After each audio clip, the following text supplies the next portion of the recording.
Ding! The host has been detected as a vegetative state due to a car accident. The host has been transported to the enigmatic world Instance Dark Fairy Tale. Instance difficulty. S-rank player mortality rate. 80 instance participants. Unknown current identity of the host. Grandmother, should the host successfully navigate the instance, they shall acquire this system and return to the real world. Should they fail, the host will succumb to complete brain death. Although it is unfortunate that the host has drawn an S-rank instance on their first attempt, they must still cherish the chance to survive. Wei-Sin gazed at her reflection in the mirror, observing her stooped figure, graying hair, drooping eyelids, deep-set wrinkles, and skeletal hands marked with brown spots. She could not recall the circumstances of her accident, but she distinctly remembered being a vibrant university student, not the weathered old woman staring back at her. Wei-Sin surveyed her surroundings. The window was secured with a massive iron lock, and outside lay a dense, shadowy forest, the sky tinged with a dusky hue as night approached.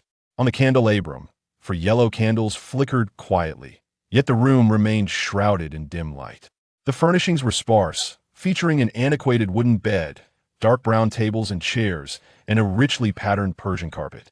This was not her world. She had to return. She must return. There were important people waiting for her in the real world.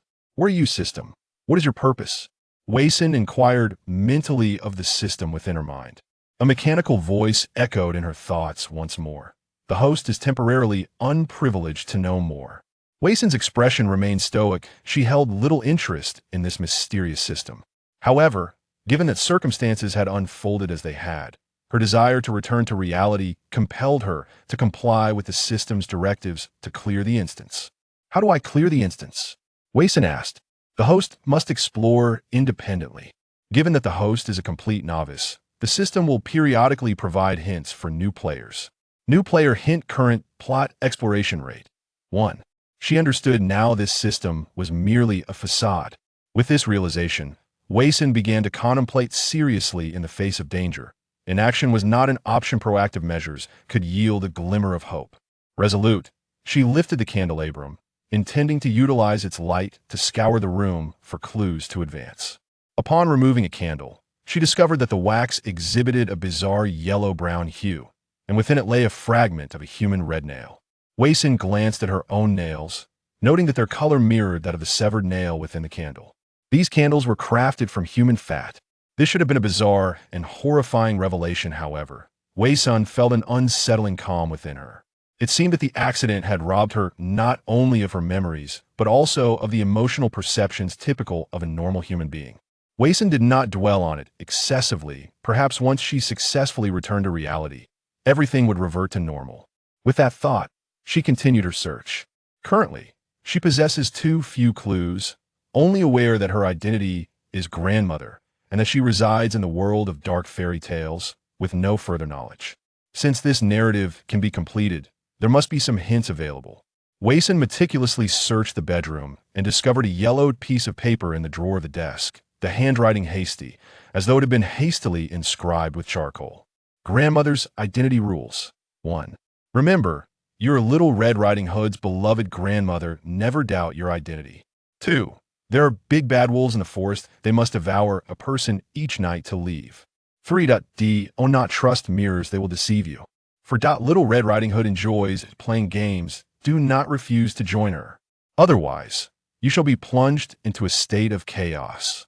5. Little Red Riding Hood is very fond of her red hooded cloak. She will not willingly take it off, and do not attempt to forcibly remove it. Otherwise, you will fall into chaos. 6. Remember, you have always lived alone. 7. Little Red Riding Hood comes daily to bring food to her grandmother. Do not turn her away. Never harm her.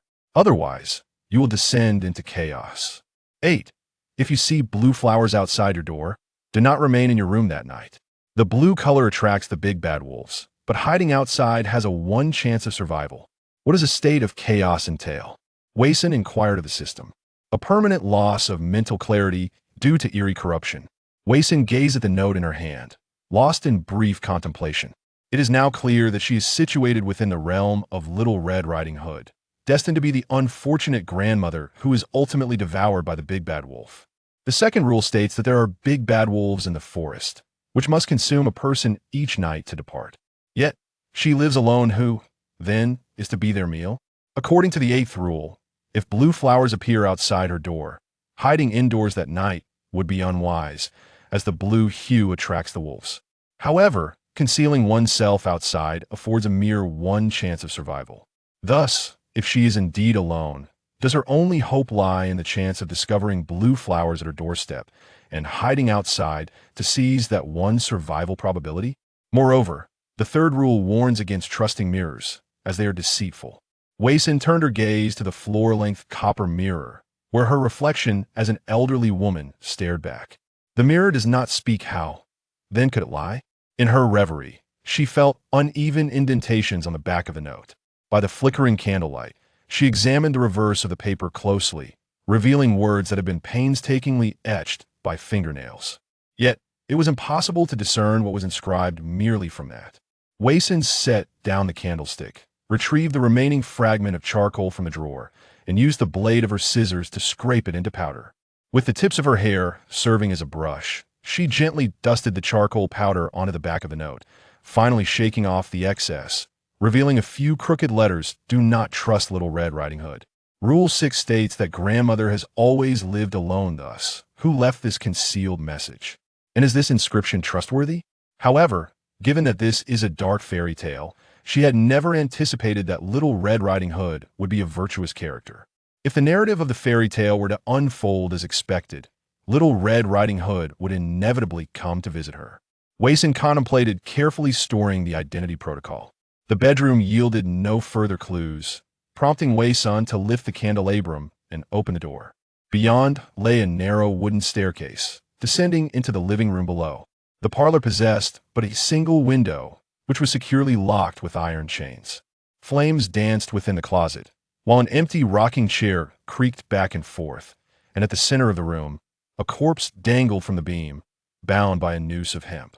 A chill raced down Wyson's spine as she cautiously approached the lifeless figure, the flickering candlelight illuminating its pallid, vile-thud visage. A tremor coursed through her hand, causing molten wax to drip onto her skin. Was the deceased her? No, it would be more accurate to say that the deceased bore an uncanny resemblance to her. Wait, if the dead woman was indeed the rightful owner of this abode, the grandmother of Little Red Riding Hood, then who was she? Alas, the first rule decrees that one must never doubt their own identity. Indeed, she was now Little Red Riding Hood's grandmother. As for the hanging figure, despite her striking likeness, she was merely a breathless cadaver. Wayson procured a chair and scissors, severing the hemp rope before lowering the body. She had to dispose of this corpse otherwise. Its presence would surely corrupt her perception. Once she began to question the authenticity of her identity as grandmother, she would be vulnerable to the insidious forces of this bizarre realm, which would erode her sanity. The second rule states that within the forest lurks a wolf that must consume a soul each night in order to depart. Perfect! Was this not a ready source of sustenance? With immense effort, Wayson dragged the corpse outside. By then, twilight had descended, and the forest was filled with the cawing of crows, the air tinged with a whiff of decay. After discarding the body outside, Wayson hurried back inside, bolting the door securely. This house, with its scant windows, each fortified by heavy locks, made evident the perilous nature of the forest. The safest course of action was undoubtedly to remain indoors. Knock, knock, knock. As Wayson turned, a knocking resounded from outside the door. Knock, knock, knock. The seventh rule states that Little Red Riding Hood visits her grandmother daily to deliver provisions. Do not refuse her at the threshold. Wayson quickly surveyed the interior, noting the absence of any food. Thus, Little Red Riding Hood had not yet arrived today. But could it truly be Little Red Riding Hood outside? She lived alone, yet what manner of beings inhabited this forest? Night had fully enveloped the surroundings, the flickering flames casting eerie shadows through the glass, distorting silhouettes that bore no resemblance to mere foliage. Clutching the scissors, Wayson approached the door, yet hesitated to open it. She must ascertain whether it is Little Red Riding Hood outside the door. If it is indeed her, she has no choice but to open the door in compliance with the rules. If it is not Little Red Riding Hood, she must resort to alternative measures. She raised the sharp scissors, the glinting blade emanating a chilling glow. Chapter 2. The Dark Fairy Tale 2. The faceless Little Red Riding Hood, who is it? Wei Sin inquired, her gaze fixed warily upon the door.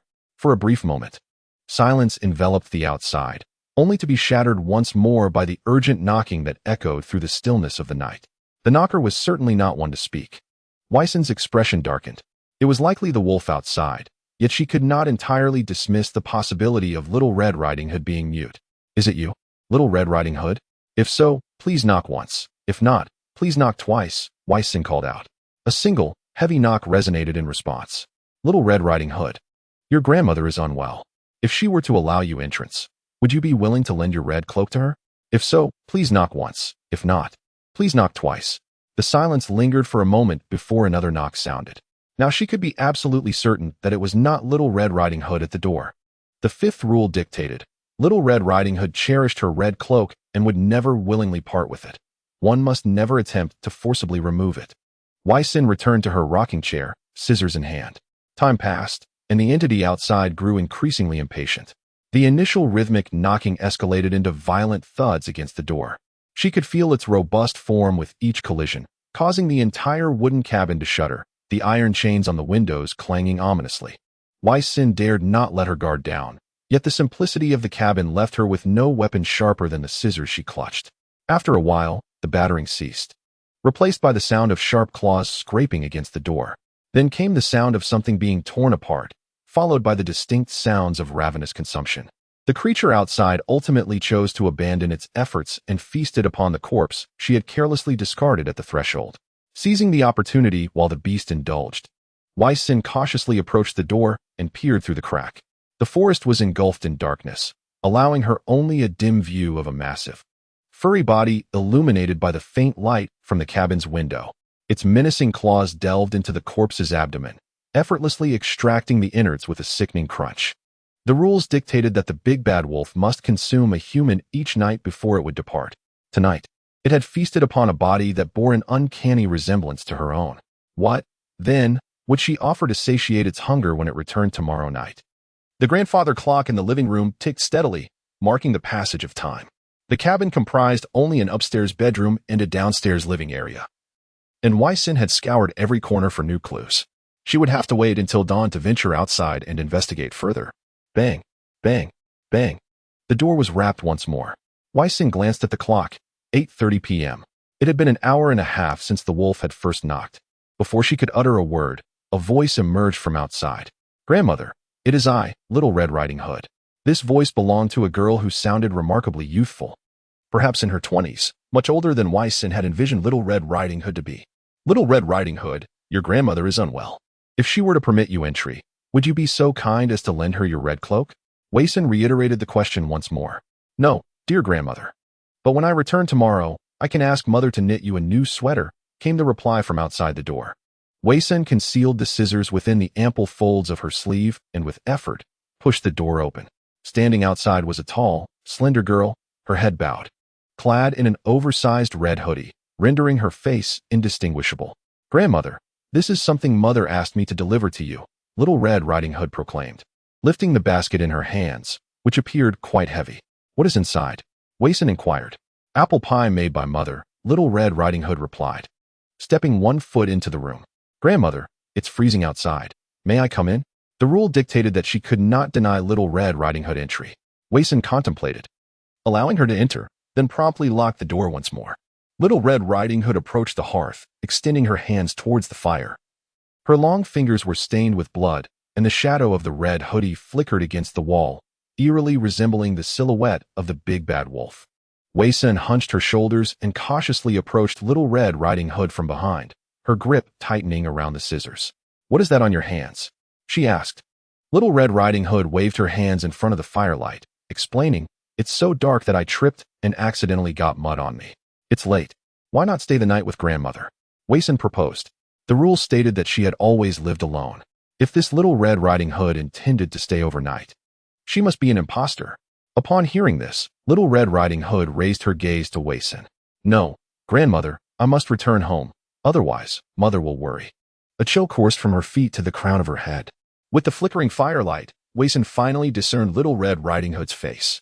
It was one tightly wrapped in red, with only the features faintly discernible, as if her skin was fused with the red hoodie. Thus, Rule 5 proclaimed that Little Red Riding Hood adored her red hoodie and would never willingly remove it. One must not attempt to forcibly strip it away. To do so would be akin to peeling her very skin away. "What's the matter, grandmother?" Little Red Riding Hood inquired, her sunken eyes seemingly blinking as a smile curved upon the red skin of her face. "Nothing," Wei Sun replied, her tone calm. The figure before her was indeed Little Red Riding Hood, for she had brought food and refused to remove her hoodie, choosing not to stay the night. Therefore, Wei Sun could not harm her, lest she violate the rule. "Do you come at this time, every day?" Wei Sun asked, turning to sit in the rocking chair. "No, grandmother. Have you forgotten again? Normally I arrive at noon, and after delivering the food, I must hurry home before sunset," Little Red Riding Hood explained, retrieving the apple pie from her basket and approaching Wei Sun. "Then why are you so late today?" Wei Sun questioned, eyeing the enticing apple pie warily. Although she had felt hunger pangs since the big bad wolf had indulged himself outside, she was not so desperate as to succumb to reckless eating in this peculiar world. Moreover, the note detailing the rules explicitly cautioned against trusting Little Red Riding Hood. Thus, the food she brought was likely inedible. After spending some time playing in the forest, she arrived later than intended. Little Red Riding Hood crouched before the rocking chair, presenting an apple pie with both hands, proclaiming, "Grandmother, the apple pie made by Mother and me is delightful. Do try it. I am not hungry, and it is getting late. Please set it down and hurry back home." "Do not worry your mother," Wei Sun replied. The rosy face of Little Red Riding Hood lifted, her voice taking on a chilling tone. "Once grandmother finishes the apple pie, I shall take my leave." Wei Sun, undeterred, locked eyes with her sunken gaze, stating firmly, "Grandmother is not hungry." The two remained in a stalemate for an extended period until Little Red Riding Hood's shoulders slumped, and she despondently placed the pie on the white wooden coffee table beside the rocking chair. "Very well," she said, her voice tinged with disappointment. Wei Sun secretly exhaled in relief. The rules only forbade rejecting Little Red Riding Hood or causing her harm. They did not prohibit declining the food she offered. Suddenly, Little Red Riding Hood smiled and looked up again. "Since grandmother is not hungry, why not play a game with me?" Wei Sun's expression grew grave. Recalling Rule 4, one cannot refuse to play a game with Little Red Riding Hood. With a cold smirk, Wei Sun rose from her seat. It seemed that Little Red Riding Hood was determined not to leave until she had claimed a life tonight. Conveniently, the big bad wolf required a meal each night to depart. She had suspected that since Little Red Riding Hood delivered food daily, she must be the wolf's preferred prey. However, being her granddaughter and the protagonist of the Little Red Riding Hood tale, Wei Sun had initially hesitated to use her as bait for the wolf. Now, it seemed fitting. As the saying goes, better a friend dies than a priest, and Wei Sun decided to accept this offering. "All right, what game shall we play, Little Red Riding Hood?" Wei Sun inquired calmly, observing the girl before her. Given the constraints of this bizarre world, even if Little Red Riding Hood wished her harm, she could not act as the wolf would. Playing a game might be one of her tactics. Yet, as long as it was a game, there would be winners and losers. For Wei Sun, the existence of victory and defeat signified opportunity. Little Red Riding Hood sat cross-legged on the ground, her shoulders shaking with laughter. "Grandmother, let us play a game of truth or dare." "What are the rules?" Wei Sun asked. "We each state a sentence that can be immediately verified for truthfulness, and the other must guess whether it is true or false. The first to guess correctly 3 times is the winner, and the loser must eat this slice of apple pie. Is that agreeable?" Despite the altered approach, the goal remained to force her to consume the pie. Wei Sun glanced at the vibrant apple pie and nodded slightly. "Very well, you may go first." Little Red Riding Hood pondered for a moment, then gazed at the bamboo basket beside the cupboard and declared, "There is nothing in my basket now." "False," Wei Sun responded decisively. Just moments ago, Little Red Riding Hood discovered at the doorway that her wicker basket was exceedingly heavy, far too burdensome to contain merely an apple pie, unless that pie were crafted of iron. "Wow, grandmother is even more astute than I imagined," she exclaimed, as she seized the basket and, before Wei Sun's eyes, lifted the floral cloth that covered it. From within, she extracted a rusted axe, stained with fresh blood. "Grandmother guessed correctly. There is indeed an axe concealed within my basket." Little Red Riding Hood deliberately brandished the axe in front of Wei Sun. Wei Sun gazed pensively, realizing that Little Red Riding Hood was intentionally attempting to intimidate her with the bloodied weapon. Regrettably, she felt no trace of fear. "It is my turn now," Wei Sun remarked coolly. "Very well, grandmother, replied Little Red Riding Hood, lowering her gaze in contemplation, pondering how she might enhance her chances of victory. Though it was Wayson's first day as a grandmother, Little Red Riding Hood was no novice in her role. She likely possessed a profound understanding of everything pertaining to her grandmother, which was perhaps why she proposed such a game.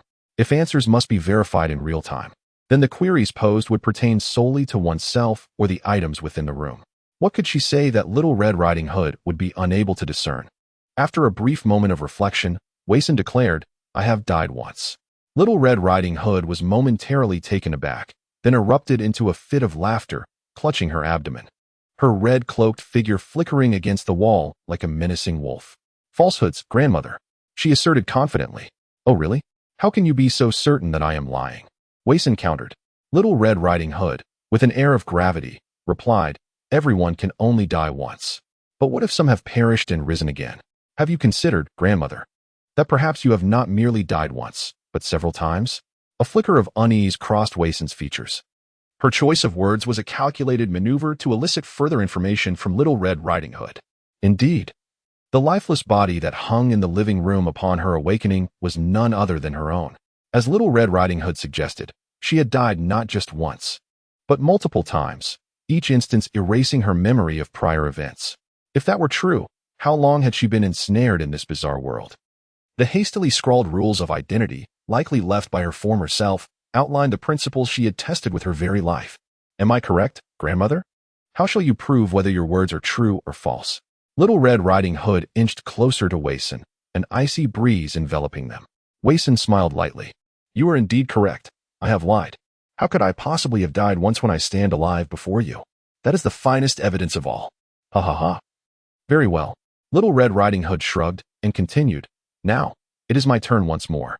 I encountered Uncle Hunter on my way here and plucked out his eyes." Wayson's pupils quivered slightly. Indeed, it is a dark fairy tale. This Little Red Riding Hood is exceedingly ruthless. Her hands are stained with blood, and the axe she wields is also crimson, clearly indicating that she has undergone a harrowing ordeal. Yet, she claims to have plucked out the hunter's eyes. What could possibly compel her to commit such an act? Every action must have a motive, and the same holds true in this bizarre world. Even if the Little Red Riding Hood before me is peculiar, her act of gouging out the hunter's eyes must be driven by some intention. However, the true nature of both the hunter and Little Red Riding Hood, whether they are aberrations or mere players, remains ambiguous, making it difficult to ascertain the reasoning behind her actions. Thus, if we reverse our reasoning, the hunter's eyes, regardless of whether he is an anomaly or a player, are merely ordinary eyes, seemingly devoid of any significant value. Unless, of course, Little Red Riding Hood is indeed an aberration with a penchant for devouring human eyes or a peculiar fascination with extracting them. Yet, this notion cannot be substantiated by the identity rules we have acquired or by the other corpse I encountered earlier today. Therefore, it must be false. After deep contemplation, Wayson concluded with certainty. Little Red Riding Hood applauded, exclaiming, "Grandmother, you managed to guess this correctly. I took a longer route today and did not come across Uncle Hunter. Now it is 21. Wayson pondered solemnly. If the blood on the axe does not belong to the hunter, then whose is it? I eagerly anticipate grandmother's next inquiry. Little Red Riding Hood's tone grew more serious. Wayson gazed intently at the crimson-faced girl and slowly articulated, "You and I inhabit the same world." Little Red Riding Hood abruptly lifted her head, her flushed visage revealing a tumult of emotions, though it was difficult to discern. Yet, it was evident that she trembled slightly, as if she had just received a profoundly shocking revelation. Tentatively, she inquired, "Is that true?" Wayson narrowed her eyes. The Little Red Riding Hood before her was, like herself, thrust into this strange world. Perhaps Little Red Riding Hood believed she was merely a being who could resurrect indefinitely, while initially, Wayson had presumed her to be an anomaly within this realm. Yet now, it appeared that they were both players in this twisted game. Indeed, Wayson affirmed, "It is 22. You have one final opportunity, or you may choose to cease the game." Since they are both players, could they not collaborate? Wayson contemplated. Hee. Little Red Riding Hood dejectedly lowered her head, realizing the truth.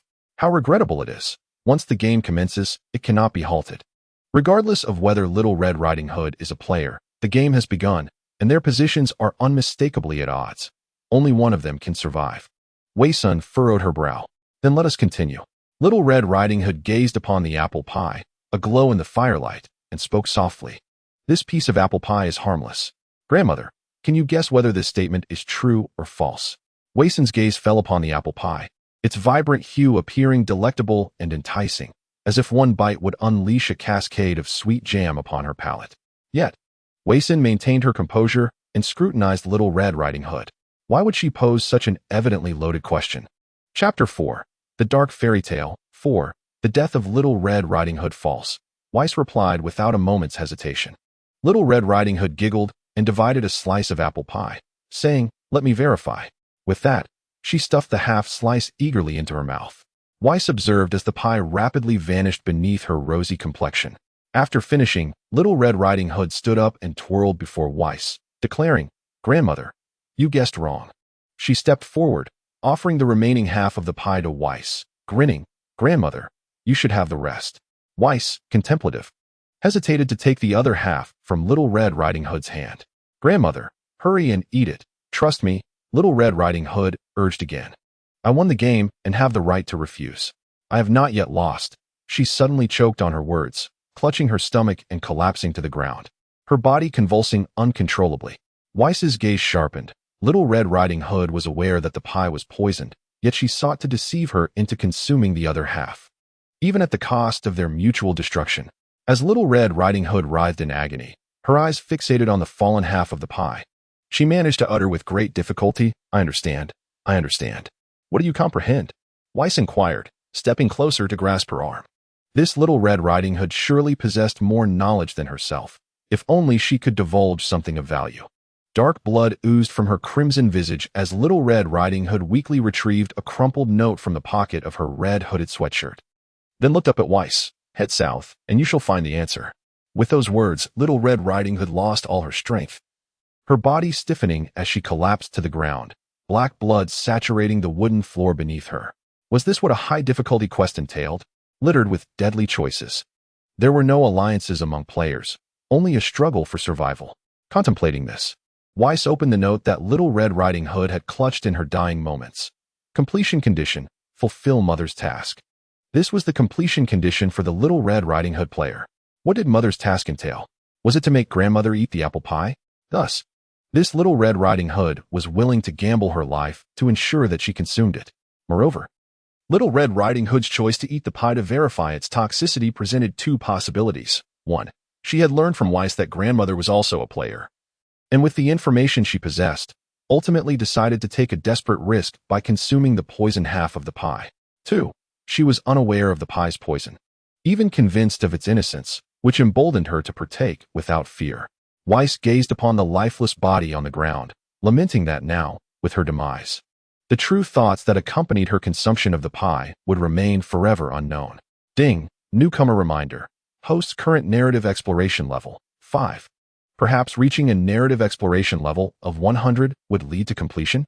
Weiss pondered, yet the system offered no response. It seemed she must rely solely on her own efforts to progress.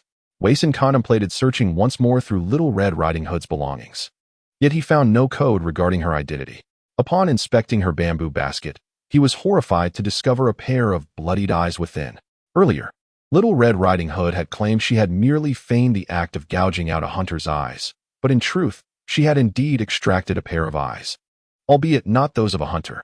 As Waison examined the grotesque, blood-soaked orbs, their pupils emanated an eerie green glow. These were the eyes of a wolf. Little Red Riding Hood had slain the big bad wolf with an axe and subsequently removed its eyes. But why? What purpose could she have for the wolf's eyes? Moreover, how could such a frail girl have managed to dispatch a wolf with an axe? Before her demise, Little Red Riding Hood had mentioned that heading south would lead to answers. Was this truth or merely a trap? Venturing south would undoubtedly require traversing the forest outside, where encounters with wolves were a distinct possibility. Waison swung the axe. Perhaps she could have killed someone of her own size. But to fell a swift and ferocious wolf seemed implausible.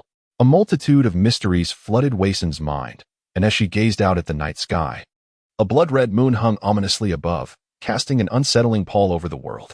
Wait, when had the moon turned red? She distinctly recalled its normal hue when darkness first enveloped the sky. As night deepened, Waison formed some conjectures, which would soon be validated the following day. For now, she resolved to return to her bedroom, to rest and regain her strength, for tomorrow promised yet another fierce battle. At dawn, Wei-sun stretched and sat up in bed. This two-story wooden cabin, lacking only a kitchen, was otherwise well appointed.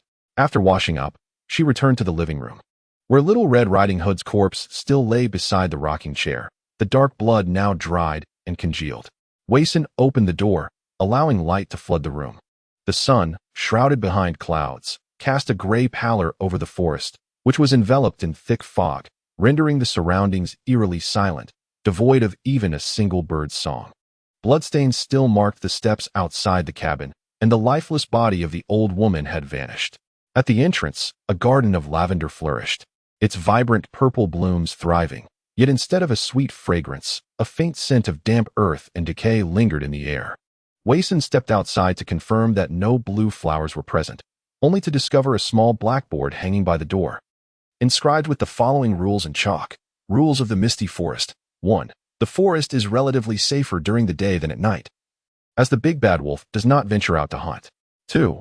Others reside within the forest, yet they are not known for their hospitality. It is advisable to avoid interaction with them. 3. When a blood moon appears in the sky, the big bad wolf will assume human form, for the forest is vast. If one fails to exit before nightfall, they will be eternally lost within. 5. There is but one brook in the forest. There is no sea. If you hear the sound of waves and singing, immediately seek out the stream and drink from its waters. Do not attempt to discover the source of the melody. The forest is abundant with wild fruits, yet most of them are poisonous. Only the green fruits are safe to consume, but remember, these green fruits must never be shared with others. After reading, please erase the rules. It is imperative to erase them. Do not let anyone else become aware of them. According to the third rule, when a blood moon appears in the sky, the big bad wolf will take on the guise of a human. Wei-sun recalled the moon he had seen last night. It was indeed a blood moon. Thus, the wolf must have transformed into a human form. And it was under this guise that Little Red Riding Hood saw through its disguise and struck it down with an axe. This explains how she was able to slay a wolf. However, Little Red Riding Hood only arrived at the wooden cabin after nightfall, and she intended to return to her mother's home.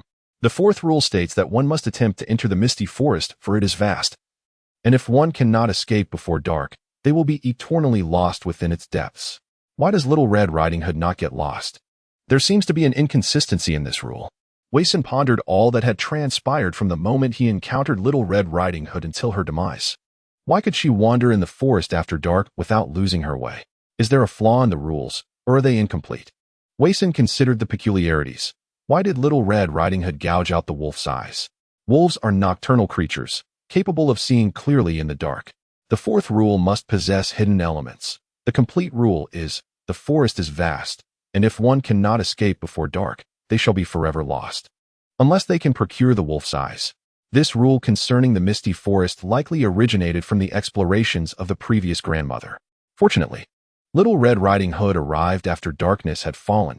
Otherwise, had she seen these rules, the consequences would be unknown. Reflecting on this, Wei-sun, adhering to the seventh rule, erased all the information from the blackboard.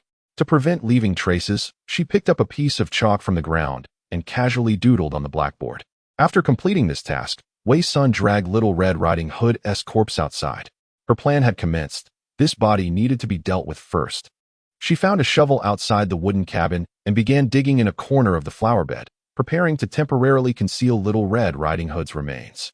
However, as soon as the shovel struck the earth, a corner of red fabric became visible.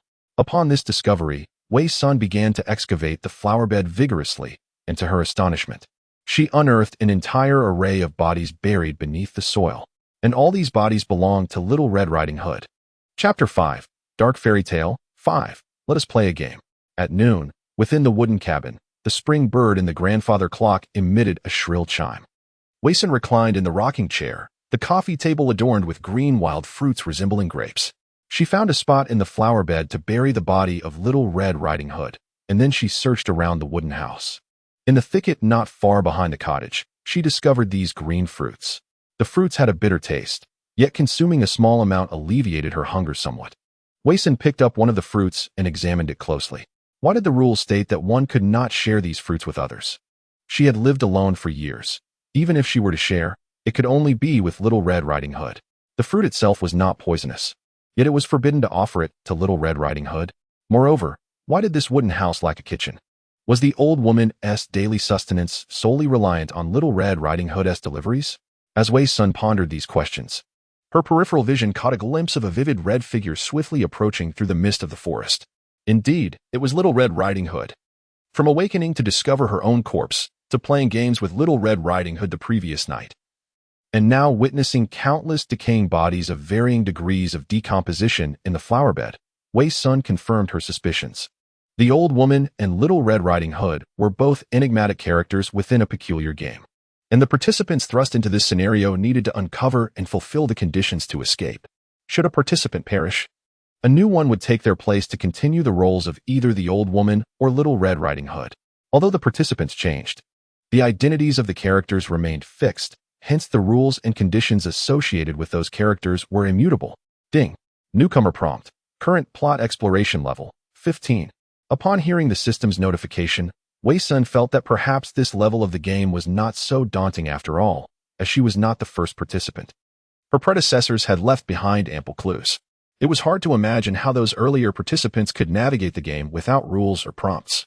Resolute, Wei Sun promptly dumped the remaining green fruits into the burning cupboard. The rules stated that sharing the green fruits with others was prohibited, not in the sense of consumption, but in the knowledge of their edibility. Others must not be informed that the green fruits were consumable. Grandmother, it's me, Little Red Riding Hood, the girl said politely while standing at the door with her basket. Wei Sun scrutinized today's Little Red Riding Hood, noting that her form, posture, and voice were identical to those from the previous night. The girl's face remained obscured, merging seamlessly with the red hood, rendering her features indistinguishable. Come in and sit down, Wei Sun beckoned. Okay, grandmother. Wei Sun rose to pour Little Red Riding Hood a glass of water and inquired, Little Red Riding Hood, the strawberry pie you brought yesterday was delightful. Did you make it, or did your mother? Little Red Riding Hood paused for a moment after receiving the water, then replied with a smile, Of course, it was made by my mother. Wei Sun sat down, maintaining her composure. Although today's Little Red Riding Hood appears identical to last night's, she is, in fact, a different entity entirely. For she remains oblivious to the type of pie delivered yesterday. Little Red Riding Hood opened her wicker basket and revealed an apple pie, exclaiming, Today, we have apple pie, which is quite delightful. Do try it, grandmother. Wei Sun glanced at the apple pie. Although uncertain of her position as a grandmother, she presumed no grandmother had ever met her demise through an apple pie, especially considering the dark fairy tale's nature, with Little Red Riding Hood as the protagonist. Even without explicit warnings, instinctively, she felt the need to exercise caution. Little Red Riding Hood, let us engage in a game, Wei Sun proposed, her gaze fixed on the girl. If you win, grandmother will consume this slice of apple pie. What do you say? Little Red Riding Hood's interest was piqued. What game shall grandmother play with me? Hide and seek, Wei Sun replied. That sounds intriguing. How do we determine the winner? Little Red Riding Hood inquired. I will count to 50, during which you may conceal yourself anywhere within the room. I shall commence my search as soon as I finish counting, and if I do not find you within 3 minutes, I shall concede defeat. Little Red Riding Hood pondered this for a moment, surveying the rustic cabin, seemingly contemplating her hiding spot. However, the cabin consisted of only 2 floors and was sparsely furnished, leaving little room for concealment. Grandmother, are you certain that if you do not find me within 3 minutes, you will lose? Little Red Riding Hood reiterated the rules of the game. Indeed, Wei Sun affirmed with gravity. Little Red Riding Hood shrugged her shoulders and giggled. Hee. Very well. Grandmother, let us commence the game. With a smile, Wei Sun rose and stepped outside the cabin. Then I shall begin counting. Little Red Riding Hood stood within the doorway, unhurried to escape, and nodded. All right, grandmother. 1, 2, 3, 4. Wei Sun began to count. Observing this, Little Red Riding Hood shut the door and locked it from the inside. Grandmother, if you cannot catch me within 3 minutes, you will lose. Her voice resonated with a hint of pride from within the cabin. Wei Sun stood outside, the corners of her lips lifting slightly. She had intentionally chosen the word catch. And within such a small cabin, the most effective way to remain undiscovered was to stay inside. Confidently, Little Red Riding Hood secured the door, knowing that if Wei Sun could not enter within 3 minutes, she would claim victory. Yet, it was the grandmother who had initiated this game, and no rule dictated that she must adhere to conventional gameplay. 13, 14, 15. Wei Sun counted while removing the heavy iron lock from the storage door outside the cabin. Inside, the sound of Little Red Riding Hood's footsteps could be heard ascending the stairs. Even though she had locked the door, she decided to seek refuge on the second floor. Just in case, Wei Sun returned to the entrance and secured the main door with a robust iron lock.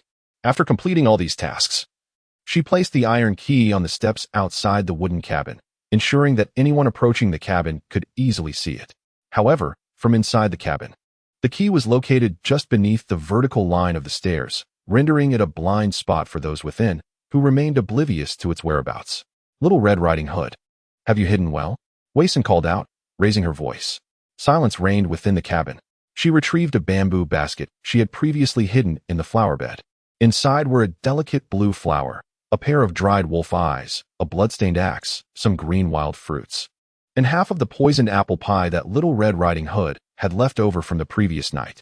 The blue flower was something Little Red Riding Hood had carried when she visited before. Wei Sun was uncertain as to why she had kept it, but fortunately, Little Red Riding Hood had not placed it at the entrance. Otherwise, she might not have spent the night so peacefully. Now, however, she had to personally place this blue flower at the door. Then, she would head south into the forest in search of answers. While daylight remained, she needed to swiftly navigate through the misty forest towards Little Red Riding Hood's home to meet the mother who baked the poisoned apple pie. Regarding the cabin, Wei Sun had meticulously searched it several times, but found no clues about how to navigate the identity of the grandmother. It was highly probable that the role of the grandmother was insurmountable. Yet, she now held the key to Little Red Riding Hood's quest to complete her mother's task. Since both the grandmother and Little Red Riding Hood were characters, perhaps participants could alter their own identities.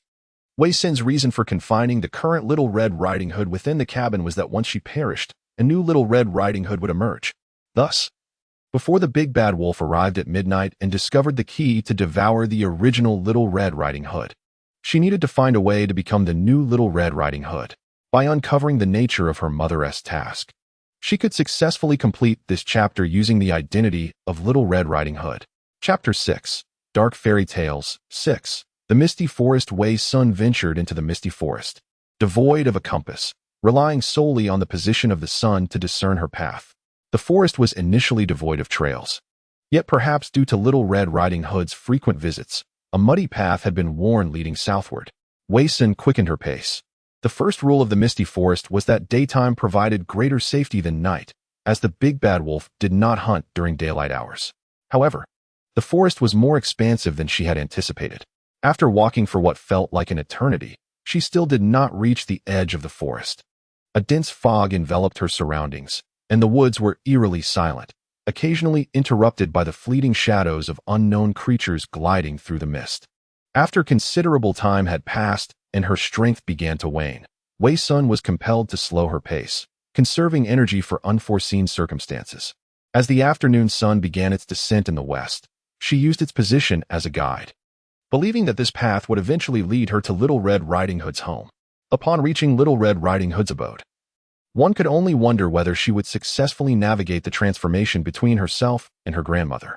Yet, even if such a transformation proved elusive, she ought to uncover some clues, rendering the journey worthwhile. However, this hinged on her ability to locate Little Red Riding Hood's home. As Wei Sun pondered, she was suddenly enveloped by the ethereal strains of a woman's song drifting through the mist ahead. The woman's voice was hauntingly melodic, as if chanting an ancient hymn. Upon closer inspection, the song appeared to be intertwined with the gentle lapping of waves against the shore, accompanied by the cries of seagulls soaring above. It felt as though, beyond this veil of mist, there lay a sun-drenched summer beach, where a beautiful woman sat gracefully, serenading the world. Abruptly halting her steps, Wei Sun's gaze sharpened with caution. The sixth rule of the misty forest dictated, there exists but one stream within the forest and no sea. Should you hear the sound of waves and song, immediately seek out the stream and drink from its waters. Do not attempt to uncover the source of the melody. That song seeks to erode one's mental fortitude. The forest harbors only the stream, not the sea. Do not pursue the origin of the song. It was imperative for her to locate the solitary stream and quench her thirst to resist the intoxicating allure of the melody. Determined, Wei Sun abandoned the muddy path she had been traversing and advanced in a direction diverging from the song's source. Yet, The melody only grew nearer, as if a woman within the fog trailed closely, singing softly into her ears. Wei Sun realized that if this continued, her sanity would surely unravel. The forest was vast. Where could the stream possibly be? Suddenly, she halted. With visibility so poor in the misty forest, it seemed increasingly improbable to find the stream before her reason succumbed to the encroaching enchantment. Perhaps another approach was warranted. Listening, taking a deep breath, Wei Sun sought to calm herself. Even though the woman's ethereal voice echoed beside her and the distant sound of crashing waves lingered, the sound of the stream was distinctly different. It was as crisp as pearls cascading upon a jade platter, as gentle as silk ribbons weaving through blossoms. She must not heed the woman's song. She needed to silence all sounds related to the sea, leaving only her steady breath and the faint whisper of water flowing through the tranquil woods. Opening her eyes, Wei Sun turned towards the direction from which the water flowed and hastened onward. As she glanced down, she noticed her hands, once frail and emaciated, now sprouted a layer of brown fur, and her nails were visibly lengthening and sharpening. Her mouth involuntarily protruded, and she could discern her nose along with cheeks that had also become furred. Her gums throbbed painfully, as if fangs were poised to emerge at any moment. The line between illusion and reality had blurred beyond recognition. The once incomprehensible song of the woman now resonated within her, revealing its poignant lyrics. Dear child, cease your running. Your footprints will bloom into crimson flowers. Stay a while, linger here. The forest soil is softer than any bed. Your breath shall become our wind. Your bones shall transform into our vines. Forever shall we laugh, forever shall we sing. Here, sorrow shall no longer find you. For the hungry one is not the wolf, but your hollow heart. Wei Sun grasped her own arms tightly, attempting to stave off the encroaching fog of unconsciousness with pain. The first tenet of a grandmother's identity. Remember, you are Little Red Riding Hood's beloved grandmother. Never doubt your identity. I am the grandmother of Little Red Riding Hood.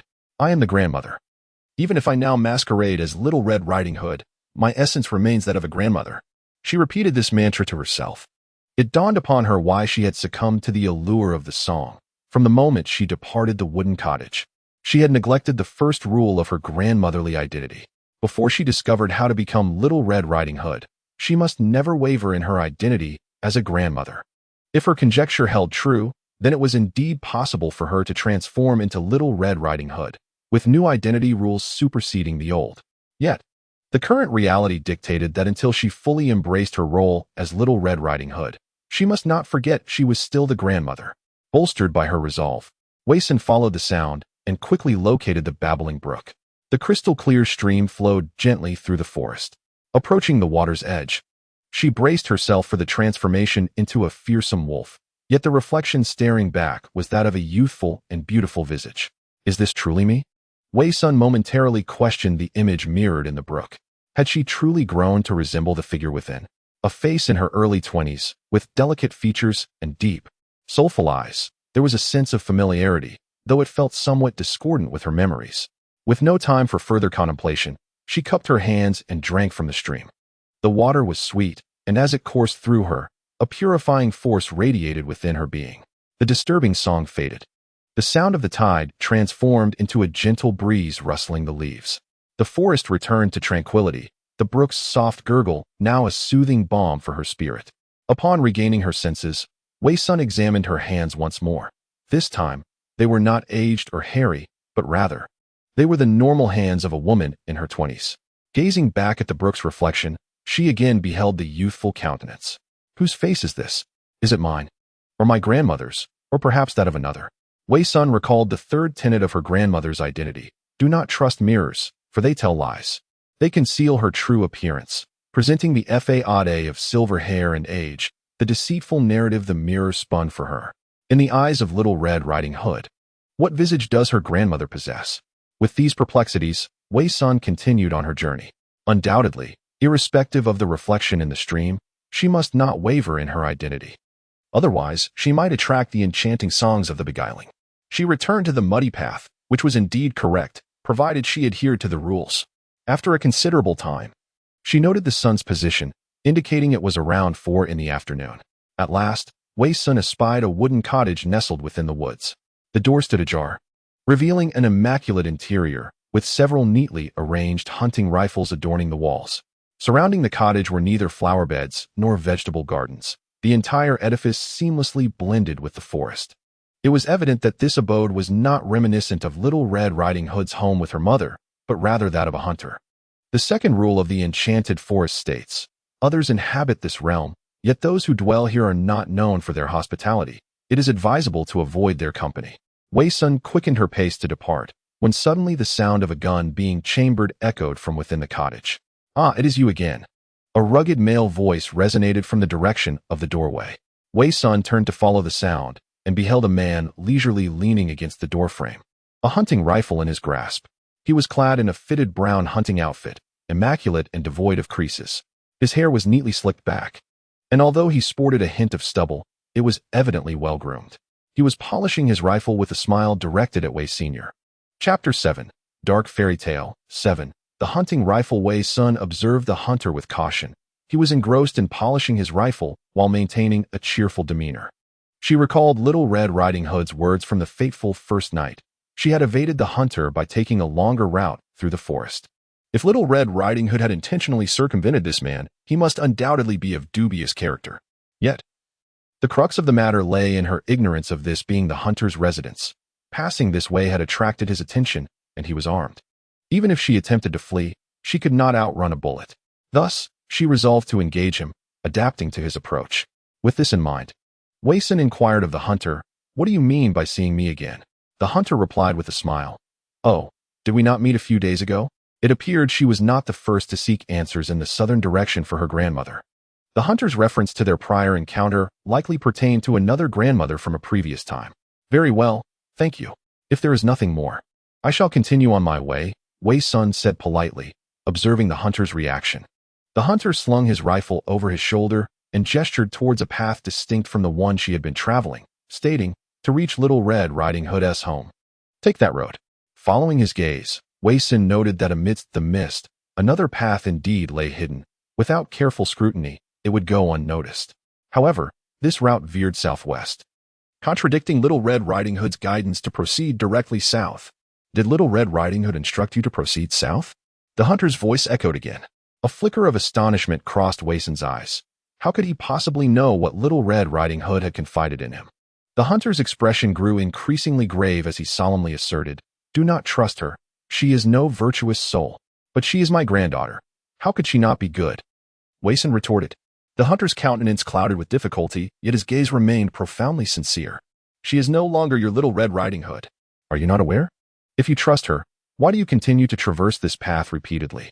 If she is not Little Red Riding Hood, then who is she?" Wei Sun pondered whether the hunter before him was also a player. "She is no longer your Little Red Riding Hood. Do not heed her words. Otherwise, she will bring about your demise. The other path is your rightful choice. Trust me." The hunter's tone was laced with urgency. Should Wei Sun place his faith in the hunter before him, or in the one who once sought to poison him with a pie? His mind raced. He could ascertain that Little Red Riding Hood was indeed a player, yet the hunter appeared merely human. Returning to the essence of the rules, it was possible that guidance could also be a trap. The second rule of the Misty Forest states, "Others inhabit the forest, yet those who dwell here are not welcoming." It is advisable to avoid interaction with them. Everything must adhere to the rules, since the residents here are not hospitable. Any sudden offers of assistance must surely harbor ulterior motives. Moreover, despite the hunter's garb and the numerous rifles adorning his home, his attire was immaculate, and his abode was spotless, devoid even of a single animal pelt. It was likely that he hunted not animals, but something far more sinister, perhaps humans. Thus, Little Red Riding Hood would rather take the long route, even if darkness fell, to evade the hunter, for he was exceedingly perilous. However, given the current circumstances, the threat the hunter posed to the grandmother and Little Red Riding Hood appeared to differ. The hunter sought to lead her down another path. Should she heed his advice, she would likely face his merciless pursuit. For the grandmother, the hunter might lie to misguide her onto a wrong path to violate his own rules of slaughter. Conversely, for Little Red Riding Hood, it seemed that merely encountering the hunter would trigger peril. With this realization, Wei Sun smiled at the hunter and said, "Thank you, kind sir." Without looking back, he proceeded towards the original path. The hunter gazed at her retreating figure, his expression darkening further, a sinister smile curling his lips as he caressed the barrel of his gun. "Ah, lovely maiden, despite multiple chances, you continue to make the same choice. Ding. Newcomer alert, current host danger, level 95. Had he made a grave error in judgment? Just as Wei Sin resumed his steps along the path, he abruptly halted and turned towards another route. The hunter observed this with a cold smile. Do you believe that choosing another path will ensure your safety? It merely alters the pace of your demise. Oh, how utterly fascinating. What a splendid day. My princess shall have yet another companion. Ding. Newcomer prompt, current host danger index is 95. Wei Sun halted her steps. Why is the danger index the same regardless of which path she chooses? It is not the road at fault, but rather the peril posed by the hunter, which has reached a staggering 95. Wait. Wei Sun suddenly realized, as a fellow player. Why do the rules of slaughter differ for Little Red Riding Hood and her grandmother? If the rules of slaughter have varying degrees of difficulty, then they are decidedly unfair. If the rules are indeed meant to be equitable, then she must have already violated them upon encountering the hunter. No matter her choice, she has only a mere 5 chance of survival. Being the fish on the butcher's block is simply unacceptable. Moreover, with the sun setting, she fears she may not escape this boundless forest before darkness falls. Once night descends, she can utilize the wolf's eyes within her bamboo basket to navigate ahead. But should she directly encounter a living wolf in the forest, she would have to rely solely on her axe to confront it. This is hardly a reliable strategy. Contemplating this, Wei Sun made up her mind and resolutely turned back. Mr. Hunter. Upon seeing Wei Sun return, the hunter quickly concealed his greedy emotions and asked, Oh, what is it? Well, I've realized that something is indeed amiss with Little Red Riding Hood. I should trust your words, Mr. Hunter. A barely perceptible smile crept across the hunter's lips. Neighbors ought to help one another. You should hurry. It is dangerous with wolves lurking in the forest as night approaches. Instead of departing, Wei Sun advanced towards the hunter, retrieving the remaining half of her apple pie and a few green fruits from her bamboo basket. One does not receive rewards without a contribution. To express my gratitude, please accept this token of my appreciation. I only brought these provisions for my journey, so let me share some with you. As she spoke, she deliberately added, Oh, I had already eaten half of the apple pie on the way. If you do not mind, it is still quite delicious. The hunter glanced at the vibrant apple pie and green fruits in her hand, a smile forming on his face. She intentionally offered him her half-eaten apple pie and wild fruits, believing he would prefer the latter due to their unappealing nature. Yet, the wild fruits in the forest are entirely inedible. She aimed to ensnare him. A glimmer of sharpness flashed in the hunter's eyes, and before Wei Sun, he took a bite of the apple pie. The pie that the lady has nibbled on is even sweeter. Wei Sun smiled slightly. Is that so? But I suddenly recalled that this pie was a gift from Little Red Riding Hood. At her words, the hunter's chewing halted, and he stared incredulously at the crimson pie in his hand, but it was too late. He had already swallowed it. You. The hunter clutched his throat in agony, unable to utter a word, his eyes wide with terror as he gazed at Wei Sun, completely unprepared for her ploy. Mr. Hunter, allow me to inform you of one more thing. The green fruits are quite palatable, Wei Sun remarked with a faint smile. The hunter's complexion swiftly turned a shade of blue and purple, and he collapsed to the ground, writhing in pain. Wei Sun watched him with calm, unperturbed eyes as he convulsed momentarily before frothing at the mouth, and then silence enveloped him. Until death claimed him, his eyes remained wide open, as if he could not fathom that he would meet his end at her hands. Wei Sun retrieved the green wild fruit and placed it back into her bamboo basket. The rules dictated that the knowledge of the edibility of these green fruits must not be shared with anyone, so apart from her, no one else was privy to this secret. The hunter fell victim to this disparity of information and his excessive arrogance. His presumptuous speculation about her thoughts led to his demise. Wei Sun unceremoniously seized the hunting rifle from his grasp. With this weapon, even the wolves seemed less daunting. However, upon opening the magazine, she discovered only one bullet, and a search of the hunter's person yielded no additional ammunition. She had no choice but to venture indoors in search of more. Chapter 8. A Dark Fairy Tale. 8. The 12 Princesses. Wei Sun entered the living room. Yet the other firearms displayed on the walls yielded no bullets. Ascending to the second floor, she found a more spacious sitting area, furnished with an ornate European long table, around which sat numerous women clad in cake-like dresses. Their makeup was exquisite, and their postures varied, resembling a tea party in progress. Strangely, despite her ascent, the women exhibited no reaction, and the entire room was enveloped in a deathly silence. With gun in hand, Wei Sun approached cautiously. To her astonishment, Each of them bore an uncanny resemblance to her. She neared one, reaching out to caress her, the woman's skin still smooth and elastic. Their eyes, hair, and skin were undeniably human, yet devoid of warmth, instead exuding a pungent herbal scent that masked an almost imperceptible odor of decay. Upon inspecting the back of one woman's head, Wei Sun noted stitches made with hemp thread, and within, various herbs were faintly visible. There were a total of 12 replicas of herself, all cruelly fashioned into dolls by the hunter.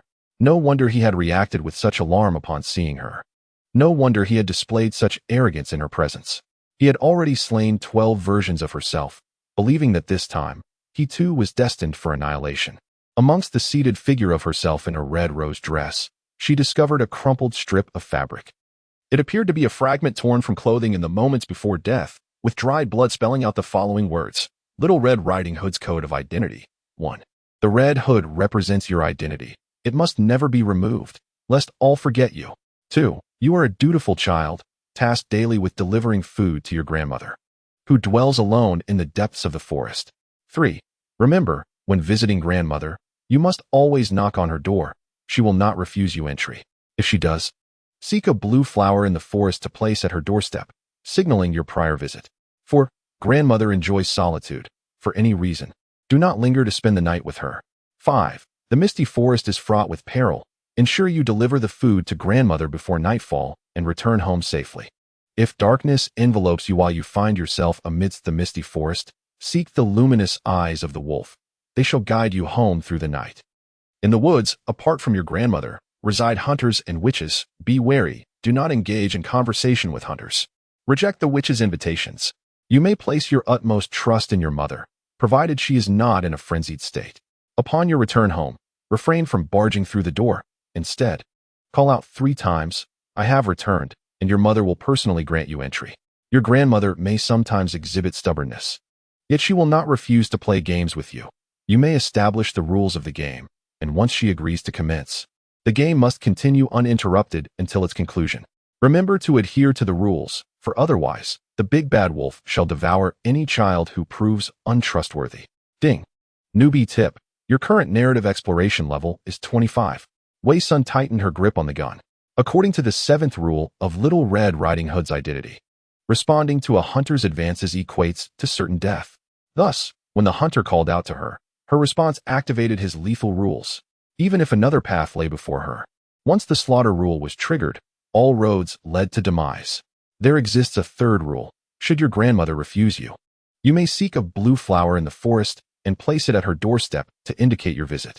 Yet, Little Red Riding Hood remains unaware that the blue flower would summon the big bad wolf. If rejected, the flower would indeed be left at the doorstep. Wei Sun silently thanked her stars that she had not turned Little Red Riding Hood away, for she would have perished without knowledge of how. However, why did she possess the identity rules of Little Red Riding Hood? Had she truly become Little Red Riding Hood only to be hunted by the hunter? Wei Sun could not find any further useful items or clues within the hunter's cabin. Numerous mysteries remained unsolved, compelling her to leave the cabin clutching her gun with but 1 bullet remaining. As twilight descended, the forest remained eerily silent. Wei Sun observed that although the light was gradually consumed by darkness, she could still discern everything around her with surprising clarity, even as night enveloped the land. Her vision remained sharp, thanks to the wolf's eyes nestled in the basket. However, in contrast to the daylight, the world around her morphed into a palette of gray, reminiscent of an ancient silent film, with only the crescent-shaped blood-red moon retaining its hue. In the hushed forest, any sound resonated vividly. As Wei Sun held her gun, she noticed her footsteps had grown heavier, as though 2 of her were treading the path. No, there were indeed 2 individuals walking, one deliberately mimicking her steps in an attempt to remain undetected. She warily scanned her surroundings. Turning around, she found a hunched old witch clad in a black robe standing just a step behind her. The old witch's face was a tapestry of deep creases, and her long, hooked nose resembled a crescent moon in the sky. At that moment, her sinister eyes were filled with astonishment. Wei Sun had not noticed when this old witch had begun to follow her, stealthily approaching without a whisper. Contemplating this, she raised her gun, aiming it squarely at the witch's face, remaining silent. My dear girl, you are rather impolite. The witch croaked, her voice hoarse, as if her throat were tightly constricted. Wei Sun smirked coldly. She was merely feigning a readiness to fire, for she had no intention of wasting a bullet so easily. After all, the rules of Little Red Riding Hood stated, "Do not accept the witch's invitation." As long as this old woman refrained from extending an invitation, there was no imminent danger. "If you wish to avoid death, do not follow me," Wei Sun stated plainly. The witch sighed and shook her head. "Oh, dear girl. I merely passed by and did not intend to follow you." "Liar." Wei Sun's gaze darkened. "I must inform you, there are wolves in this forest at night." The witch lowered her voice, casting wary glances around. "I understand. You may leave now." The witch was taken aback. So casually? Wolves can devour a person. Her eyes reflected the eerie crimson glow of the blood moon. "Rather than worrying about me, you should return home early. I cannot guarantee that my gun won't misfire," Wei Sun threatened. The witch grinned oddly. "Fear not, dear girl. I am merely offering a kind warning. Judging by your direction, you are headed to the Little Red House." "Correct? The Little Red House?" This path indeed led to Little Red Riding Hood's home. It appeared the old witch knew quite a bit. Wei Sun pondered this revelation. Noticing Wei Sun's silence, the witch continued, "If you are bound for the Little Red House, you need only walk 3 or 4 more kilometers. However," her gaze darkened further, "the road ahead is deserted. Should you encounter anyone else, they will undoubtedly be a wolf in disguise. How can you be so certain they are transformed wolves?" The witch extended her gnarled finger towards the night sky, on a night of the blood moon. "Wolves take on human forms to deceive the lost." Wei Sun remembered the third rule of the misty forest: when the blood moon rises, the gray wolves will assume human shapes. Yet, could it not be possible that this old witch was a wolf herself? "Be cautious, dear girl. I must take my leave, or else I shall become a mere snack for the wolves." With that, the witch shook her head and hunched over, departing. Had she not invited Wei Sun to follow her? Wei Sun contemplated, lifting her shotgun to aim at the departing figure of the witch. If this witch were indeed a wolf in disguise, why had she not attacked? Instead, she had kindly informed Wei Sun that the Little Red House was merely 3 or 4 kilometers away, with only 1 bullet in her gun. Wei Sun reasoned that regardless of the witch's true nature, as long as she posed no threat, it would be prudent to conserve her ammunition for now. The witch moved away in another direction, her figure vanishing completely into the depths of the forest. Afterward, Wei Sun continued his journey towards the Red House. Chapter 9. Dark Fairy Tale 9. The witch's curse. Having wandered through the forest for an extended period, fatigue began to take its toll, causing Wei Sun's pace to noticeably slow. After proceeding for another 10 minutes, the edge of the forest became faintly visible. At last, he thought, he was about to emerge from this woodland. Beyond the trees lay a vast expanse of meadows, and at the forest's exit stood a quaint wooden cottage. The warm glow of a fire illuminated the surroundings, allowing Wei Sun to discern its colors. Could that be Little Red Riding Hood's home? He pondered. All he knew was that her house was on this side of the forest. Yet the exact location and appearance remained a mystery. If the witch's earlier words held any truth, Little Red Riding Hood's abode should exhibit a red facade, which would rule out the wooden house before him. However, the witch's motives and identity were still questionable, making it difficult to fully trust her assertions. Wei Sun paused on the path outside the cottage, seeking any clues that might reveal the identity of its owner. The exterior was adorned with an array of flowers and plants, all unfamiliar to him.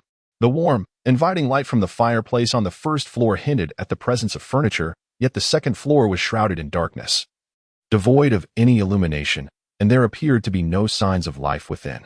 As Wei Sun contemplated this, the door of the cottage creaked open, revealing a figure standing in the warm glow of the fire, their voice rasping. "Are you lost in the forest?" He stared at the individual before him, recognizing her as the old witch he had encountered moments earlier in the woods. But that witch had clearly departed in the opposite direction. How could she possibly be here? No, although they bore an uncanny resemblance, they could not be the same person. The witch he had met earlier claimed that the area ahead was uninhabited, and that anyone encountered would surely be a wolf in disguise. Wei Sun glanced at the blood-red moon. On a night of the blood moon, wolves could take on human forms. Yet, while a wolf could transform into a person, could it also conjure a house? Or was it possible that this was indeed Little Red Riding Hood's home? But the wolf had devoured her mother and assumed the guise of the old witch. Yet that seemed illogical. The wolf would more reasonably take on the appearance of the mother. "It's dark and cold outside. Why not come in and warm yourself? The interior is quite cozy, and I have just prepared a roast turkey," the witch said, a knowing smile gracing her lips as she beckoned Wei Sun closer. According to the rules guarding Little Red Riding Hood's identity, one must never accept the witch's invitation. The witch before him was genuine, while the one encountered in the forest was indeed a wolf in disguise. Wei Sun swiftly grappled with the implications of this revelation. Why would the wolf masquerade as a witch and weave such deceit? The wolf's deception aimed to mislead him into believing that the witch before him was the false one, with the intent to eliminate her. Wei Sun's peripheral vision caught sight of the hunting rifle in his hands. Suddenly, clarity dawned upon him. It was the rifle. The wolf feared the rifle. It was aware that the shotgun contained but a single bullet, and it desired her to use that bullet elsewhere, enabling it to unleash its malicious intent upon her without restraint. It had been following her since her encounter with the hunter, or perhaps even earlier. Otherwise, it would not have known of the solitary bullet in her weapon. Yet, it had trailed her for so long, only commencing its actions after dusk, suggesting that even a wolf was bound by certain rules, unable to strike before darkness fell. "Come in and have a seat," the witch's beguiling voice echoed once more. After contemplating the situation, Wei Sun resolved to disregard the witch and depart. However, just as she turned, she heard the faint sound of iron chains clanking from within the wooden cabin, and a pair of eyes emerged from the window, dark as an abyss. Although only half of her face was visible, it was evident that she was a girl with braids, appearing no older than 12 or 13. Her eyes were hollow and black, imbued with trepidation and confusion. The witch followed her gaze and chuckled. "Inside is my little granddaughter. Come in and play with her." Wei Sun locked eyes with the girl, who clutched the windowsill tightly, her fear deepening. "No," Wei Sun replied coldly before turning to leave. The witch's eyes darkened with a mournful glint, and watching Wei Sun's retreating figure, she spoke in a voice deliberately loud enough for her to hear. "Poor woman. Rejecting the witch's kindness, I shall curse you to be forever lost in this forest, never to escape this world." Wei Sun distinctly heard the witch's venomous curse born of rage. To her astonishment, the forest, once delineated, began to expand, the boundaries visibly receding from her. How could she endure this? She was so close to freedom. This old witch's curse truly had power. Stopping in her tracks, she turned back to face the witch at the doorway. The witch revealed her darkened teeth and grinned. "What now? Come inside. It's quite warm." In the next moment, Wei Sun raised her gun. The thunderous report reverberated through the forest. Smoke billowed from the barrel as the old witch stared in disbelief, collapsing to the ground. At the instant the witch was shot, her malevolent curse began to wane, and the forest boundaries reverted to what Wei Sun had initially perceived. "Apologies, but your curse is ineffective." The lone bullet was reserved for the witch. Wei Sun realized her best course of action was to sprint at full speed out of the forest. It was highly probable that the wolf's hunting grounds were confined to this misty forest, as the rules only indicated that the forest was perilous at night, with no mention of dangers beyond its borders. Nonetheless, she chose to approach the cabin. She gazed at the timid eyes behind the window and stepped over the witch's lifeless body, entering directly. Inside, Wei Sun finally beheld the girl in her entirety. Her right foot was shackled by a massive iron chain, confining her movements to the ground floor of the wooden cabin. Her face was pristine, yet she wore tattered, flimsy garments, and her skin was riddled with pustules of varying sizes, as if afflicted by a grievous illness. Upon seeing Wei Sun enter, the fear that once clouded her eyes dissipated, replaced by a look of bewilderment. Wei Sun stepped forward and extracted an axe from the bamboo basket, severing the girl's iron chain. "You are free now," Wei Sun said, gazing at her. The decision to use the lone bullet on the witch was not solely driven by the malevolent curse, but was also influenced by this girl. She might be a player trapped in this place, or perhaps a key to vital clues.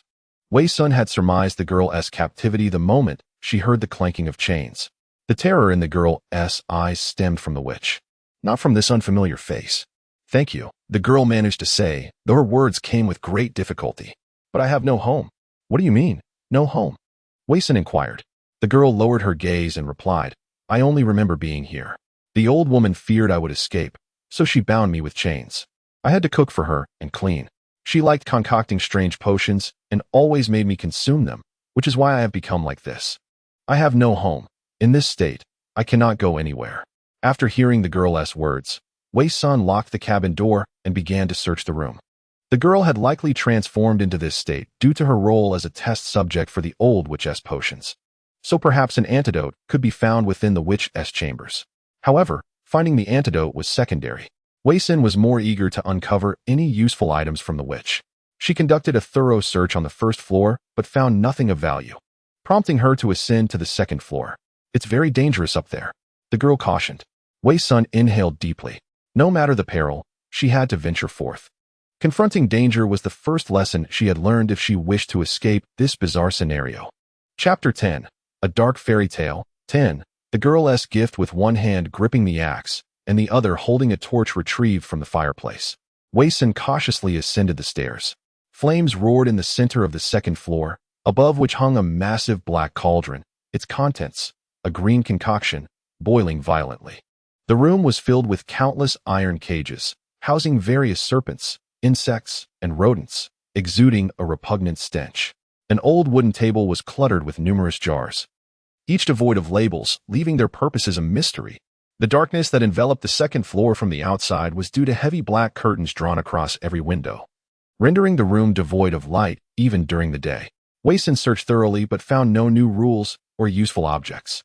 Instead, the myriad of jars remained unfamiliar, and she dared not disturb any of them. However, upon the table lay a tome, seemingly chronicling the intricate processes of potion making. Yet the script was an enigmatic language she could not comprehend. Wei Sun carried the book downstairs. The girl remained standing in the living room. "Can you read?" Wei Sun inquired. The girl nodded slightly. "I know a bit. My mother taught me when I was young." Wei Sun handed the book to the girl, saying, "Perhaps this volume can assist you in alleviating your ailments." The girl, astonished, exclaimed, "This is the Book of Magic Potions." It appeared to be of use to her. Since there was nothing beneficial for her here, she should hasten to Little Red Riding Hood's home. One wondered if the wolf had discovered Little Red Riding Hood, who was confined in her grandmother's house. If that Little Red Riding Hood had perished, would a new one have emerged? Lost in thought, the girl removed the red bracelet from her wrist and offered it to Wei Senator Big Sister. "Thank you. I have little to repay you with. Please accept this." Wei Sun gazed at the red bracelet, woven from crimson cotton and hemp. "I have worn this since childhood. It brings hope. If you lose your way, it may guide you towards the right path." Wei Sun regarded the girl. Though her act of saving her was merely incidental, her motivations were solely to navigate through this chapter. Yet, since this girl was also a part of the dark fairy tale, the gift she offered might indeed prove to be a useful artifact. With that thought, Wei Sun graciously accepted it. Ding! Newcomer prompt current plot unlock status 50. Wei Sun was surprised to discover that this was indeed a significant clue, instantly enhancing her plot unlock status by 25. "Thank you, I must take my leave," Wei Sun said to the little girl. "Be careful, there is a big bad wolf outside," the girl warned, casting a wary glance toward the door. Wei Sun, her gaze fixed on the entrance, placed the bracelet into her bamboo basket, grasped the axe concealed behind her, and approached the door. She swung the door open to find an old witch hunched over, grinning with malevolence. Hee. At the witch's feet lay the lifeless body of another witch, identical to her in appearance, recently slain by gunfire. Your gun is out of bullets, isn't it?" The witch at the door spoke with a chilling tone. Wei Sun revealed the axe from behind her, her expression stoic. "You have two choices. First, take this corpse and leave. Second, you may experience the might of my axe." The witch's eyes glimmered with a greenish hue, her ears sharpened, and two sharp fangs protruded from her mouth, transforming her into a grotesque half-human, half-beast visage. "Do you dare to threaten me?" Her voice was piercing, completely devoid of humanity. "If I am not mistaken, you are yet unable to fully revert to your wolf form. Otherwise, you would not be resorting to deceit for my solitary bullet," Wei Sun speculated. What solidified her conjecture was not only the wolf's clumsy lies, but also the pair of wolf's eyes that resided within her bamboo basket. If wolves could freely alter their forms under the blood moon, they would certainly not perish beneath the axe of Little Red Riding Hood. At the entrance, the half-human wolf took a step back, incredulity flashing in its eyes. Witnessing this, Wei Sun grew increasingly certain of her hypothesis. "I shall grant you merely 3 seconds. I fear not death, but what of you?" 3, 2. Wei Sun began her countdown.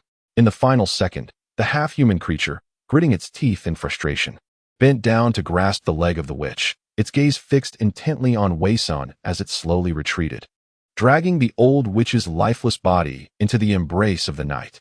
"Sister, you are so impressive," the girl whispered softly from behind. "I have heard from my grandmother that on the blood moon night, wolves take on human forms. This transformation is forced. Only when the moon resumes its original hue will the wolves revert to their true selves." Thus it was. Wei Sun set down her axe, exhaling in relief.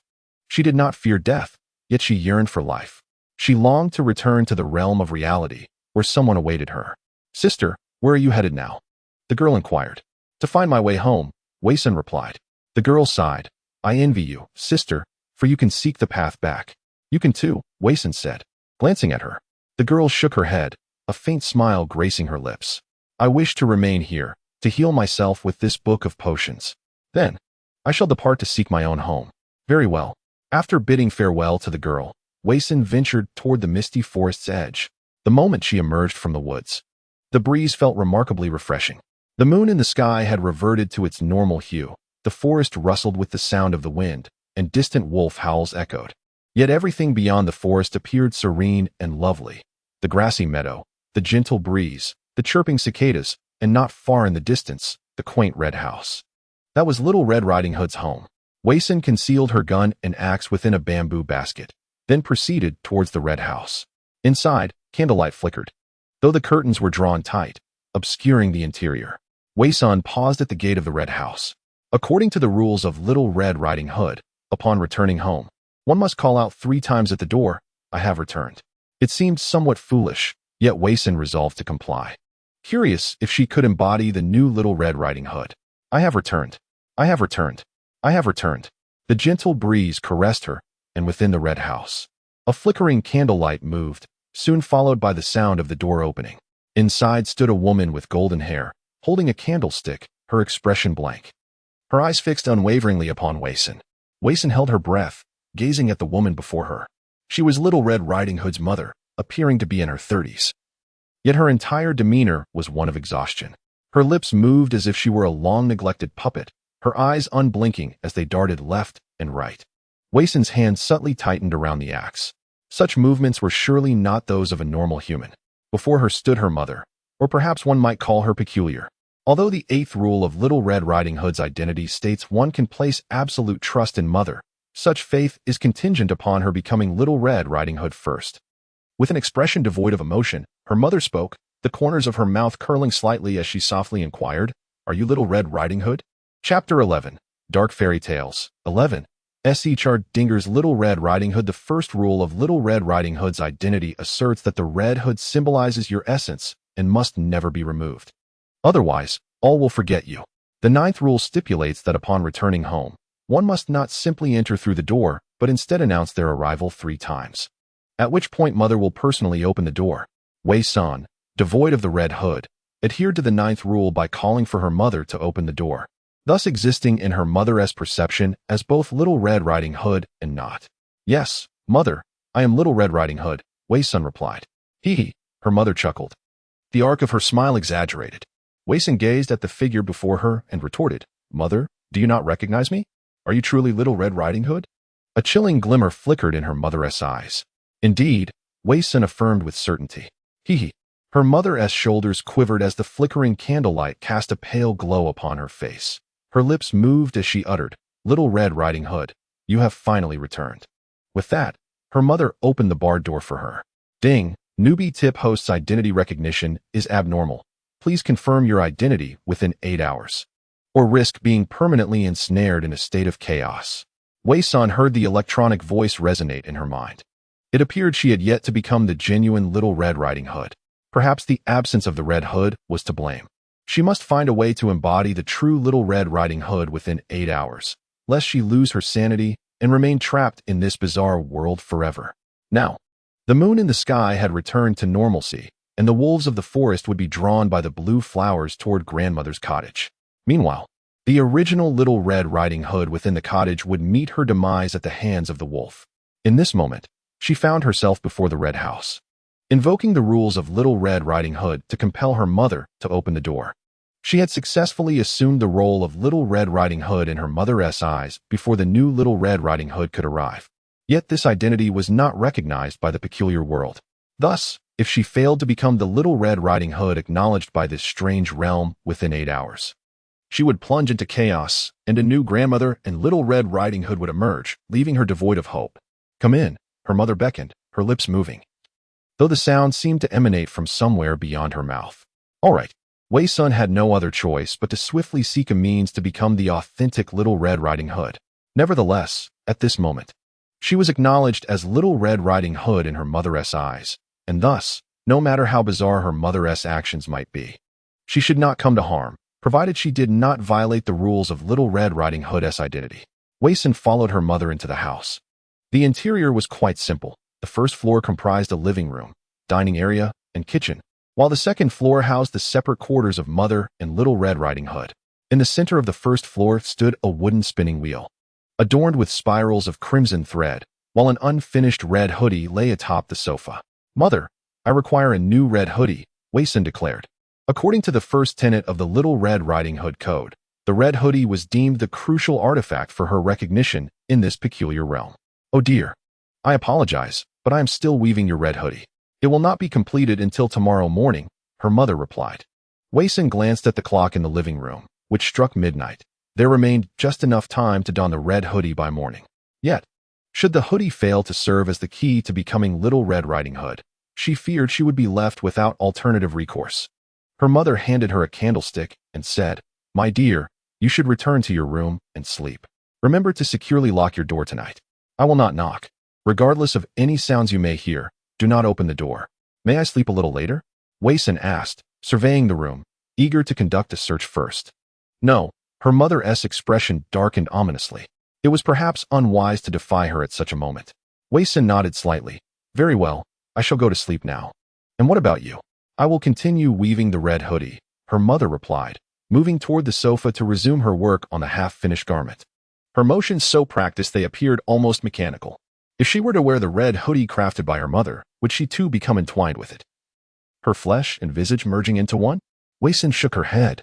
Losing her face was a far lesser fate than losing her life. As she pondered, she ascended the staircase while holding the candlestick. This wooden house bore a striking resemblance to her grandmother's abode, albeit with more rooms. Upon reaching the corridor, she halted, confronted with two doors, one to the left and one to the right. Which should she choose? What consequences awaited her should she err in her choice? Ding! Newcomer alert. The host is reminded to select the correct room. Should the choice be erroneous, the mother may enter a frenzied state. And no one can guarantee your safety. Wei Sun still grasped the bamboo basket, within which lay a sharp axe. Should her mother succumb to madness, she would not hesitate to wield the axe against her. However, if her mother were gone, no one would weave her red hoodie, leaving her fate sealed. With these thoughts, Wei Sun scrutinized the two wooden doors before her. The left door stood pristine, devoid of any adornments. The right door, however, was embellished with a decorative charm of dried red mushrooms strung together with crimson thread. Wei Sun raised the candlestick to examine the mushrooms closely. They were fly agarics.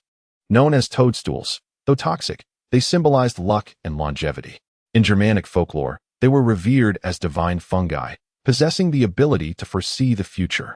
The Germanic peoples, regarded as one of the three great barbarian tribes alongside the Celts and Slavs during the Roman Empire, remain a representative ethnic group of contemporary Europe. Her memory was remarkably sharp. She could recall nearly all the content from books she had diligently read. In her recollections of the fly agaric, she remembered having discovered it in a particular library, seemingly accompanied by another person. Who was that individual? Which library was it? Why did these memories elude her grasp? Wei Sun rubbed her forehead, striving to suppress the overwhelming sensation. Whenever she endeavored to recollect, her thoughts spiraled into a state of utter confusion. Taking a deep breath, she turned her gaze towards the two doors before her, resolutely choosing the unadorned left door. The fly agaric is poisonous. Her mother would never hang it on her daughter's door. Furthermore, symbols of longevity are typically associated with the elderly, who would display auspicious tokens. Therefore, Little Red Riding Hood's room must be on the left. As she entered, the candlelight illuminated the room. The interior was arranged with great warmth.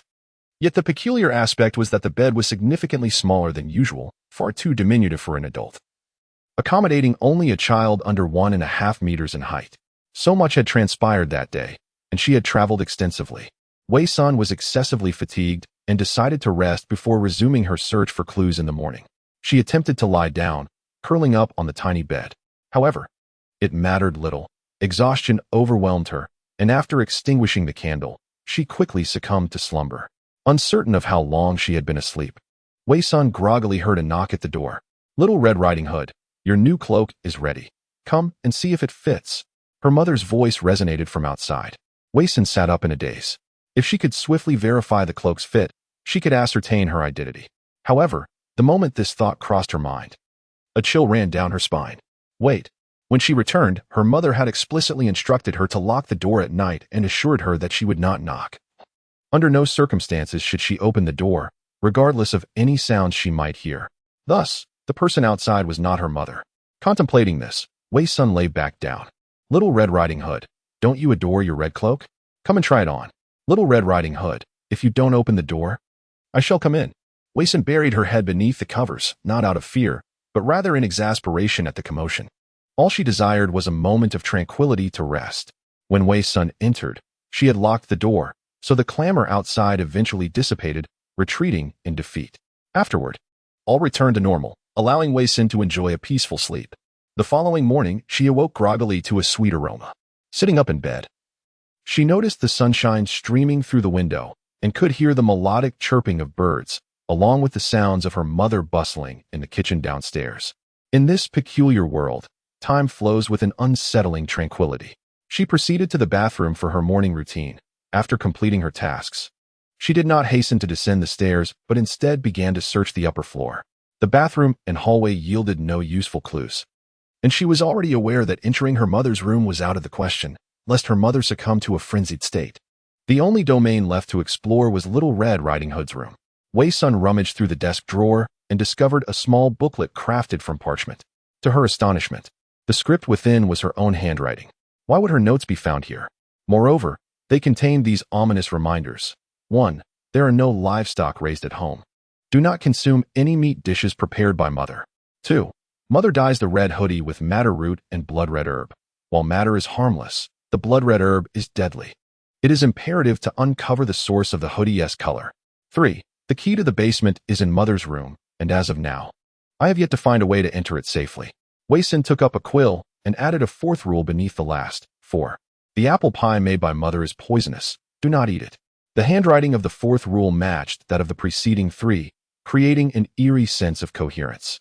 Yet the ink's color suggested they were not penned simultaneously. Clearly, others before her had reached this juncture, deliberately inscribing these warnings within the room. So, where had those versions of herself vanished? It seemed that the earlier iterations had perished, leaving her to traverse this path anew. Perhaps the inscriptions were made by the owners of the corpses she had seen in the hunter's abode. Wei Sun closed the parchment booklet. How many versions of herself existed in this world? Each time she perished, she was revived, yet her memories slipped away, forcing her to begin her exploration once more. Why was this the case? The system had warned her upon awakening that if she failed to clear the challenges, her real-world self would suffer brain death. If her demise did not equate to failure, then what truly constituted failure? Little Red Riding Hood, come enjoy a delightful breakfast. Her mother's voice echoed from downstairs. Wei Sun made her way to the dining room. Glancing at the living room clock, it was now 7:30 in the morning, and she had less than half an hour before she would be at risk of descending into chaos. The dining table was adorned with freshly baked apple pie, aromatic roasted ham, and a vibrant vegetable salad. Her mother held out the red hoodie, presenting it to Wei Sun, urging her to try on the new attire. As Wei Sun gazed at the vivid red garment, she felt a surge of relief that it had not been woven the night before.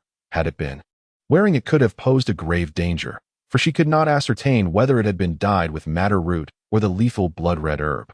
If it were the latter, donning it would undoubtedly spell her doom. Yet, should she refuse to don the crimson hoodie, chaos would inevitably ensue within half an hour. However, how could one distinguish between madder juice and blood red grass? Wei Sun pondered while gazing at the garment. Perhaps her reasoning had been flawed from the outset. She was unable to differentiate between madder and blood red grass, but her mother must surely possess that knowledge. If her mother were indeed a player of Little Red Riding Hood, the hoodie she provided would undoubtedly be harmless. For if the hoodie were toxic, Little Red Riding Hood would perish before ever exiting the house, resulting in her grandmother's player encountering no Little Red Riding Hood that day. Such a bizarre world's rules would be thrown into disarray. The identity rules of Little Red Riding Hood dictate absolute trust in the mother, yet she was not yet recognized by this strange realm as Little Red Riding Hood. Thus she could not place her complete faith in her mother. This crimson hoodie must not be worn for the time being. Thank you, mother, but I shall eat first. I will wear the garment later when I visit grandmother. As Wei Sun spoke, She resolved to buy as much time as possible to ascertain whether the hoodie was indeed harmless.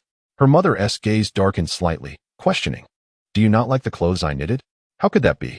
It is precisely because I adore it that I cannot bear to wear it while eating. What if it gets stained? Wei-san explained.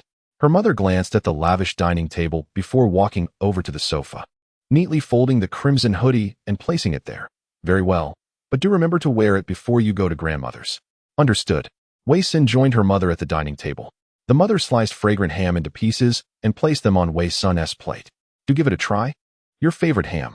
The mother beamed with a gentle smile, yet her eyes bore an evaluative glint. A note from the sheepskin tome cautioned, do not consume any meat dishes prepared by mother, as there are no livestock raised at home. This ham must not be eaten. The apple pie on the table was also off limits. The vegetable salad was not specifically mentioned, so it should pose no problem. Mother, I am currently on a diet and cannot indulge in sweets or greasy foods, Wei-san stated as she reached for the vegetable salad. But this ham is truly delicious. You should try it, her mother urged, her smile unwavering. Wei-san gazed at the sizzling ham, its aroma and appearance undeniably tempting. Yet, as the note indicated, her mother had no livestock, nor was there any sign of a butcher in the vicinity. Thus, from where did mother procure the meat for this ham? If consumed, would it not lead to mental contamination at best, or death by poisoning at worst? Resisting her cravings, Wei-san steadfastly declined. Mother, I am on a diet. Her mother's countenance visibly darkened, and she turned away, lowering her head to eat the ham. She chewed voraciously, oil dripping from the corners of her mouth. Yet she seemed entirely unfazed. Wei-san began to eat the vegetable salad, finding it bitter and not particularly fresh. Fortunately, after consuming the meal, her body exhibited no unusual reactions, providing a temporary satisfaction to her hunger. Wei-san, while savoring her salad, cast her gaze upon the incongruous stone door within the restaurant. She surveyed her surroundings, concluding that this was the most likely entrance to the basement. Her previous attempts to access it had been thwarted, leaving her ignorant of its contents. Yet, it is often in the most perilous places that one may discover valuable treasures. Mother, what lies behind that door? Wei-san inquired. Upon hearing this, her mother, engrossed in her meal, turned to her, her greasy lips moving. The basement. It is a very dangerous place. You must stay away. All right, Wei-san replied, satisfied with her mother's response, which seemed to ease her demeanor as she resumed her meal. Wei-san's gaze returned to the stone door. It required a key to unlock it. Yet the key resided in her mother's room, accessible only when her mother was absent.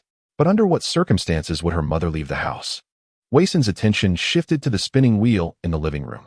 After the meal, her mother cleared the dishes back to the kitchen, and as the sound of running water resonated from within, Wei-san climbed onto the cabinet and selected a round glass cup to pour herself a glass of water. After taking a sip, she carelessly placed the cup on the wooden table in the living room and turned back to her room. Before long, a scream echoed from downstairs. Oh God, how is there a fire? Little Red Riding Hood. On the second-floor corridor, Wei-san stood calmly in place, a cold smile curling at her lips. The cause of the fire was the round glass cup, which had acted as a magnifying lens, concentrating the sunlight streaming through the window onto the thread of the spinning wheel, igniting the dry material and transforming it into the source of the flames. She had deliberately placed the cup on the cabinet to orchestrate this very situation, for it was her only opportunity to enter her mother's room. Chapter 13. Dark Fairy Tale 13. The flesh of the basement seizing the moment while her mother was extinguishing the flames, Wei-san swiftly entered her mother's room. Upon entry, her eyes were drawn to a painting adorning the wall, depicting 3 figures. One was a silver-haired elderly woman seated in a wheelchair, her expression remarkably stern, even somewhat displeased. Beside her sat a woman with golden hair, recognizable as a younger version of her mother, whose eyes in the painting revealed a hint of sorrow. Between them stood a little girl, around 4 or 5 years old, clad in a red hoodie, her hair styled in 2 braids, and her face radiating a blissful smile. This was the true likeness of the grandmother and Little Red Riding Hood. Many years ago, the grandmother, mother, and Little Red Riding Hood had lived together. However, this house contained only 2 bedrooms. If the grandmother had also resided here, where was her room? Moreover, why was there no father depicted in this painting? Whether in her grandmother's wooden cabin or the red house, she had never encountered any traces left by men. Why does Little Red Riding Hood not have a father? What circumstances led her grandmother to dwell alone in the forest? Wei Sin pondered these questions while searching for the key to the basement. Aware that she had no more than 3 minutes, where would important items typically be concealed? Not within the wardrobe, nor within the drawers, and certainly not beneath the bed. The hint in Little Red Riding Hood's room explicitly indicated that the key resided in her mother's chamber. It should be there, yet it was nowhere to be found. Suddenly, Wei Sin caught a glimpse of a painting on the wall. The girl in the artwork wore a red bracelet. Drawing closer for a better look, she realized that the braid of the bracelet was identical to one given to her by a girl in the witch's house in the woods. The girl depicted in the painting was indeed the same girl from the witch's abode, yet this artwork was created many years prior. The real Little Red Riding Hood had long since grown up and had been tormented by the witch, which is why Wei Sin failed to recognize her at first. But why was Little Red Riding Hood at the witch's? Wei Sin contemplated, sensing that she had overlooked a significant clue. What could it be? Just then, footsteps echoed from the staircase. It was her mother. If her mother discovered her in this room, it would spell disaster. As Little Red Riding Hood's mother ascended to the second floor, Wei Sin happened to be walking down the corridor.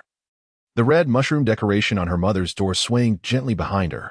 Her mother cast a dark glance toward the room's entrance, her expression growing increasingly cold. Wei Sin struggled to maintain her composure. Although she had just emerged from the room a moment ago, she now had to feign normalcy, ensuring that her mother detected no hint of her secret. A chill breeze swept through the corridor's window, causing the red mushroom decoration on her mother's door to sway even more vigorously. Observing this, her mother's expression gradually softened, yet her gaze remained tinged with suspicion directed toward Wei Sin. Is something amiss, mother? Wei Sin inquired. Oh dear. The spinning wheel caught fire and burned a hole in your new dress, her mother replied. Following the earlier painting, Wei Sin's mind raced with new conjectures. The red hooded garment she had hesitated to wear was now damaged, yet it could serve a purpose. Wei Sin swiftly contemplated her response, saying, It's all right, mother. Could you mend the dress for me? I will go to the forest to find grandmother. Her mother nodded. Very well. Together, Wei Sin and her mother returned to the living room, where the spinning wheel had turned to ashes, and the back of the red hooded garment bore a large hole, with one side of the sofa singed. Her mother could only sit on the opposite side of the sofa to begin mending the red hooded garment. At that moment, due to the wall's obstruction, her mother's position was such that she could not see the door leading to the basement in the dining room. Everything unfolded precisely as planned by Wei Sin. She deliberately placed the cup in a position that would inevitably scorch the spinning wheel, which was situated adjacent to the sofa, thereby ensuring that the sofa would also suffer the consequences. Consequently, her mother would have no choice but to sit on the opposite side, entirely unable to see the direction of the dining room. Clutching the key tightly in her hand, Wei Sin recalled discovering it beneath her mother's pillow in the final moments before her mother ascended the stairs. To her surprise, the key had been so easily accessible. Her initial search in wardrobes and cabinets had proven to be a waste of time. Mother, you've worked so hard. Allow me to prepare an apple pie for you in the kitchen, and you may judge my culinary skills, Wei Sin said with a smile. A flicker of astonishment crossed her mother's eyes. Oh, dear, you've grown up and learned to care for your mother. Of course, Wei Sin replied before heading towards the kitchen, while her mother watched her with pride until she vanished inside. Once inside the kitchen and sensing her mother's gaze retreat, Wei Sin swiftly made her way to the dining room. She gently inserted the key into the basement door's keyhole, turning it slowly, every movement executed with bated breath, mindful of the fact that her mother was merely a wall away. Warning, warning, the host will succumb to chaos in 10 minutes. Wei Sin furrowed her brow, maintaining her composure as she continued to unlock the door. She aimed to explore the basement within the 10-minute time frame, hoping to uncover more useful clues. If fortune favored her, she would find something significant. If not, she would hasten back to the living room to don the red hoodie knitted by her mother. Toxic or not, intact or broken, she had no choice but to gamble everything. The door yielded to her efforts, opening inward.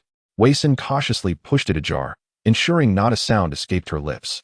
Once inside, she carefully closed the door behind her, only daring to breathe once it was securely locked again. Behind the door lay a staircase descending into darkness, illuminated by a flickering candle on the wall. The air was thick with a nauseating stench of decay, suppressing her physiological discomfort. Wei Sin grasped the candlestick and ventured deeper into the basement. What greeted her in the basement left her momentarily paralyzed, nearly causing her to drop the candlestick. It resembled a slaughterhouse. Countless rusted hooks dangled from the ceiling, resembling the gruesome fate of livestock. The hooks pierced through hollowed-out chests of lifeless bodies, leaving them suspended in grotesque postures. Under the candlelight, each face bore an uncanny resemblance. Every single one was her own. Wei Sun's hair stood on end. Why were there so many corpses of herself here? More than in the hunter's den, so numerous that they were impossible to count. Uniquely, they all wore red hoodies, identical to the one her mother had knitted for her. Therefore, every red hoodie bestowed by her mother was tainted. These were the remnants of her grandmother's attempts to become Little Red Riding Hood, most of whom had perished beneath her mother's red garment. Only the genuine Little Red Riding Hood, adorned with the red hoodie gifted by her mother, is truly harmless. Moreover, among the corpses, some remain intact, while others bear significant flesh missing, particularly from the thighs and buttocks. The first ominous clue: no livestock is raised at home. Hence refrain from consuming any meat dishes prepared by mother. Thus, this morning's ham, which mother served, was nothing short of revolting. Wei Sun nearly retched at the thought. This mother is undoubtedly deranged. With great restraint, Wei Sun searched the basement. In a corner, she stumbled upon a mound of hay, thick with dust and cobwebs, evidently piled for many years. This is mint. Wei Sun furrowed her brow in contemplation. Why is there such an accumulation of aged mint here? What purpose does it serve? Who could possibly require so much mint?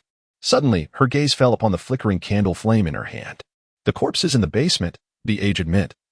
The portraits of 3 women, the red string from Little Red Riding Hood, the vanished father. The daily delivery of poisoned apple pies. She comprehended the truth behind this dark rendition of the Little Red Riding Hood tale. Chapter 14. Dark Fairy Tale 14. I am you. As Wei Sun ascended the staircase. The moment she opened the basement door, her mother's face loomed before her.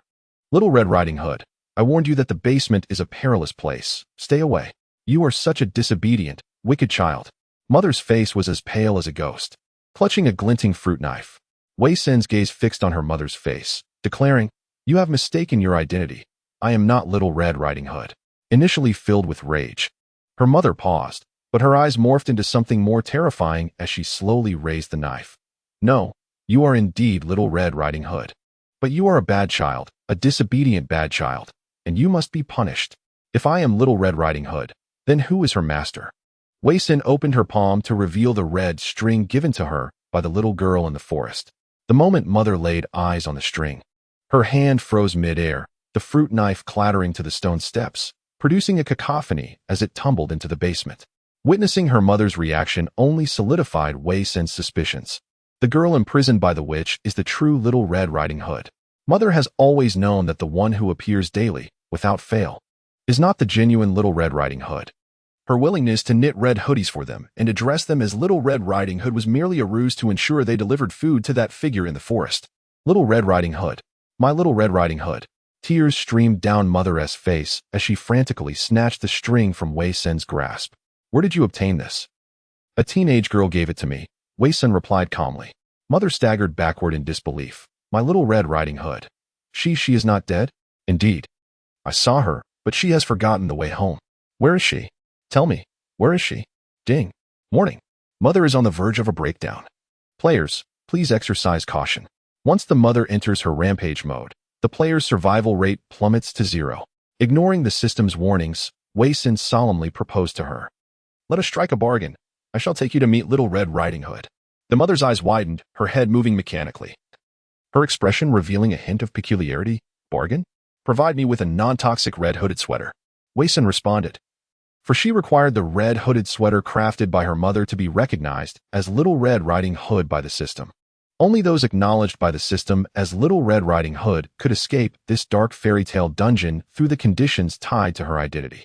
The mother's initial fury gradually subsided, her eyes glistening with unshed tears as she gazed at Wei Sun. Will I truly see my Little Red Riding Hood again? It depends on your choices. If I perish, no one shall ever know where she is, Wei Sun replied boldly. The mother, with tears in her eyes, looked at the bracelet, slowly turning to ascend the stairs. Observing this, Wei Sun followed suit. Upon entering her room, the mother retrieved a delicate wooden box from her wardrobe. Opening it revealed a faded red hooded sweater. Take it, she offered, extending the garment towards Wei Sun. Wei Sun examined the red hooded sweater in her hands. It was a size suitable only for a 4 or 5-year-old child, identical to the attire worn by Little Red Riding Hood in the illustrations. Ding. Congratulations, host. You have successfully acquired the identity of Little Red Riding Hood. Newbie tip, current plot unlock, 90. Realization dawned upon Wei Sr. She had initially believed that the red hooded sweater worn by players embodying Little Red Riding Hood was also woven by the mother, but that was not the case. The red hooded sweater of the Little Red Riding Hood players came pre-packaged upon their arrival in this bizarre world, symbolizing their identity. In contrast, the red hooded sweaters crafted by the mother were invariably poisonous. Those who donned the red hooded sweater were viewed by the mother as Little Red Riding Hood, sent to deliver food to the grandmother in the woods. Conversely, those who attempted to masquerade as Little Red Riding Hood without the sweater were dressed in the toxic versions, leading to their demise, after which they were dragged to the basement to serve as her sustenance.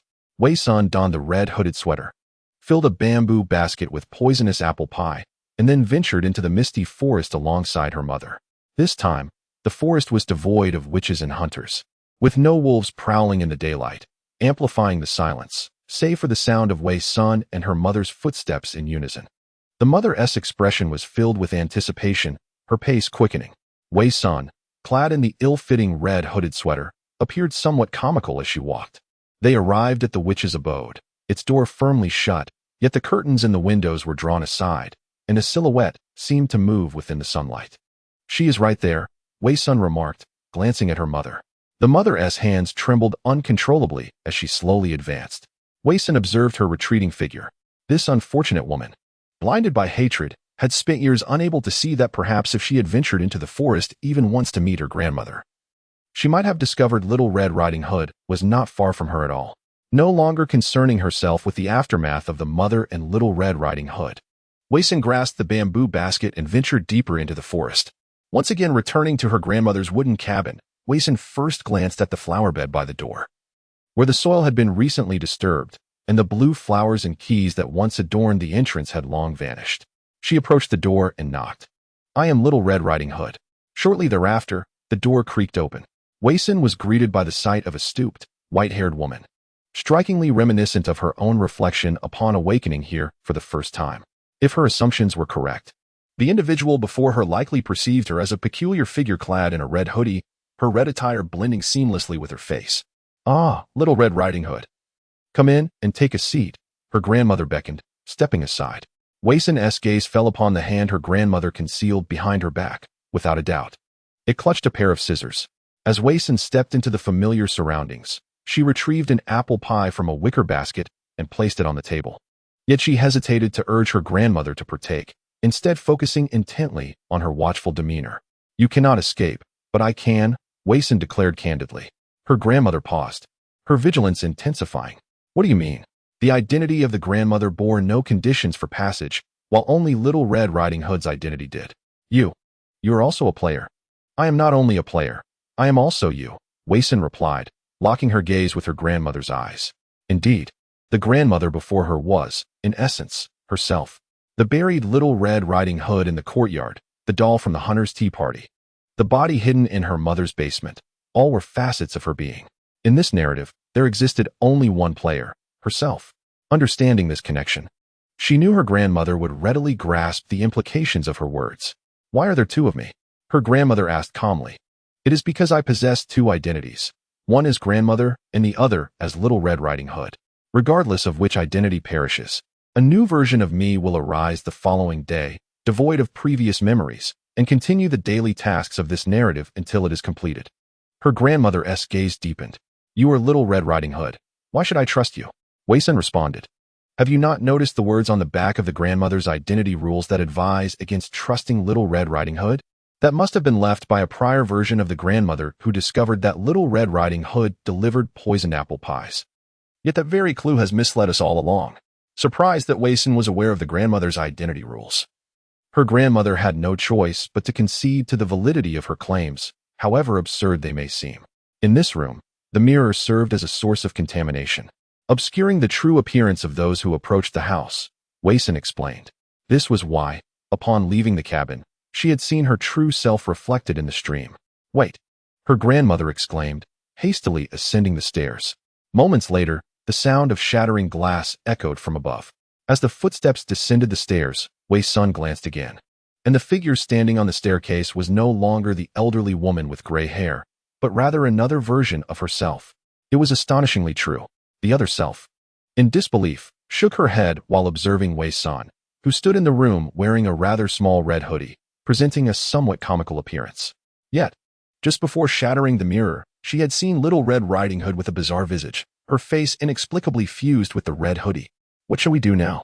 The other self inquired as she approached Senator Wei-san, turned her gaze towards the apple pie, and replied, "The condition for Little Red Riding Hood to succeed is to fulfill her mother's task. In truth, the task is rather simple, to make grandmother eat the apple pie. However, due to the pie being poisoned and a previous grandmother having left a warning not to trust Little Red Riding Hood, the task has become exceedingly difficult. Yet, consuming this pie would mean my demise. But I am you. If I succeed, it means you have succeeded as well," Wei-san asserted. The other self displayed hesitation. Wei-san was untroubled by the prospect of the other self refusing, for she understood that they were one and the same. Here, perhaps countless versions of herself had existed. However, they lacked the memories of their former selves. It was difficult to determine which version was the true self. Nonetheless, upon returning to the real world, she would undoubtedly be the genuine article, for there, only one of her existed, unique and unparalleled. But how can you be certain that Little Red Riding Hood has never succeeded? The other self asked, her expression grave as she looked up at Senator Wei-san froze momentarily. Indeed, how could she be so sure that Little Red Riding Hood had never triumphed? She had presumptively believed that if she succeeded, she could escape this dark fairy tale realm. Yet, if two versions of herself could coexist, it was entirely plausible that one of them had successfully completed the journey and left this narrative, while another remained trapped within it. Wei-san felt a chill run down her spine. After a prolonged silence, the other self slowly grasped the apple pie and remarked, "But we have no other choice, do we?" Wei-san's eyes softened. "Indeed, even if there is but a 1 in 10,000 chance, I must return. Yes, I want to go back. There are those who await me." The other self agreed with a sense of eagerness. Just as she was about to consume the poisoned apple pie, she suddenly paused and turned her gaze towards Wei-san, asking, "How do you know all of this?" Wei-san took a seat and replied, 3 days ago, I awakened here as well." "So your original identity was grandmother?" The other self exclaimed. "Yes, at that time. Another grandmother's corpse was still hanging in the house. She had committed suicide, likely in despair after realizing she had no conditions for success, and that Little Red Riding Hood was also herself," Wei-san explained.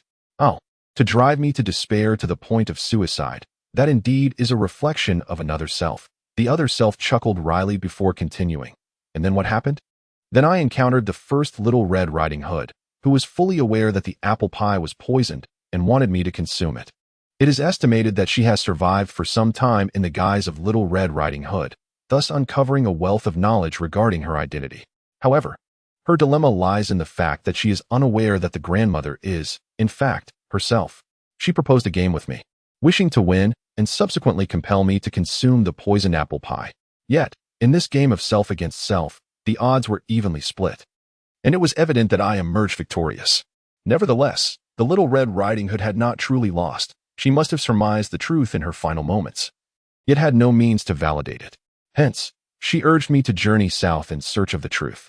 From her, I discerned the conditions for completing the quest of Little Red Riding Hood, fulfilling the mother's task. I traversed the misty forest, encountering the hunter, the wolf, and the witch, ultimately rescuing a little girl from the witch's clutches, who gifted me a wristband. Subsequently, I located Little Red Riding Hood's home and encountered her mother. Within her home, I discovered remnants of my previous self's hints. Following these clues, I entered the mother's chamber, where I beheld portraits of the mother, the grandmother, and Little Red Riding Hood. Through the wristband of the girl depicted in the portrait and the one I had received, I deduced that the girl imprisoned by the witch was the true Little Red Riding Hood. In the basement of the mother's house, I stumbled upon numerous corpses clad in red hoods, leading me to realize that the hoods were toxic. Yet, to genuinely transition from the identity of the grandmother to that of Little Red Riding Hood, it was imperative to don the red hood. Thus, I struck a bargain with the mother. I would lead her to the true Little Red Riding Hood in exchange for a non-toxic red hood. The other version of myself quickly grasped the logic of the situation, but remained somewhat perplexed, stating, "We have entered this bizarre world of dark fairy tales due to an ineffable force, compelled to undertake these actions by the tasks and rules set before us. But why would the mother in this realm engage in such behavior? The grandmother is her own mother. Does she intend to poison her own parent? Have you not noticed? The other self remarked, swiftly identifying the inconsistencies. In the entirety of this tale, one figure has vanished entirely, our father. Analyzing further, it was evident that the missing father, the daughter imprisoned by the witch, the grandmother's kitchenless cabin, and the poisoned apple pie were all elements of revenge. Indeed, Weiss sighed softly. This is the only plausible explanation, perhaps the closest to the truth. The peppermint in the basement, along with the fact that a family of 3 occupies only 2 rooms, suggests that initially there were just the mother and the grandmother. Yet one day, the mother found herself with child out of wedlock. I once learned that in historical Europe, premarital pregnancies and abortions were strictly forbidden, which accounts for the abundance of peppermint in the basement, as many resorted to its juice for the purpose of miscarriage. However, it is evident that the plan for abortion was unsuccessful.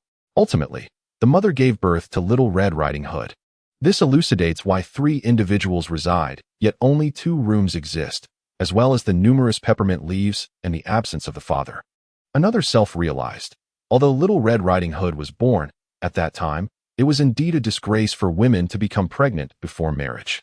Consequently, the grandmother was always reluctant to accept Little Red Riding Hood and ultimately deceived her into the forest when she was around 4 or 5 years old. Wason nodded. Continuing the narrative, in the forest, there were many wolves. The mother believed that Little Red Riding Hood had been devoured by a wolf, leading to a severed relationship with the grandmother, whom she then cast into the forest as well, abandoning her in a house devoid of a kitchen or food, hoping to starve her. However, the true grandmother was already paralyzed, and left in such a place, she could only await her demise. If she wished to wheel herself back to the red house, she would surely not escape the foggy forest before nightfall and would certainly be consumed by wolves. Yet, the green fruits were edible. Thus, the grandmother managed to survive for so many years, but this matter eventually came to the mother's knowledge. Coincidentally, the mother encountered Little Red Riding Hood, prompting her to instruct Little Red Riding Hood to deliver poisoned apple pies to this location repeatedly. Another self shook their head, sighing, "It is clear that both are mothers, yet they have both turned into demons for the sake of their respective children." The 2 remained silent, the dark fairy tale concealing the hardships of 2 mothers. It is unknown whether the grandmother regretted deceiving Little Red Riding Hood into the forest, nor is it clear whether her initial intention was to free the mother from the shame of premarital pregnancy or to prevent the family from being disgraced because of Little Red Riding Hood. Well, the story ends here. We should return to our original place. With that, another self unhesitatingly bit into the poisoned apple pie. Upon returning to the real world, remember to live well on my behalf. Do remember to meet the one who has always been waiting for me. Wei Sun gazed into the eyes of her counterpart and nodded slightly. I will. Chapter 16. The Real World. 1. Distorted Memories. Ding. Congratulations, host. You have fulfilled the conditions to complete Little Red Riding Hood. Reward: 100 merit points, lifetime system access, and 365 days to return to reality. Host, please enjoy your 365-day vacation. During this time, the system will be in a dormant state. After 365 days, you will embark on a new journey. So please prepare in advance. Wei Sun awakened in a hospital, greeted by a stark white ceiling, the pungent scent of disinfectant gradually bringing her to consciousness. Sun, an excited voice called from beside her. Wei Sun turned towards the sound to see a handsome young man, appearing to be around 24 or 25 years old. Sun, what is wrong? Don't scare me. The young man, noticing Wei Sun's unusual state, grasped her hand tightly in concern. Wei Sun felt utterly exhausted, seemingly lacking the strength to sit up. With great difficulty, she managed to ask, "Where am I? Who are you?"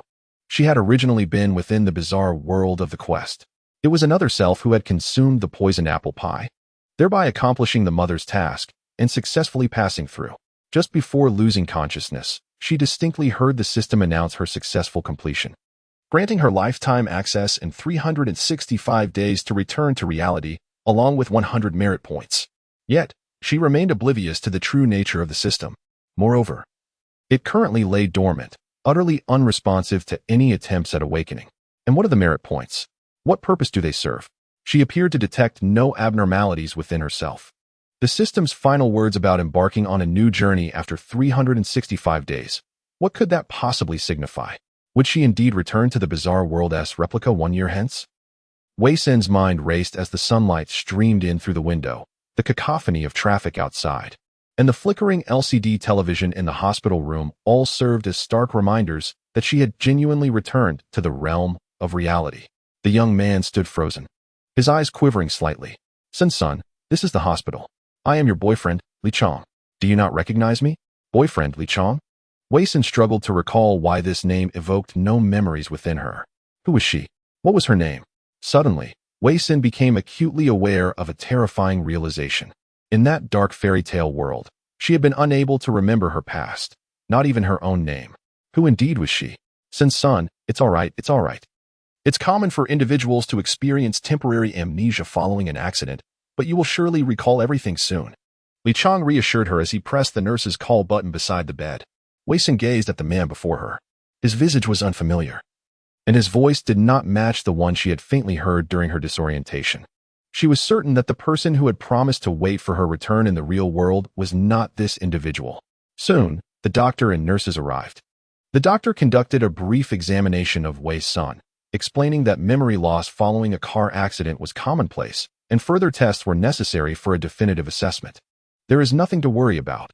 The doctor has assured us that this is entirely normal.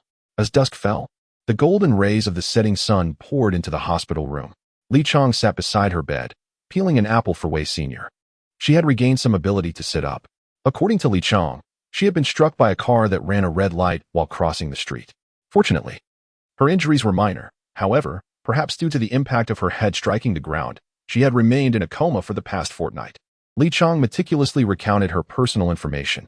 Her name was Wei Sin. She was 24 years old and hailed from Qianan.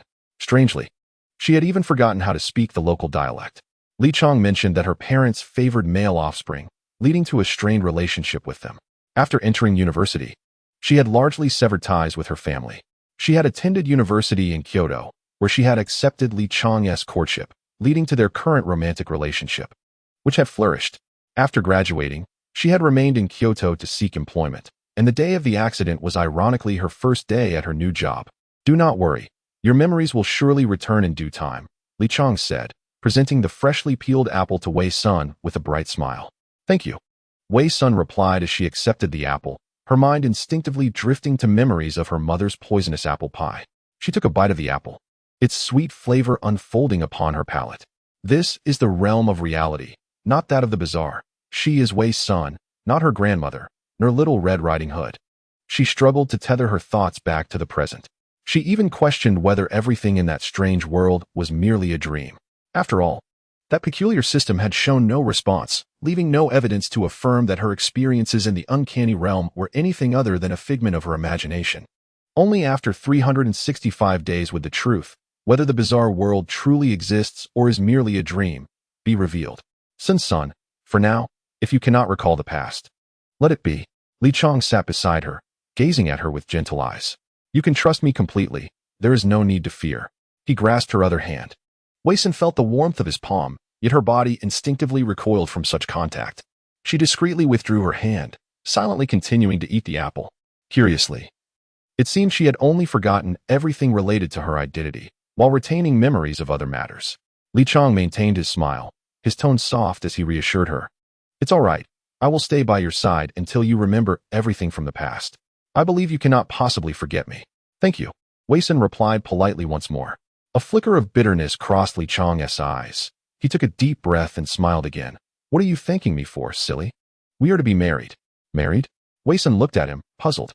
The wedding is in 4 months.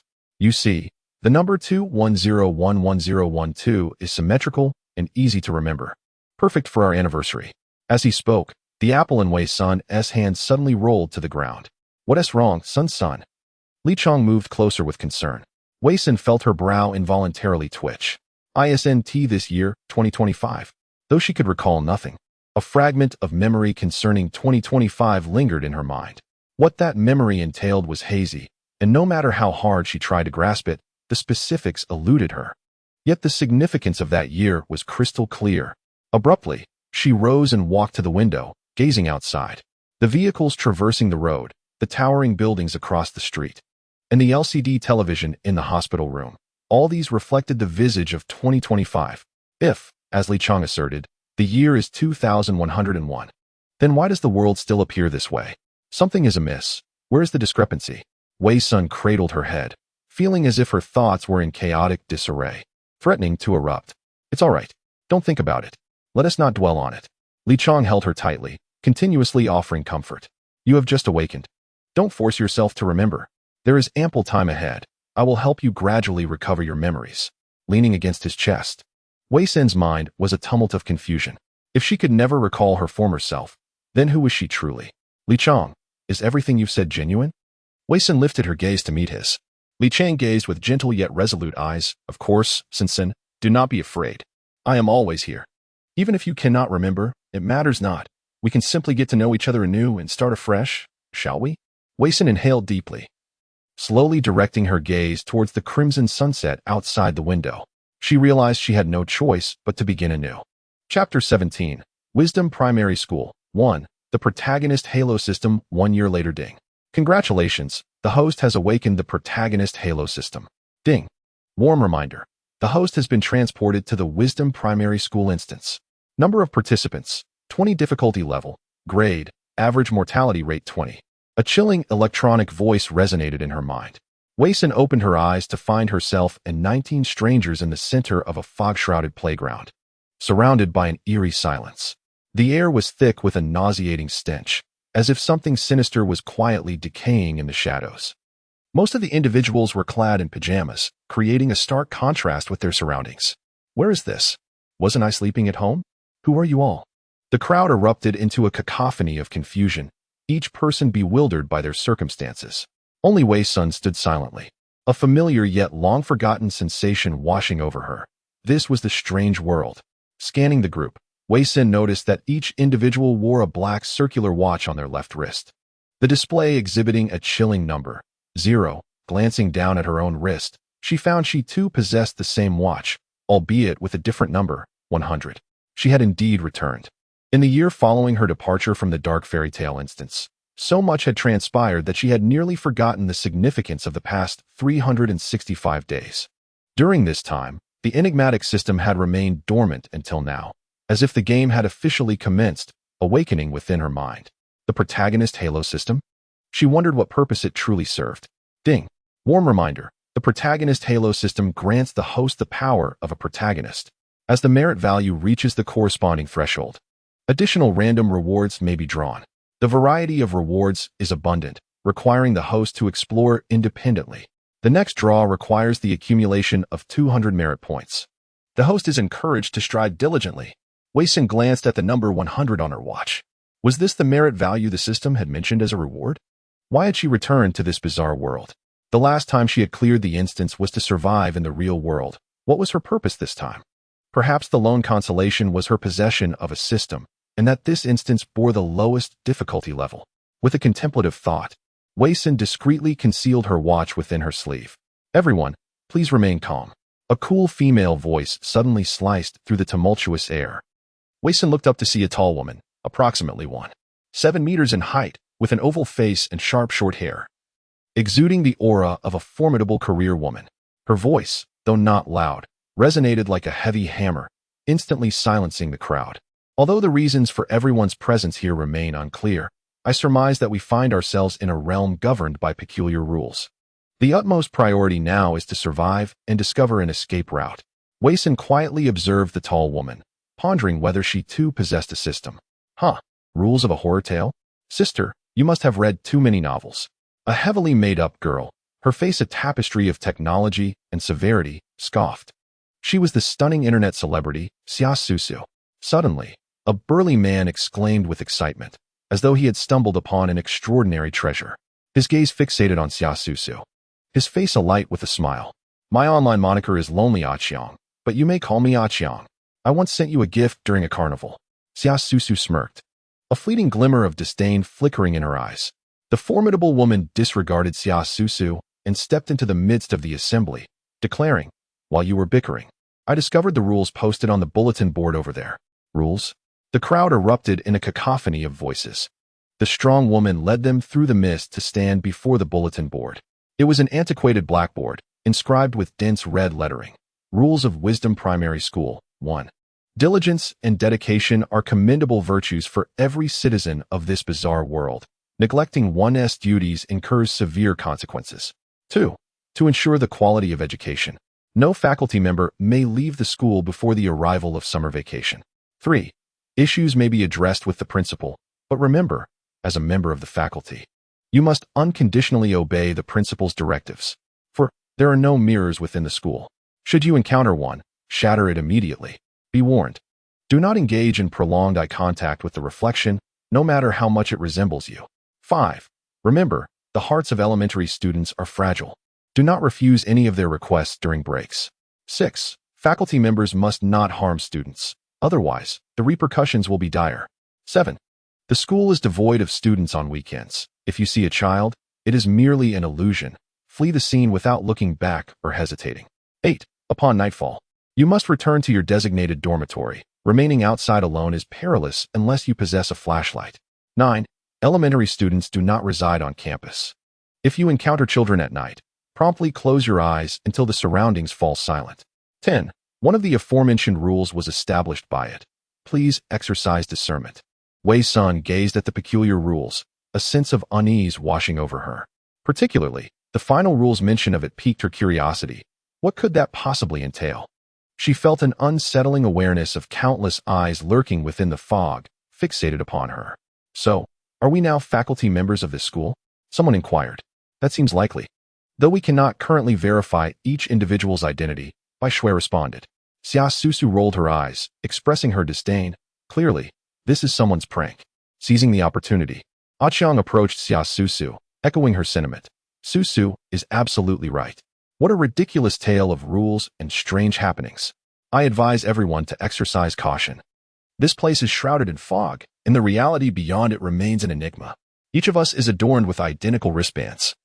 What significance do the numbers etched upon them hold? The assertive woman raised her watch, prompting a flurry of reactions from the crowd. Some echoed her sentiments, while others remained skeptical. In this modern era, who still believes in such tricks? Xia Susu scoffed disdainfully, casting aside her watch before the onlookers. Behold, I have discarded this trinket. What now? The crowd's gaze converged upon her, yet nothing transpired. The rules did not explicitly prohibit the removal of the watch, but considering its universal presence, it must bear some importance. Wei Sun, who had been silent, interjected with a reminder. No sooner had he spoken than an electronic chime resonated in his mind. Ding! Congratulations, host, for performing a good deed. A friendly reminder has earned you 1 merit point. Wei Sun glanced at his wristband, noting the number had shifted from 100 to 101. Scanning the others, he observed they remained at 0, including the woman who had spoken the most. This clearly indicated that the numbers represented merit points, and he alone had awakened the system. Furthermore, it seemed that performing good deeds was one method to increase these points. I will cast away this wretched watch. What will you do then? Xia Susu shot a disdainful glance at Wei Sun and continued. This is evidently a prank show. Believe it if you wish. I, for one, intend to leave. Who will accompany me? The crowd fell silent. Though the desire to depart lingered, they hesitated to act in the face of the rules. Seeing their indecision, Xia Susu's face flushed with frustration as she turned to Aqiang. Aqiang, do you wish to join me? Aqiang glanced at the glaring rules, his expression somewhat uneasy. However, upon witnessing Xia Susu's hopeful demeanor, he summoned his courage, removed his watch, and declared, Susu is right. Let us leave this place. Is anyone else willing to join us? Xia Susu lifted her chin, surveying the crowd with an air of defiance. I will go. Me too. With the first-person's agreement, more began to waver, and soon nearly half the group was prepared to follow Xia Susu. Just as they were about to depart, Wei Sun decided to test the system once more. Are you certain you wish to leave now? According to Rule 2, no staff or faculty may exit the school before summer vacation. Currently, no one knows the fate of those who breach this rule, she cautioned. Ding! Congratulations, host. For performing a good deed, a friendly reminder to the crowd has earned you 7 merit points. Wei Sun immediately grasped the situation. Indeed, merit points were awarded based on the significance of the good deed performed. Upon her words, many who had intended to leave chose to pause and reconsider. Cowards! Xia Susu muttered, rolling her eyes at Wei Sun before turning to the 4 willing to accompany her. Let us depart, leaving this foolish crowd to amuse the production team. The onlookers held their breath as they watched Xia Susu and Chong step into the enveloping fog. Wei Sun pondered deeply. Considering that this was the easiest dungeon with an average death rate of 20, surely these individuals would not be so unfortunate as to perish right from the outset. Chapter 18. Wisdom Primary School 2. The children in the mist. As time ticked away, nothing seemed to transpire. The world was oppressively silent, prompting the group to resume their discussions. At that moment, a formidable woman approached Wei Sun and extended her hand, introducing herself. I am Bai Shui, the president of a publicly listed company. Wei Sun briefly introduced himself. Suddenly, a girl with a compass, speaking in a thick Sichuan accent, emerged from the crowd. She glanced at the compass in her hand before gravely directing her gaze towards Wei Sun, who was engaged in a handshake, and declared, "There is something sinister afoot." Instantaneously, the playground fell into an eerie silence, as her nonchalant words sent shivers down everyone's spine. At that moment, a piercing scream sliced through the mist. It was Xia Susu. "Quick, go see!" shouted a blonde-haired youth, his squinty eyes and muscular arms betraying his urgency. "Wait," Bai Shui called out, halting him. "Something has happened. We must ascertain the situation first." The blonde youth, anxious, retorted, "We don't know which rule they violated to end up like this. We can't rush in recklessly." Bai Shui stated with gravity. Wei Sun regarded Bai Shui, appreciating her caution. Previously, those few individuals had mentioned leaving the school, yet upon entering the mist, it remained uncertain whether they had found the school gate or encountered something else within the fog. Perhaps, as the Sichuan girl suggested, it was a ghost? Wei Sun observed the girl with the compass, sensing she possessed a certain level of expertise. The blonde youth began to regain his composure, his expression now one of concern as he gazed into the fog. "I cannot stand by while a beautiful woman is in peril. What should we do?" "Let us wait and see," Bai Shui advised. All eyes were fixed solemnly in the direction where the individuals had vanished. "Help! Help!" from within the mist. Xia Susu and two others came sprinting back, their faces stricken with terror as if they had witnessed something horrifying. "What happened?" the blonde youth exclaimed, rushing forward to catch Xia Susu, who nearly collapsed. Wei Sun took a cautious step back. Xia Susu, her complexion ashen, stammered, He is dead." The other two who had returned were equally shaken, one of them breathlessly explaining. The man named Chong opened the iron door, and the instant he stepped outside, he died. A collective gasp escaped the crowd. Only the Sichuan girl, clutching her compass, continued to gaze into the mist, declaring, "I told you, there are ghosts." "Indeed, it must be a ghost," exclaimed the other returnee, his eyes wide with fear. "He stood right in front of us, beckoning us to leave. And I watched in horror as he suddenly grasped his own neck and his eyes bulged out. My goodness, this is utterly terrifying." A petite girl, no taller than 155 centimeters and possessing a sweet visage, timidly approached the Sichuan girl. "Sister, are you a Taoist priest?" The girl from Sichuan nodded, expressing her confusion about the current situation. "Let's not act rashly for now," she advised. "Should we call the police? I suppose none of you have your phones on you." Bai Shui glanced at the group. Wei Sun checked his pockets and confirmed the absence of his phone. The others followed suit, discovering they too were devoid of their devices. "What should we do? It's terrifying to think there might be ghosts," Xia Susu cried, burying her face in the arms of the boy with yellow hair. "It was your disbelief that led to the demise of that man named Chong. Are you afraid now?" The southern potato remarked discontentedly. Xia Susu retorted defiantly. "Who would have thought ghosts were real? You should be cautious. What if that Chong returns as a ghost to seek vengeance?" The potato raised an eyebrow. "You, shorty. Be quiet." Xia Susu stamped her foot in fear. The potato bristled. "What did you call me?" "Ladies, please, let us not bicker now," the yellow-haired boy interjected. Standing between them, Bai Shui nodded seriously, stating, "Indeed, we need to remain calm. We must not break the rules, or we will all perish here." The group fell silent again, a palpable fear enveloping them. With a recent death and an atmosphere thick with fog, no one dared to make a move. "Look at your watches," Wei Sun finally spoke up, having examined his watch while they argued. It was a phone watch without network connectivity. The display indicated each person's merit points, and upon further inspection, it contained functions such as reminders, photography, group chatting, and contacts. Strangely, they all found themselves in a group chat titled Wisdom Primary School Instance, while Wei Sun was additionally in a smaller group named Team, with 6 others. He pondered whether the watch was provided due to the multiplayer instance or if there was an essential difference between the Dark Fairy Tale and the Wisdom Primary School instances. Meanwhile, The others began to inspect their watches, and Xia Su Su hurriedly picked up her own, which she had dropped earlier. Suddenly, all the watches vibrated simultaneously. In the Wisdom Primary School instance group chat, Wei Xin sent a message with the number 1, and the chat automatically displayed her name. "Wow, we can receive messages," exclaimed the yellow-haired boy. "Can this watch send an alert?" Wei Xin replied, "I've tried. The watch has limited functions.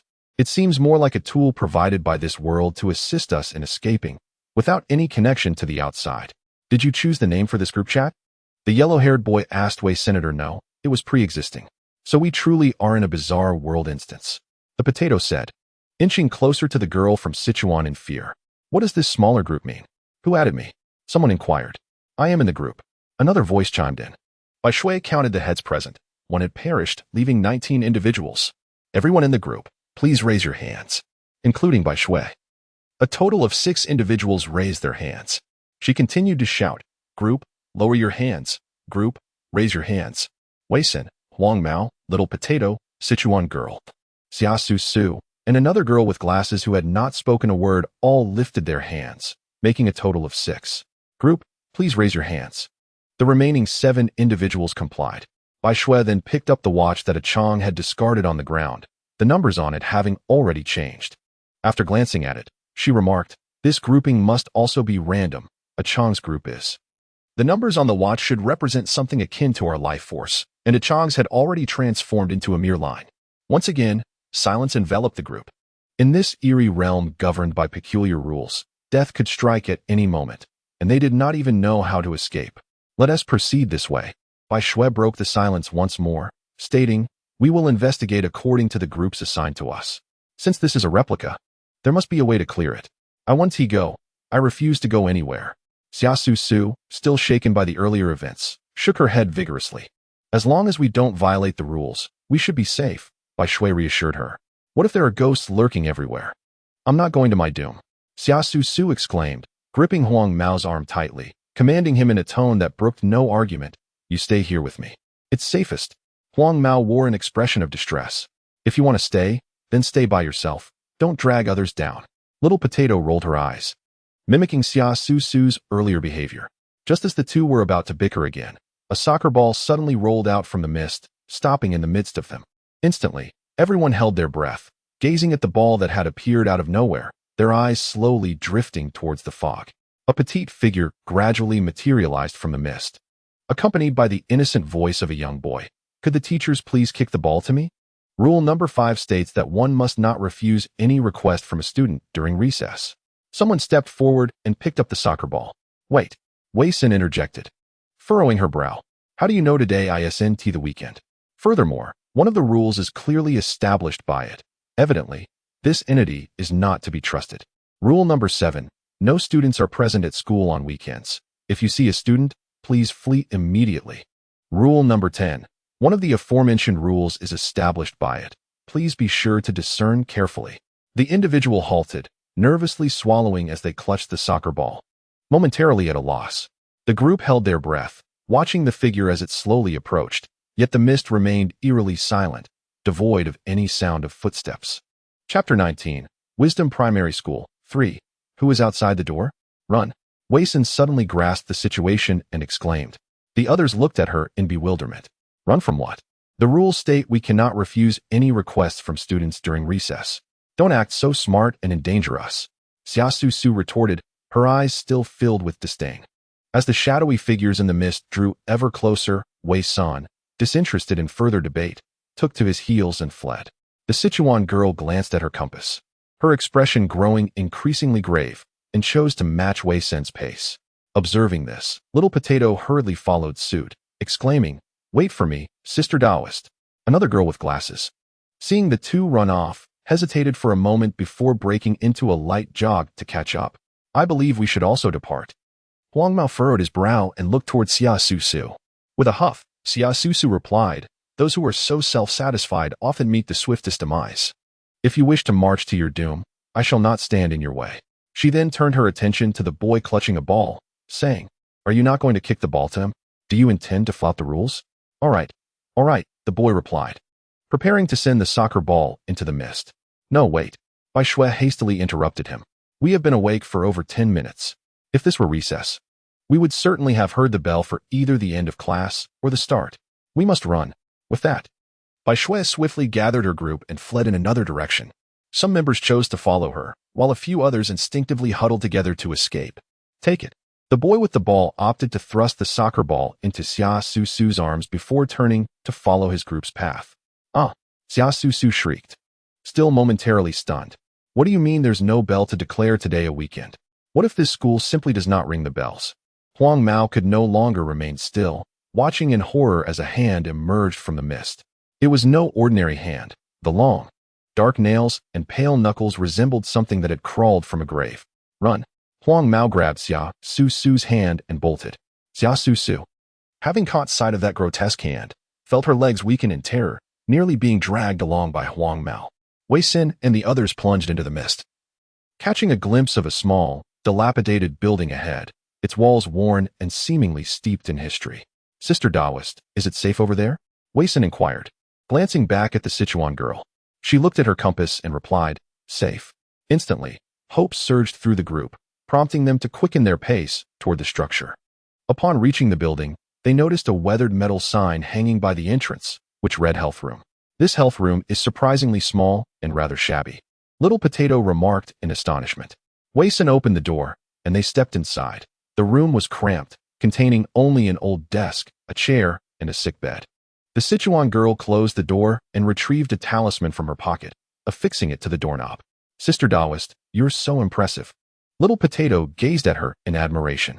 This talisman serves little purpose. It's merely for psychological reassurance, the Sichuan girl candidly explained. Little Potato's smile faltered as she caught a glimpse of Wei Xin, turning to her with a puzzled expression. Sister, how do you know this ISNT recess? Wei Xin subtly concealed a watch displaying the time as 120 in his sleeve and explained. First, we have been awake for over 10 minutes and have not heard any bell signaling the end of the break. Second, did you not notice the date inscribed on the watch? I did. The quiet girl with glasses spoke softly, but it reads May 5th, 2002. Without indicating the day of the week. Little Potato exclaimed in astonishment, 2002. 100 years ago. Is today not June 8th, 2102? The time in our reality must differ from that in the copy. As Wei Xin spoke, the girl with glasses looked perplexed, her voice still barely above a whisper. Then how do you know that May 5th, 2002, was a weekend? Using the Zeller's congruence formula. By determining the variables and substituting them into the equation, it equals 1. Indicating that today is Sunday, Wei Xin replied. The other three girls exchanged glances, bewildered. What formula? And how do you know this rule is accurate? The bespectacled girl quietly inquired. Wei Xin pressed his lips together and replied, it is a hypothesis that requires further validation. I shall explain later. Little Potato glanced at Wei Xin and then at the girl from Sichuan, excitedly stating, one is a powerful brain, and the other is a ghostbuster. I have indeed latched onto the right ally. I am Lin Xiaoxue, just turned 18. I was preparing for the college entrance examination, dozing off while doing problems, and woke up here. I look forward to your guidance, sisters. Little Potato beamed sweetly at the three. I am Suyu, as you can see. I am a Taoist priest. Suyu tucked away her compass and looked at the others. I am Chen Lin, a worker, she said, adjusting her thick glasses. And you? Sister? Lin Xiaoxue turned to Wei Xin. Wei Xin was still lost in thought. How did he come to know this formula? Why did it suddenly come to mind? And he calculated it so effortlessly? Could it be that the system granted him an IQ boost? Sister? Lin Xiaoxue called again. Wei Xin snapped back to reality and said, I am Wei Sun, a butcher. Ah. The three girls displayed expressions of astonishment. Look outside. The sky is darkening. Wei Xin ignored their surprise and gazed out the window. The previously overcast sky was gradually turning gray, the light visibly being consumed at an alarming rate. Chun Lin swallowed nervously and muttered, Rule number 8. When it gets dark, one must return to their designated dormitory. It is dangerous to remain outside alone, unless we have flashlights. Wei Xin said seriously, looking at the others. Let us search. Suyu nodded and was the first to take action. They all understood that the darkness descended too quickly. Venturing outside now would likely lead to doom. So they could only hope for safety within the confines of the room. Thus, they began to search in unison. Lin Xiaoxue looked for a hospital bed. Chen Lin searched the corners of the walls, and Suyu examined the cabinets.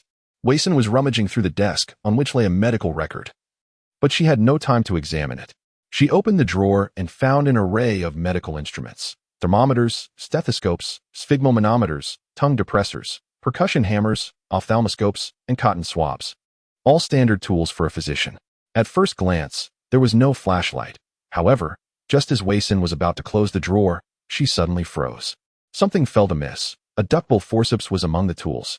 The regulations clearly stated that this was an elementary school. Why would there be an instrument used for gynecological examinations? Could it be that the teachers here also required such checks?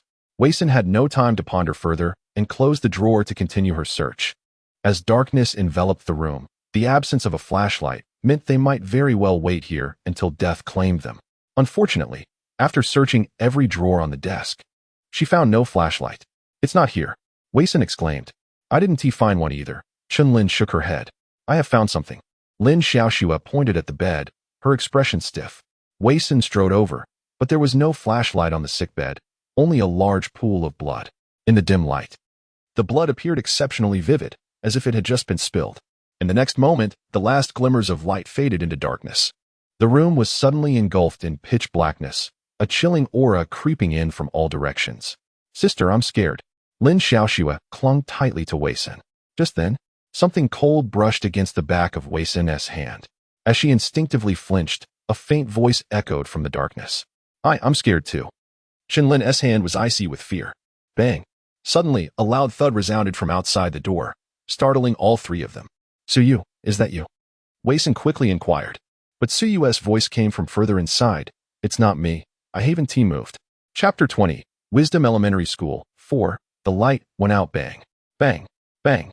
The sound of the door being struck grew more intense, as if the doorframe were trembling, threatening to burst open at any moment. "What should we do? Are we going to survive the night?" Lin Xiaoxue was on the verge of tears. Wei-Sun suddenly recalled something important and lowered her voice to ask, "Who closed the door just now?" "It was me," Chun-Lin replied fearfully. But then she seemed to realize something and trembled. "The door. It's not locked." Instantly, a wave of dread washed over them. Click. The sound of the doorknob turning echoed sharply. Lin Xiaoxue and Chun-Lin pressed closely against Wei-Sun, fear evident in their eyes. Creak. The door slowly began to open, the sound piercing through the silence of the night. A chill breeze swept in, causing goosebumps to rise on their skin. At this moment, Wei-Sun wondered if the system could be of any help. At present, the system is unable to assist the host in overcoming the current predicament. The host can increase their merit value to 200 to unlock card draws. Currently, the merit value stands at 125. The host is encouraged to strive. Methods to increase merit value include: 1. Completing dungeons, with merit value awarded based on the level of completion. 2. Engaging in virtuous deeds within the enigmatic world, which encompass, but are not limited to, environmental protection efforts, aiding others, community service, caring for animals, promoting traffic safety, practicing kindness online, respecting others, nurturing familial bonds, donating and sharing, and spreading positive energy. Wei-Sun furrowed his brow. What a useless system. It is of no help during critical moments. In the darkness, faint footsteps seemed to approach the group gradually. Under such circumstances, there was but one course of action. Just as Wei-Sun was about to speak, a sudden beam of light shone from behind, illuminating the doorway of the infirmary. The three widened their eyes in the dim glow of the flashlight. The entrance appeared utterly vacant. Yet, within the shadows that the light could not penetrate, a red silhouette quietly receded. "Wah, Sister Taoist." Lin Xiaoxue's tears streamed down as she looked at Suyu. "You found the flashlight." Suyu approached, wielding the flashlight. It got stuck in the cabinet. It took quite a while to retrieve it. "It seems this rule is not problematic. We should be safe for the time being." Wei-Sun also felt a slight sense of relief. Had Suyu not found the flashlight in time, he would have prepared to have everyone scatter.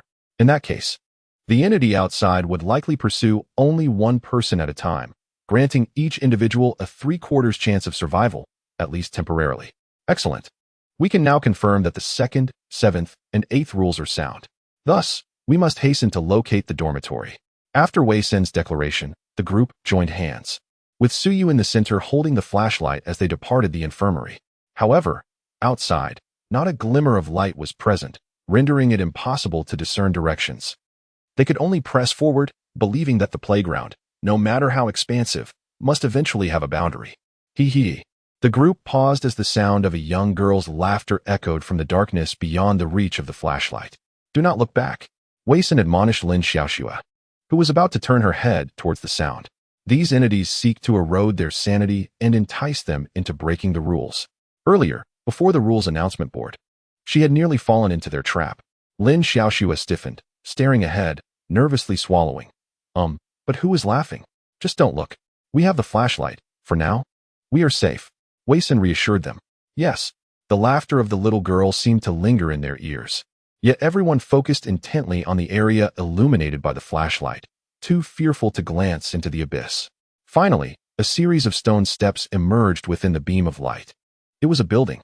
As Suyu spoke, she cast her light around, illuminating the mottled white walls where 5 large characters were inscribed in red paint.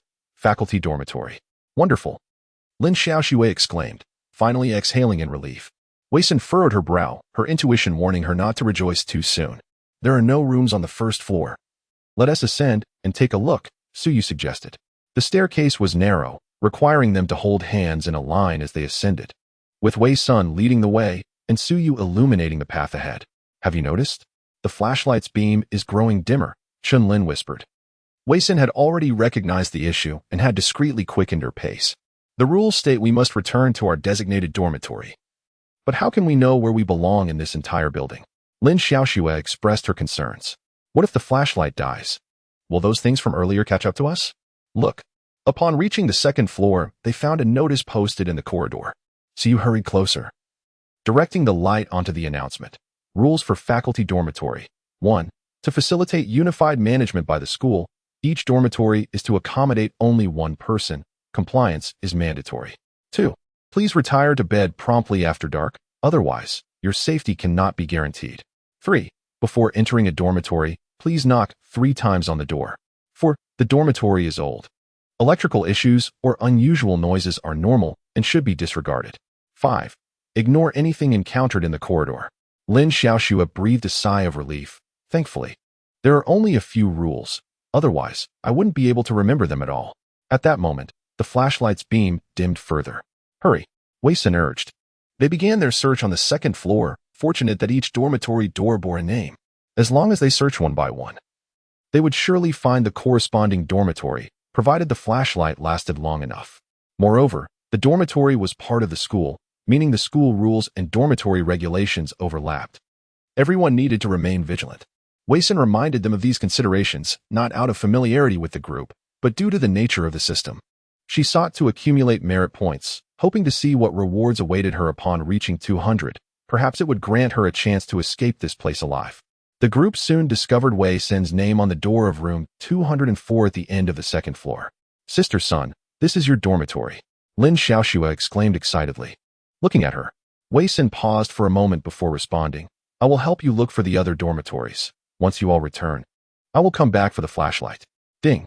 The system detected the host's selfless act, awarding her 20 merit points, with an additional danger compensation that randomly doubled her merit gain. Indeed, the more she sacrificed, the more merit points she accumulated.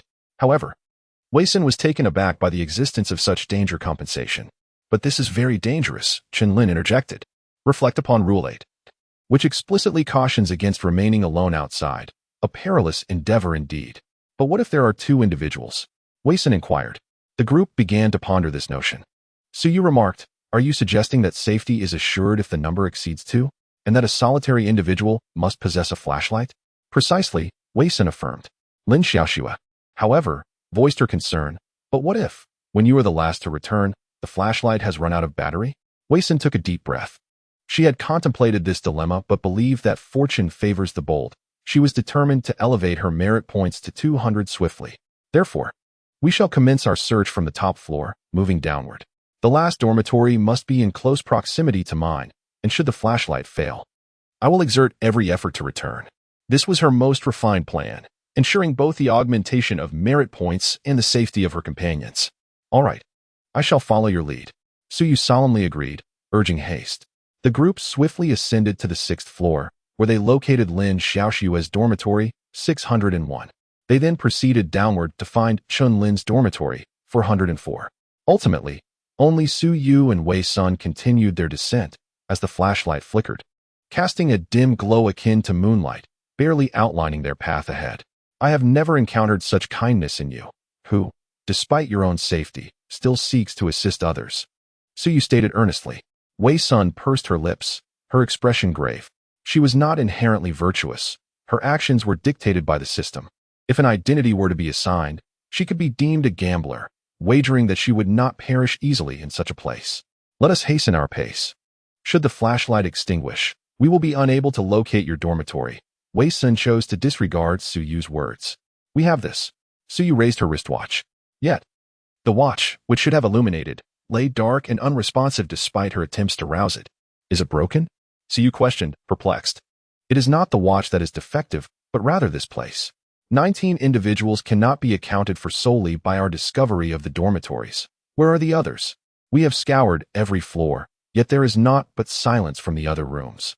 Their spirits weighed heavily, and Suyu clutched the talisman paper in her hand, prepared to react at any moment.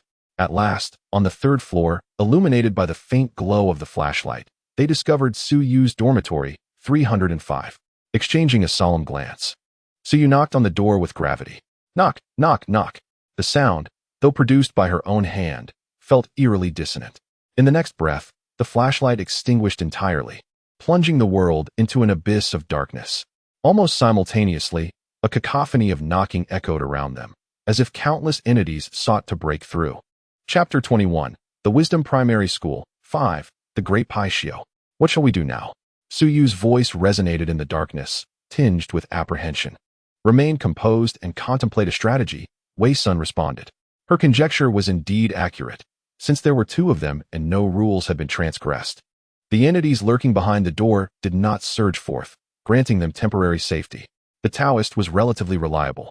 Had it been anyone else, they would have likely retreated to their dormitory, leaving her alone outside in such perilous circumstances. If that were the case, her demise would have been all but certain. Wei Sun pondered, her mind racing to devise a plan. The knocking around them grew increasingly fervent, accompanied by faint, ominous growls. We should search together for a functional flashlight. Suyu suddenly proposed. But first, how do we exit this bizarre space? Wei Sun surmised that the world of strange tales was the outer realm, while the space besieged by anomalies constituted the inner realm. The dormitory door was likely the sole portal back to the outer realm.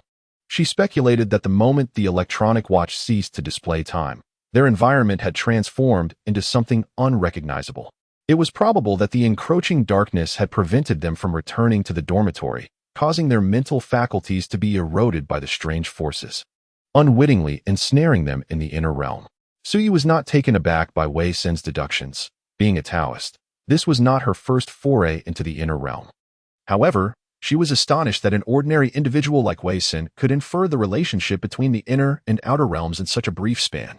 Fortunately, both realms adhere to the rules we comprehend, Suyu remarked. As long as we do not willfully violate the regulations, we remain relatively safe. After a moment's contemplation, she continued, yet, the first rule of the dormitory stipulates that only one person may reside in a room, thus entering 305 together would breach the rule. Indeed, Wei Sun acknowledged. They both understood that the current circumstances were decidedly unfavorable for Wei Senator. Suyu could directly enter the dormitory door to return to the outer realm. But Wei Sun needed to descend and successfully reach room 204. The flashlight, however, had run out of power, and if she were to part ways with Suyu, it would equate to violating the rule against being outside alone after dark. Of course, Suyu could escort Wei Sun back to 204 and then return alone to 305. Yet this option bore significant risk as well. Thus, they appeared to be ensnared in a deadlock. Only one of them could survive. In the enveloping darkness, neither spoke, each weighing their choices silently.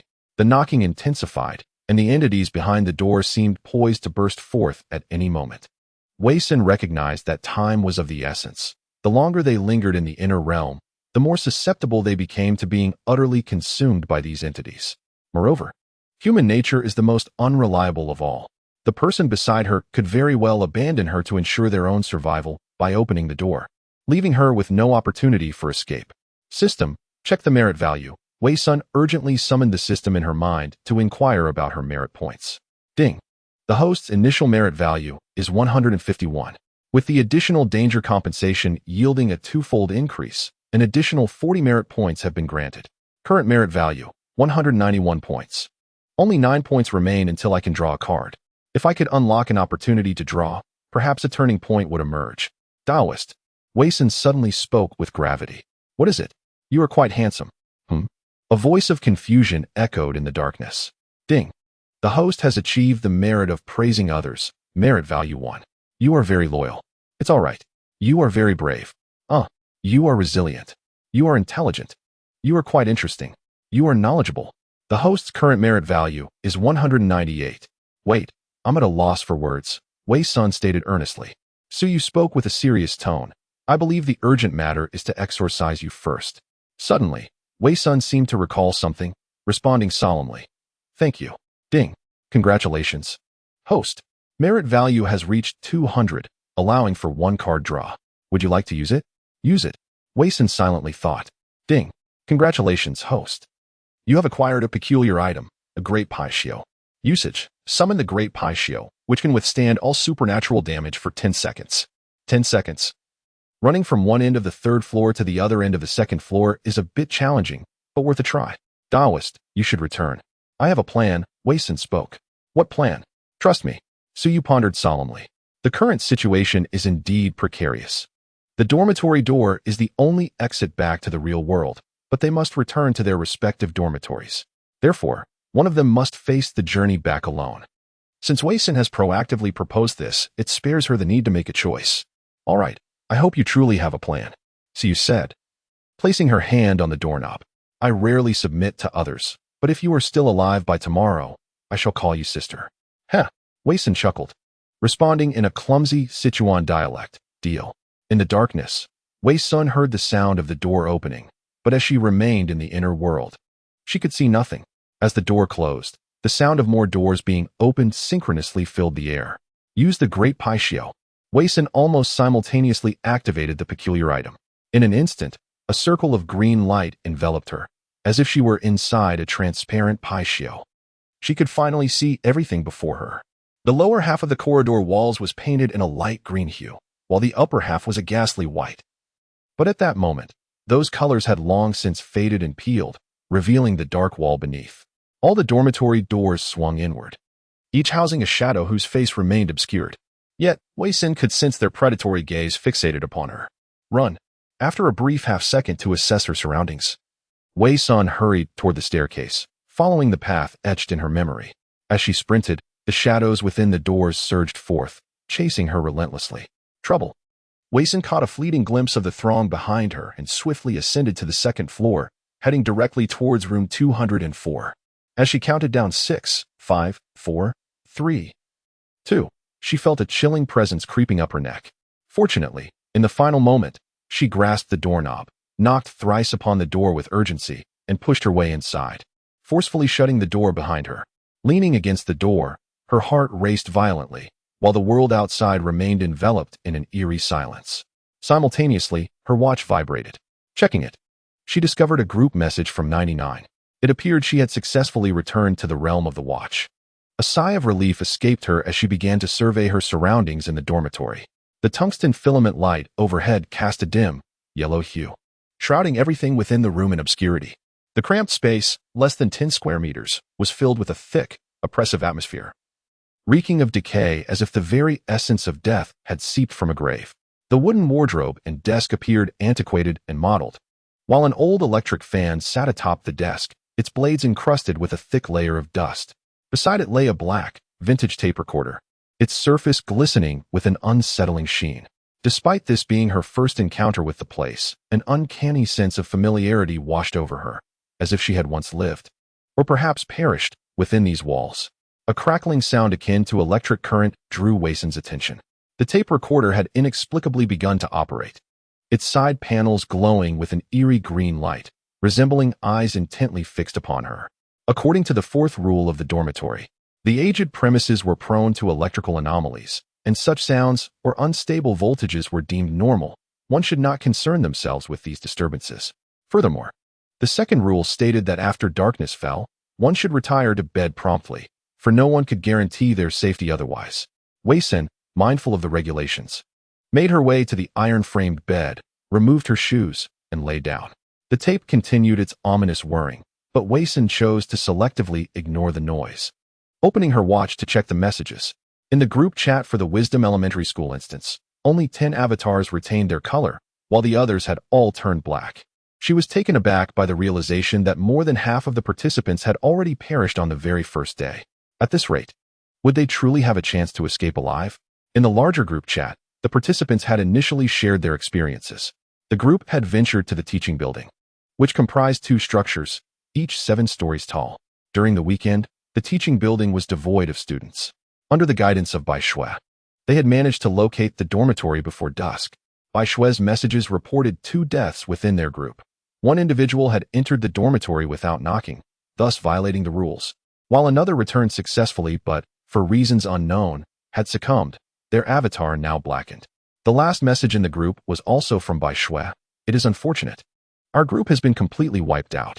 To Wei-sun's astonishment, upon checking her own group's chat, she discovered that, thus far, every member had survived. Chapter 22, Wisdom Elementary School, 6. Dormitory. Wei-sun opened the group chat messages. Group 6, Xia Susu. I never expected everyone to still be alive. Lin Xiaoxua. You truly are quite the surprise, Xia Susu. Haha, it proves I have good judgment. Following Sister Shui, I found the dormitory in no time. Lin Xiaoxua. Sister Sin, Sister Lin, you must hurry. Lin Xiaoxua. Look at the picture. I look so strange in the mirror. Huang Xinjia. Smash it quickly. Lin Xiaoxua. Phew, thank you for reminding me. I almost forgot the 4th rule of the school. There are no mirrors on campus. Luckily, I didn't make eye contact with it. I'm quite shaken. Xia Susu, don't drag us into your own demise. Why send such a terrifying image? Huang Xinjia. As long as everyone is safe. Lin Xiaoxua retracted a message. Lin Xiaoxua. You are that boy from earlier. 00 Huang Xinjia. Yes. I am that boy with the yellow hair from earlier. Lin Xiaoxua. Xia Susu. Can you refrain from using emojis? Are you in elementary school? Lin Xiaoxua. Mind your own business. Chen Lin. I have also entered the dormitory. Huang Xinjia. So late. Have the other 2 girls not returned yet? Lin Xiaoxua. It's a long story, but Sister Sun and Sister you should be back soon. Lin Xiaoxua. Wei-sun, Suyu sisters, are you all right? Xia Susu. It's been a while without a response. It seems their fate is grim. Lin Xiaoxua. Can you please be quiet? Chen Lin. I believe in them. Suyu. I've entered the dormitory. Lin Xiaoxua. That's wonderful. How is Sister Sin? Suyu. I'm not sure. Lin Xiaoxua. Sister Sin. Hang in there. May good people live in peace. Wei-sun silently read through the messages and then typed on the holographic keyboard. Wei-sun. I have lain down. Lin Xiaoxua. That's great. Chen Lin. Rose Suyu. Hello, Sister Senator Huang Xinjia. We are the only group with all members alive. Xia Susu. It can only be said that the other groups are truly unfortunate. Wei-sun reviewed the large group and subgroup messages again, pondering for a moment before editing and sending another message. Wei-sun. In Group 7, for survived. In Group 7, 0 survived. The group has been silent since entering the teaching building. Wei-sun. Based on the known school rules and dormitory regulations, it can be inferred that different places should have different rules. It is likely that the group completely violated the teaching building rules, leading to their demise. Suyu. That makes sense. Wei-sun. Huang Xinjia. Xia Susu. Have you discovered any clues in the dormitory? Xia Susu. Why should we share our findings with you? Lin Xiaoxua. Don't you have any sense of teamwork? Huang Xinjia. I do. I found a set of security uniforms in the dormitory, along with a new set of rules. Xia Susu. Why are you telling them? Huang Xinjia. Wisdom Primary School Security Code. 1. Your working hours are from 6 a.m. to 11 o'clock p.m. Please be punctual and maintain a high level of vigilance during your shifts. Your primary responsibility is to ensure that no student loiters outside the classroom during class hours, except during physical education. Should you discover any students wandering outside, please promptly guide them back to the classroom or report them to the academic office. During recess, refrain from leaving the security booth, as unknown entities outside the school may take advantage of the situation, leading to unforeseen consequences. Your steadfast presence is the first line of defense for campus safety. When on night duty, it is imperative to remain alert. Do not succumb to drowsiness or abandon your post. External presences may infiltrate the campus during moments of complacency, posing uncontrollable dangers, since elementary students do not reside on campus. If you encounter any children within the school grounds at night, Take immediate action to escort them off the premises. Do not engage in conversation or make eye contact. Ensuring the safety of the campus at night. Lin Xiaoxua, why are there so many rules? Help. Huang Xinjia, I suspect I may be the security guard for this school. Lin Xiaoxua, haha, that unexpectedly tickles my funny bone. Suyu, rules 2 and 3 imply that during class, you must patrol the school, and during breaks, you must return to the security booth? Huang Xinjia, perhaps? Chen Lin, what are the unknowns outside the school? Huang Xinjia, I'm not sure. I'll try to find out tomorrow. Chen Lin, all right, be careful. Huang Xinjia, thank you, ladies, for your concern. A kiss for each of you. Suyu, the 5th rule of security conflicts with the 9th rule of the school. Huang Xinjia, indeed, so if I see an elementary student at night, should I close my eyes or escort them away? Chen Lin, do you remember the 1st rule of the school? Lin Xiaoxua, dedication to duty is a commendable virtue of every citizen in this peculiar world. Neglecting one's post can lead to severe consequences. Huang Xinjia, I understand now. First and foremost, I am the security guard of this school, and I should be dedicated to my duty. Thus, the security rules take precedence over the rules for faculty. Suyu, that should be the case. Otherwise, the security rules would hold no significance. Xia Susu, could it be that the 9th rule of the school was designed to confuse us? Huang Xinjia, that is quite possible. It perfectly explains why the 2 rules differ. Suyu, son, what do you think? Wei Sun, Xia Susu, what is your take? Huang Xinjia, Susu, please share. The more information we collectively gather, the greater our chances of survival. Wei Sun stared at his watch for a prolonged moment.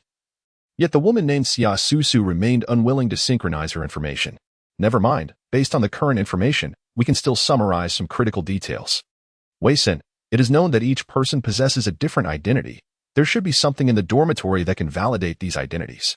We return to the dormitory only after dark, so we have not yet gathered identity information. I suggest we ascertain our identities at dawn. Suyu, understood. Chen Lin, all right. Lin Xiaoxue, all right. Wei Sun, Huang Xinjia's identity information was discovered before nightfall, yet he was not on duty after dark and did not breach any regulations. Therefore, there may be hidden rules within the security protocols. It would be prudent to investigate Huang Xinjia further tomorrow. Huang Xinjia, understood. Wei Sun, every location has its corresponding rules, and each identity is governed by specific regulations. If contradictions arise between these rules, it may stem from their inherent nature or perhaps a matter of priority. I am inclined to believe that Huang Xinjia's conflicting rule is more a priority issue. Suyu, 1 Chen Lin, 1 Lin Xiaoxua, 1 Xia Susu. It is evident that Article 9 of the school's regulations is fabricated. Chen Lin, should we consider approaching the principal for clarification? The school's Article 3 states that any issues can be directed to the principal. Wei Sun, it might be worth a try.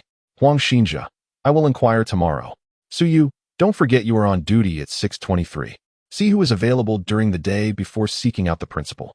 Lin Xiaoxua agreed. Chen Lin, have you all noticed? Each group consists of 7 members.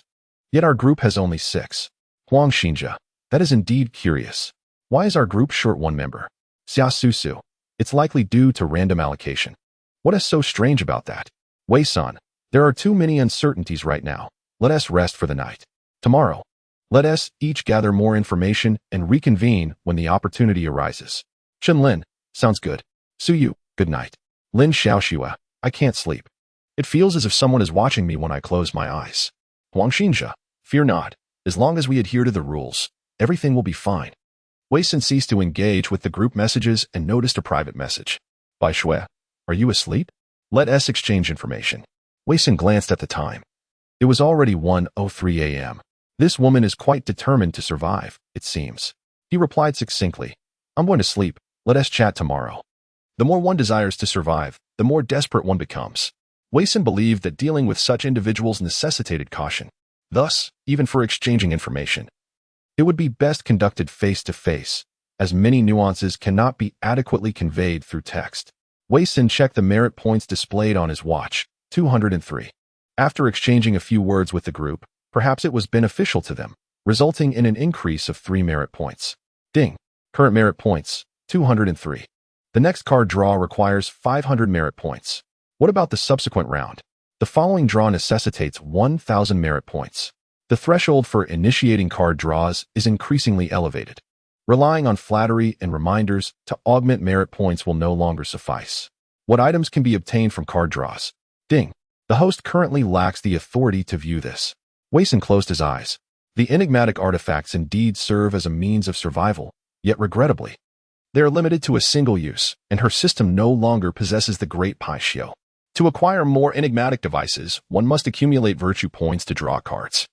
However, to increase these virtue points, one must engage in acts of kindness. Being a good person in this bizarre world? Wayson found the thought utterly ludicrous. It would be far more prudent to seek clues tomorrow on how to conquer this dungeon.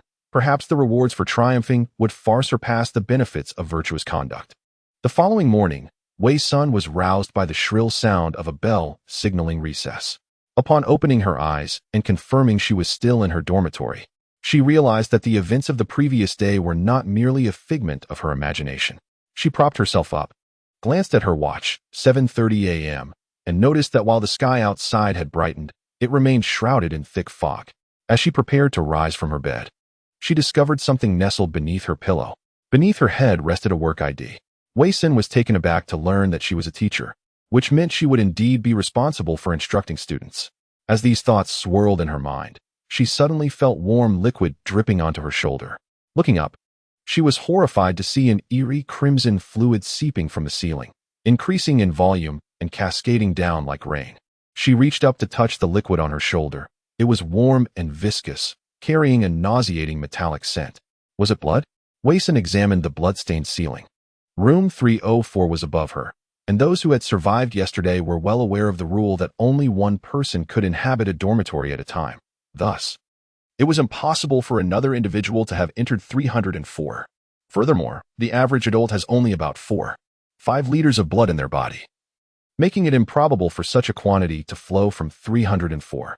Yet the blood was warm and fresh, indicative of having just exited a living body. Logically, all of this could not possibly be occurring. Therefore, what she witnessed and felt must be an illusion. Once Wei Sun firmly embraced this conviction, the blood on the ceiling seemed to take on a life of its own, twisting and forming several lines of sanguine script. Code of Conduct for Teachers at Wisdom Elementary. 1. As an exemplary educator who cares for students, please endeavor to accommodate reasonable requests during recess. Refusing students' requests may provoke unnecessary emotional upheaval and disrupt the harmonious relationship between teacher and student. 2. As a diligent teacher, ensure you are never late for class and never prolong lessons unnecessarily. Timely commencement and conclusion of classes is a fundamental respect for both students and the educational process. 3. Lesson plans are imperative. Without them, you will be unable to teach the children effectively. 4. Please strive to avoid corporal punishment or any form of harm to students. Such actions not only violate educational ethics, but may also lead to parental complaints, resulting in serious repercussions. 5. Elementary students do not reside on campus. If you observe children at school during the night, promptly close your eyes until the surroundings are silent. 6. Do not venture out of the dormitory alone at night. The campus may harbor unknown dangers after dark. Traveling in groups is the best way to ensure safety. 7. Your class consists of only 43 students. If the presence of a 44th student is detected within the classroom, please promptly close the door, evacuate swiftly, and report immediately to the academic office. Do not attempt to engage or make contact with any additional students. During class hours, if you observe a figure in the corridor outside the window, refrain from making eye contact. Regardless of what is said, do not respond. Remember, do not answer, do not answer, do not answer. Maintain your focus and continue teaching. A gentle reminder, please adhere strictly to the aforementioned guidelines to ensure the smooth progression of educational activities and your own safety. Should any unusual circumstances arise, take appropriate actions immediately and report to the academic office without delay. The safety and order of Wisdom Primary School rely on the vigilance and cooperation of every educator. After Wei Sun perused the document, the blood-red letters swiftly vanished, the ceiling reverted to its original state, and not a trace of blood remained in the room. Indeed, it was all an illusion. However, the 1st, 5th, and 6th rules corresponded with the 5th, 9th, and 8th regulations of the school, indicating that these particular rules were legitimate and should be followed. After committing the rules to memory, Wei Sun resumed his exploration of the dormitory. Yet everything appeared utterly normal in the daylight. The sole useful clue he discovered was a lesson plan on the table. Primary School Chinese Lesson Plan Class, Grade 3. Class 2 Instructor. Wei Sun. The first page of the lesson plan contained the schedule for Grade 3, Class 2. Chinese classes on Monday, Wednesday, and Friday are held as the first period at 8:35 to 9:15. On Tuesday and Thursday, classes take place during the second period from 9:25 to 10:05. The following pages were filled with meticulous notes on elementary teaching content, devoid of any anomalies. After completing his morning routine, Wei Sun glanced at his watch, which read 7:40. Today is Monday, and with Chinese class being the first period, he has 55 minutes until he must head to class. At that moment, his watch vibrated as messages began to flood the group chat. Bai Shui, what are everyone's roles? I am the head of the academic office. Zhao Junjie, I am the homeroom teacher for Grade 3, Class 2. Zhao Yu, I am the art teacher for Grade 3, Class 2. Chen Lin, I am the physical education teacher for Grade 3, Class 2. Wang Leiwen, I am the science teacher for Grade 3, Class 2. Lin Xiaoxue, I am the moral education teacher for Grade 3, Class 2. Huang Xinjia, I am the security guard. Su Yu, I am the school nurse. Wei Sun, I am the Chinese teacher for Grade 3, Class 2. Bai Shui, Xia Susu, what about you? Zhao Yu, I saw her in the cafeteria this morning. She is the cafeteria lady. Xia Susu, you are the lady. Your whole family are ladies. Bai Shui, everyone, please share any clues you may have. Wei Sun observed as the group members shared the rules they had encountered. The regulations among the teachers were largely consistent. Some had already ventured to the teaching building to assess the situation and discovered the rules pertaining to the teaching building on the first floor. Wisdom Primary School Teaching Building Regulations. 1. The teaching building is only open from 6 a.m. to 10 o'clock p.m. Anyone entering the educational building outside of designated hours shall bear the consequences. Should you find yourself within the premises during non-operational hours, promptly seek the nearest exit and refrain from lingering. Furthermore, the content displayed on the blackboard must pertain to the lesson at hand. If you encounter any unfamiliar markings or symbols, do not attempt to erase or touch them. Instead, vacate the classroom immediately and notify the academic office. Running and horseplay are strictly prohibited in the corridors. Always maintain a right-side orientation while walking. If you happen upon individuals walking against the flow, avoid making eye contact or engaging in conversation. Additionally, loud noise is not permitted outside of classrooms. Should you inadvertently raise your voice, leave the educational building at once. Recently inundated with information, Wei Sun took a moment to meticulously organize what she had gleaned thus far. Firstly, the identities of those present, aside from the academic office, security personnel, and school nurse. The remaining individuals are teachers from Class 3, Year 2. Hence, the method for navigating this scenario is undoubtedly linked to Class 3, Year 2. Moreover, the rules frequently emphasize the necessity of reporting anomalies to the academic office. Bai Shui, possessing the title of Academic Office Director, may have access to more information. Next, she considered the various regulations, those of Wisdom Primary School, the dormitory, the educational building, alongside those pertaining to teachers, security, and currently. She was unaware of the rules regarding the school nurse and cafeteria, as well as the regulations set forth by the cafeteria staff. This quaint rural primary school encompassed nearly all existing rules. As long as they adhered to the regulations and identified the specific rule they must abide by, their safety was assured. So you mentioned in the group chat that she had yet to uncover the rules regarding the school nurse. As for the cafeteria's regulations, Xia Susu was undoubtedly privy to this information, yet she hesitated to share it with the others. Armed with her lesson plans, Wei Sun rose, seizing the remaining time to visit the cafeteria. Before departing the dormitory, she sent Bai Shui a private message. Wei Sun, see you at the cafeteria. Bai Shui, I have arrived. Wei Sun smirked at the prompt response, sensing that Bai Shui had anticipated their meeting at the cafeteria that morning. However, despite her presence, Bai Shui had not divulged any information regarding the cafeteria rules or her role as the director of the academic office in the group chat. Clearly, all that she knew was shared privately with her group members or those she deemed worthy of forming alliances.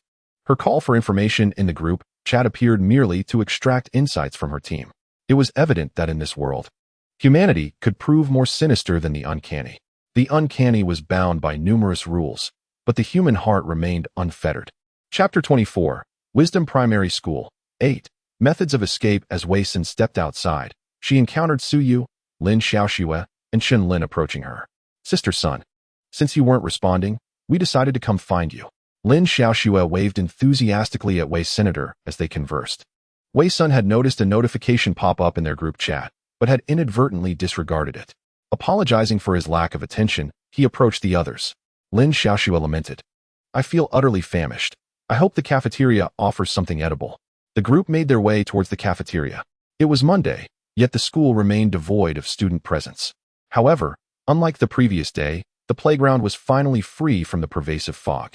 Upon arriving at the cafeteria, they observed a set of rules affixed to the entrance, printed on a white background with blue lettering. Rules of the Wisdom Primary School Cafeteria. 1. Faculty and staff may dine for free, but only on-site.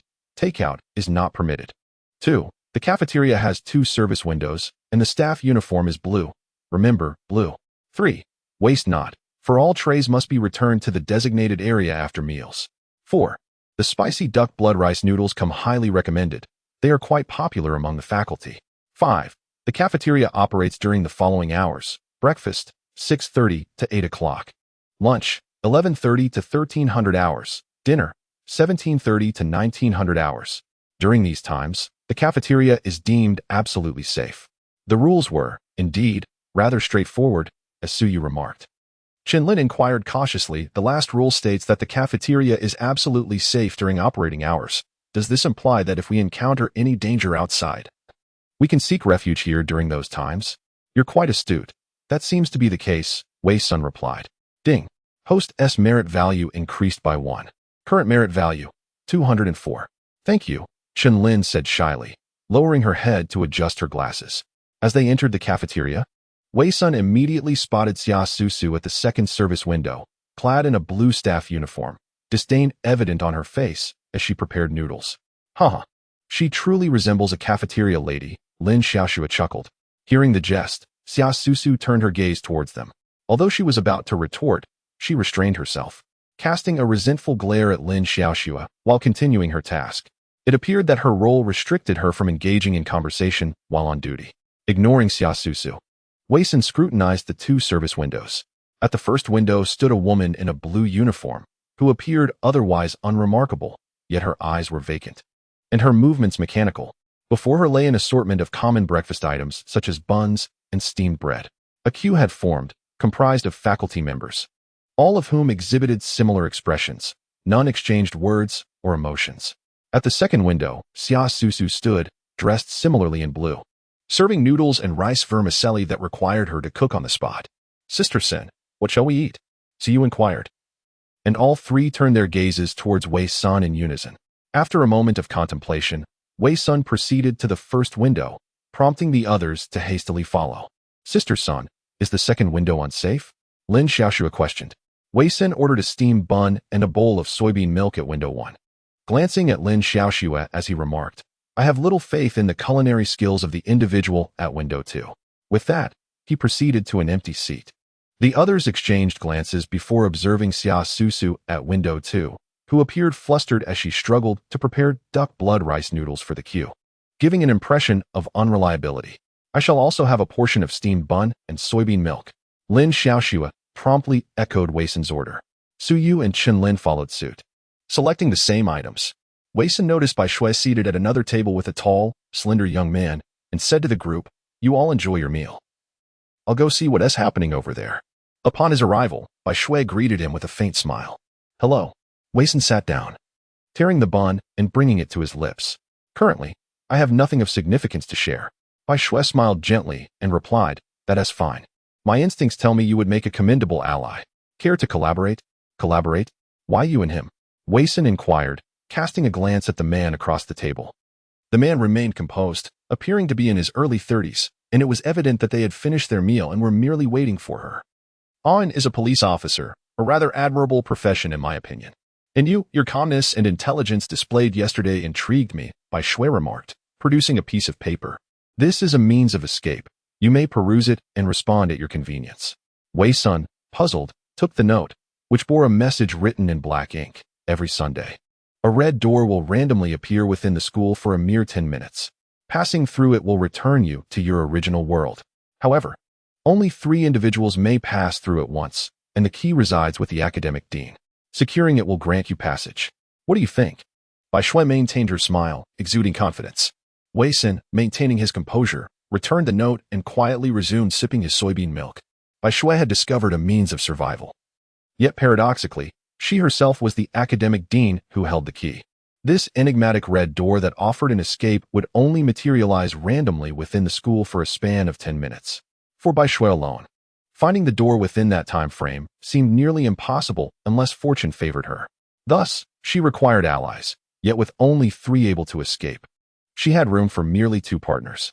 Imagine if the news of the key's availability for escape were to spread. What do you think would happen? Wei Sin inquired, his expression inscrutable as he gazed at Bai Shui. Her smile faltered momentarily before broadening as she looked directly into Wei Sin's eyes and said, "But I trust that you will not refuse me, will you?" After finishing his breakfast, Wei Sin turned to Bai Shui and replied, "Very well, I accept your proposal." Both Bai Shui and Awe invisibly exhaled in relief. They understood that if Wei Sin were to disclose the means of escape, others might band together in groups of 2 or 3 to seize the key from her in their desperate bid for survival. Fortunately, she did not, for after all, one must look after oneself lest the heavens conspire against one. Now, this is indeed the best choice for Wei Sin. Rest assured, when we depart, I shall leave the key in this note, so if they can endure until the next 7 days, they may still have a chance to escape alive. Bai Shui spoke. Their fates are of no concern to me, Wei Sin replied indifferently. Speak then, how shall I cooperate? Bai Shui chuckled. I relish collaborating with intelligent individuals. You need not do anything for now. In a few days, inform your group that a red door will appear at the school on Sunday. And the rules state that the red door is perilous. Should it be discovered, notify everyone in the group to keep their distance. Bai Shui's words were within Wei Sin's expectations, and she nodded slightly. No problem. However, since we are allies now, shouldn't you share other pertinent information as well? Of course. I pride myself on my honesty towards allies, Bai Shui said, handing Wei Sin another document. It was a notice of reprimand, but it was written in a rather simplistic manner. After deliberation by the school, it has been decided to place Wang Hua from Class 2 of Year 3 and Sun Chang from Class 1 of Year 5 under observation. This is all I have discovered thus far. As for the rules regarding my identity, I cannot disclose them to you, for it would violate the regulations. Bai Shui added. Very well. Wei Sin did not linger, returning the documents to Bai Shui before departing with her tray. Sister Sun, did you exchange intelligence with that sister? Lin Xiaoxue inquired, puzzled by Wei Sin's return. Wei Sin remained silent, heading straight to the tray return area, prompting the others to finish their food and join her. As they exited the cafeteria, Wei Sin's expression grew solemn, and she lowered her voice. From now on, should we discover any clues, let us meet to discuss or converse privately. Do not post in the large group or even the smaller one. Why? Suyu asked, perplexed. Wei Sin glanced back at Bai Shui, who was still smiling at her from afar, as well as at Xia Susu, who had inexplicably changed into a red staff uniform behind the second window of the cafeteria, and said slowly, the people here are no longer trustworthy. Chapter 25, Wisdom Elementary School, 9, the first lesson, red attire. Chen Lin also noticed Xia Susu behind the second window in the cafeteria. At that moment, Xia Susu's expression had become quite vacant, her movements mechanical as she cooked noodles. I recall she was wearing blue just now. Lin Xiaoxue reflected. Suyu remarked, the second rule of the cafeteria states that staff uniforms are blue, not red. Wei Sin glanced at the group chat icon on her electronic watch. Xia Susu's icon had not turned black. She must have breached certain rules and been tainted by some strange force, Wei Sin concluded. Lin Xiaoxue scratched her head. Could it be because she quarreled with someone earlier? But the cafeteria rules do not prohibit noise, do they? She likely violated the staff code of conduct, Wei Sin noted, observing Bai Shui and An also preparing to leave the cafeteria. We should depart from here. What about Xia Susu? Chen Lin whispered. Take care of yourself first, Wei Sin replied without pausing. After leaving the cafeteria, Wei Sin succinctly recounted the words that Bai Shui had just spoken to the group. Lin Xiaoxue appeared troubled. Only 3 people can leave. Even if we were to snatch the key from her, one person would still have to wait 7 more days. Wei Sin sighed, realizing that the mind of an 18-year-old could be rather simplistic. Suyu interjected, that woman is lying. Her method is utterly impractical, isn't it? She turned to Wei Sun for confirmation. Indeed, Wei Sun replied. Lin Xiaoxue's large eyes were filled with confusion. Wei Sun continued. She concocted this falsehood to manipulate the surviving individuals into aiding her in achieving her goals. though it remains unclear what her true intentions are. But how did you ascertain that she was lying, Sister Sun? Chen Lin inquired earnestly. Wei Sun glanced at her watch. She had 8 minutes until her class. Consult the Taoist, she said. I must attend class now. We can discuss further during lunch at the cafeteria. Oh, all right. Wei Sun quickened her pace toward the academic building. Having squandered too much time, yet gained substantial insight. Ding. Congratulations, host, for achieving the value of never abandoning teammates. Merit points awarded. 50. Current merit points. 254. She was not inherently a virtuous person. If Bai Shui's method were indeed genuine, she would neither collaborate with Bai Shui nor disclose this information to others. She would simply seize the key for herself, for only by possessing the power of choice could one truly hope to survive. Her conviction that Bai Shui was deceiving them stemmed primarily from her ability to read micro-expressions. Bai Shui mistakenly believed she had masked her intentions well. Yet her excessive confidence and certainty only served to further validate that everything was part of her elaborate scheme. She had too much faith in her plan. Furthermore, while the red door might indeed exist, the keys certainly did not. If the means of escape required the group to turn against one another, why would this bizarre world impose so many rules aimed at safeguarding everyone? Thus far, all the rules Wei Sun was aware of, aside from the one dictating their existence, were designed to ensure the survival of all. Moreover, Bai Shui had provided her with that document of reprimand.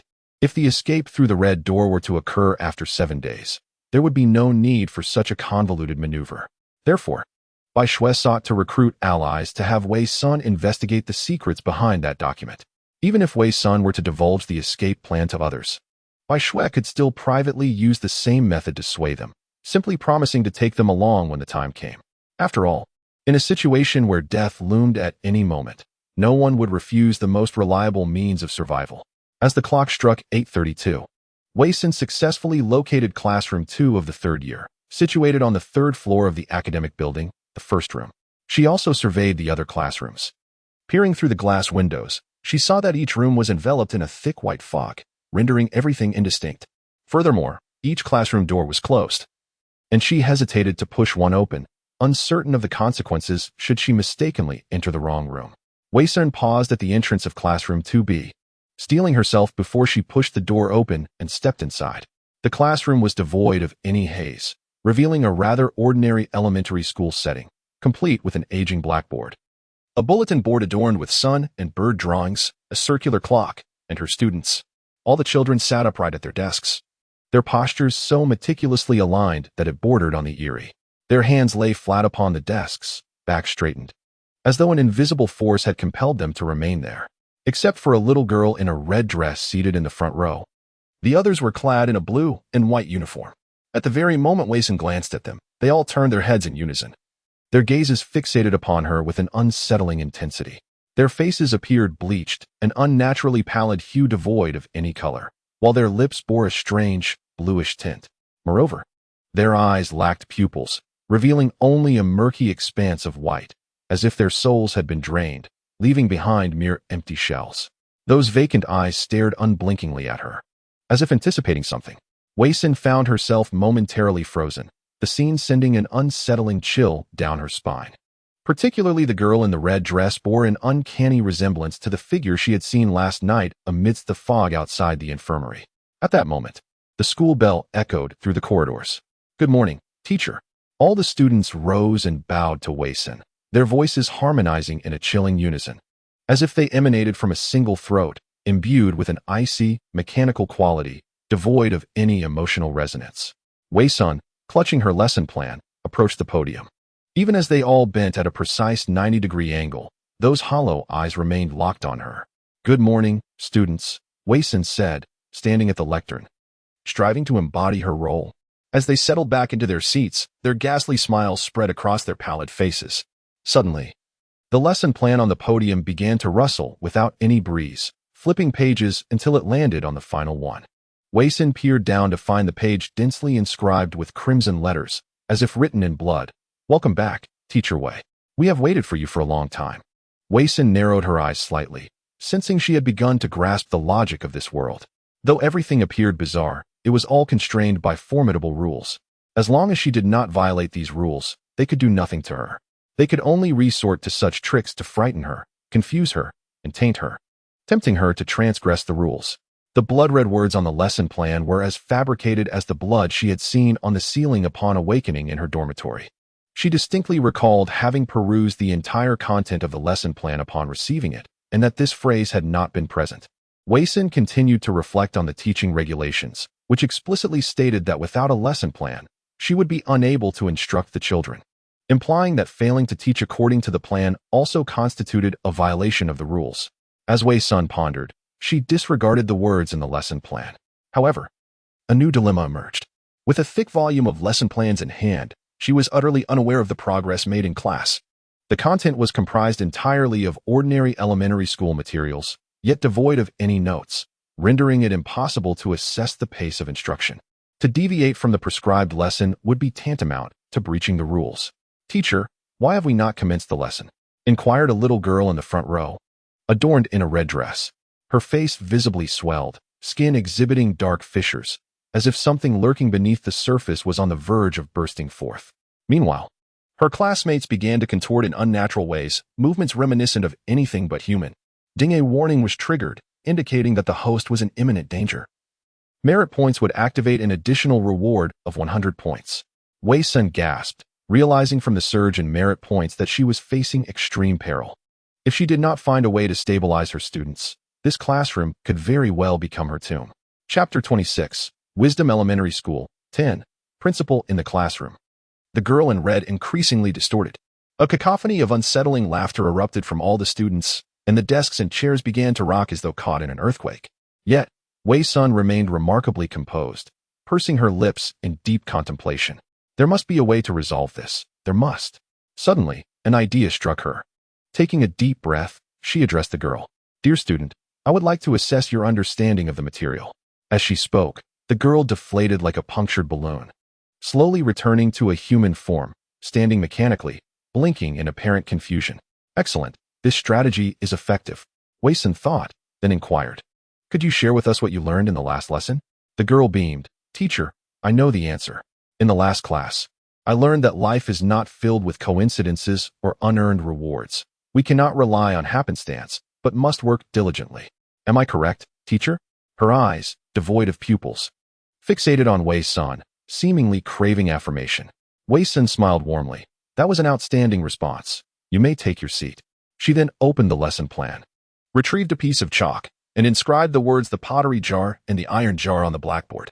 "Class, today we will study this text. So please turn to the appropriate page in your textbooks." Observing her students below, she noted that none had exhibited any mutations, confirming her earlier suspicion. The reasoning expressed by the little girl stemmed from the fable Waiting for the Rabbit, and the subsequent text in the lesson plan was indeed "the pottery jar" and "the iron jar." Had she not reviewed the lesson plan in advance, she might have met her end in that classroom. Commencing the lesson based on the plan, Wei Sun found her students to be more obedient than she had anticipated.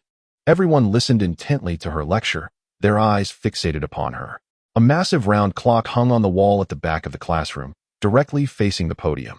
Wei Sun not only had to deliver her lesson, but also keep an eye on the time to avoid running over, as well as monitor the number of students present. According to the 7th rule of the teacher's code, your class may contain no more than 43 students. Should you discover a 44th student within the classroom, promptly close the door, vacate the premises, and report immediately to the academic office. Do not attempt to engage or make contact with the additional student. "Teacher Wei, Teacher Wei." Suddenly, a raspy male voice called from outside the classroom. Instinctively, Wei Sun turned her gaze, only to abruptly remember the 8th rule during class. If you see a figure in the corridor outside the window, do not make eye contact. Regardless of what is said, refrain from responding. Remember, do not answer. Do not answer. Do not answer. Stay focused and continue teaching. The presence outside was sinister, seeking to tempt her into breaking the rules. "Teacher Wei, why are you ignoring me?" "It's Principal Zhang." The voice echoed again, now closer, as if it were right by the classroom window. The corner of Wei Sun's eye caught a glimpse of a blurred figure standing in the corridor, hunched over in a tattered gray suit, its face obscured by shadows, rendering it indistinct. "Do not respond. Do not make eye contact." Wei Sun forced herself to concentrate on the class. "Students, let us proceed to the second paragraph." Yet the voice persisted. "Teacher Wei, I need to discuss something with you. Please step outside." Wei Sun's fingers nearly crushed her lesson plan. She noticed out of the corner of her eye that the figure was slowly moving, seemingly intending to circle around to the classroom's front door. The students remained motionless, their faces suddenly adorned with an eerie smile, their lips stretching to their ears, revealing gleaming white teeth. At that moment, a faint clicking sound came from the front door, as if the doorknob were being turned slowly. Wei Sin's heart sank. That entity was coming in. No, she had not violated any known rules. The sinister presence could not harm her, unless this scenario harbored hidden regulations that she had unknowingly breached.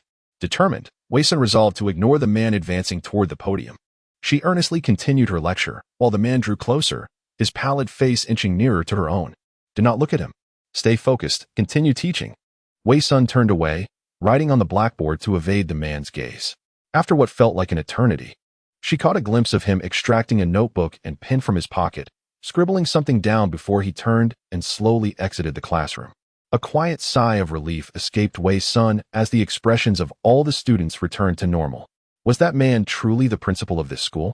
What had he been recording in his notebook? Generally speaking, the principal's entrance into the classroom during lessons is indicative of an inspection. He is assessing the teacher's performance. Wei Sun has come to comprehend the recent events and the peculiarities that currently pervade this school. The known living beings are those who have been transported to this strange world. The known anomalies are the principal and the students. She has also discerned the specific rule that she must adhere to. At that moment, Wei Sun glanced at the circular clock at the back of the classroom. Noting the positions of the hour and minute hands indicating it was 9:10, with 5 minutes remaining until the end of class. Perhaps due to the novelty of her first lesson, the 40 minutes felt exceptionally prolonged. Suddenly, a realization struck her regarding time. While turning to write on the board, she stole a glance at her wristwatch, which read 9:14. However, the clock at the back of the classroom displayed 9:10, a discrepancy of a full 4 minutes. The watch was on her person while the clock resided in this enigmatic classroom, suggesting that the clock had likely been tainted. If her conjecture was correct, when the time reached 9:15 and class was to end, the bell would not ring. They were conspiring to compel her to breach the rules. Wei Sun placed her chalk down and regarded her students, her peripheral vision keenly aware of the time on her watch. The seemingly formidable iron can was no match for the inevitable passage of time. As the hour struck, Wei Sun ceased her lecture. Silence enveloped the room, devoid of the expected bell. At that moment, a tall boy in the last row raised his hand, inquiring, "Teacher, which is stronger, the clay pot or the iron can?" Wei Sun refrained from answering, as the rules clearly stipulated that she must not extend the lesson. Responding to the boy's question would mean continuing the lesson during the break, thus violating the rules. Raising her voice, she announced to the class, "Class dismissed. Any questions can be addressed tomorrow." The tall boy's expression fell visibly, his gaze fixed on Wei Sun as he reluctantly sat down. Clutching her lesson plan, Wei Sun exited the classroom, noticing the boy's head follow her in a complete turn of 180 degrees. Just as she was about to exhale in relief, she encountered a figure approaching. Once again, it was the hunched principal. The fourth rule of the school states, if you encounter someone walking backward in the corridor, do not make eye contact or engage in conversation. Wei Sun passed by him without meeting his gaze. Principal Zhang. Yet, after brushing past him, she impulsively called out to the figure. Chapter 27, Wisdom Elementary School, 11. Inquiry with the principal. Teacher Wei. Is there something you need? The principal slowly turned his head, his body still oriented forward. The principal's face mirrored that of the 43 students in the class, pale, devoid of irises, and bearing a stern expression. Wei Sun's suspicions were now firmly confirmed. The rules dictate that one should not make eye contact or converse with those walking against the flow, yet if they are on the same side, there is no issue. For instance, as she circled behind the principal, she found herself on the same side as him. The principal turned his head a full 180 degrees while maintaining a forward posture, thus not violating the rules. "Principal, there is a matter I wish to inquire about," she began. According to the third rule of school regulations, one may approach the principal with questions. "May I ask why Wang Hua from our class and Sun Chang from the 5th grade were punished with detention?" Upon hearing this, the principal's expression grew markedly more serious. "They had a minor conflict with their classmates," he replied. Wei Sun pressed further. "Could you elaborate on the specifics? If it were merely a trivial disagreement, such a severe punishment seems unwarranted." The principal's head, akin to that of a marionette, remained rigid as he responded, "It has been too long. I cannot recall. Is there an archive or something of the sort where we might find records?" she suggested. The principal's eyes reddened at her words. "All records are kept in my office." but please do not approach it. Remember, educating and nurturing talent is your primary duty. The third rule states that inquiries may be directed to the principal. Yet as a member of the faculty, you are to heed my words. Wei Sun refrained from further questioning, yet she understood the underlying message. I see. Thank you. The principal did not turn back, but began to move away, his gaze still fixed on Wei Sun, as if issuing a silent warning. It seemed the information he could divulge was limited. He undoubtedly possessed greater knowledge, but was unwilling to share it. To ascertain the truth behind the incident involving the two students, Wei Sun would need to devise alternative strategies. She pondered deeply until the principal vanished at the staircase, remaining oblivious to the dark figure approaching from behind until a hand suddenly rested on her shoulder. Startled, she turned to see a hand adorned with a round watch. It was a living person. Yet, should she turn and engage in conversation, she would be breaching the rules. Wei Sun chose to remain still, not looking back, and asked, "Who are you?" "I am the homeroom teacher and math instructor of Class 2, Year 3. This class is mine," came the man's voice from behind. Wei Sun recalled the plethora of messages she had seen earlier that morning and inquired, "Zhou Junjie?" "Yes, that is I." "Keep your voice down," he cautioned. "All right. We mustn't speak loudly in the corridor. Your decision not to turn around is also due to the rules, I presume? Rule 4 of the teaching building. Let me see." She heard him retrieving a note. "We cannot converse with those walking against the flow?" Yes. There are so many rules. I often forget them. Fortunately, I encountered you. You are the language teacher for the first period, correct? I remember you from the playground," Zhou Junjie remarked. Wei Sun glanced at her watch and replied, "There are 3 minutes until your class begins. Please wait here. I need to return to the classroom briefly." "What is the situation in the classroom? Is there anything I should be aware of?" Zhou Junjie asked eagerly. "Ensure you are aware of your class progress. Do not trust the clock in the classroom, nor pay heed to the commotion in the hallway." "Ah, congratulations. You have successfully offered a friendly reminder to others, earning 3 merit points." Wei Sun re-entered the classroom, where all the students remained seated as if they had not moved at all. However, her emotions were devoid of any turbulence. Unlike the initial surprise she felt upon seeing them, she now stood unfazed. "May I inquire about the whereabouts of Wang Hua?" Wei Sun scanned the crowd. In the last row, a short boy raised his hand. Wei Sun approached him, scrutinizing him from head to toe, white athletic shoes, a blue school uniform, and an expression identical to everyone else's, showing no signs of peculiarity. "Teacher, did you need something from me?" Wang Hua blinked with vacant eyes, wearing an innocent expression. "Yes. I would like to ask what prompted the school to issue a reprimand against you previously. Perhaps I could intercede with the principal to revoke the punishment.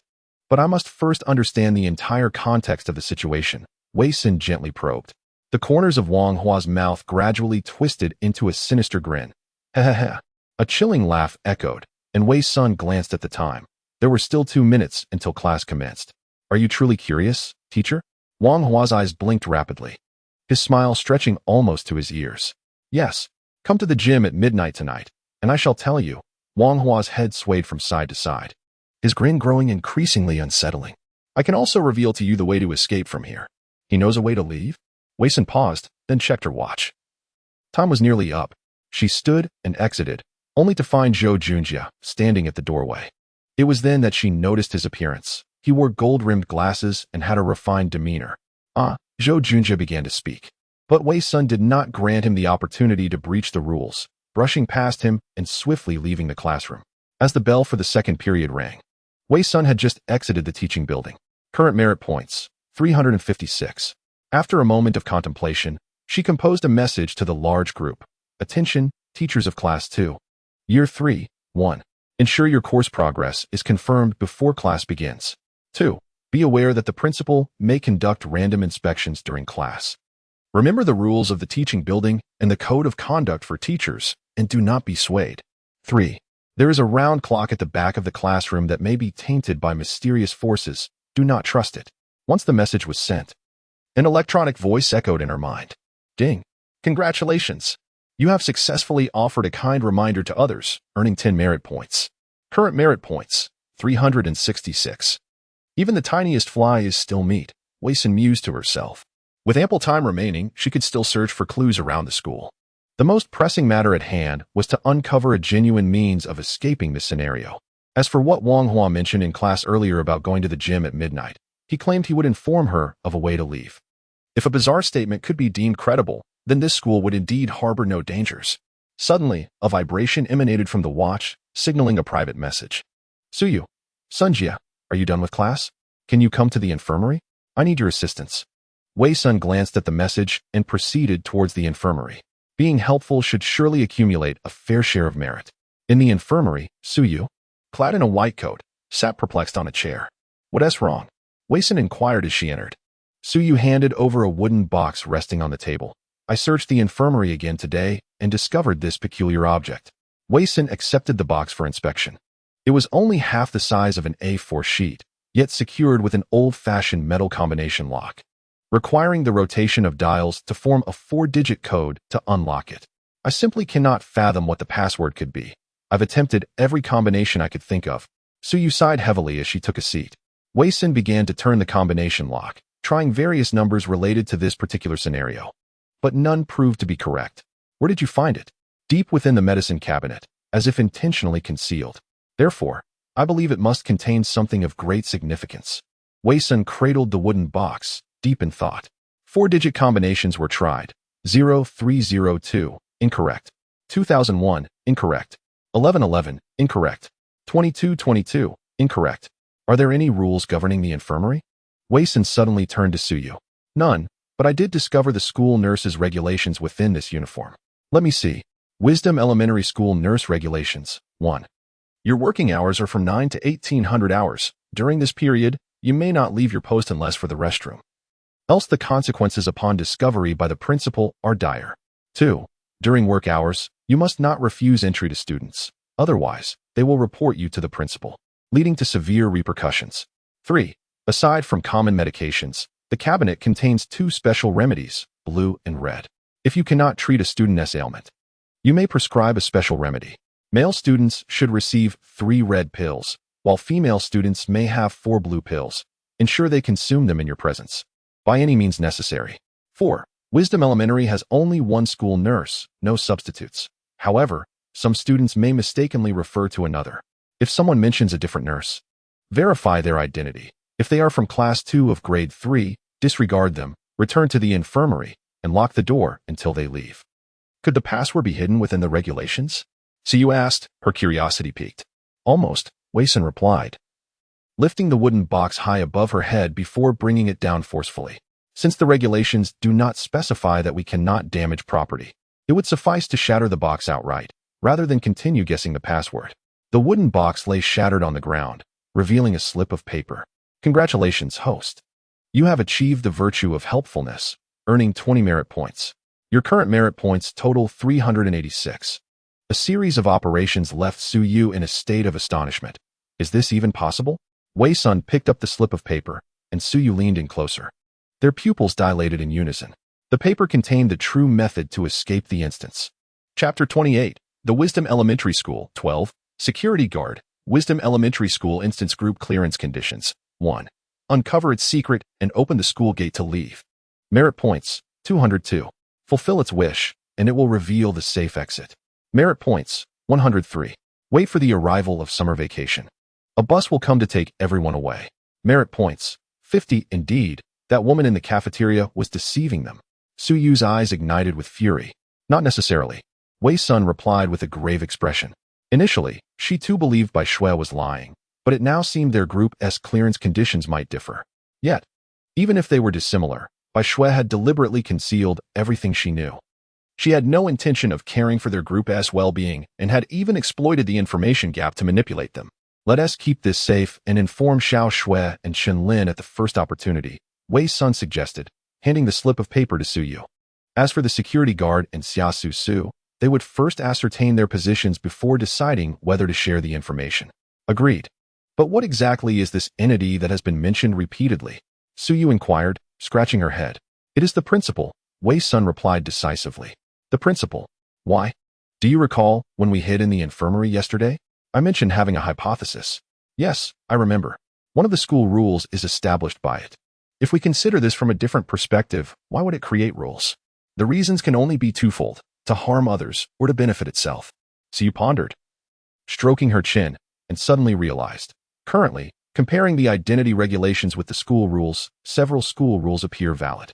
Among the remaining untested rules, the one most aligned with harming others or benefiting itself is the third. If there are issues, consult the principal, but remember, as staff of this school, you must obey the principal's directives. Indeed, that rule is false. Initially, I merely speculated that it is the principal, and that this rule was formulated to maximize its self-interest. If we all adhere to the principal's commands, it could easily control our lives and deaths. Wei Sun furrowed her brow. It was only today in class, when I encountered the principal, that I confirmed my suspicions. The principal appeared outside the door during my lesson, attempting to entice me to violate the rules, indicating that the principal does not share our interests. Yet, the rules state we must heed the principal's words for safety. This contradiction must signify a problem. Siyu nodded in sudden enlightenment. I see. So, the condition for us to clear the instance is to uncover the secret the principal is hiding, or to fulfill the principal's wish. Exactly. I've spoken with the principal, but the information divulged was scant. Thus, I believe we should visit the principal's office. It may hold the answers we seek. Regardless of whether one seeks to uncover the reasons behind the disciplinary actions against Wang Hua and Sun Chang, or to investigate the principal's secrets and aspirations, the only course of action is to take the initiative. The principal's office is undoubtedly a place rich with clues. Earlier, upon departing from the teaching building, I observed its layout, noting that the principal's office is situated at the farthest end of the 7th floor corridor.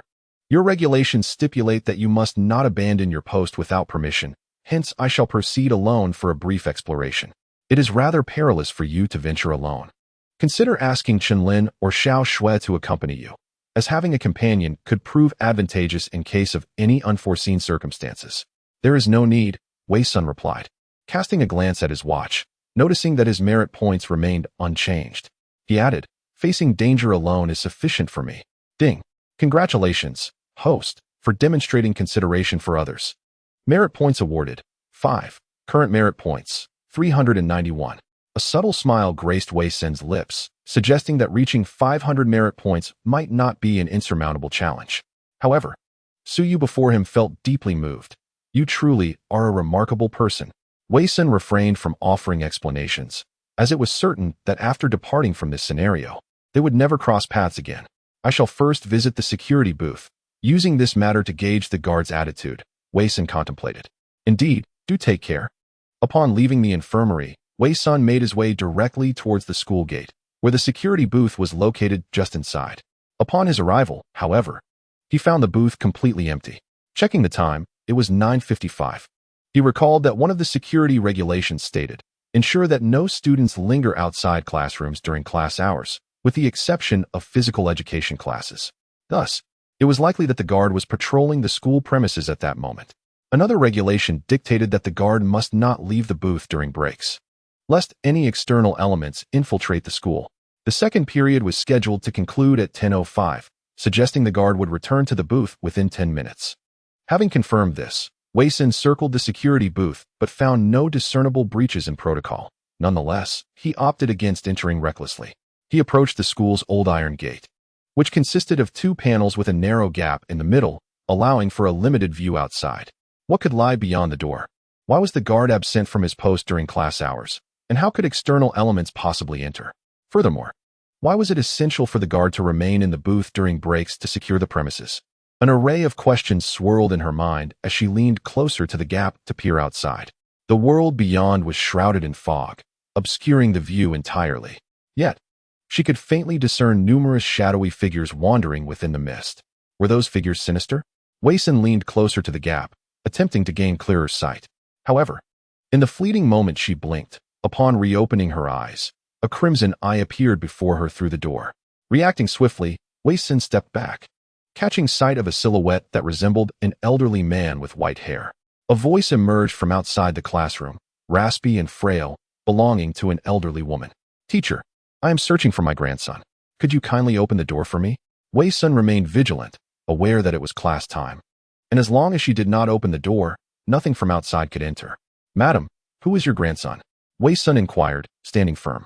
He is in class 2 of year 3, excelling in his studies and quite well behaved. Teacher, may I please have the door opened? Once again, the mention of class 2 stirred Wei Sun's curiosity. What is his name? She pressed on. Teacher, would you kindly open the door? I must find my grandson. I must find my grandson. I must find my grandson. The old woman's face pressed against the door, her bloodshot eyes nearly bursting through the crack. A trickle of crimson fluid sliding down the iron surface. Wei Sun gasped, instinctively taking a step back. It seemed as though the woman intended to force her way inside. Retreat. Suddenly, a shadow rushed forward. Wei Sun focused her gaze to identify the newcomer. It was the man named Huang Xinjia, clad in a black security uniform. Sprinting towards the bamboo broom at the security booth, striking the iron door with fervor. Back, back, back, back. Huang Xinjia chanted as he pounded the door with the broom. Wei Sun stood frozen in shock, but after Huang Xinjia's frantic actions, the old woman had vanished from sight. Phew, I'm glad I returned in time. Huang Xinjia exclaimed just as the school bell rang, signaling the end of the second period. If you hadn't come back during break, that thing might have slipped through the door. Wei Sun retorted.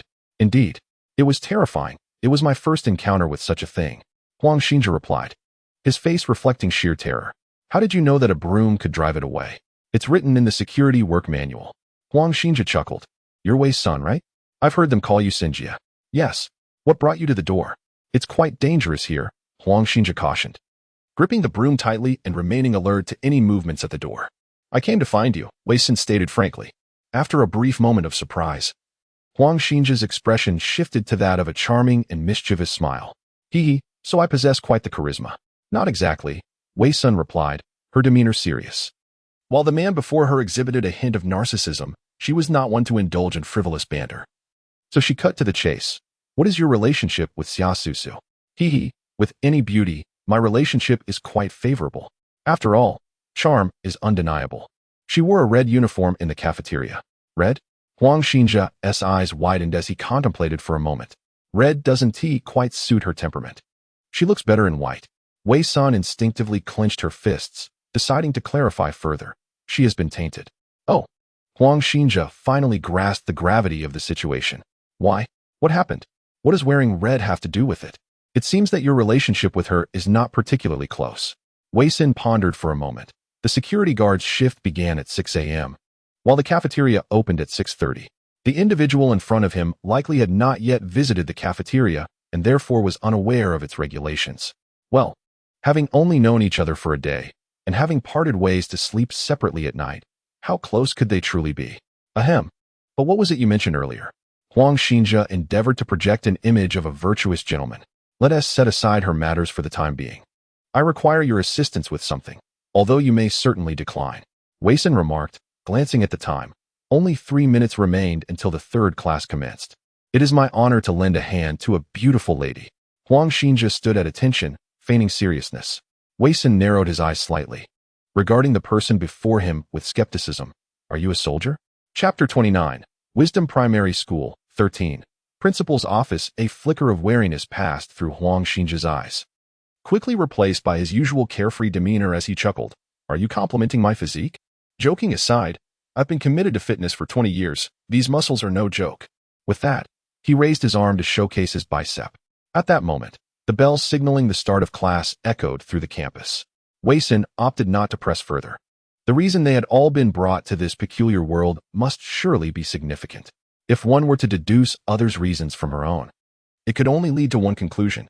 Everyone is a villain. Of course, this remained merely her conjecture. Let us go. Wei Sun turned on his heel. Huang Xinjia set aside his broom and followed. Where to? The principal's office.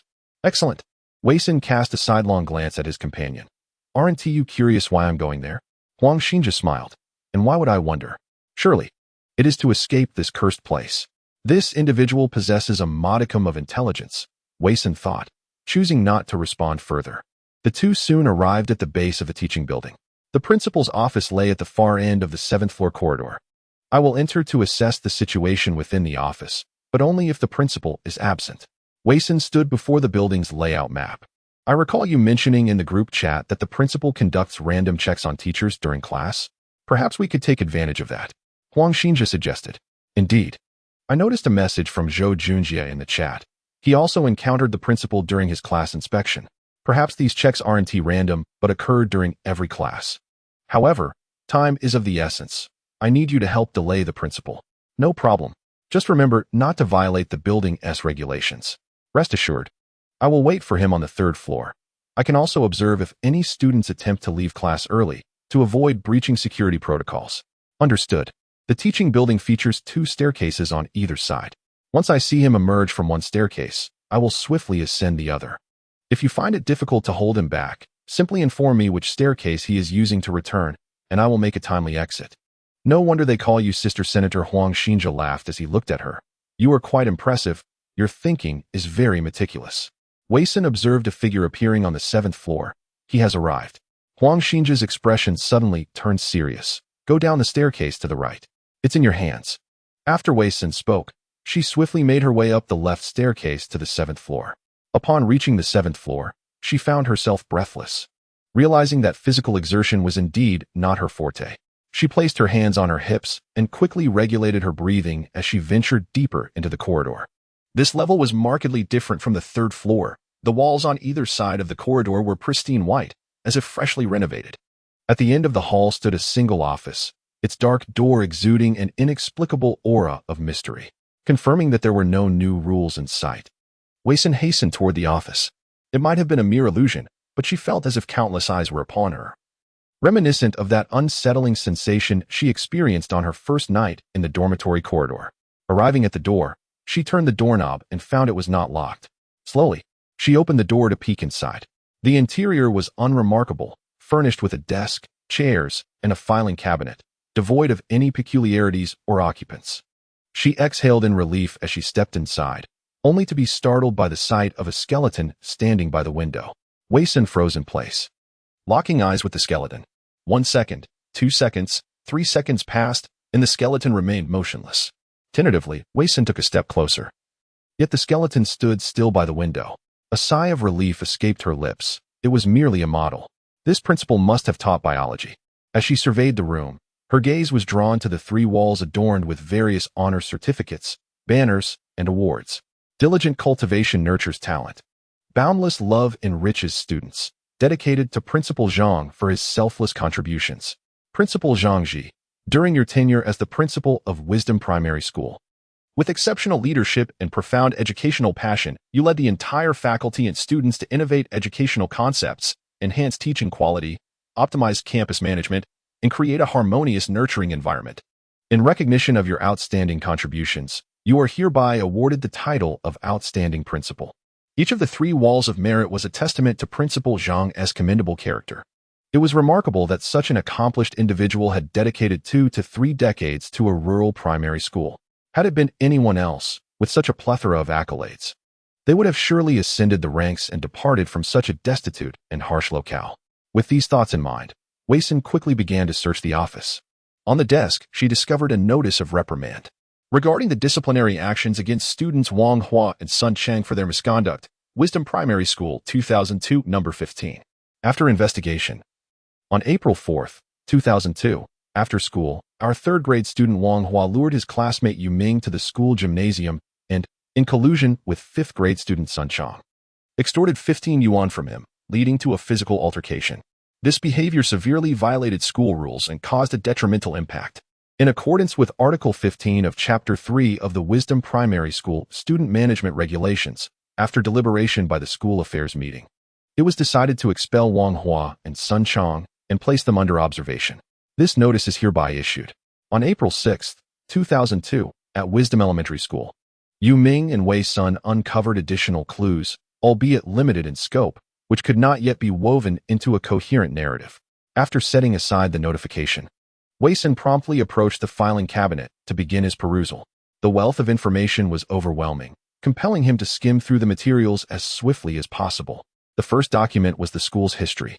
Established in 1996, Wisdom Elementary was funded by a donation from a company known as Ether Group, which annually awards the Ether Scholarship to support academically outstanding students from underprivileged families. Within the historical account was a faded photograph, yellowed with age, depicting 8 men, with the 2 in the center shaking hands towards the camera, a prominent banner in the background celebrating the school's completion. It was discernible that the man in the center was a youthful Principal Zhang, while the individual beside him appeared to be in his 30s. Radiating vitality with a distinctly Western visage, Wei Sun utilized his watch's camera function to capture this image, considering it potentially valuable information to share later. Following the historical account was a list of exemplary students who had received the Ether Scholarship, each holding a certificate and smiling sincerely, save for one girl. Dressed in a school uniform, her expression was devoid of emotion, her eyes revealing a maturity beyond her years. Wei Sin found this peculiar and captured her likeness as well. After setting aside the school history, he continued to examine other materials, each marked with keywords for ease of reference. Upon discovering a document titled 2002 Wisdom Elementary Faculty Information, he prioritized reviewing it due to its relevance to the current timeline. The document listed the principal, Zhang Dexin, vice principal, Lin Xiao, female, and academic director, Bai Shui. Wei Sin noted that all 20 names of individuals who had entered this scenario were included, yet it was apparent that their names had been obscured with white out, indicating they had been added later. The untouched names revealed the authentic faculty members of the school. A curious detail within the faculty information was the mention of cafeteria worker Wang Mei, whose spouse was specifically noted, yet the information following that designation had been erased, leaving no new name in its stead. Wang Mei was the very individual he had encountered at the first window that morning.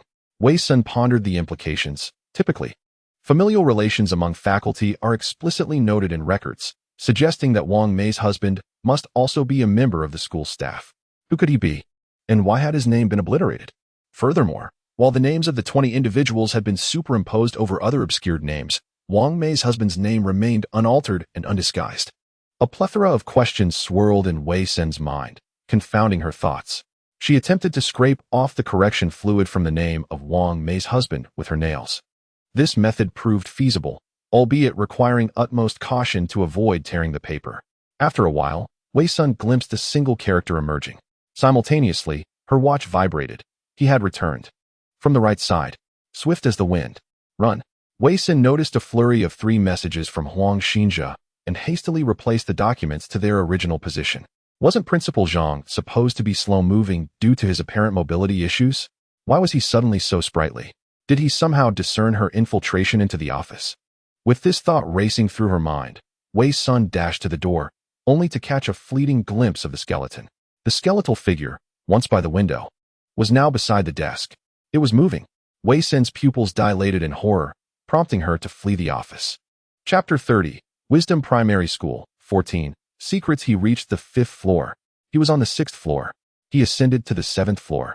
Messages from her watch arrived almost every second as Wei Sun burst from her room, catching sight of a head emerging from the right corridor. The office behind her echoed with the sound of bones scraping against the floor. The only solace was that the left corridor was adjacent to the office door, prompting Wei Sun to dash downstairs without a second thought. Out of the corner of her eye, she spotted a figure racing toward her from the right corridor. Indeed, he was moving with remarkable agility. Those legs appeared unnaturally elongated, defying the form of a human. As they sprinted at an extraordinary pace, the upper body swayed like a long balloon, creating a most bizarre spectacle. Wei Sun descended the stairs with unparalleled speed, pursued relentlessly by the long-legged principal and the skeletal creature. Outside the teaching building, Huang Xinjia, waiting for Wei Sin, was taken aback by the sight, exclaiming in astonishment. Run! Wei Sun burst forth from the building.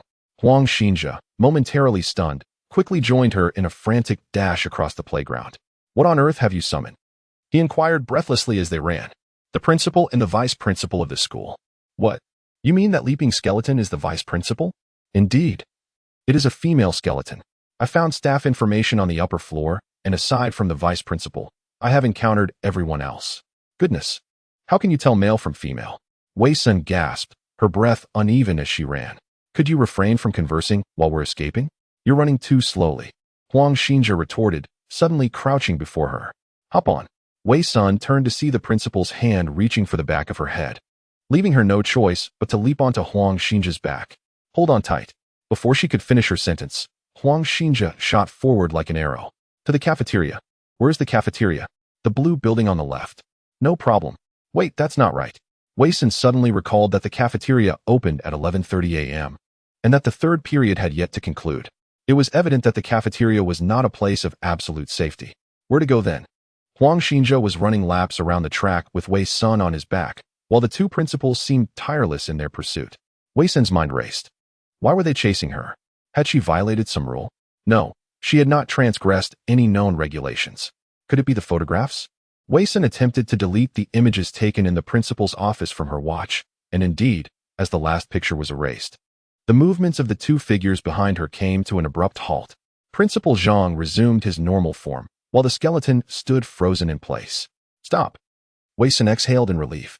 When Huang Xinjia turned around, Principal Zhang and the skeleton had already turned to leave. He gradually came to a halt. Gently placing Wei Sun down, she regarded the perspiring man before her. Her impression of him significantly altered. In that moment, he could have abandoned her to save himself. Yet he chose not to forsake her. Reflecting on her first day, she realized that Su Su had been with him, which had spared them from misfortune. It seemed these two were not as physically adept as she was. Aha! Huang Xinjia laughed, panting heavily. Thank you, Wei Sun said. We are on the same team. There is no need for such formalities. The materials from the principal's office cannot be taken in any form. I took a photograph earlier, which is why they were pursuing me. It appears to be a hidden rule. Damn! Huang Xinjia could not help but curse. This cursed place already had so many rules. And now there were hidden ones as well. It truly aimed to drive them to their limits. The bell would ring shortly. You should head back to the security booth. I will meet you in the cafeteria at noon. Wei Sun glanced at her watch. All right, Huang Xinjia replied, a newfound confidence illuminating his smile. Wei Sun added, and the other members of our group. At this, Huang Xinjia's spirits lifted even further. Great. Fortune smiles upon me. Our group is filled with beauties. I shall vow to protect you all. With that, Wei Sun turned to leave. See you. With only a few minutes until 11:30. Wei Sun began to survey the layout of the school around the track. Inside the main gate was the security booth. Upon entering, a left turn led directly to the cafeteria. Continuing forward brought one to the teaching building, adjacent to which stood the podium, followed by the gymnasium, the infirmary, and the faculty dormitory. The overall layout was relatively simple. However, on the first day, the fog had obscured the surroundings, leaving everyone disoriented. Wei Sun arrived at the podium, which was empty save for a rusted microphone. She remembered that the historical photograph had likely been taken from this very spot. Continuing onward, she reached the entrance of the gymnasium. The doors were firmly closed, adorned with a seal that read under construction, "Please do not approach." At the entrance of the gymnasium lay a substantial heap of sand and various tools left behind by workers. However, during her 2 days at the school, Wei Sun had yet to encounter any workers repairing the gym. She silently noted this anomaly before proceeding to the infirmary. Peering through the window, she observed a boy seated on the bed while Suyu was retrieving a red special medication from the cabinet. Choosing not to intrude, Wei Sun circled the school, finding no new revelations. By then, it was 11:30, and she privately messaged all members of her group except for Xia Susu, subsequently making her way to the cafeteria. Upon her arrival, Wei Sun first scrutinized the two serving windows. The first was manned by Aunt Wang Mei, who donned her usual blue attire. The second window was occupied by Xia Susu, who also wore blue. Yet, she had been tainted and had donned red garments that morning. If no intervention occurred, those contaminated would be irrevocably ensnared in the otherworldly realm. Thus, someone had aided Xia Susu. Approaching the second window, Wei Sun noted that the midday offerings were typical home-cooked dishes. Xia Susu, spoon in hand, raised an eyebrow at Wei Senator. What will you have? Can you speak? Wei Sun retorted. A flicker of confusion crossed Xia Susu's eyes. You know my rules? Not really, but I am aware you violated the rules this morning. Wei Sun replied calmly. Xia Susu shrugged with a smile. And so what? I'm fine now, aren't I? How did you manage that? Wei Sun inquired. To which Xia Susu raised an eyebrow. Curious, are you? But why would I tell you? I know how to leave this scenario. I could exchange that information with you. Huh. What a coincidence. I know too. So your information is of no use to me. Xia Susu replied with a triumphant grin, clearly unwilling to divulge the truth. Nevertheless, Wei Sun had pieced together the puzzle. From their first encounter, she had discerned that Xia Susu was unreliable. She would never trade information with her. Xia Susu's mention of the means to escape was merely a test, and indeed, her smug assertion confirmed that the one who aided her return to normalcy was Bai Shui. Bai Shui, the director of the Academic Affairs Office, possessed the means to resist the encroachment of the otherworldly, and she had utilized this method to save Xia Susu. Furthermore, she had deceived Xia Susu with the same fabricated tale about the red door that she had shared with Wei Sun in the morning, aiming to gain Xia Susu's trust for her own purposes. With her understanding of the situation solidified, Wei Sun decided against further discussion with Xia Susu. Redirecting her focus towards the first serving window, where Aunt Wang Mei stood. Confirming that Wang Mei's attire remained unchanged, Wei Sun initiated a conversation. Aunt Wang. It's been a while since I last saw Uncle. Where is he? Wang Mei blankly raised her head, her smile revealing a set of stark white teeth. He has gone home. Why hasn't he returned to school? Wei Sun pressed further. He has gone home. Wei Sun did not pursue the matter further. The peculiarities seemed to share a common thread, yet they differed in essence. When she posed her inquiries to Principal Zhang, it was evident that he possessed all the answers. Yet he found an excuse to withhold them from her. In contrast, the elderly woman before her mechanically repeated a single phrase, devoid of any emotion. Despite both being bizarre, what accounted for such a disparity? Wei Sun rubbed her temples. Since her arrival, the multitude of disconcerting events had been overwhelming. However, compared to the secrets she had uncovered in the real world, everything here felt utterly trivial. Chapter 31, Wisdom Primary School, 15, in the cafeteria. Wei Sun casually selected a few dishes. Though the flavors were rather mediocre, they sufficed to satiate her hunger. After just a couple of bites, Lin Xiaoxue and Chen Lin arrived together at the cafeteria. They were somewhat taken aback to see the now normal Xia Susu. Yet they opted for the dishes from the first window served by the elderly woman, taking a seat opposite Wei Senator's sister's son. What is going on? Lin Xiaoxue whispered, glancing at Xia Susu. I'm not entirely sure, but I can confirm that she has allied herself with Bai Shui, Wei Sun replied. What a traitor! Lin Xiaoxue exclaimed, angrily prodding her food with her chopsticks. Let her be. I have crucial intelligence to share once everyone is gathered, Wei Sun stated. All right, before long. So you also arrived at the cafeteria, having collected her meal and taking a seat. You won't believe this. I'm truly at my wit's end. Suyu shook her head in exasperation. What happened? Lin Xiaoxue inquired eagerly. Suyu looked around at everyone and explained, this morning, a boy came to the infirmary. Following protocol, I gave him the red special medication, but he kept coming in and out at least 10 times. Each time he entered, I provided him with 3 pills. And by the end of the morning, I had completely emptied the entire bottle of red special medication. Wei Sun furrowed her brow and asked, how many red pills are left in the cabinet? 3 bottles, Suyu replied, her expression grave as she grasped the severity of the situation. Chen Lin adjusted her black-framed glasses and remarked, at this rate, the medication will be consumed within 3 days. My guidelines do not specify what to do if the medicine runs out. Suyu frowned. What are we to do? What if the boy returns and there are no pills left? Wouldn't he that violate the rules? Wei Sun interjected, I fear that is precisely the intention. Lin Xiaoxue gasped, Sister Sin, are you suggesting that the boy is deliberately entering and exiting the infirmary to deplete all of Suyu's medication? Indeed. Suyu stroked her chin and added, at first, I didn't pay attention, but now that you mention it, it truly seems so. When the boy came in for the last time, he even smiled at me, yet that smile was oddly sinister. It was, in fact, a mockery. Wei Sun gently set her chopsticks down. We wish to survive until summer vacation, yet the peculiarities here will undoubtedly thwart such an endeavor. No sooner had she spoken than Huang Xinjia took a seat at their table. Ladies, what are we discussing? Except for Wei Sun. The others regarded Huang Xinjia with a watchful demeanor. It was I who invited him to join us. I visited the principal's office today, and I owe his assistance a great deal. Once Wei Sun provided a brief explanation, the tension in the room eased. Huang Xinjia chuckled. Oh, come now? We are all teammates. Let us not be so formal. May I ask how you all prefer to be addressed? The others introduced themselves in turn. Are we convening a meeting? Are we missing someone? Huang Xinjia inquired while absently pushing his rice around. Lin Xiaoxue crossed her arms and raised an eyebrow at him. You can only choose one between her and us. Huang Xinjia was taken aback, rice tumbling from the corner of his mouth as his mind raced. Do girls really enjoy forming cliques? Perhaps they had their reasons, but he found it impossible to disregard any beautiful woman entirely. Although Huang Xinjia did not voice his thoughts, his expressions betrayed his inner turmoil, and the others grasped his sentiment. Wei Sun clarified, she does not trust us, hence we cannot share our intelligence with her for now. You understand how vital mutual trust is in a place where life can be snuffed out at any moment. Huang Xinjia fell into contemplation, his expression inadvertently turning serious. She was correct. Revealing one's hand in such a setting was akin to exposing one's back to teammates on the battlefield, making absolute trust paramount.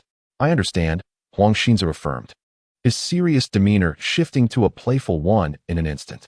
However, my life as principal is to never abandon any beautiful woman. I will join you. But if circumstances permit, I shall also do my utmost to assist that lovely lady. Amen. Lin Xiaoxue scoffed. Huang Xinze reached out to ruffle Lin Xiaoxue's hair. Little sister, you are still underage, so you ought to call me brother. So annoying. Lin Xiaoxue swatted his hand away in disdain. Lin couldn't help but chuckle quietly at the scene.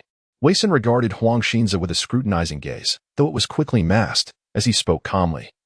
Just refrain from sharing what we discuss with her. She has already allied herself with another group, and if you divulge any information to her, it could cause us trouble. Su Yu added, and Huang Xinze immediately understood why Summer Susu had not been invited to this meeting. It turned out she had betrayed the group first. Although groups, in theory, were not in competition or antagonism with one another, the divisions had already been drawn, making reunification a challenging endeavor. Got it. Huang Xinze glanced at the time. Realizing he needed to hurry, I only have 20 minutes for my meal, or I risk being marked absent. All right.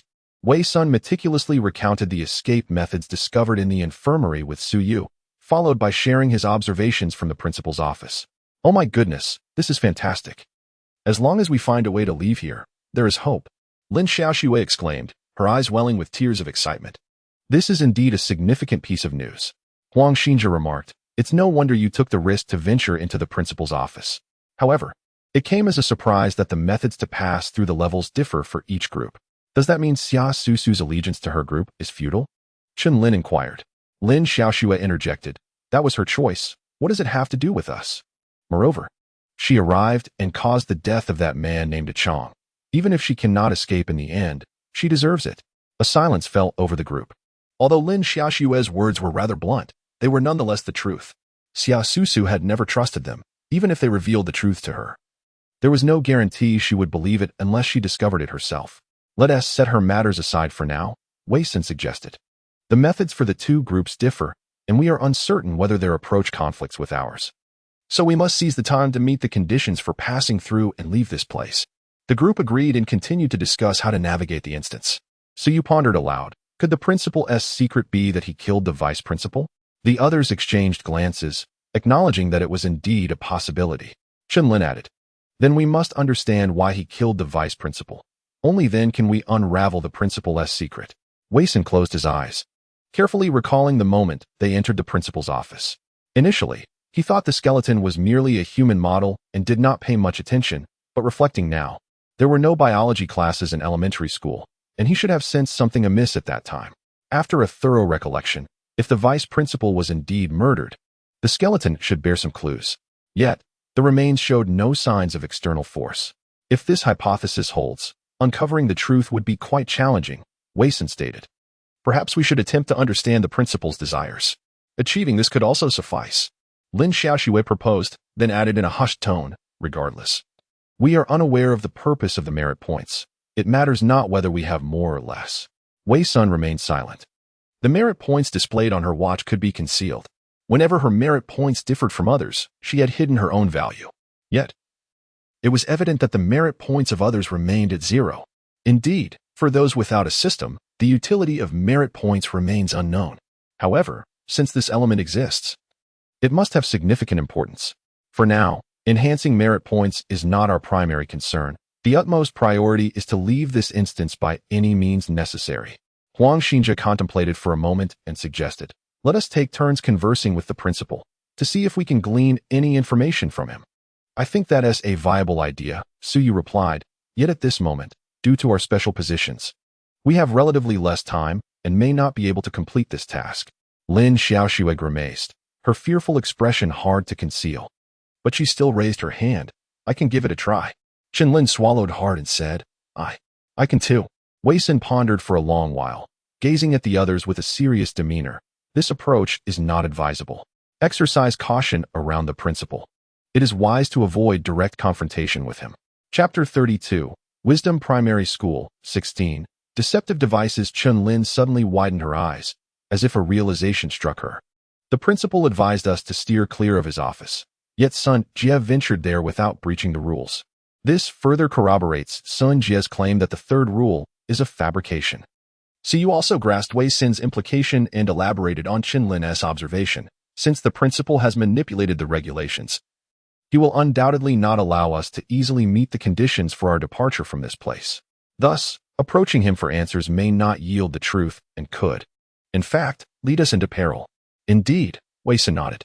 For safety's sake, we should contemplate alternative strategies. Huang Xinjia glanced at the time and remarked, I must take my leave. My time is running short. If you require anything from me, feel free to communicate it in the group chat. I am ready to endure any trials for your sake. It's a private message, you fool. Lin Xiaoxua pouted. Huang Xinjia quickly comprehended, nodded repeatedly, and departed hastily, carrying his tray. As Huang Xinjia exited the cafeteria, he coincidentally brushed past Bai Shui and her companions, who entered in unison, Wang Leiwen, Zhou Junjie, and Zhao Yu. Upon seeing the four of them, Xia Susu's eyes sparkled, and she procured a sign from seemingly nowhere. Hanging it on the second window of the cafeteria, this window is temporarily closed. Please proceed to the adjacent window. Is it possible to do that? Lin Xiaoxua tilted her head, observing Xia Susu's antics. Bai Shui, noticing Wei Sun and the others, smiled in their direction before taking a seat at a table several spaces away. After hanging the sign, Xia Susu dashed from the kitchen and joined Bai Shui and her friends at their table. How sycophantic. Traitor. Lin Xiaoxua deliberately raised her voice. At that moment, Xia Susu was engrossed in laughter and conversation with Bai Shui and the others, entirely oblivious to Lin Xiaoxua's outburst. Lin Xiaoxua's hands clenched into small fists in frustration. Suyu chuckled softly. Let her be. It is her prerogative to believe whom she wishes. I simply do not like her. Lin Xiaoxua blurted out candidly. Chen Lin interjected. We should continue discussing what Sun Jie mentioned earlier. Indeed, this is of paramount importance. I hope she doesn't return in tears seeking our assistance. Lin Xiaoxua snorted through her nose. Suyu pondered. Our current clues are too scant. I believe we must conduct a more thorough investigation. Agreed, Wei Sun concurred. If any students visit the infirmary later, I shall subtly inquire for information. Suyu added, my second period this afternoon is physical education during free activities. I can also take the opportunity to gather insights from classmates. My first period is moral education. I can arrive early and ask the students as well. Lin Xiaoxua remarked. Then turned to Wei Sun with a puzzled expression, but what should I inquire about? There are a few individuals you must pay particular attention to. Wang Hua, Yu Ming, and the little girl in red seated in the front row. In the afternoon, Xiaoxua, you are tasked with clarifying the basic information regarding the little girl in the red dress, as well as identifying Yu Ming's characteristics. This information can be shared in the group chat. Understood. Chen Lin replied. Well, since physical education class is outdoors and I am free this afternoon, I can come to the playground during that time. We can adapt as needed. Upon hearing that Wei Sun would attend the physical education class, Chen Lin felt reassured. All right, let us proceed accordingly. There is still ample time to return to the dormitory for a brief rest. The group collectively returned their utensils to the designated area. Except for Su Yu, the others returned to their respective dormitories after leaving the cafeteria. As Wei Sun arrived back at his dormitory, he received a message from Bai Shui. Bai Shui, how are things? Any news to share? Wei Sun settled into a chair, a cold smile gracing his lips as he replied. Wei Sun, there is a skeleton in the principal's office, presumably that of Vice Principal Lin Qiao. Wang Hua and Sun Chang have been punished for extorting and bullying Yu Ming from class 2. That is all I know for now. What about you? Bai Shui. We uncovered a hidden rule. The cafeteria lady and her husband are estranged, so it's best not to mention her husband in her presence, or unforeseen consequences may arise. Additionally, we found several spare flashlights. Do you need one? Wei Sun pondered over the message. Concerning the hidden rule about the cafeteria lady, Wang Mei, he had just mentioned her husband in her presence. At that time, Wang Mei had displayed no unusual behavior, nor had her clothing changed color. Wei Sun, is the hidden rule reliable? Bai Shui, have you violated this rule? Wei Sun could not help but admire this woman's perceptiveness and acuity. Wei Sun, I saw a name that had been erased in the principal's office. It belonged to Wang Mei's husband. I inquired about it in the cafeteria, but did not obtain any useful information, and Wang Mei showed no signs of abnormality. Bai Shui, the information was sourced from the Academic Affairs Office and is credible. Perhaps the so-called unforeseen consequences have yet to manifest. Wei Sun, what should I do? Bai Shui, be cautious. Wei Sun narrowed his eyes slightly. What a cold-hearted woman. She clearly possesses the means to save others, to assist Xia Susu, yet remains unwilling to do so. Reflecting on this, he edited the message before sending it. Wei Sun, what is the situation with Xia Susu? After a prolonged silence, A message suddenly appeared in the group chat moments later. By Shui, sharing today's significant discovery. By Shui, engaging in communication with the anomalies carries a certain probability of acquiring items that can resist their encroachment. However, as far as I know, the usage of these items is limited, and there is considerable risk associated with such interactions. Everyone, please exercise caution. Wei Xin contemplated the message intently. It appears that Bai Shui acquired a peculiar artifact from an enigmatic source, subsequently using it to rescue Xia Su Su. However, she may not have initially realized that the artifact could only be utilized once. Otherwise, she would never have squandered such a precious opportunity to save Xia Su Su. As Wei Sun pondered this, he received a private message from Bai Shui. If you could obtain protective items before danger strikes, perhaps you could remain safe. Wei Sun chose not to respond further, glancing at his watch, which displayed 400 merit points, indicating he was still 100 points away from the next draw. Now that it was clear she had violated a rule, the consequences outlined by that rule were inevitably forthcoming, though the timing remained uncertain. Bai Shui was indeed correct. Had she managed to acquire another artifact beforehand, she would have had an additional chance, regardless of what transpired. However, amassing 100 merit points in a short span was no simple feat, unless an exceedingly perilous situation triggered a danger bonus. Wei Sun sighed, contemplating that the only course of action was to wait until the afternoon physical education class to see if any further clues might emerge, while also hoping to accumulate additional merit points. Furthermore, Bai Shui had specifically mentioned finding an extra flashlight and inquired if he needed it. What could have prompted her to be so considerate? Wei Sun meticulously reflected on the day's overlooked details and suddenly recalled someone, Zhou Junjie. Earlier, in the classroom, Wang Hua had informed her that at midnight, visiting the gym could reveal a method for escaping the instance. Zhou Junjie, who had been at the entrance, likely overheard this conversation. Zhou Junjie would undoubtedly share any knowledge he possessed with Bai Shui, and her offer of the extra flashlight was possibly a test to see if Wei Sun would venture to the gym that night. Wei Sun smirked coolly. Since they had found the flashlight, the night exploration of the gym could be left to them. She was equally curious about what might transpire should she accept Wang Hua's invitation. Bai Shui, being astute, would likely avoid going personally. It remained to be seen who would take the lead in this endeavor. In the dormitory, Wei Sun meticulously reviewed any potentially overlooked clues and ultimately focused on the tape recorder on the table. The recorder had inexplicably turned on last night and had not been manually switched off since, yet it emitted no sound at that moment. Upon opening the tape recorder, Wei Sun discovered that the tape had reached its end. If memory served, this type of tape was likely divided into segments. Contemplating this, Wei Sun attempted to reverse the tape, reinserting it into the recorder and pressing the switch. The familiar crackling sound of electrical currents filled the air once more. Seeing that there was still time, Wei Sun settled into a chair, fixated on the rotating circles of the tape, and sent a message to the group chat. Do any of you have a tape recorder in your rooms? Before long, everyone except Xia Su Su replied in the negative. Lin Xiaoxua. However, there exists an antiquated television set in my dormitory that I dare not turn on, for I fear that something may emerge from within. Shen Lin, that sounds quite terrifying. Wei Sun, simply unplug it. According to the fourth rule of dormitory conduct, our residence is quite dilapidated. The aging circuitry may produce odd noises or unstable voltage, which is entirely normal. It is best not to concern yourself with it. Nonetheless, should it spontaneously activate while you slumber, it would indeed be unsettling. Lin Xiaoxua, thank goodness for your warning, son. I shall unplug it immediately. Suddenly, the previously crackling tape recorder emitted a clear voice, entirely distinct from the eerie ethereal utterances that had filled the air. Let us document this. We shall be lifelong friends and never forget our dreams. It was the voice of a young girl. Wei Sun listened intently. The tape contained hidden messages. The innocent voice continued. My dream is to become an exemplary teacher. What about you, Ning Ning? I aspire to be an engineer. This was the voice of a girl named Ning Ning. What is an engineer?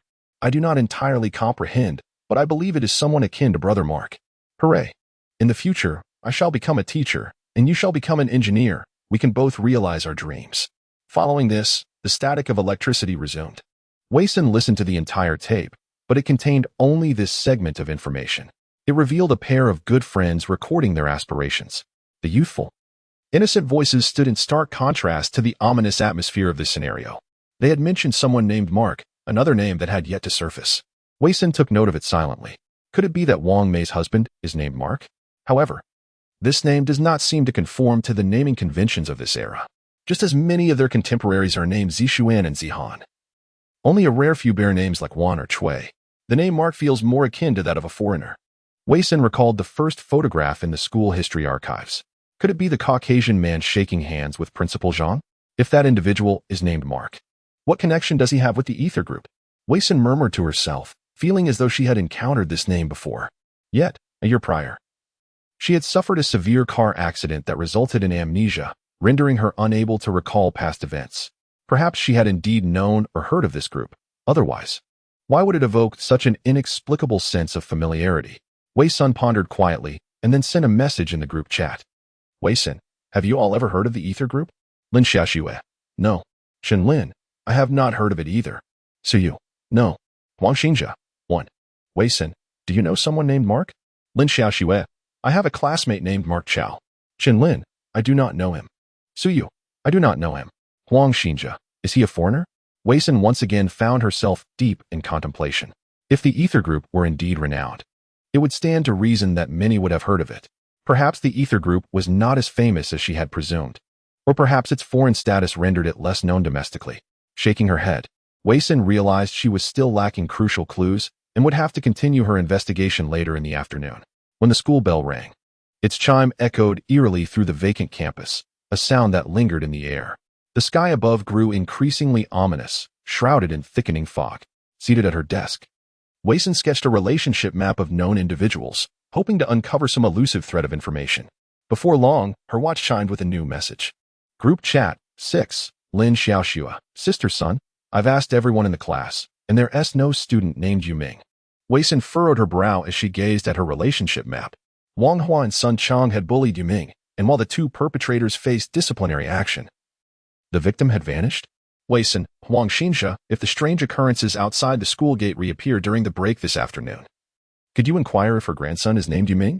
Huang Xinjia, no problem. It seemed that something was beginning to clarify. Wei Sin rose, nearly overlooking one crucial individual, Zhou Junjie, the homeroom teacher of Class 2, Year 3. As the homeroom teacher, he undoubtedly possessed information unknown to them.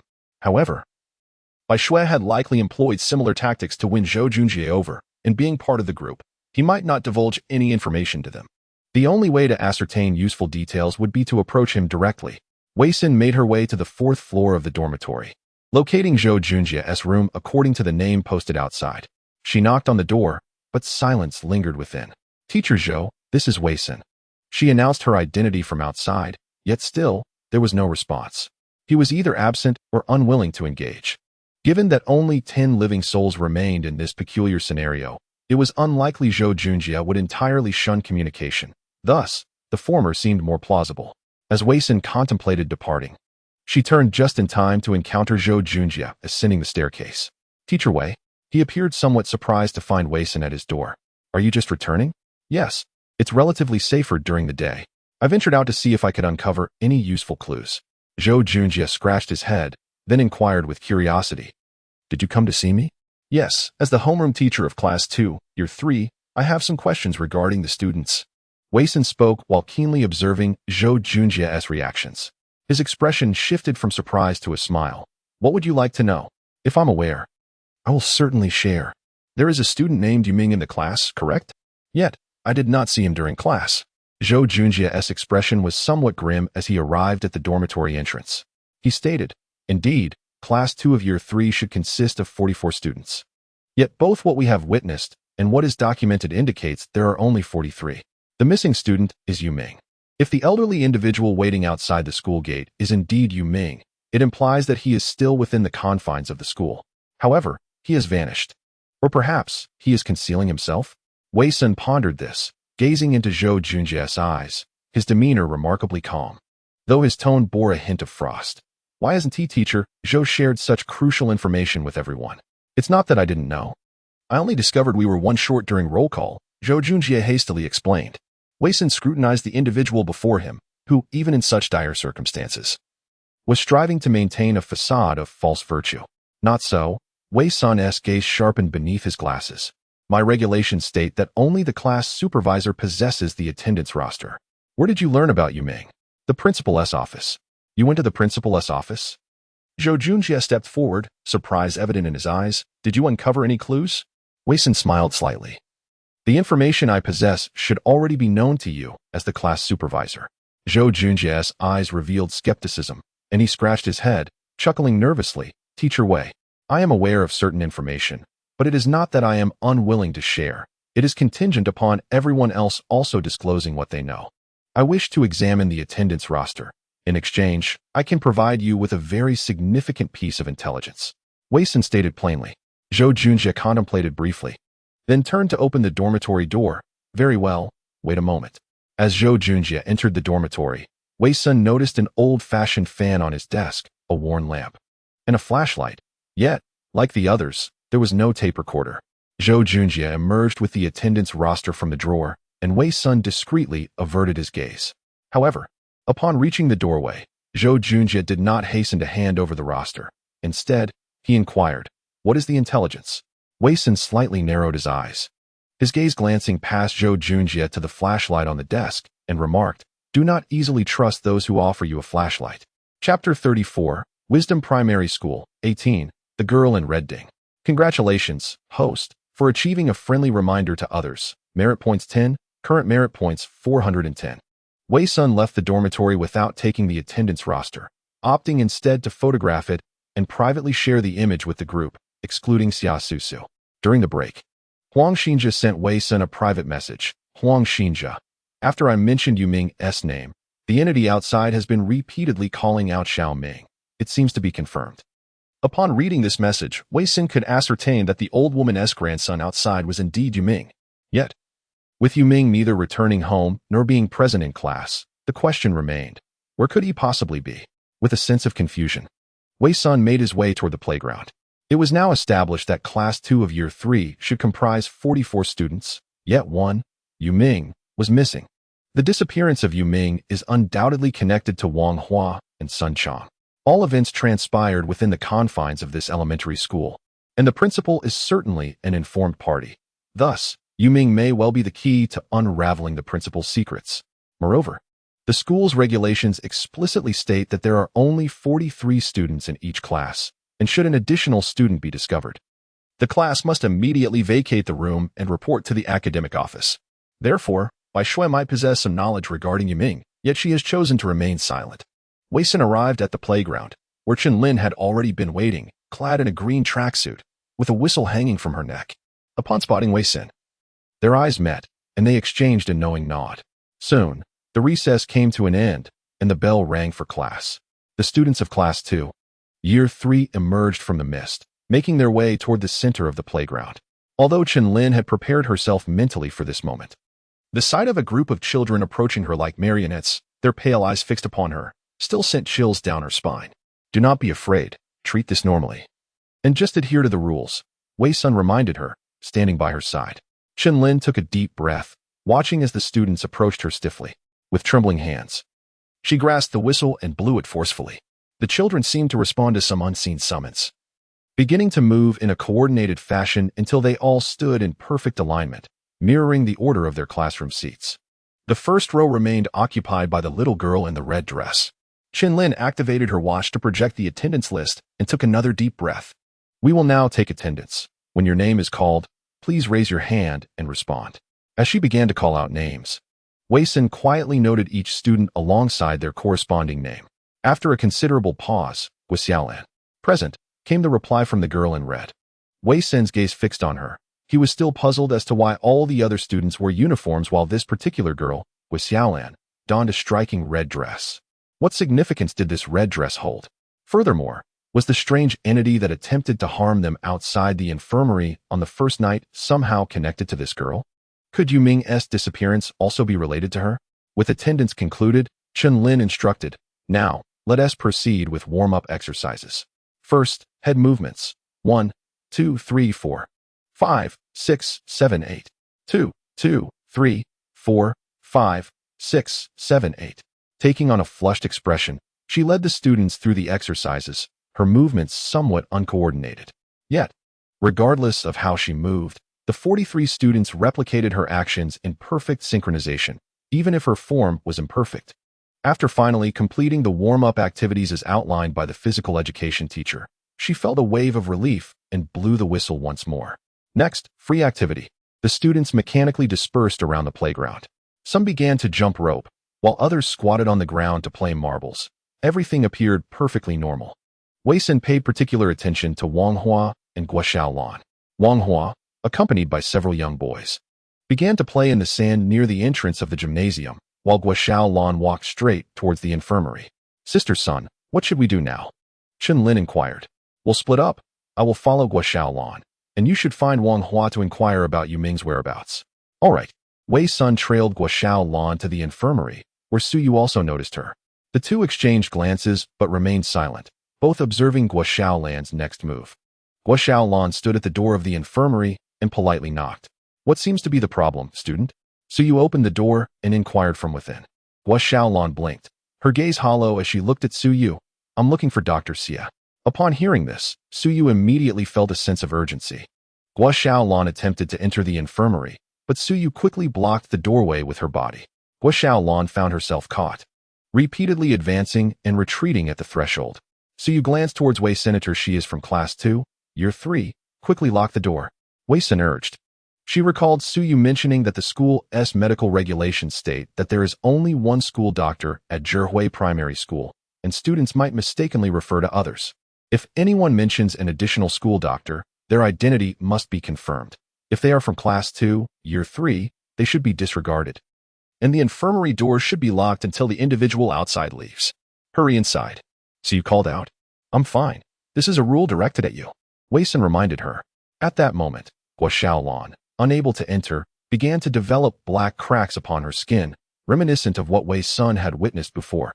As something inside appeared poised to emerge, Su Yu no longer hesitated, promptly closed the door, and the sound of the lock echoed. Guo Xiaolan, now denied entry, slowly reverted to her original form, her steps coming to a halt. Dr. Xie is not here, she declared before turning and leaving at a measured pace. Wei Sin stepped forward and crouched to obstruct her path. Xiaolan, do you still recognize your teacher?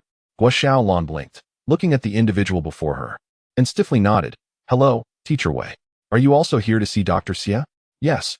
What seems to be troubling you, Xiaolan? Why are you looking for Dr. Xie? Wei Sin asked. Guo Xiaolan placed her pale finger near her lips and whispered, It's a secret, I cannot say. Wei Sin recalled the strange duckbill pliers he had seen in the infirmary last night, his heart filled with an unsettling premonition, and cautiously inquired. Is it a secret between you and Dr. Xie? Yes. It's all right. You can tell your teacher. I will keep your secret safe. Wei Sun took the little girl's hand, which felt icy and devoid of warmth.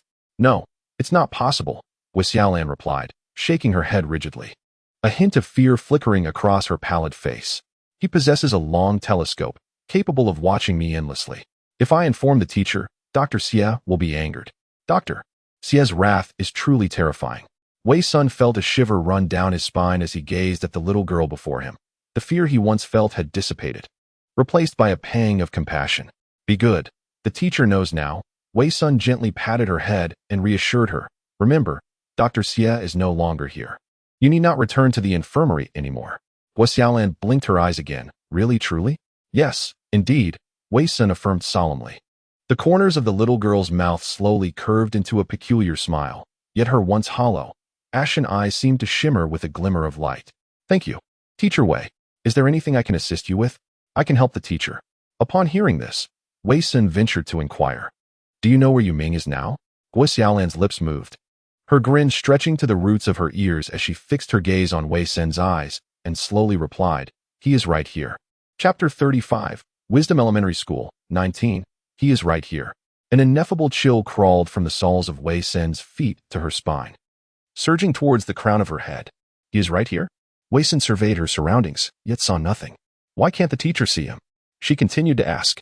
The little girl tilted her head, gazing at the empty air beside her, but he is right here. Wei Sun looked beside the girl, still perceiving nothing. Yu Ming, are you here?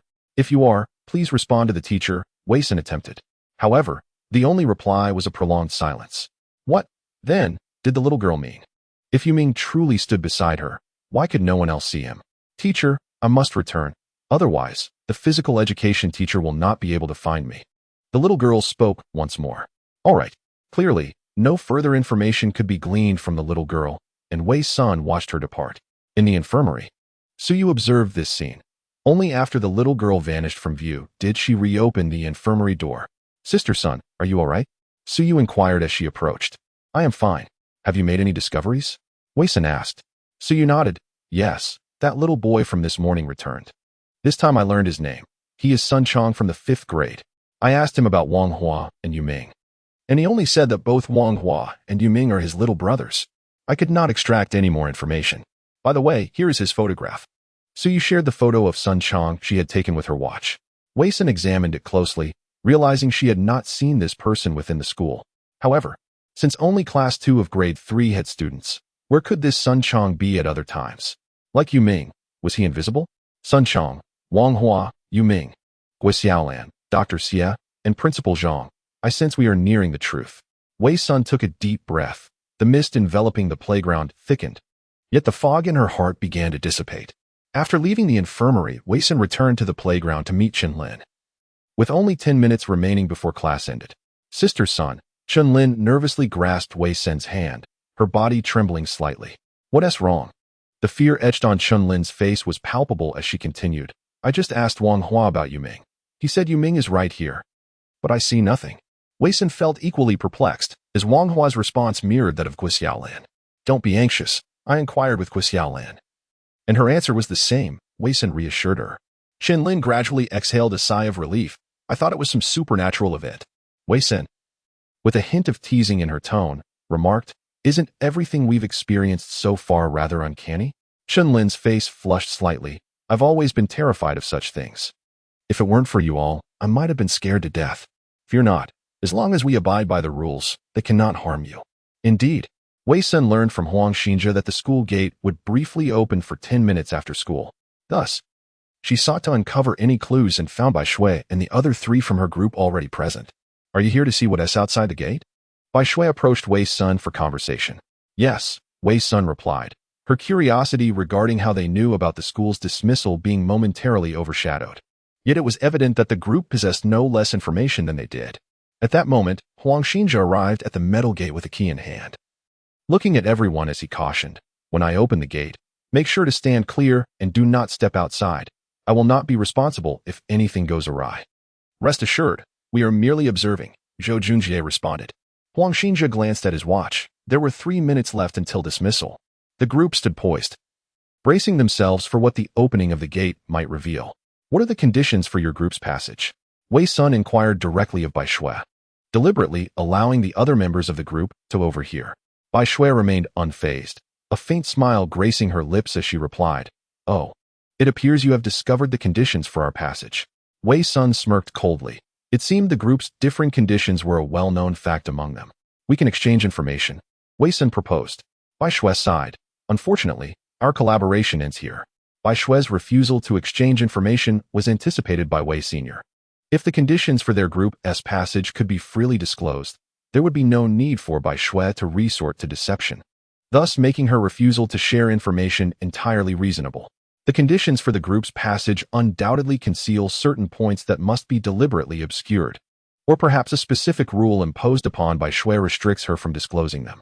Wei Sun pondered for a moment and then addressed the individual before him with a calm demeanor. Very well, I wish you a smooth departure.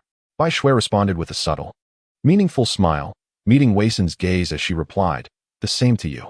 At that moment, the school bell rang, and Huang Xinjia unlocked the massive padlock on the metal door. As the door creaked open, everyone held their breath in anticipation. However, to their astonishment, they were greeted only by a thick shroud of fog, with nothing else in sight. Wei Sun did not spot Yu Ming's grandmother or any peculiarities. Inside the school, numerous students donned their uniforms and carried their backpacks, bustling toward the exit, creating a stark contrast to the earlier stillness. I had no idea there were so many students in the school, Zhao Yu exclaimed in surprise. Wang Leiwen, with his hands tucked into his pockets, let out a sound of realization, saying, Aside from our class 2 of the 3rd year, the other classrooms are all shrouded in fog. It seems these individuals have been confined to their classrooms all along. Thankfully, none of you wandered into other classrooms. After a moment of contemplation, Zhou Junjie remarked, It seems no different from a typical dismissal. Let us go. It's time for us to head to the cafeteria. Bai Shui considered this for a moment and nodded in agreement. All right. Before departing, she cast one last glance at Wei Sin. This woman is remarkably astute. She had anticipated that she would uncover the discrepancies between the two sets of rules. Yet, she did not expect to realize it on just the first day. Were it not for her position, it would have been quite challenging to uncover so much in a single day. This woman is truly formidable. It is fortunate that she is not on my team. With that thought, Bai Shui shifted her gaze and breathed a sigh of relief, then proceeded with the others toward the cafeteria. After 10 minutes had elapsed without any further students appearing, Huang Xinjia promptly closed the metal door according to the security notes, securing it with the heavy lock. Sister Sin, let us go. It's time for a meal. Having completed these tasks, Huang Xinjia turned towards Wei Sin, who remained lost in thought. Sister Sun. Wei Sin looked up, her expression serious as she stated, Gua Xiaolan, that girl in the red dress, has not left the school. Nor have Wang Hua and Sun Chong. Huang Xinjia's eyes widened in disbelief. You recognized all of them? Indeed. Let us discuss this further in the cafeteria. The two of them made their way toward the dining hall. Upon arriving, Wei Sin deliberately observed the attire of Aunt Wang Mei at the first window of the cafeteria. She was still dressed in her customary blue. It reminded her of Bai Shui's warning about the hidden rule, do not mention her husband in front of Wang Mei. Stealthily glancing at her watch, she noted her merit points stood at 425, leaving a mere 75 points to reach 500. She wondered if she could accumulate enough before Wang Mei, a potential ticking time bomb, would explode. Furthermore, it would require drawing cards capable of countering Wang Mei's peculiarities. Putting these thoughts aside, Wei Sin joined Huang Xinjia as they approached Lin Xiaoxue, Chen Lin, and Su Yu. The group reconvened, ready to share and deliberate, while not far away. Another group was engaged in animated discussion with Xia Susu. Did that individual not realize that our two groups had differing criteria for success? Lin Xiaoxue cast a scornful glance at Xia Susu, who was fervently conversing with her group. Chen Lin quietly inquired, should we remind her? Lin Xiaoxue curled her lip. I certainly want to be the one to speak with her. Huang Xinjia awkwardly chuckled. Well, I've already privately informed Su Su about the differing criteria. Upon hearing this, Lin Xiaoxue sprang up indignantly. You traitor! Huang Xinjia hastily defended. Oh, I can't just abandon a beauty in distress. Besides, I only mentioned the difference. I didn't divulge any specifics. Wei Sin turned to him. So, does she believe you? Huang Xinjia, feeling increasingly awkward, scratched his head. Well, it seems she doesn't. Wei Sin stated the obvious. I'll have another chat with her to reason it out. If she still doesn't believe me, then so be it. Huang Xinjia sighed with resignation. Su Yu shook her head and remarked in her Sichuan dialect, stop playing the saint. One may survive the sins of fate, but one cannot escape the consequences of one's own actions. Chapter 36. The wisdom of youth. The group chose not to pursue the topic further and began to review all the information they had gathered that day. In summary, although they had acquired a wealth of knowledge and developed a preliminary understanding of the interpersonal dynamics, the secrets and wishes alluded to in the criteria for success remained elusive. Moreover, Gua Xiaolan, Wang Hua, Sun Chong, and several others had not left the school after classes, which posed a significant security risk. Therefore, while daylight lingered, Wei Sun and the others resolved to search separately, if they could locate their hiding place. Huang Xinjia could use his position as a security guard to expel them from the premises. However, as dusk approached, their efforts proved futile. It was as if the individuals had vanished into thin air. What now? Su Yu queried. Standing in the center of the playground as the mist thickened and the sky darkened, Wei Sun turned to the group, suggesting, let's return to the dormitory before it gets too dark. He glanced at Huang Xinjia, seeking his opinion. I need to head back to the security room to continue my shift, Huang Xinjia recalled from the work notes in the security office, which indicated that any students remaining on campus after school hours must be escorted out. If they failed to do so before nightfall, they were advised not to leave the security room upon hearing any sounds until their shift ended. They were to light a white candle from the drawer in the security room at the school gate, and then swiftly return to the dormitory with a flashlight. So, don't worry about me. I'll just follow the instructions in the security notes. But it's certainly one to be safe tonight. So you all need to be cautious in the dormitory. Rest assured, I'll just go back and sleep. If I'm asleep, I want to be afraid. Lin Xiaoxue declared, hands on her hips, exuding confidence. With that, Wei Sin and a few of the girls returned to the dormitory before darkness enveloped the surroundings. This time without encountering any bizarre disturbances. As long as the light of day persists, those peculiar movements dare not be overtly conspicuous. In the dormitory, the hour was still early, and Wei Sun found himself devoid of sleep, continuing to study the intricate relationships depicted in the hand-drawn diagram before him, delving into the truth of the entire scenario. Gradually, time slipped past 10 o'clock, and Wei Sun recalled that he had inadvertently transgressed the hidden rules set by the cafeteria lady today. Yet, thus far, nothing untoward had transpired. A glance at his watch revealed that his merit points had reached 460, just 40 points shy of another card draw. However, it was too late now. There would be no opportunity to accrue the additional 40 merit points, leaving him to pray for a night devoid of incident. Wei Sun made his way to the bathroom, twisting the blue faucet to begin his morning routine. The bathroom was quite rudimentary, barely accommodating one person, and the toiletries were equally sparse. A tube of toothpaste emblazoned with the image of a black man and a bag of outdated laundry powder. Wei Sun recalled that this brand of toothpaste had undergone a name change years ago, and laundry powder had become a relic of the past, scarcely used anymore. Nevertheless, since the scenario was set in 2002, the presence of such items was unsurprising. He pondered this as he bent over to wash his face. However, as he did so, his peripheral vision caught a glimpse of himself in the mirror. The school's fourth rule stated, "There are no mirrors within the school. If you see one, shatter it immediately. Remember, do not lock eyes with the reflection for an extended period." There were supposed to be no mirrors in the restroom. Instantly alert, Wei Sun scanned his surroundings, finding nothing within reach to shatter the mirror. He promptly turned to exit. Yet, at that very moment, another version of himself in the mirror lunged forward, suddenly much closer to the surface, as if on the verge of emerging from the glass. Wei Sun remained oblivious to the anomaly within the mirror and strode resolutely to his desk, swiftly lifting a chair to confront the restroom. Upon re-entering, he immediately spotted his reflection, gazing back with a cold, piercing stare, a sinister smile playing at the corners of his mouth. Just as he was about to act, the reflection spoke. "Do you believe in the rules?" The chair he had raised froze midair. The eerie reflection could actually communicate. "Have you ever considered who establishes these rules? Who is the true essence of it?" The reflection approached the mirror, a hand reaching out to caress the surface, an invisible barrier separating them. "Have you pondered this? Who, indeed, are you?" Wei Sun slowly lowered the chair, echoing, "Who am I?" How could it possibly know the question that had lingered in his heart? Who was he, truly? This was a query he had asked himself countless times. Was he still the same person despite his lost memories? Even though those around him recounted tales of his former self, he still felt an overwhelming sense of estrangement. Uncover its secret, but remember, do not disclose it to anyone. You must ensure that you tell no one. The reflection's tone was urgent, its expression contorted and grotesque.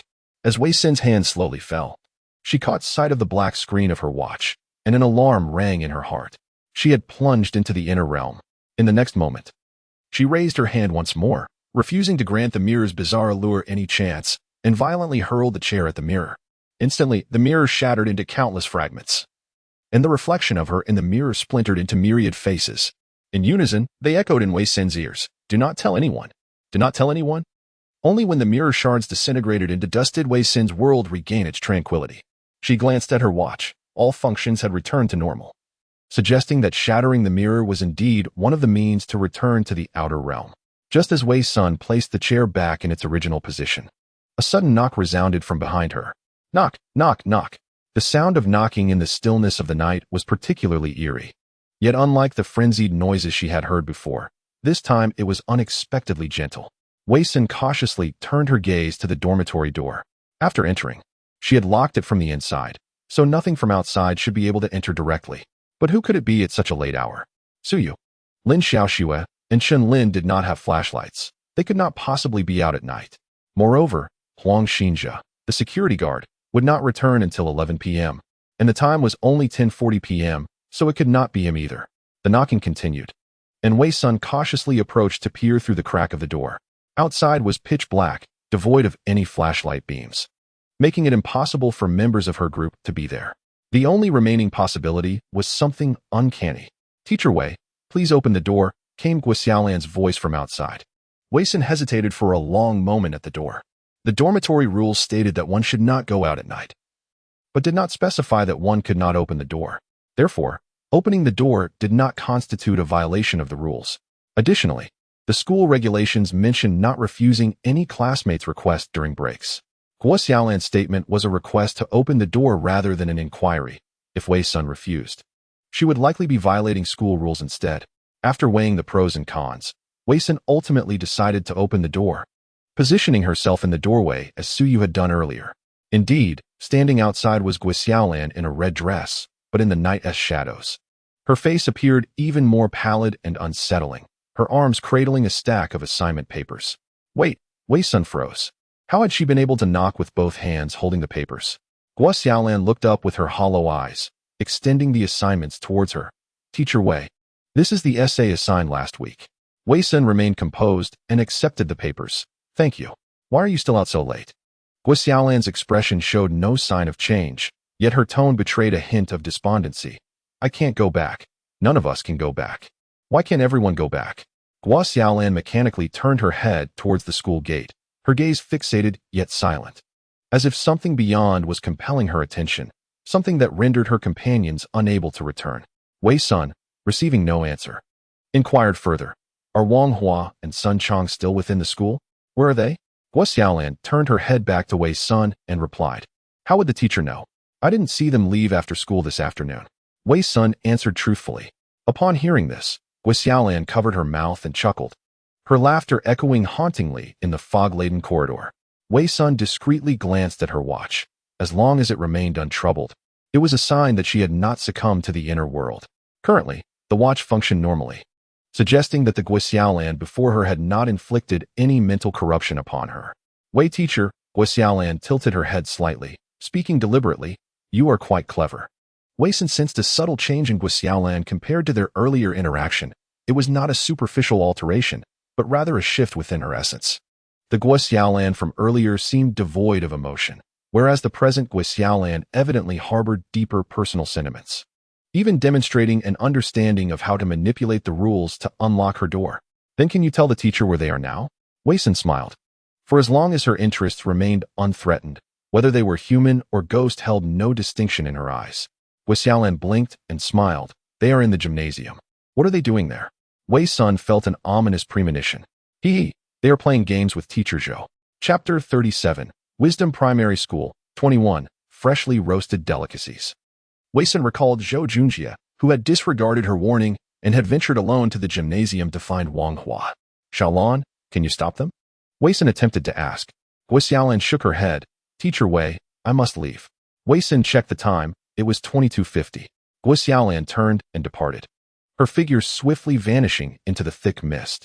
Wei Sun locked the door, placed her notebook on the desk, and quickly sent a private message to Huang Xinjia. Wei Sun, they are in the gymnasium. After your shift, regardless of any sounds you hear, do not respond. Go directly back to your dormitory.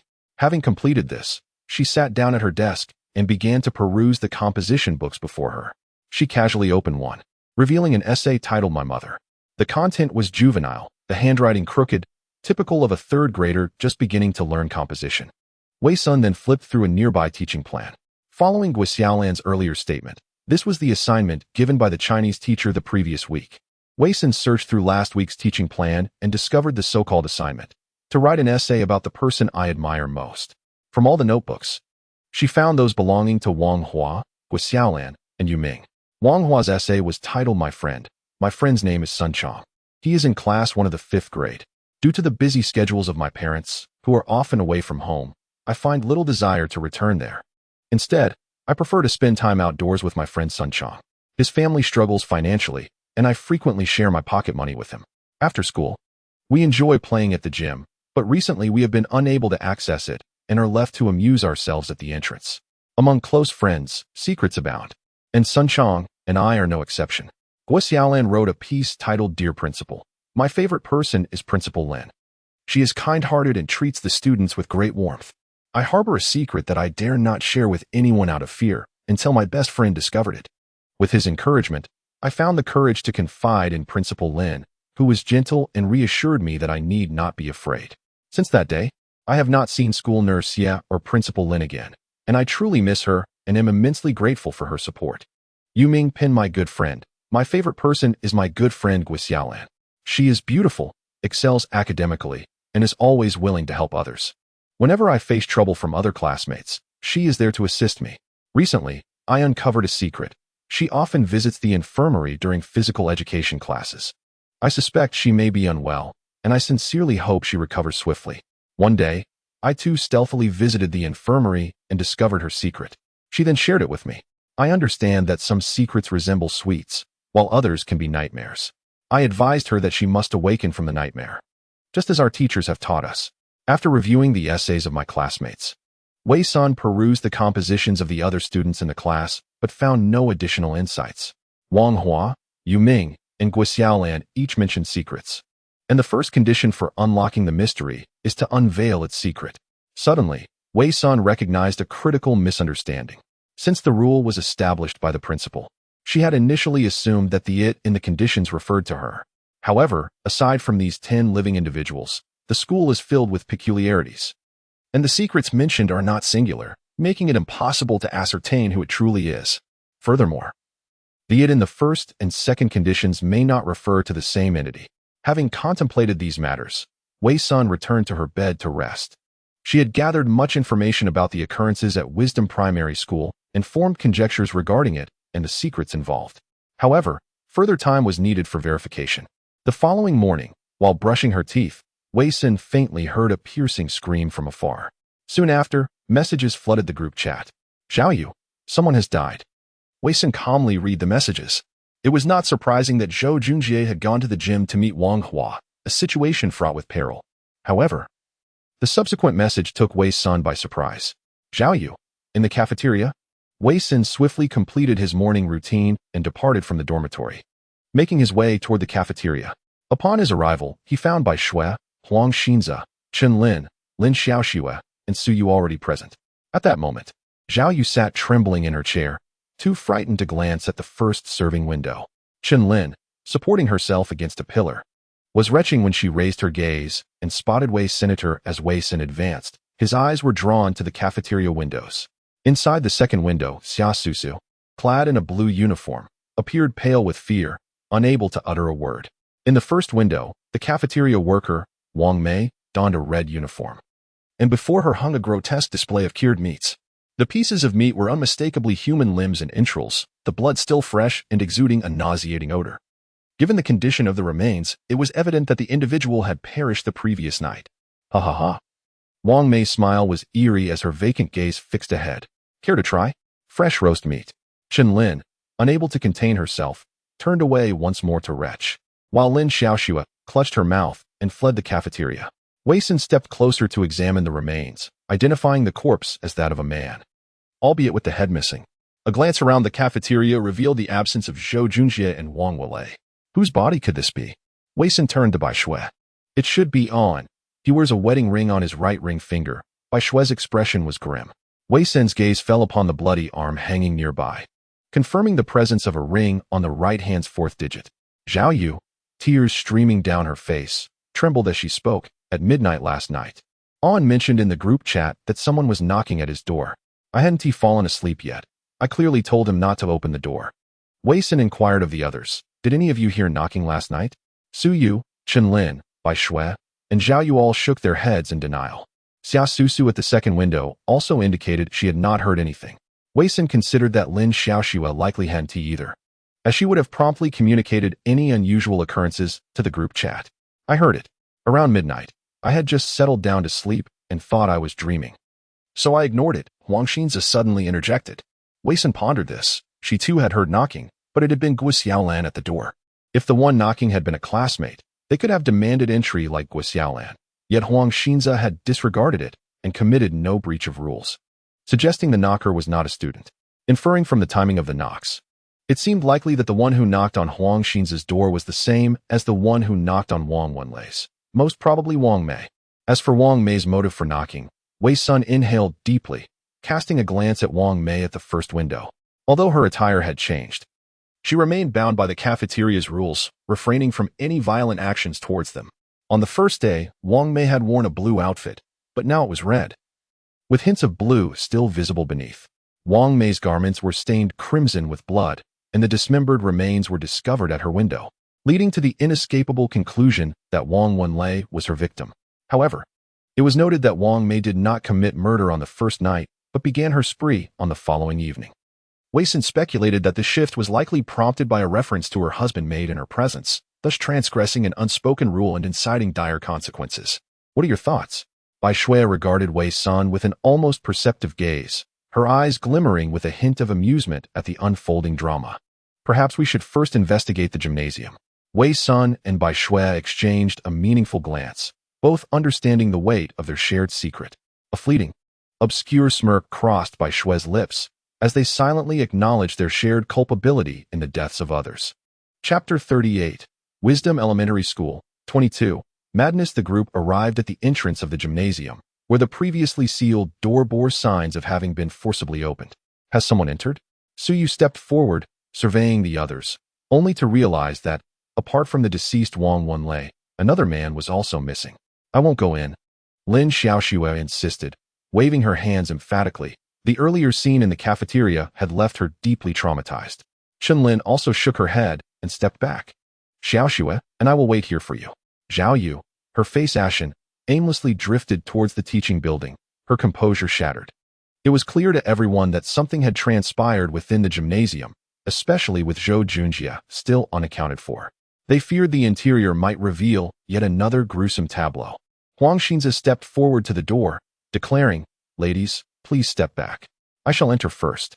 I will accompany you," Suyu asserted, retrieving a compass from her pocket.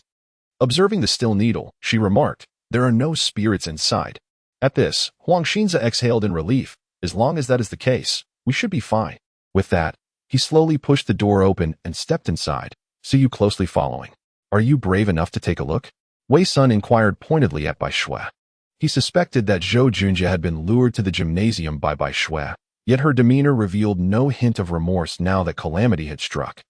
Before Bai Shui could respond, Xia Susu interlinked her arm with Bai Shui's, striving to mask her trepidation. "What is there to fear, Sister Bai Shui?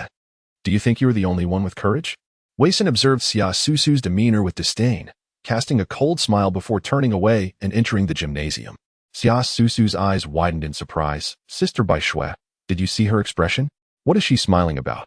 Do you dislike her?" Bai Shui queried with a hint of confusion directed at Xia Susu. "She has acted all high and mighty since the moment she woke up on the playground.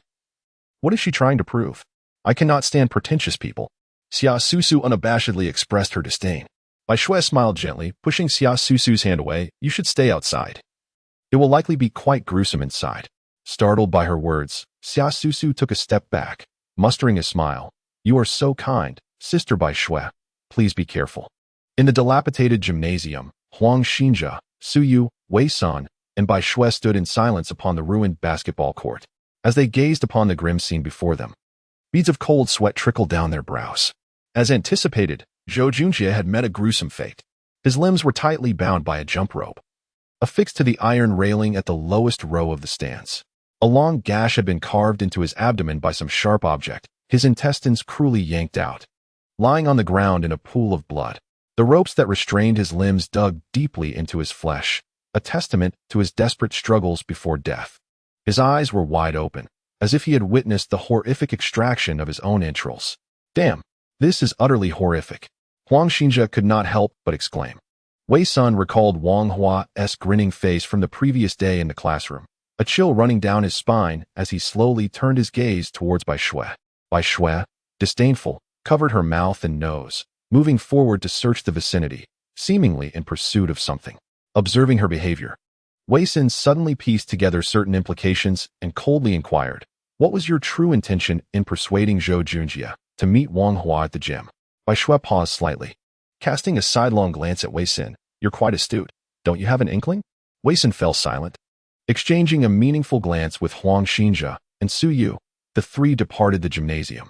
"Sister Sun, does Zhou Junjie's death have anything to do with Bai Shui?" Suyu asked. "When I went to find Zhou Junjie yesterday, I noticed a flashlight on his desk. At the time, I wasn't sure if it was given to him by Bai Shui. However, after witnessing her reaction in the gym, it seems likely," Wei Sun replied. Huang Xinji questioned. No wonder she appeared unfazed by Zhou Junjie's demise, instead opting to search for something. "But what exactly is she looking for?" "I suspect it might be the key to our escape," Wei Sun remarked, narrowing his eyes. Wei Sun, Huang Xinji, Suyu, Lin, and Lin Xiaoxue proceeded to the playground, where they synchronized their current knowledge. Huang Xinjia produced a handwritten list, stating, "Look, this is the call log from the security room. You're somewhat clever. How did you come up with this?" Suyu complimented, giving him a thumbs up. "Oh, I was on the night shift last night. It was exceedingly dull, so I thought I'd check if the landline in the security room could dial 110. Naturally, it couldn't connect. But I inadvertently stumbled upon these call records." Huang Xinjia chuckled. The group examined the records closely. Astonishingly, the last call had been made a year prior, to the same number, which the security room had dialed numerous times, yet no one answered. "Did you try calling it back?" Wei Sun inquired. "It was too late yesterday. I didn't dare to call back casually. I'll attempt to do so later, and if I receive any news, I'll update you all in the group chat. After all, there are only a few of us left in the team. They'll likely come seeking our assistance," Huang Xinjia stated earnestly, adding, "I am now the only man left. I shall ensure your safety. You should focus on safeguarding yourself first," Wei Sun replied. "I surmise that the cafeteria lady's target might be male." Huang Xinjia stood in stunned silence. "Why? Does she hold a grudge against men? Yesterday, I mentioned to Wang Mei that her husband had violated the hidden rules, yet it was Wang Wenlei from our group who ultimately faced the consequences. Furthermore, among everyone present last night, only you, Wang Wenlei, and I heard the knock at the door. At that moment, it was Gui Xiaolan who sought me out, delivering the assignments of our classmates and informing me that Wang Hua, Sun Chong, and Zhou Junjie were in the gymnasium." Huang Xinjia suddenly realized, "So you immediately messaged me last night." Indeed, by then, Zhou Junjie had likely already met with misfortune, leaving only you and Wang Wenlei to hear the knock, which must have been from Wang Mei.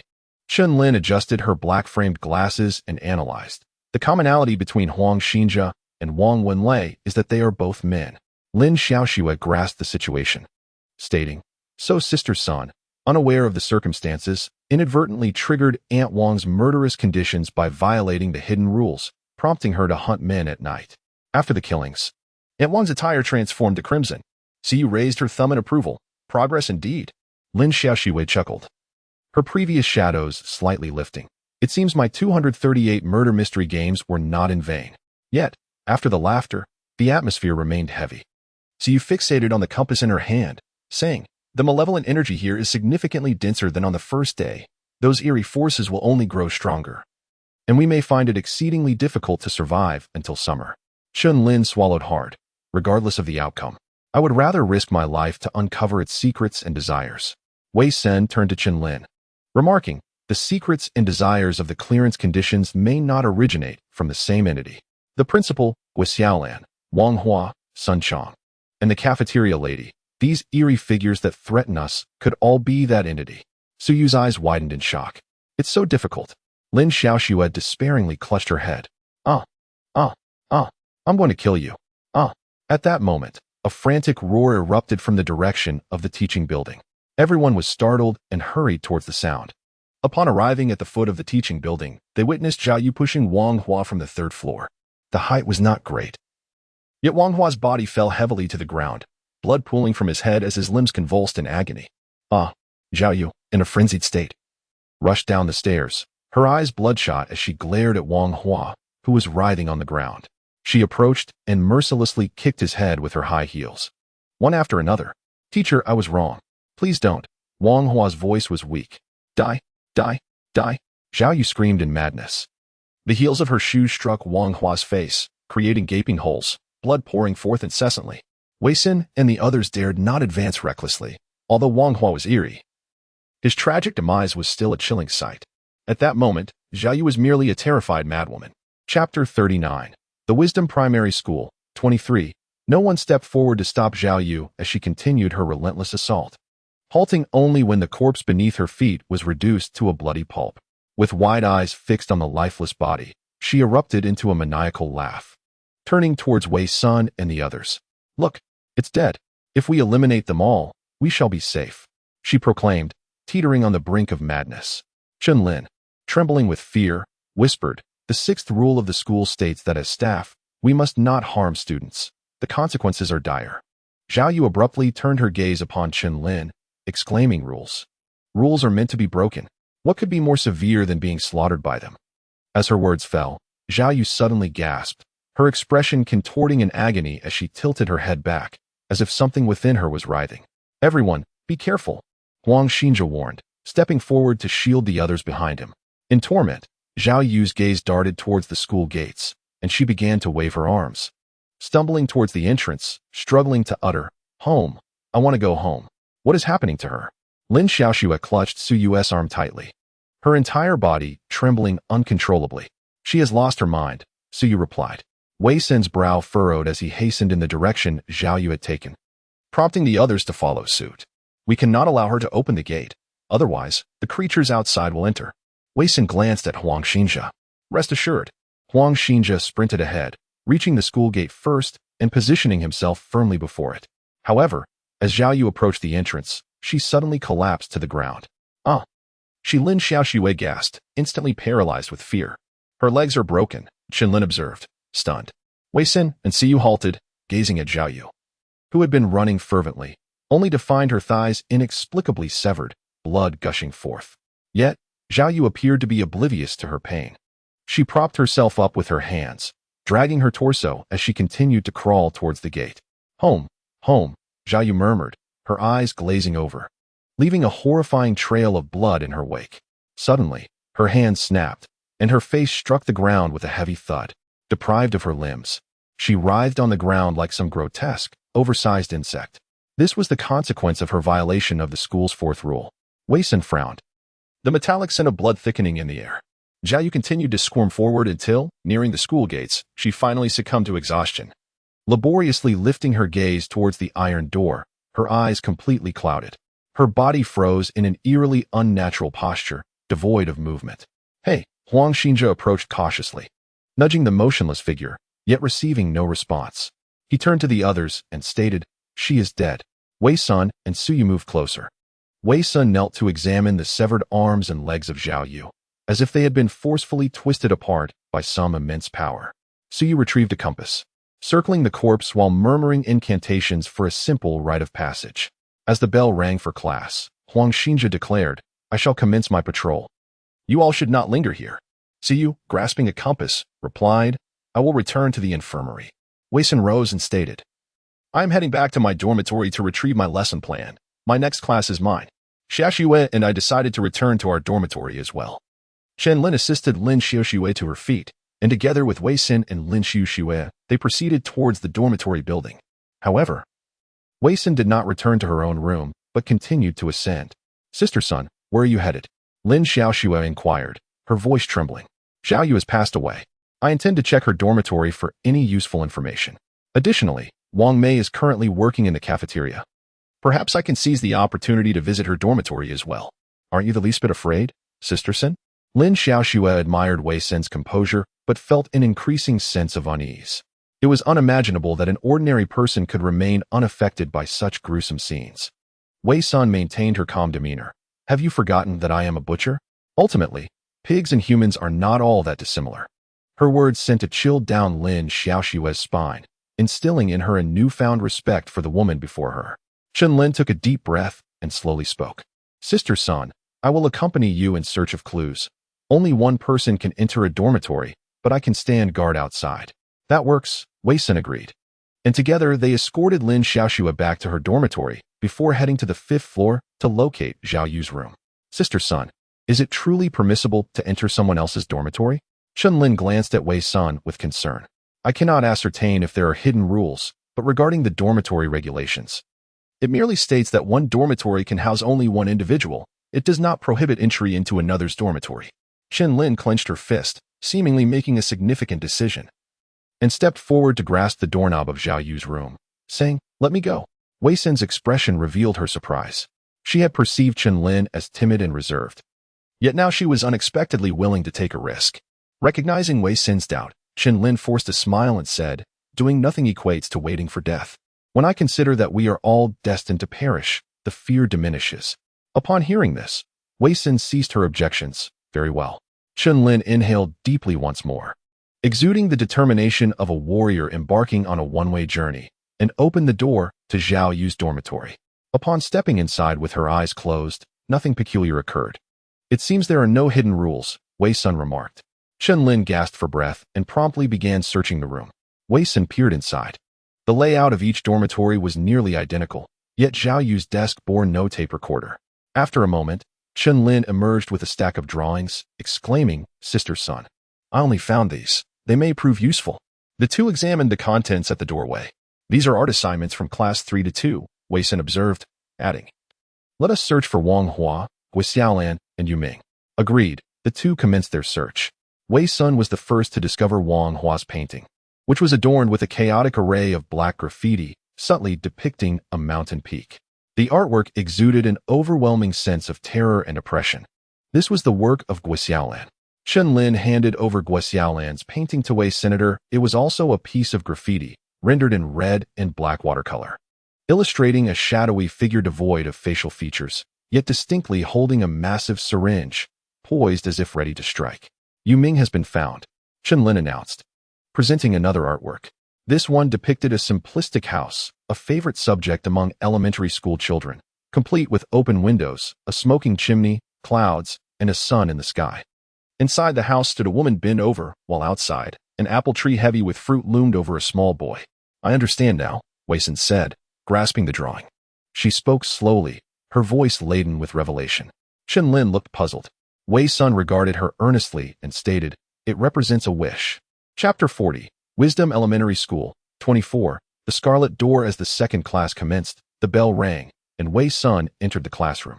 Her gaze swept across the room, landing on Wang Hua, who sat there unscathed. Wei Sun's hand instinctively clenched. No wonder there had been no trace of Wang Hua's corpse when she ascended the stairs. There was not even a drop of blood. How peculiar that he seemed invulnerable. "Class is in session," Wei Sun proclaimed as she took her place at the podium, adhering to the lesson plan. Halfway through the class, nothing extraordinary occurred. The clock at the back of the classroom remained untouched, and the principal's presence was absent from the hallway. Yet, the more tranquil the atmosphere, the more vigilant she needed to remain. Just as she prepared to turn and write on the board, a fleeting glance caught her attention. Someone had taken a seat in the previously empty spot in the last row. Upon closer inspection, Wei Sun saw a small boy sitting there. His uniform older and more worn than the others, his gaunt face pale and lacking color. It was Yu Ming. They exchanged a brief gaze for a few seconds before Wei Sun set down the chalk and exited the classroom. The seventh rule of the teaching code states, your class consists of only 43 students. If a 44th student is discovered within the classroom, promptly close the door, vacate swiftly, and report to the academic office at once. Do not attempt to engage or interact with the additional student. Although Wei Sun had many questions for Yu Ming, she knew that according to the rules, she could not communicate directly with him in the classroom. She quickly left the teaching building and made her way to the academic office. Knocking on the door, she was greeted by Bai Shui, who sprang to her feet upon seeing her. "Yu Ming has appeared?" "Yes," Wei Sun replied, surprised that Bai Shui had anticipated her reason for visiting. It seemed that the position of academic director held more knowledge than she had previously imagined. Bai Shui's face radiated uncontainable joy as she picked up a pencil from the desk and headed toward the teaching building. Wei Sun, seeing this, promptly followed. "Is that pencil a strange artifact?" Wei Sun inquired. Bai Shui cast her a puzzled glance, replying, "Strange artifact? In the group? I have consistently spoken of props and never mentioned any mysterious artifacts. How did you come to know?" Wei Sun retorted with a sidelong glance. "And how did you know?" Bai Shui offered a faint smile, saying, "You will soon understand." Wei Sun followed Bai Shui to the entrance of Class 2, Year 3, where he paused. While Bai Shui entered without hesitation, Wei Sun stood by the window, observing the last row of students still present. Bai Shui concealed a pencil behind her back as she approached Yu Ming. "You are Yu Ming, correct?" she inquired, her face adorned with a gentle smile. Upon hearing his name, Yu Ming turned to Bai Shui with a dazed expression. The other students, seemingly terrified of Bai Shui, averted their gazes, fixating on the front. Yu Ming blinked in confusion and asked, "You can see me?" Bai Shui stood before him, her smile taking on a chilling edge. "Indeed, I can finally see you." Before anyone could react, she swiftly thrust the pencil into the center of Yu Ming's forehead. Wei Sun was taken aback. Was she about to kill Yu Ming? The previous victim, Zhao Yu, had met a gruesome end, and Bai Shui, fully aware of this outcome, dared to act. Was this dictated by her own rules? Wei Sun observed the unfolding scene in the classroom with growing bewilderment. As the pencil pierced Yu Ming's brow, his body twisted in agony, his expression contorted in pain. Yet, the pencil acted as a binding seal. Despite his torment, he could not escape his restraints. Without hesitation, Bai Shui seized Yu Ming's arm and dragged him out of the classroom. The bell rang, yet the students remained motionless, staring blankly as Bai Shui led Yu Ming away. Only Gui Xiaolan, seated in the front row, shed tears from her pale eyes. "Where are you taking him?" Wei Sun inquired as she stepped forward. Bai Shui did not look back, but replied with a hint of derision, "You will see." With that, she continued to pull Yu Ming upstairs. Wei Sun suddenly realized that the only destination upstairs was the principal's office. Following Bai Shui, Wei Sun arrived at the 7th floor principal's office. Bai Shui knocked on the door, which was opened by Principal Zhang. She pushed Yu Ming toward the principal, exclaiming, "I've brought you the boy. Excellent work."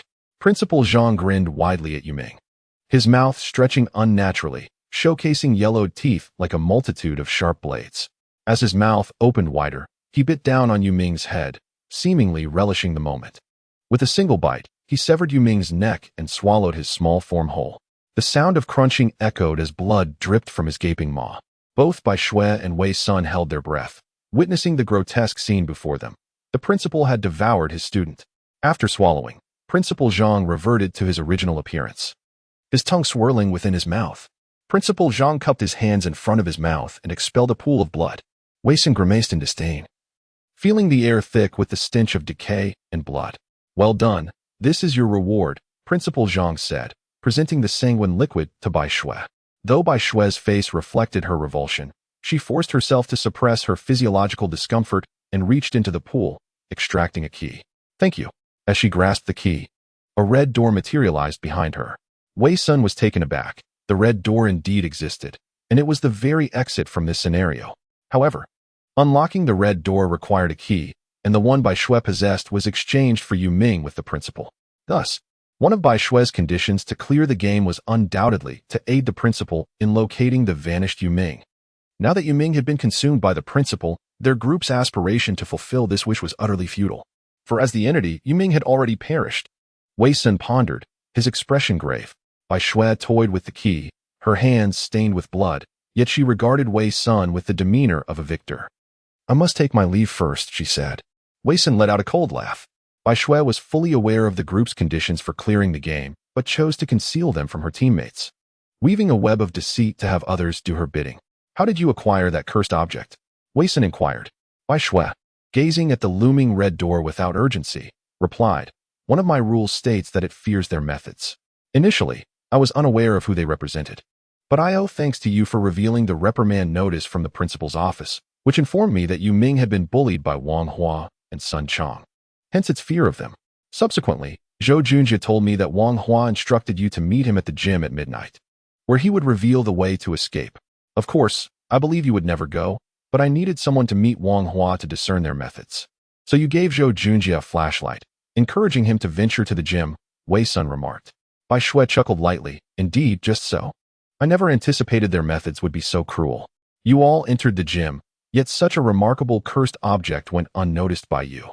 "At that time, I did not see the cursed object," Wei Sun admitted.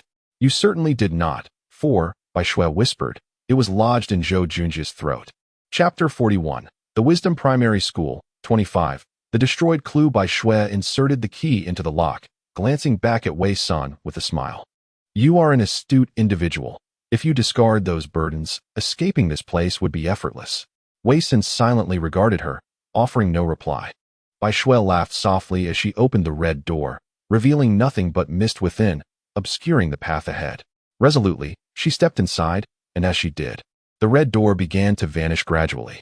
Wei Sun recorded the scene of Bai Shui leaving through the red door and shared the video in the group chat. He then glanced at Bai Shui's profile status, which had turned gray, yet unlike those who perished within the instance, her avatar was adorned with a green border. Wei Sun turned to exit the teaching building, but the next moment, messages flooded the group. "Xia Susu, what does this mean? Where is Sister Bai?" "Xia Susu, Wei Sun. Speak up. Xia Susu, what is going on? Xia Susu, where is she? Please, say something." Wei Sun chose to ignore the messages in the group. At this point, only members of their team remained in the school. He had shared the video primarily to update the others, but he did not expect Xia Susu's reaction to be so pronounced. At noon, in the cafeteria, the group silently converged at the cafeteria as scheduled. By the time Wei Sun arrived, everyone was already present. Wang Mei at window 1 still wore her red attire, and no one dared to approach her for food.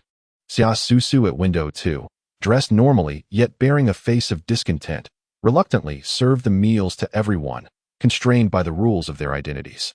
Sister Sun, what was that video in the group about? As soon as Wei Sun sat down, Lin Xiaoxue eagerly posed the question that lingered in everyone's minds. Upon hearing the conversation, Xia Susu leaned closer to listen intently. The red door was the exit for their group from the instance.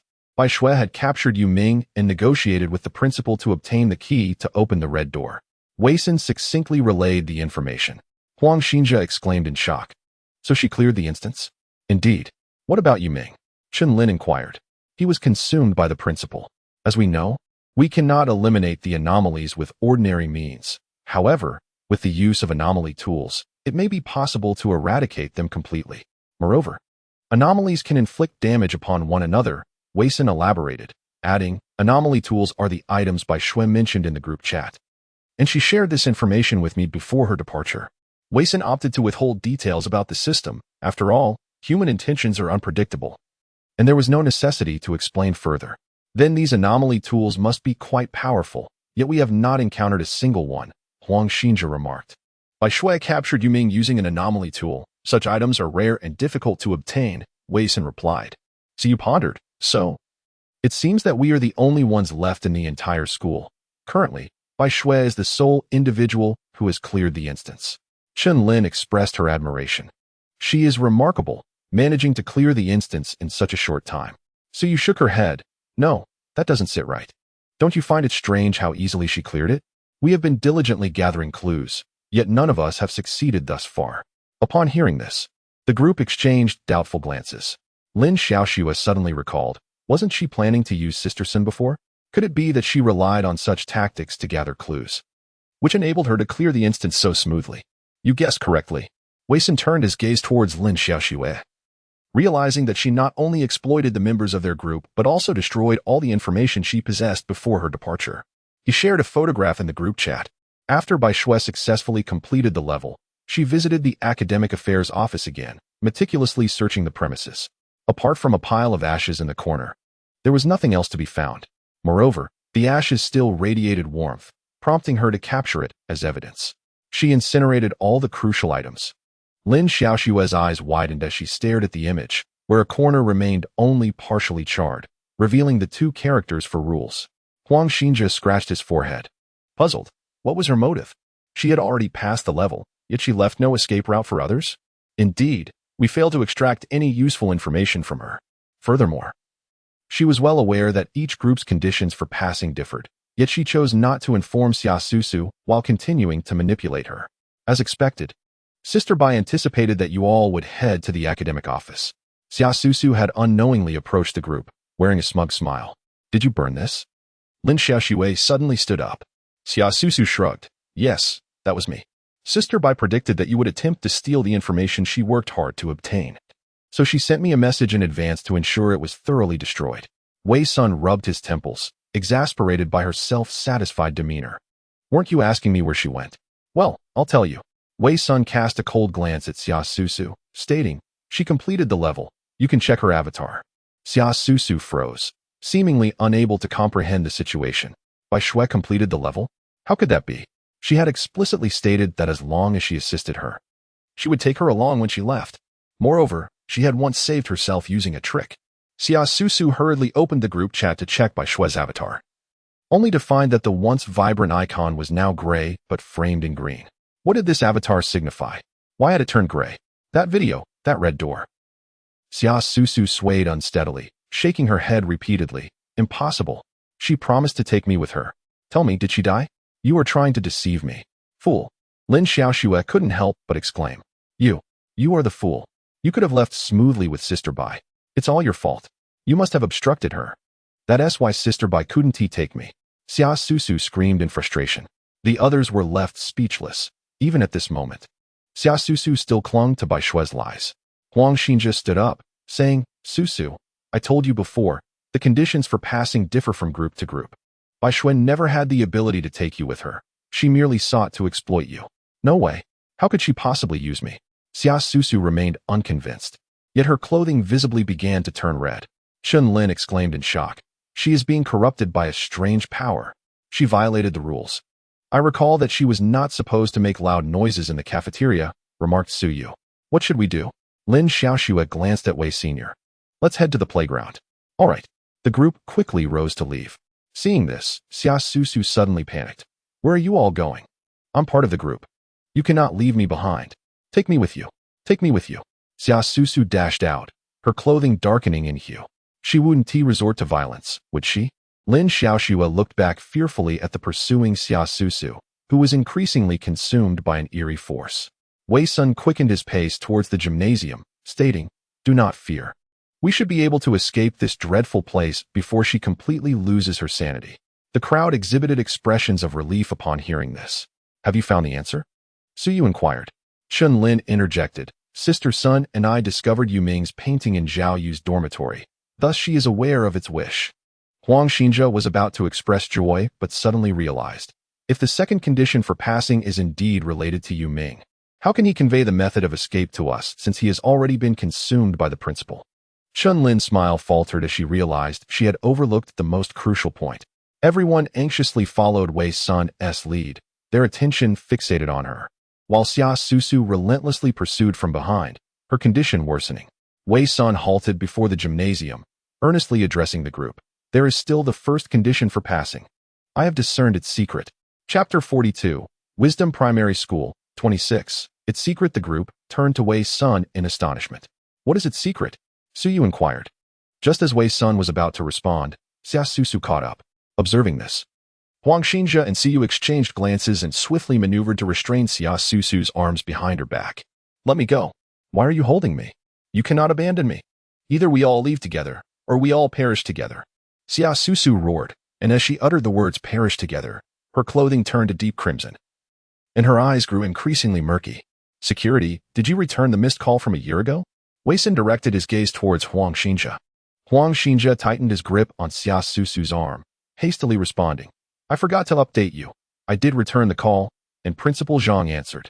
Was that the principal's office number? Shenlin inquired, astonished. A year ago, the principal's office had made numerous missed calls to the security room. Why was that? Huang Xinjia expressed his confusion as well. That makes sense, Wei Sun replied slowly, her eyes revealing understanding. Although there is no absolute evidence, the truth is already clear to her. So what exactly is its secret? So you press for an answer once more. The answer lies beneath this pile of sand, Wei Sun declared, gesturing towards the mound they had overlooked since their first day at the school. Lin Xiaoxue rolled up her sleeves and stepped forward, exclaiming, I will dig. Let me do it. Wei Sun cast a glance at Lin Xiaoxue's slender arms and legs before taking the shovel from her hands. With only one shovel at his disposal, Wei Sun began to dig fervently, each scoop of sand cast aside onto the adjacent ground. The onlookers observed anxiously, including Xia Susu, who was restrained by Huang Xinjia, and Suyu, now rendered silent. They were all eager to discover what lay beneath the mound of sand. Before long, a pale object began to emerge. Lin Xiaoxue staggered back in fright. A body? Wei Sun maintained a composed expression as he continued to uncover the sandy earth. First, a skeletal hand appeared, followed by a severely decayed school uniform that was still somewhat recognizable. Finally, as he cleared away the last of the sand, a skeleton clad in a school uniform, measuring approximately 1 meter 20 to 30, lay fully exposed to the air, its skull riddled with numerous deep and shallow cracks. Suyu, barely able to believe it, uttered, You Ming? Wei Sun nodded, stating succinctly that he had been killed by Wang Hua and Sun Chong. The crowd gasped in shock, eyes widening in disbelief. But Wang Hua and Sun Chong are just children, one in the 3rd grade and the other in the 5th. How could they commit such an act? Lin Xiaoxue covered her mouth, suppressing her nausea. Their methods of killing Zhou Junjie were even more brutal. How did you know the body was here? Huang Xinjia inquired, puzzled. It was those drawings found in Zhao Yu's dormitory, Wei Sun replied, looking at Chen Lin. Do you remember? Wang Hua drew a mountain. I initially thought it depicted a mountain, but in truth, it represented this very sand mound. Chen Lin, belatedly realizing, recalled that the drawing indeed mirrored the original outline of the mount precisely. So you interjected. So Wang Hua and Sun Chong were expelled and placed under surveillance because they committed murder? But this is a serious criminal case. It wouldn't fall under the principal's jurisdiction. Wei Sun responded, because the principal concealed Yu Ming's death from the outside world. This is his secret. Why would he do that? In the principal's office, 3 walls were adorned with decades' worth of his accolades. Given his experience, he could have easily taught at a better institution. Yet he remained here. This school held immense significance for him. If the horrific incident of bullying leading to a student's death were to become public, the institution would be ruined, as would he. No wonder, even in his now peculiar state, he sought to consume Yu Ming's soul. He was determined to bury this secret forever. Huang Xinzhe exclaimed. Wei Sun nodded slightly, continuing, the principal's secrets may well be manifold, for he does not permit anything detrimental to this school to transpire. The matter of Guixiaolan, too? Xiu pondered. What happened to Guixiaolan? Huang Xinzhe inquired. As he was often out of the loop due to the brief duration of meetings, Xiu sighed, her eyes veiled with anger. The school's original physician's surname was Xie. But he was a pervert. He must have taken advantage of each physical education class to lure Guixiaolan to the infirmary, where he assaulted her and threatened her to remain silent. How infuriating. Such a vile creature. How could he do this to such a young child? Huang Xinzhe was instantly consumed by rage. Where's that beast? I will kill him. Dead. Wei Sun calmly remarked. I discovered 2 severed heads in the dormitory of the cafeteria lady, Wang Mei. One belonged to Wang Wenlei, while the other, an unfamiliar visage, likely belonged to her husband, Dr. Xia. Deservedly so, Chen Lin muttered under her breath, her fists clenched tightly. So, the cafeteria lady isn't truly a villain, is she? She must have known of the atrocities he committed, which compelled her to take his life. Perhaps so. At that moment, I not only uncovered the heads but also the notice of Dr. Skia's dismissal from the school, citing failure to timely mediate student conflicts. Wei Sun's gaze returned to the skeleton that lay before them. How desperate must Yu Ming have felt, knowing someone had seen him. Yet he could only watch as his last flicker of hope extinguished like a dying candle. Perhaps it was when Wang Hua and Sun Chong struck his skull with a shovel, or perhaps in the fleeting moments before he was buried in the sand, still clinging to a shred of awareness. Regardless, this school doctor, donned in a white coat yet harboring a heart of a beast, had witnessed this tragedy unfold and chose to turn a blind eye. The group fell silent, their faces a blend of compassion and fury. Wei Sun, however, remained eerily composed. He stepped forward and lifted the small skeleton onto his back. His wish was to reunite with his grandmother at home. Although he could not reveal to us the way to depart, it no longer mattered. Let us return him. They had now fulfilled the first condition to escape. Once they opened the school gate, they would be free from this place. Wei Sun walked ahead with the skeleton, flanked by Lin Xiaoxue and Chen Lin, while Su Yu and Huang Xinzhe guided the completely irrational Xia Susu, who had been thoroughly consumed by the bazaar. Together, they made their way towards the school gate. Sister Sun, what is the story behind the bones in the office? Huang Xinzhe inquired as they walked. Last night, Guixiaolan provided me with an assignment, a composition written by the entire class. In her essay, Guixiaolan mentioned that she confided her secret to Principal Lin, after which Dr. Xia was no longer at the school, and Principal Lin also vanished. Huang Xinzhe appeared puzzled, unable to grasp the situation. Su Yu shook her head at his bewilderment and said, how can you not understand this? Once Principal Lin learned of such matters, he would undoubtedly inform Principal Zhang. However, Principal Zhang would not permit anything that could tarnish the school's reputation, thus resorting to any means necessary to suppress the information. Huang Xinzhe suddenly realized. No wonder there was a skeleton in the principal's office. Principal Zhang must have imprisoned Principal Lin there, and when Principal Lin called for help, it was evident that he found no salvation and ultimately perished within the confines of the principal's office. Wei Sun took a shallow breath, the air thick with the lingering scent of decay. Perhaps this was the case, yet the specifics surrounding Principal Lin's demise remained elusive, lacking the clues necessary for deduction. Lin Xiaoxue glanced toward Xia Susu and spoke slowly. If Xia Susu had not incinerated the clues from the Academic Affairs Office, perhaps the truth of this entire affair could have been fully restored. Wei Sun cast an approving glance at Lin Xiaoxue, for her words resonated with truth. Before long, they arrived at the school's entrance. Wei Sun observed the heavy lock on the iron gate and remarked, had we all united from the beginning and shared the clues each of us obtained, perhaps this ordeal would not have been so arduous. Yet, they did not take such action.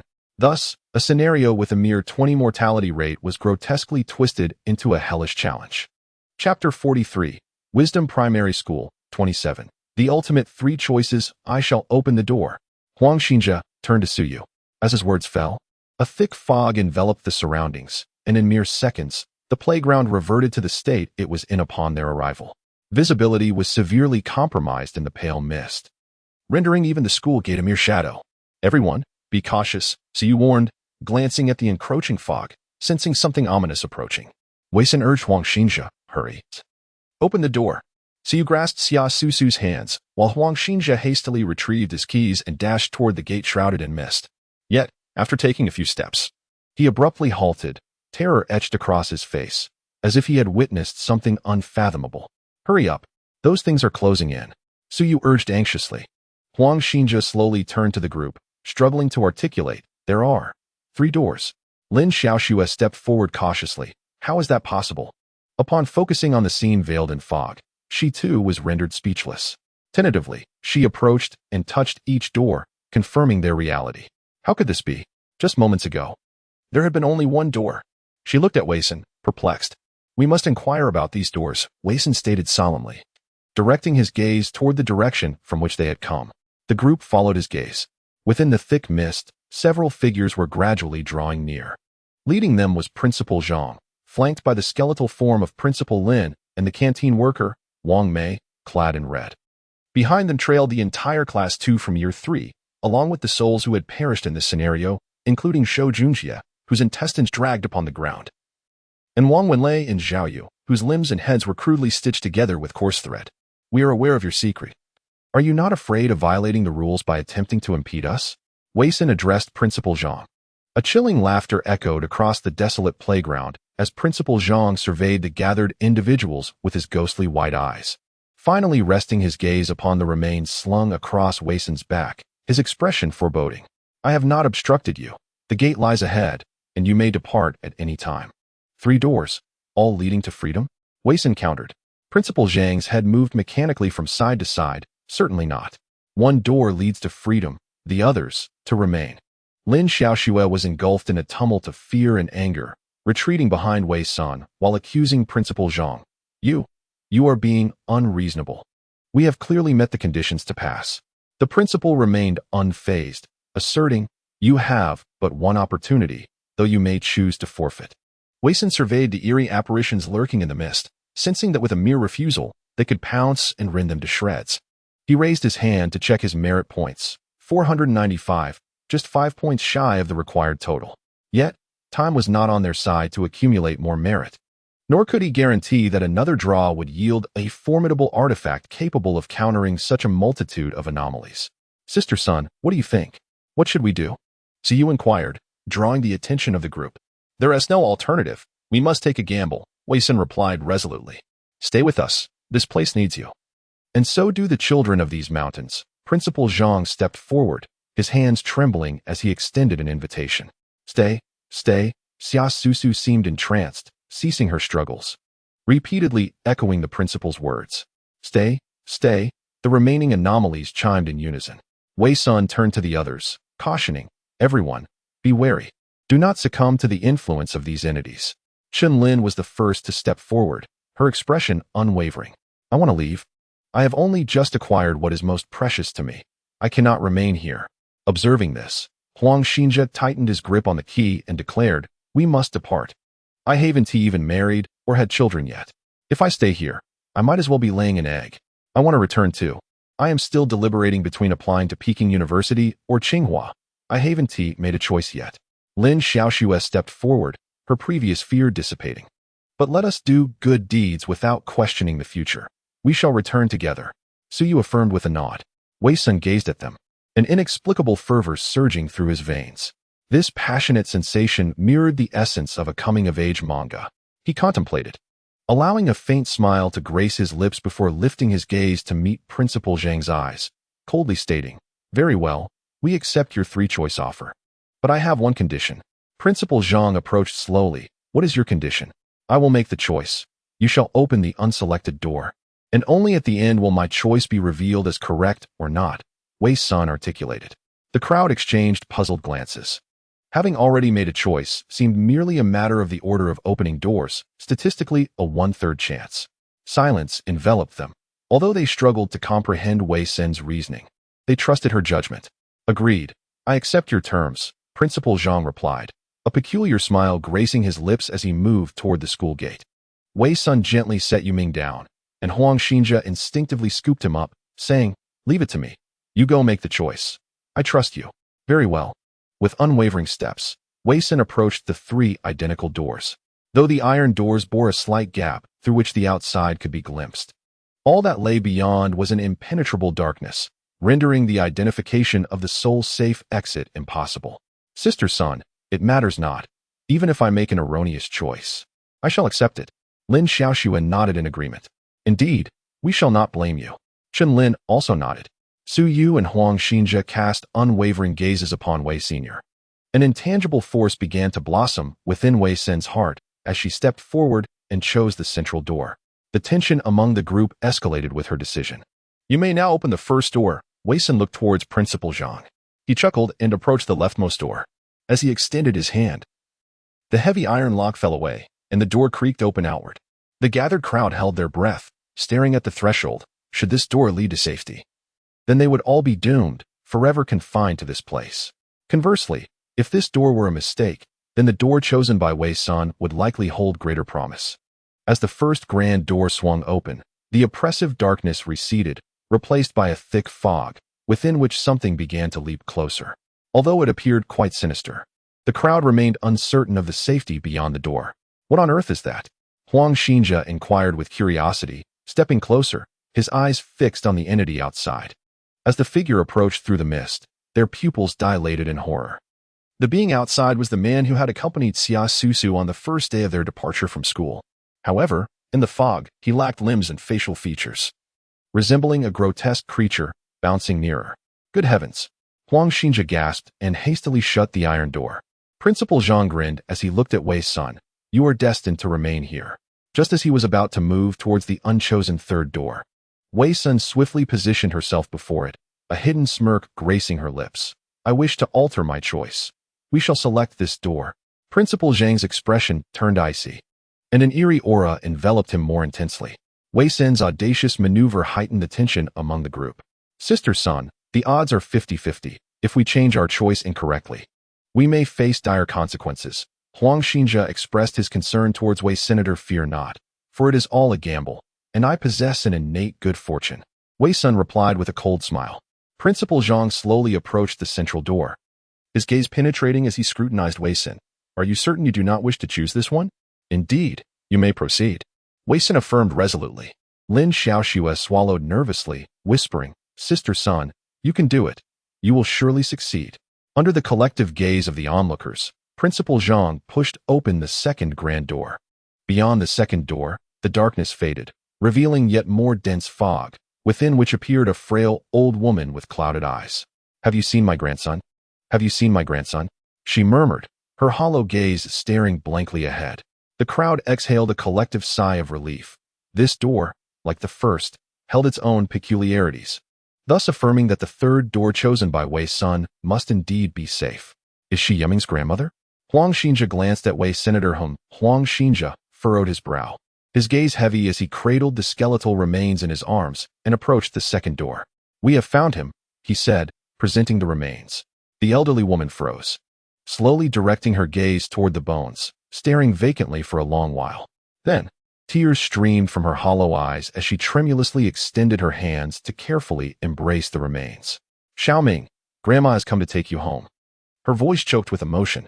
"Xiaoming, don't sleep anymore. Open your eyes and look at Grandma." A profound silence enveloped the crowd. They were unaware of the purpose of this scenario, yet it was evident that these peculiar entities had once been living beings. Yuming's grandmother did not know how long she had been waiting here.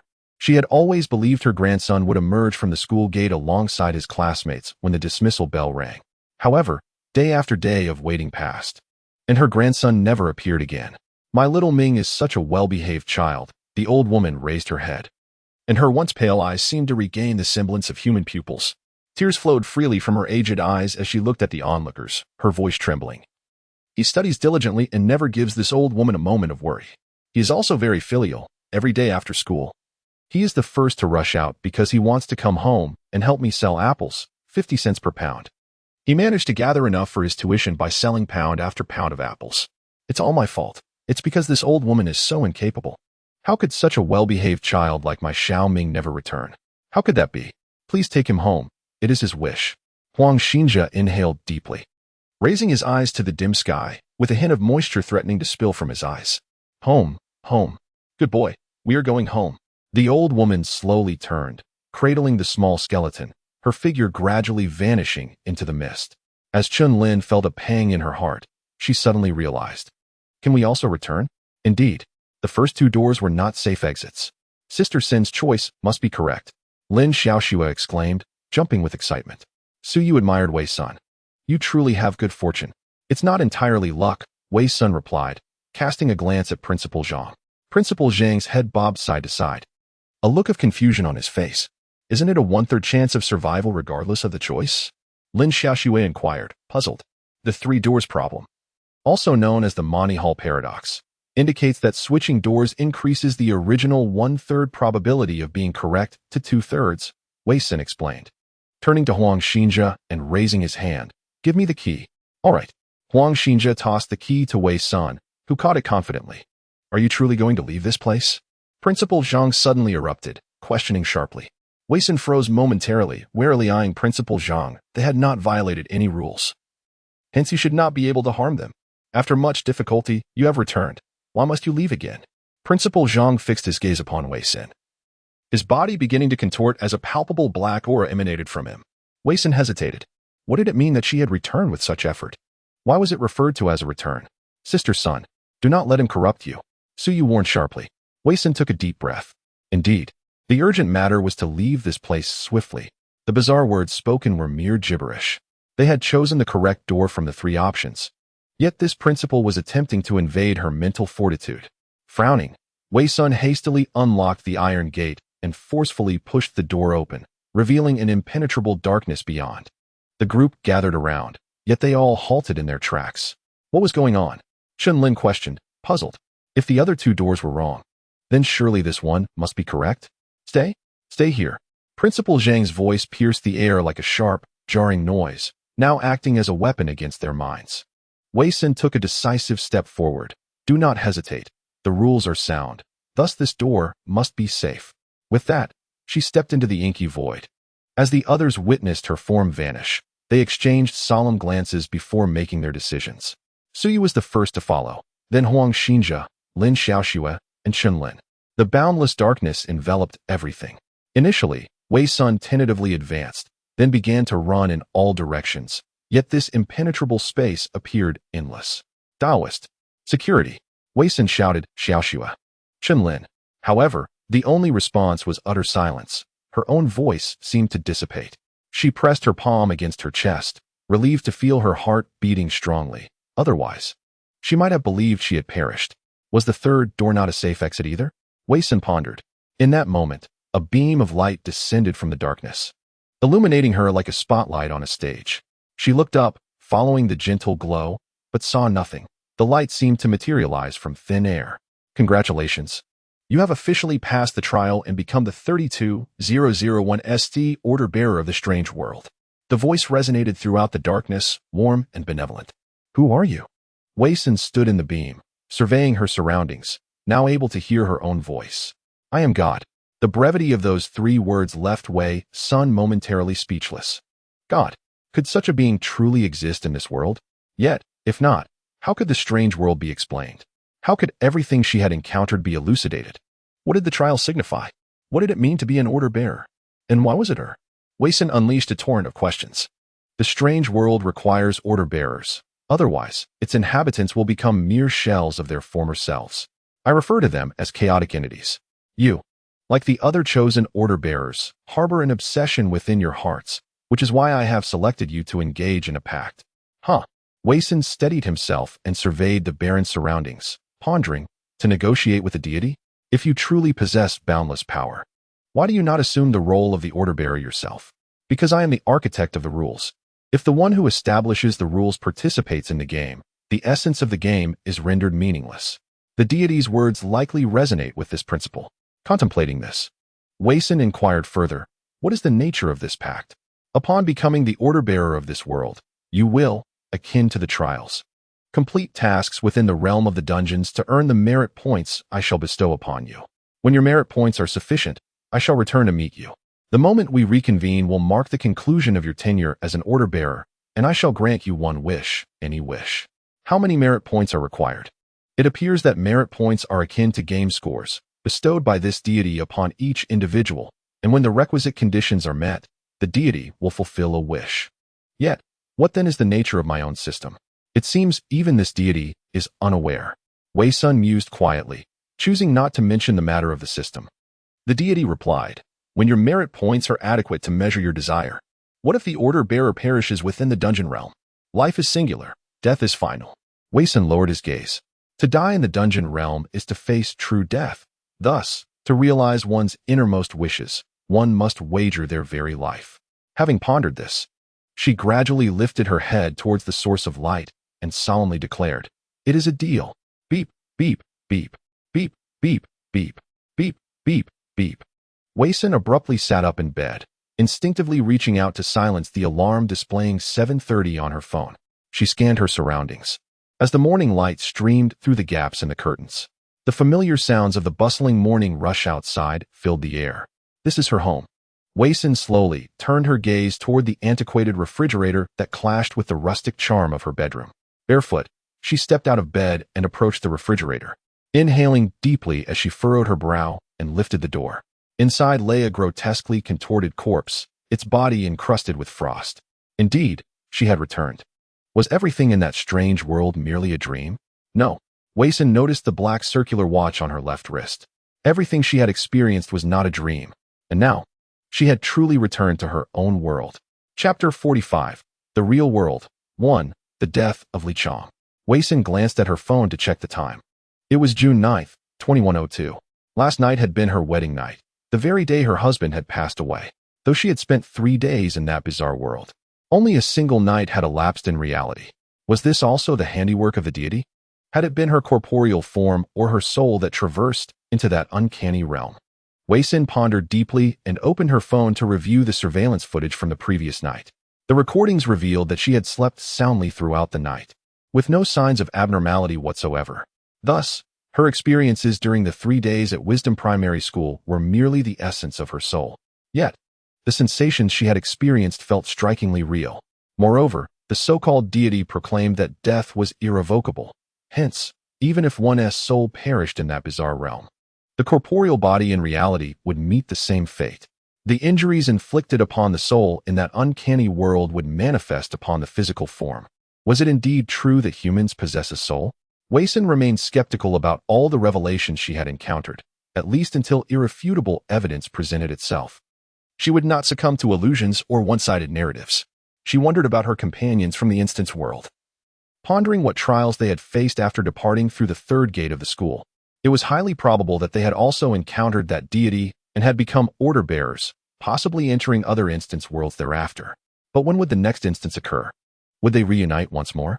The gateway into the Wisdom Primary School instance had been slumber. Would the next instance demand a similar approach? That self-proclaimed god had left many questions unanswered. However, Wei Sun felt no urgency to verify the truth at that moment. After all, nightfall would provide ample time for rest. Currently, she had more pressing matters to attend to. She struggled to drag the corpse from the freezer, revealing a man standing at 6 feet tall, his face marred and frozen into a grotesque semblance due to burns. This man was Li Chang, who, a year ago, had been her boyfriend upon her awakening. Yet, just yesterday in the realm of reality, he had become her legal husband. A year prior, she had been struck by a car that ran a red light, landing her in the hospital, where she awoke with no recollection of her past. It was Li Chang who meticulously recounted their shared history, and under his devoted care, she quickly regained her health. Due to the accident, their wedding date was postponed from October 12, 2101, to June 8, 2102. Initially, after her discharge, Wei Sun accepted all that Li Chang had told her, resuming work and romance, attempting to embrace the ordinary life he described as her former self. Yet, she found herself growing increasingly peculiar, and the world around her seemed to shift into something bizarre. Even Li Chang, who, through their growing intimacy, became more alien to her. She often questioned whether the amnesiac version of herself was still the same as before. Why, despite Li Chang's affection, could she not feel a flutter in her heart? Why had this world turned so unfamiliar? Why did she always sense piercing eyes watching her, regardless of her whereabouts, until she became certain that something was genuinely amiss, rather than merely a figment of her imagination. Thus, she conducted experiments repeatedly. The first time, Wei-Sun closed the doors and windows of her bedroom, ignited a charcoal fire, and then drifted into slumber. Upon awakening, she found Li Chang seated by her bedside. He mentioned that he had come to her house to find her, only to discover that her doors and windows were tightly shut and charcoal was still burning inside. He admonished her for her carelessness, as it nearly led to a disaster, though his primary sentiment was one of concern. Following this incident, he contemplated moving in with her. Yet she continued to perceive him as an unfamiliar presence and resolutely declined his proposal. On another occasion, Wei-Sun discarded all electronic devices and ventured into the mountains on foot. She was completely cut off from the outside world for a full 24 hours. When she found herself weak from hunger, hiding in a cave, Li Chang, accompanied by a group of police officers, successfully located her.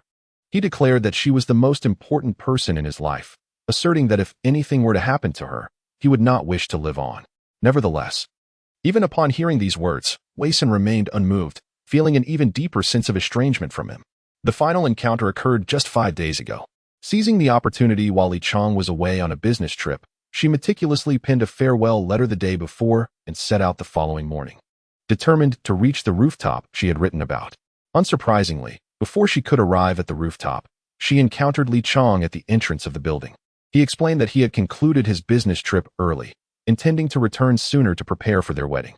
Coincidentally, he had come to the building to escort a client when he unexpectedly ran into her. Wei-Sun chose not to expose his deception, but she had already arrived at her conclusion. She had written her farewell letter at 10:00 p.m. At that time, Li Chang was away. If he wished to return to Kyoto, it would take him an hour to reach the airport. And due to his business trip being in a remote county without direct flights, he would have to make a connection. The earliest flight from the small county was at 11:00 p.m., followed by a 5-hour layover, meaning he would only board a return flight to Kyoto at 4:00 a.m. The taxi ride from Kyoto Airport to the building where Wei-Sun intended to end her life would take another hour and a half, suggesting he would arrive at the building at 5:30 a.m., while she would reach it at 5:38 a.m. If the first time Li Chang saved her was mere coincidence, and the second time was due to police assistance, what could explain the third? She had meticulously orchestrated every detail. And only if Li Chang had known at the precise moment she wrote her farewell letter that she would be heading to the rooftop to take her life in the morning could he have possibly set off to catch the 11:00 p.m. flight out of the county, ensuring he would be on the first flight back to Beijing at 4:00 a.m. Otherwise, he would have been too late. Had he not been aware at the moment she penned her letter, he would have returned only to find her lifeless body. So how did he come to know? Wei-Sun had chosen a location to write her farewell letter that was utterly devoid of surveillance, an open grassy area with no cameras in sight. She was desperate to understand the reasoning behind it all. It wasn't until last night, after the wedding, that Li Chang, having consumed copious amounts of alcohol with the guests, expressed that marrying Wei-Sun was the happiest moment of his life. Upon returning to their new home, Wei-Sun filled a pot with water in the kitchen and set it on the stove to boil. Li Chang, slightly inebriated, entered and inquired why she was boiling water at such a late hour. She remained silent, lost in contemplation about what a typical person would react if scalding water were poured upon them. What would Li Chang's reaction be? "Arson, could you please refrain from questioning me?" Upon noticing her silence, Li Chang uttered something rather peculiar, his gaze tinged with a hint of melancholy, perhaps influenced by alcohol. "Do you know what I wish to ask you?" Wei-Sun glanced at the pot of boiling water. Li Chang encircled her waist from behind, saying, "I cannot bear the thought of losing you. Can we continue in this manner, forever? I desire to uncover the truth. Is it imperative to know? At any cost? Even if it costs a life?" Yes. Although it had merely been the events of the previous night, Wei-Sun now felt somewhat disoriented. Had she thrust Li Chang's head into the seething water, or had he willingly immersed himself? Regardless, he was dead. Yet, in his final moments, he had handed her a book from his study, Men Are From Mars, Women Are From Venus by John Gray. What relevance did this book hold to the truth she relentlessly sought? For the time being, Wei-Sun could not deduce a definitive answer. After Li Chang's demise, she had contacted a seller on a second-hand platform for an old freezer. Such an item was commonly used by street vendors, making it inconspicuous, and it could temporarily preserve Li Chang's body. If, as the book suggested, men were from Mars and women from Venus, then men and women might not belong to the same species. Thus, Li Chang could ostensibly know her every move, a peculiar ability of Martians? Wei Sun found this conjecture rather ludicrous. Since 2013, technological advancements had surged, transforming the world at an unprecedented pace. Yet, by 2025, the trajectory of technological development had noticeably declined, and now, in 2102, after 77 years, there had been little significant progress. Compared to 2025, the most apparent changes were the increasingly thin and large screens of mobile devices, with more frequent folding capabilities. While many nations had begun their space exploration endeavors, they had yet to overcome the energy crisis and technological hurdles. Thus, claiming Li Chang was a reptilian was far more plausible than suggesting he was a Martian. However, Li Chang's behavior was exceedingly strange, and his final words seemed to imply an acknowledgement of something. Therefore, Wei Sun resolved to dissect his body. What if men and women truly were not of the same species? She even began to suspect that the world she inhabited was merely an illusion. Chapter 46. The Real World, 2. Invitation. Wei Sun exerted immense effort to lay Li Chang's body flat on the dining table, stripping him of his clothing entirely. It must be said that Li Chang possessed an admirable physique, broad shoulders, a narrow waist, and defined abs. A flicker of regret crossed Wei Sun's eyes. Yet she felt no sorrow over Li Chang's death. Long before her accident, she had noticed a peculiar issue with her emotional perception, a concern that initially led Li Chang to accompany her to a psychologist.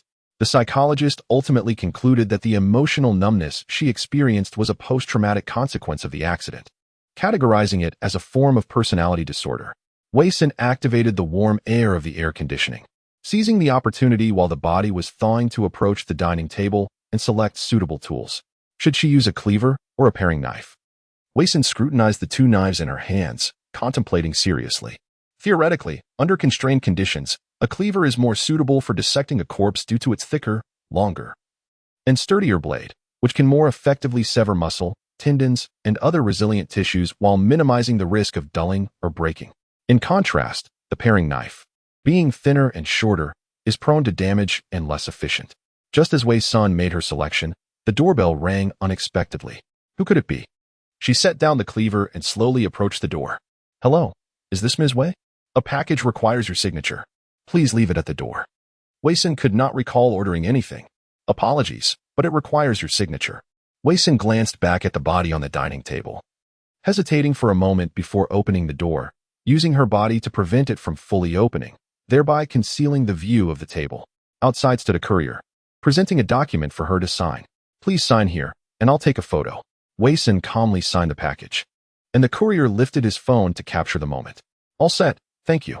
Only after watching the courier depart did Wei Sun retreat into her home and lock the door. However, as the courier entered the elevator, he suddenly noticed that one side of the photo captured a glimpse of the dining table in Wei Sun's home, revealing a pair of legs. Upon closer inspection, the legs were covered in hair, unmistakably belonging to a man. Wow, this is quite the spectacle in broad daylight.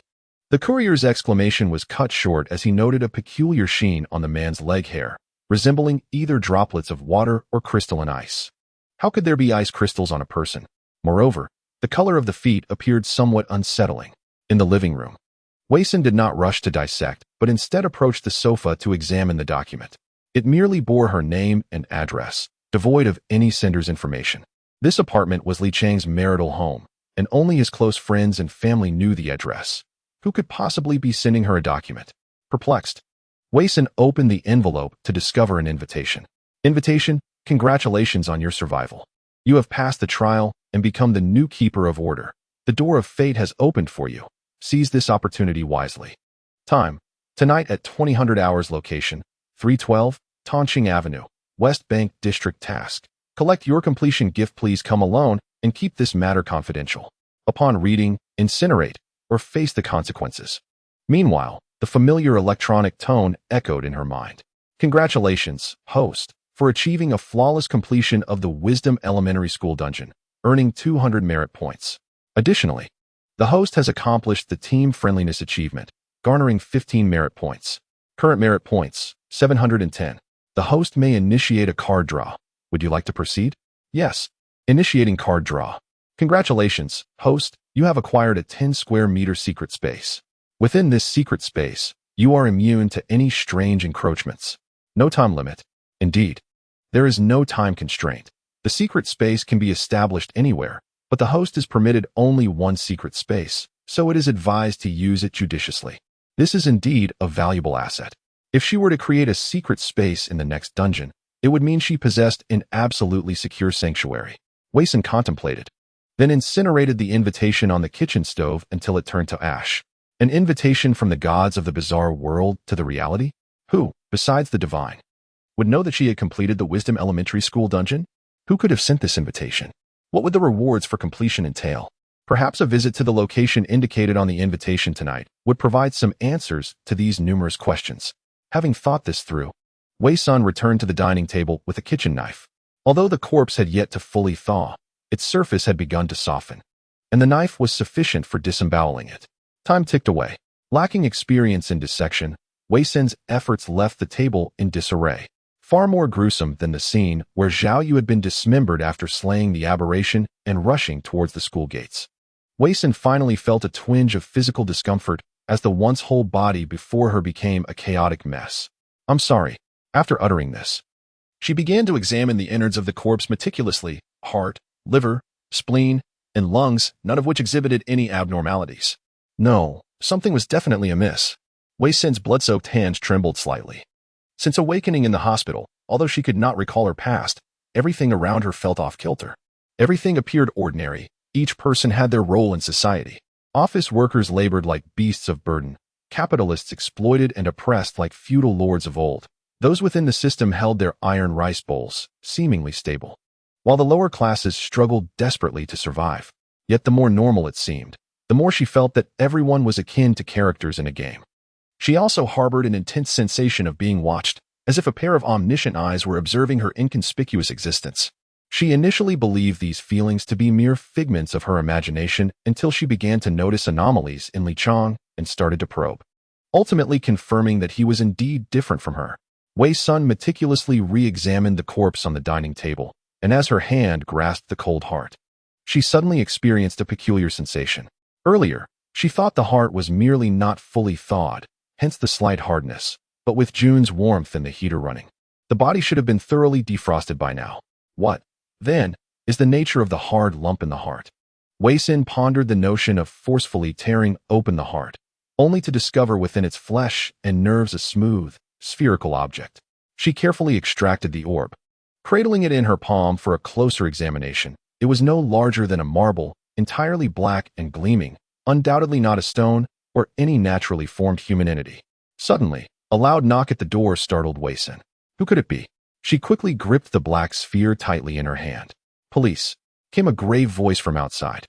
Please open the door and cooperate with our investigation. Wei Sun cast a glance at the disarray on the dining table, hesitating for a brief moment before her gaze fixed on the balcony, contemplating an escape route. However, being on the 13th floor, it was unlikely that she could survive the descent from the balcony to the ground below. We have received a report and need to conduct a home investigation. Please open the door immediately. Ma'am, open the door at once. The voice outside grew increasingly insistent. If you do not comply, we will force entry. A series of loud crashes echoed as the officers prepared to break down the door. Chapter 47. The Real World, 3. An encounter with an old friend ready. Breach the door. In the corridor, two officers exchanged glances, stepping back momentarily. Breach. The pair charged forward. In the next moment, the door was suddenly swung open, and the officers nearly lost their footing. Wei Sun, with an air of nonchalance, sidestepped to avoid them, regarding the two officers with mild curiosity. Apologies, I was just getting dressed. You mentioned receiving a report requiring a home investigation. What is this about? The taller officer, weapon in hand, scanned the interior with caution. We received a report alleging that there is a corpse in your residence, and we kindly ask for your cooperation in our inspection. A corpse? Wei Sun turned her gaze back to the empty dining table, her expression unperturbed. Very well, proceed as you wish. The tall officer, still vigilant, entered the living room, while his shorter partner remained at the doorway, keeping a watchful eye on Wei Sun. The taller officer quickly surveyed the room, finding nothing amiss until he ventured into the bedroom, where he noticed a wedding photo on the wall alongside an incongruous old-fashioned freezer. What is the purpose of this freezer? He inquired loudly. Wei Sun stepped into the room, the shorter officer closely trailing her, his hand at the ready on his sidearm. I purchased it to sell ice cream, she replied. Why is it located in the bedroom? It is my prerogative to place it wherever I choose, Wei Sun retorted, her tone calm, yet her demeanor icy. The tall officer exchanged a meaningful glance with his shorter counterpart before advancing suddenly to fling open the freezer door. To their surprise, it emitted a blast of cold air, revealing nothing inside. Have you two officers completed your inspection? Your unwarranted intrusion allows me to file a complaint for illegal entry. Wei Sun's expression grew even colder. The tall police officer holstered his firearm and wore an apologetic expression. I apologize for the disturbance, but we have received a report. For your safety and that of the public, a routine inspection is necessary. After uttering these words, he exited the bedroom and addressed his shorter partner. Let us return and deal with the false alarm. However, the shorter officer stood there in a daze, seemingly oblivious to the tall officer's words. Hey! The tall officer called out again. Wei Sun observed the shorter officer, who appeared as if he had momentarily lost his soul. Suddenly, the shorter officer snapped back to reality, casting a piercing glance at Wei Sun before turning to follow the tall officer out. Once the two had departed, Wei Sun relocked the door. It was undoubtedly that courier who had sensed something amiss and reported it. The taller officer had clearly dismissed any doubts, yet the shorter one remained suspicious, especially with that last penetrating gaze, as if he knew something. Contemplating this, Wei Sun approached the dining table, where remnants of water stains were still visible, which would not escape the notice of a meticulous inspector. System, activate the secret space, Wei Sun commanded. Ding! The secret space has been opened for the host. A white door materialized in the living room, and Wei Sun stepped inside. The 10-square-meter vacant room was strewn with remnants of humanity and a pile of bloodstained rags. Thankfully, this secret space allowed for the concealment of the body before the two officers could burst in. Regrettably, such an exceptional secret space was utilized here. The current merit value stood at 710, with the next draw requiring 1,000 points. Perhaps engaging in good deeds in the real world could also enhance the merit value? Ding! The system is not bound by space. As long as the host adheres to the principle of increasing merit value, the system will automatically tally points for the host, who can always check the details in the background. This system felt as if it had become a part of Wei Sun's mind, allowing her to sense it at all times and engage in thought exchanges. The background referred to by the system existed within her consciousness, accessible whenever she desired. Wei Sun picked up the small black orb from the ground, rinsed it clean, and stowed it in her pocket. With still some time before the 2,000 points indicated on the mysterious invitation, Wei Sun decided to take a stroll to accumulate more merit points before the next scenario commenced. Before stepping out, she rummaged through her belongings and found a large bag used during her move, which she took with her as she left. Kyoto is a bustling city, albeit one that lacks a touch of warmth. Clad in a simple white shirt and loose-fitting jeans, Wei Sun traversed the streets, collecting litter along the way. Passers-by hurried by, casting a few puzzled glances, yet none slowed their pace. Cigarette butts, plastic water bottles, tissues used for wiping noses. Ding! Congratulations, host, you have achieved environmental protection, merit value 1. Ding! Congratulations, host, you have achieved environmental protection, merit value 1. Ding! Congratulations, host, you have achieved environmental protection, merit value 1. In the future, please refrain from reminders for points below 10. Wei Sun diligently focused on collecting litter. It must be said that the civility of the people of Kyoto is indeed commendable. Wei Sun collected trash from the vicinity of the community, traversing 2 streets, and only accumulated 150 points of merit, bringing her current merit total to 860 points. After discarding a large bag of garbage at the recycling station, she washed her hands in the public restroom, observing her reflection in the mirror. There was no distortion, no oddity, no haze. Although the mundane world starkly contrasts with the bizarre realm, it imbued Wei Sun with an even greater sense of peril. The dangers of the bizarre world are overt, while those lurking within the reality resemble hidden currents, concealed in every corner. As Wei Sun exited the restroom and walked down the street, she contemplated a more efficient method for accruing points. Suddenly struck by an idea, she hurriedly retrieved her phone to check her bank balance, which stood at 13,200 yuan. In the year since her awakening from the accident, she had earned far more than this paltry sum. Yet after repaying her student loans and covering medical expenses, little remained. Wei Sun decided to donate 200 yuan online to a charitable organization. Ding! Congratulations, host, you have achieved the virtue of helpfulness. Merit points 20. Current merit points, 880. 200 yuan equated to 20 points, thus 13,000 yuan would yield 300 points. Without hesitation, Wei Sin donated another 200 yuan. Ding. Congratulations, host. You have achieved the virtue of helpfulness. Merit points 120. Current merit points 1000. You can now initiate a card draw. Would you like to proceed? Not at the moment. Indeed, spending money is effective in any world. A gentle reminder, the next card draw requires a cumulative merit of 2000 points. Currently, she was short by 1000 points, necessitating an additional investment of 10,000 yuan. Wei Sin sighed, feeling overwhelmed. She simply could not afford it. Without funds, progress was stymied.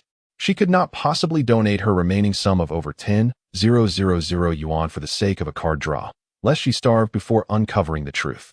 As for Li Chang's finances, they had all gone towards purchasing that house, leaving her heavily in debt. She could hardly entertain that thought. Perhaps she could consider purchasing a substantial accident insurance policy for Li Chang. Wei Sin's eyes brightened slightly, and her pace quickened. Brother, your fortune seems dark today. Calamity surely awaits. What? Are you insane? Really? I have a talisman here. If you burn it to ashes and drink it, you will be fine. I want to charge you 998 today. I'll sell it for just 20. Hey. Wei Sin suddenly heard a familiar Sichuan accent and turned her gaze across the street. There stood a vendor in a blue Taoist robe and black sunglasses, the very same Taoist she had teamed up with in the Wisdom Elementary School instance. Chapter 48. Reality World 4. Organization. How much for a fortune-telling? 50. Siyu, seated on a small stool, looked up, promptly removing her glasses in astonishment. Sinjia. Wei Sin stood in front of Suyu's fortune-telling stall, a smile gracing her lips. I never expected to encounter you here. Siyu stood up and scrutinized Wei Sin. It is indeed you. When we departed from the instance, I was contemplating that we should exchange contact information after all. We have shared life and death together. Wei Sin remained silent, having pondered this matter before stepping through that grand door. However, she did not require friends. Thus she did not bring it up. Siyu fiddled with her watch for a while and remarked, I never anticipated that this device would still function after leaving the instance, but all the groups have automatically disbanded, making it impossible to find you all. What transpired after you exited the door? Wei Sin asked gravely. Siyu immediately became more serious. Gazing into Wei Sin's eyes, could it be that you also encountered the deity? Both their pupils involuntarily dilated. Let us speak elsewhere, Wei Sin suggested. All right. Siyu responded as she tidied up the chairs and tables. The two made their way to a secluded park. On a bench, Wei Sun twisted open a bottle of mineral water, while Siyu casually leaned back against the seat, inserting a straw into her drink. So it seems that every one of us who survived the instance has become a new bearer of order and has encountered a deity, Siyu stated, taking large gulps of her drink. Do you believe her? Wei Sun probed, locking eyes with Siyu. Siyu's expression faltered. I have faith in the three purities and the four sovereigns, yet I know not how this enigmatic deity came to be. However, the Great Way has 50 branches. Heaven's transformation is 99. One must elude one. If we have seen it, then we must believe. What do you think? Wei Sun gazed into the distance. At least for now, we have no choice but to believe. Additionally, all of us were chosen by that deity due to our inner obsessions. To see the deity once more, perhaps everyone will strive earnestly. By the way, did you receive that invitation as well? Siyu suddenly straightened up and inquired. Yes, Wei Sun glanced at her. Together? Let us go together. As dusk approached, Wei Sun and Siyu had a simple dinner before taking the subway to the destination indicated on the invitation. The subway was crowded, for the address on the invitation led to a folk music tavern located in the city that never sleeps. When Wei Sun and Siyu arrived at the tavern's entrance, the interior was already bustling with patrons, and a male singer with a guitar was passionately performing on stage. Siyu paused, looked up at the tavern sign, and read aloud, Utopia Tavern. She leaned closer to Wei Sun and whispered, Do you think the prices here will be exorbitant? I doubt they invited us just for drinks. Wei Sun replied as she stepped inside. Siyu tightened her grip on her wallet and followed her in. Welcome. A plump young man in a gray suit approached them. You must be the esteemed guest who received the invitation. You know us? Wei Sun asked warily. The man in the gray suit smiled amiably. Of course. Please keep your voices down and follow me. Wei Sun and Siyu exchanged glances, both remaining silent as they followed the man in the gray suit to the second floor of the folk music tavern. The second floor starkly contrasts with the decor of the ground level. The latter is a whimsical tavern filled with romantic melodies, while the upper level unveils a dimly lit corridor, flanked by imposing wooden doors reminiscent of medieval European architecture. What an eclectic style. So you couldn't help but whisper to Wei Senator suddenly. The man in the gray suit ahead halted abruptly, turning slowly to regard the two. His smile remained intact. Yet his left eye gazed at them while his right eye remained fixated ahead, creating an unsettling appearance. Sure, maintain silence until you reach your designated door, Wei Sin observed. Recognizing that the man's right eye was a prosthetic, thus explaining the peculiar sight. Embarrassed, Siyu closed her mouth, now aware of the man's ocular anomaly. The man continued deeper into the corridor, ultimately stopping before one of the doors, which bore no discernible difference from the others. He opened the door, gesturing for them to enter. Once you step through this door, you may speak freely. A crimson curtain veiled the interior, obscuring what lay beyond. Wei Sun stepped in first, with Siyu closely following. As Wei Sun parted the curtain, they discovered a space of approximately 20 square meters, furnished with a bar, tables, and chairs, resembling an intimate mini-lounge. To their surprise, two familiar faces were seated by the window. Xin Jie, Yu Jie, Lin Xiaoxue, clad in a pink sweatshirt, leapt up in delight upon spotting them, her joy radiating unmistakably. Chen Lin also stood, her face alight with happiness. You both came too. Wei Sun was not taken aback, while Su Yu eagerly approached the two. How long have you been here? About 10 minutes before you, Chen Lin replied. Oh, seeing you both eases my anxious heart.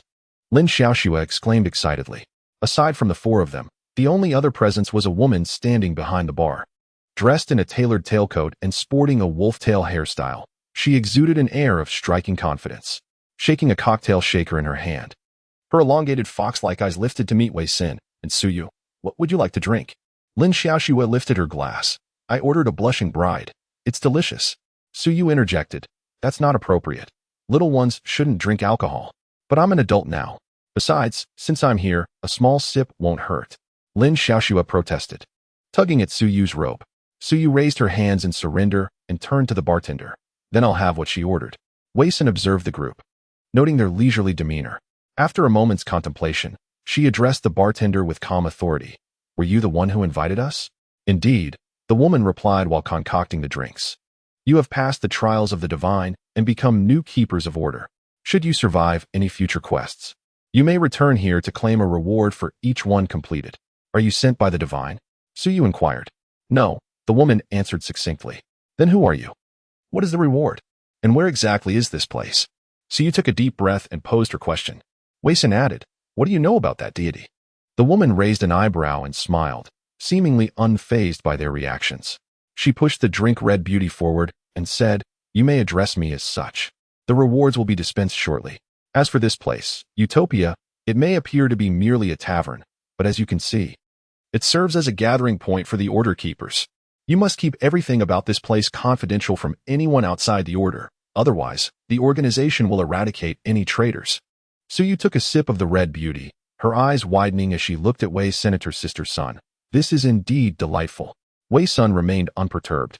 Everything here was as bizarre as the otherworldly realm. Indulging in their offerings could come at a steep price. What is your organization? Wei Sun continued to inquire. The woman smiled and replied, I cannot disclose more. After all, you are merely newcomers. Once you accumulate a certain number of cleared instances, you will naturally learn more about the organization. Wei Sun understood that further questioning would yield no fruitful results. It was clear that this was a highly disciplined and extensive organization, and this woman would not divulge more to them, the newcomers. However, the information she had gathered thus far exceeded her previous understanding. Hidden within what appeared to be an ordinary world were numerous secrets yet to be uncovered. What about you? What will you drink? Noticing that the other three had ordered their drinks and seated themselves, Wei Sun remained standing at the bar. She stepped closer, retrieving a small black sphere from her pocket and presenting it. Do you recognize this? The woman's composed demeanor faltered visibly as she rushed to the other side of the bar and pressed a red button, causing the room to be illuminated with a flashing red light. The others stood up nervously, an ominous feeling washing over them. With a stern expression, she glared at Wei Sun and barked into the circular black watch on her left wrist. All personnel, level 1 alert. Chapter 49, Real World, 5. Escape. You know what this is. Wei Sun stepped forward, pressing for answers. With a cold expression, the woman stared at Wei Sun and said, So you dared to bring it here without knowing anything. She then retrieved a gray metallic box from the cabinet, filled with objects identical to the black sphere Wei-san had brought. Wei-san glanced inside and counted at least 7 or 8 of them. Without a word, she placed the black sphere into the box and swiftly closed the lid. What is happening? What does level 1 alert mean? Suyu asked, stepping forward. Lin Xiaoxue and Chen Lin also tensed up, completely losing their earlier nonchalance. The woman surveyed them briefly, cradling the metallic box in her arms as she headed toward the door. You all follow me, she commanded. The group exchanged glances, turning their eyes toward Wei Sr. Sister's son, what shall we do now? Lin Xiaoxue inquired. Wei-san contemplated for a brief moment and replied, follow her. All right. The group quickly exited the room. At that moment, the corridor was illuminated by flashing red lights, as though a calamity were imminent. A few individuals observed the previously closed doors slowly swinging open, revealing rooms occupied by bartenders clad in tailcoats, alongside several patrons. Strangely enough, all the patrons were women, and only a handful of male bartenders were visible. Stay close to me, I urged, weaving through the crowd while glancing back at Wei-san and the others. Everyone followed the leading bartender towards the staircase, heading in the opposite direction from which they had come. Wei-san and the others descended the staircase and exited through the back door of the tavern. A large bus was parked at the roadside, seemingly on standby for such an occasion. The remaining patrons and bartenders boarded the bus, while Wei-san and his companions quickly climbed into a black luxury vehicle. With a firm press on the accelerator, the vehicle surged forward. Surely your tavern isn't involved in illicit activities? Suyu inquired, voicing her curiosity. Wei-san noticed a twitch at the corner of the driver's mouth through the rearview mirror. Nevertheless, he had to admit that the earlier scene bore an uncanny resemblance to a raid on a den of vice. Wei-san contemplated this while addressing the driver through the rearview mirror. You must provide us with an explanation. Where did you acquire that? From my husband, she replied nonchalantly. You? Wei-san exclaimed, astonished at the revelation. How did you manage to retrieve it? Freshly taken, she answered, and Wei-san scrutinized her subtle expressions in the rearview mirror. This woman possessed considerable knowledge. He noticed the icy indifference in his own gaze reflected back at him. It has been quite a while since I encountered someone like you. And what of it? Wei-san crossed his arms, reclining in his seat. He fell silent, reminiscing about the first cohort of order holders he had met when she had just become a guide. One among them bore a striking resemblance to the present Wei-san, both in tone and demeanor. Regrettably, she had ultimately perished in a low-difficulty sub-dungeon. After half an hour of navigating the streets of Kyoto, the black luxury vehicle finally came to a halt at the roadside. You may leave now, the driver stated. Suyu leaned forward to scrutinize the driver. You brought us here just to abandon us in this desolate place? At least it's safe. They want to find you here, the driver remarked. Who are they? Chen Lin queried, perplexed. To clarify the situation succinctly, I am your guide. You are currently order holders, but are not yet recognized as members of our organization. Only those who demonstrate exceptional performance are accepted into the fold, hence you lack the privilege of knowing more at this point. However, I must reiterate one crucial point. Do not divulge any information regarding the peculiar world or the base to anyone outside of the order holders. And our rewards? Lin Xiaoxue extended her hand. The driver retrieved 4 envelopes from her pocket and handed them to Lin Xiaoxue, urging impatiently, hurry, get out of the vehicle. She opened the electric door, and Chen Lin, who was seated outside, was the first to alight from the vehicle, followed by Lin Xiaoxue and Suyu. You still haven't given me an answer. Wei-san remained seated, unwavering. Casting her a smile, he said, answer? I will tell you once you return alive from the next instance. Very well. Wei-san was indifferent to how many instances he had to traverse. The mere prospect of inching closer to the truth sufficed. What about my belongings? Shouldn't they be returned to me? Upon hearing this, her expression grew serious. Stealing a glance at the others outside, she lowered her voice and asked, Did you kill him? Yes. Why? Wei-san's lips curled into a faint smile. I will reveal that after we clear the next instance. Irritated yet amused, she retorted, Very well. Wei-san is it? To dismantle a base single-handedly upon our first encounter. I'll remember you. So what are my possessions? I shall keep them for the time being. Wei-san pondered for a moment. This object might indeed be perilous. Upon its first sight, she had immediately triggered a level 1 alert, and the entire base's custodians had swiftly evacuated, seemingly evading something. Furthermore, she had deliberately enclosed it in a metallic box. Will it be tracked? Wei-san inquired, a glimmer of surprise flashing in her eyes. Could this woman truly be a novice? Her mind was quick, exhibiting commendable insight and reasoning. Wei Sun interpreted her expression. Evidently, her assumptions were correct. The item extracted from Li Chang's body possessed tracking capabilities. Someone was watching Li Chang, or rather, what resided within him, ready to take action upon detecting any anomalies. With that thought, Wei Sun exited the vehicle. By the way, how does one enter the instance world? At 4 a.m., the gate of Xianpin will open. Simply fall asleep before that time. And if we do not fall asleep by then we shall wait for the next 4 a.m. They departed in the business vehicle, leaving Wei Sun and others by the roadside.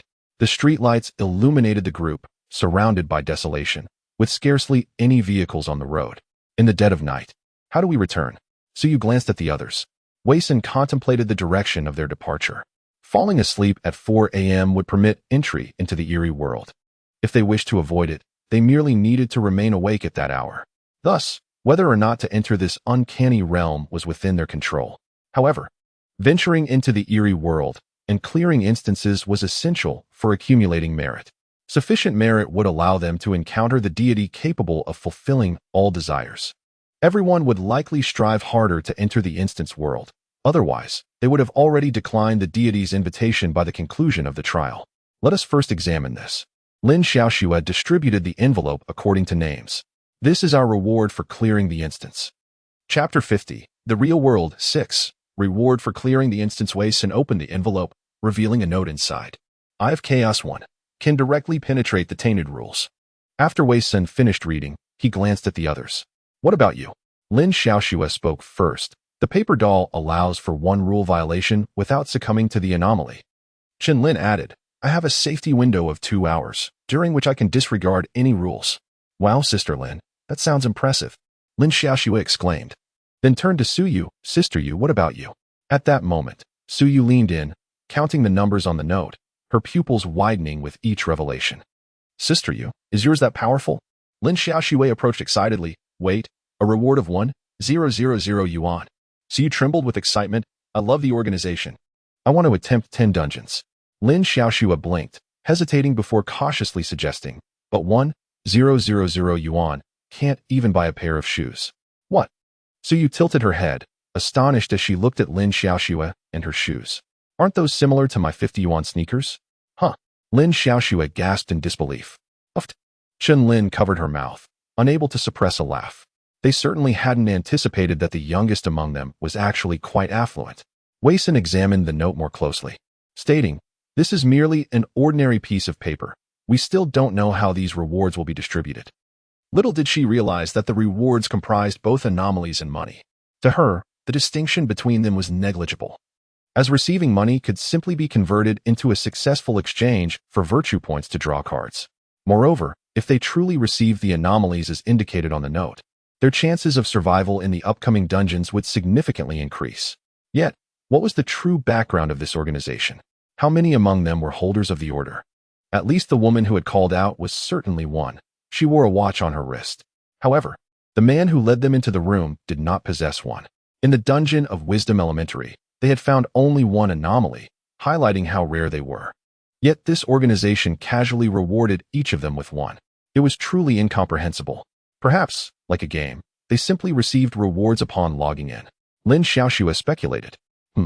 That is possible, Suyu replied, a hint of doubt crossing her face. But what about mine? Just as she finished speaking, her phone chimed with a notification. 1,000 yuan credited to Alipay. Everyone was astonished. They had just opened the envelope and seen their respective rewards, yet Suyu's bonus had arrived so swiftly. How did they know my Alipay account? Suyu's face was a mixture of joy and profound confusion. Wei Sun tucked the note away, remarking, They know our home addresses. What else could they possibly be unaware of? A silence enveloped the group as they felt a growing reverence towards this organization. Now that they were all holders of the order, if they could gain the organization's recognition and formally become part of it, they would possess more anomalies and gain deeper insights into the enigmatic world. Naturally, the probability of survival for each copy would increase, making it easier to accumulate merit and encounter the divine once more. As these thoughts crossed her mind, a Maybach 680 came to a halt before the gathered crowd. The window rolled down, revealing a strikingly handsome man with a distinctly Western appearance. "Miss, it is time for us to depart," he stated. His gaze fixed directly upon Lin Xiaoxue. Lin Xiaoxue, with graceful composure, addressed the others. "I had already sent a message to Kevin to pick us up as soon as we got out of the car. Let us allow Kevin to take you home first, and I will return to the hotel and take a helicopter back." The brevity of her words left Wei San, Su Yu, and Chun Lin utterly astonished. "Are we not in some Mary Sue scenario?" Su Yu inquired, glancing at Chun Lin. "Surely not," Chun Lin replied, looking towards Wei Sr. Wei San turned to Lin Xiaoxue and smiled lightly. "You've been a great help. Let us be on our way." Lin Xiaoxue feigned a pout. "If it weren't for my tutoring session tonight, I would love to spend more time with you all." As they settled into the vehicle, Su Yu curiously examined the car's interior, while Chun Lin sat upright, appearing somewhat reserved. Wei San, through the rearview mirror, observed Lin Xiaoxue in the passenger seat. It was evident that Lin Xiaoxue did not intend to flaunt her wealth. Rather, this was merely a reflection of her ordinary life since childhood, leaving her unconcerned about any impropriety. However, given Lin Xiaoxue's character, it was clear she longed to remain with them, yet she was compelled to return for her tutoring, necessitating a helicopter ride back. It seemed that the matter at hand was not the lesson itself, but rather the individual enforcing her attendance. During the drive, the group briefly exchanged insights about their identities and circumstances in the real world. With Kevin, the driver, present, they prudently avoided discussing anything related to the bizarre world they had encountered. Su Yu shared her journey from Sichuan to Kyoto, making a living through fortune-telling to cover her expenses. Chun Lin worked as an e-commerce customer service representative in Kyoto, leading a solitary life with a routine of work and home. Lin Xiaoxue, a resident of Shanghai, was currently in her senior year of high school, having come today due to an invitation she received. Kevin first dropped Wei San off at his empty home, followed by Su Yu and Chun Lin. And finally Lin Xiaoxue returned to the hotel to take a helicopter back to Shanghai. Upon returning to his desolate abode, Wei San discovered that the small black orb had been removed, leaving him without any investigative leads. He resolved to enter the world of the copies tonight, aiming to clear the challenges swiftly before confronting that woman again. As for Li Chang's body, it had become irrelevant and would have to be temporarily stored in a secret space. The black orb possessed a locating function embedded within Li Chang's heart. Why was it in the heart? How had it been implanted? When had it been inserted? Furthermore, with Li Chang now deceased, would the mastermind behind this know of her demise? Perhaps they had been tracking Li Chang's movements via the black orb, leading them to believe that the path she had taken today was indeed hers. Or could it be that they could ascertain Li Chang's status through this orb? If the mastermind discovered that Li Chang was dead, then she would surely be in peril. Before danger strikes, one must traverse the next dungeon and locate that woman. After organizing his thoughts, Wei San took a shower. Once everything was in order, he lay down. It was already 11 p.m. He and Su Yu, along with others, had exchanged WeChat contacts and created a group chat. After freshening up, he lay back and unlocked his phone. "Wei San, are you all entering the dungeon tonight?" Su Yu: "Absolutely." Chun Lin: "I think I'd prefer to rest for the night first." Lin Xiaoxue: "I'm going in." Wei San: "Has anyone seen the security guard?" Chun Lin: "Huang Xinjia? No, I haven't. Wei San: Su Yu: "Neither have I." Lin Xiaoxue: "I haven't seen him either." Su Yu: "Perhaps the hideout was raided, and Huang Xinjia arrived late." Lin Xiaoxue: "Haha, so he didn't manage to claim the reward?" Su Yu: "Ha ha ha." Wei San: "Chun Lin, remember to set an alarm for 3:50 a.m., then continue sleeping until after 4 a.m. Chun Lin: "Okay." Su Yu: "Sleep well, everyone. See you in the new dungeon." Lin Xiaoxue: "Good night." Ladies and gentlemen, please ensure your seatbelts are securely fastened. Adjust your seat backs to their upright position. Stow your tray tables. Open the sunshades. And either turn off electronic devices or switch them to airplane mode. Thank you. Wei San abruptly opened his eyes, greeted by a row of neatly arranged seats, followed by a sensation of weightlessness. Upon surveying his surroundings, he realized the new dungeon was set within an airplane. Chapter 51. Infinite Flight. 1. The aircraft was in the process of taking off. Wei San occupied a seat by the aisle, with Lin Xiaoxue in the middle and a plump middle-aged woman, approximately in her 40s, by the window. Lin Xiaoxue remained asleep while the middle-aged woman was busy taking photographs of the view outside with her phone. Through the woman's device, Wei San glimpsed the sky outside, shrouded in darkness, with the wing's lights flickering red, faintly illuminating the aircraft as it climbed rapidly into the black clouds. The woman did not wear a watch. She appeared to be a regular passenger aboard the plane. Judging by the outside conditions, it was clearly deep into the night. Wei Sun glanced at his watch, 2:00 a.m. This was a red-eye flight. A sense of unease washed over Wei Sun. Domestic flights had long been canceled past midnight. Yet this plane had taken off at 2 in the morning. Moreover, the passengers' faces and the internal decor did not resemble those of an international flight. The timing was suspicious. Either they had been compromised, or the entire flight had been tainted. The middle-aged woman lowered her phone and turned her gaze towards him. Wei Sun felt a hint of relief upon observing her normal-looking eyes. At least she appeared to be an ordinary person. "Why are you staring at me, child?" The woman chuckled, tucking her phone away. "Do you know me?" Wei Sun inquired. "Just excited, aren't we? You should wake your sister. Sleeping as soon as you board the plane? What a shame. The scenery outside is magnificent," the woman remarked, glancing back out the window. Yet, the view outside was merely a blanket of darkness, with nothing visible. Wei Sun glanced at Lin Xiaoxue and suddenly realized something. This time, the scenario was akin to that of Wisdom Primary School. They both possessed identities. The individuals within the scenario would automatically accept their roles without a hint of suspicion. Hence, in this instance, she and Lin Xiaoxue were the daughters of the middle-aged woman before them. "Xiaoxue, wake up." Lin Xiaoxue stirred from her slumber, momentarily dazed, before abruptly sitting upright. "Sunjia, have we entered the new scenario?" Indeed, Wei Sun recalled drifting off to sleep in the real world at dawn. Uncertain of how long she had slumbered, she found herself back in that boundless, dark expanse. This time, however, no deity made an appearance. Instead, a white door stood prominently in the vast darkness.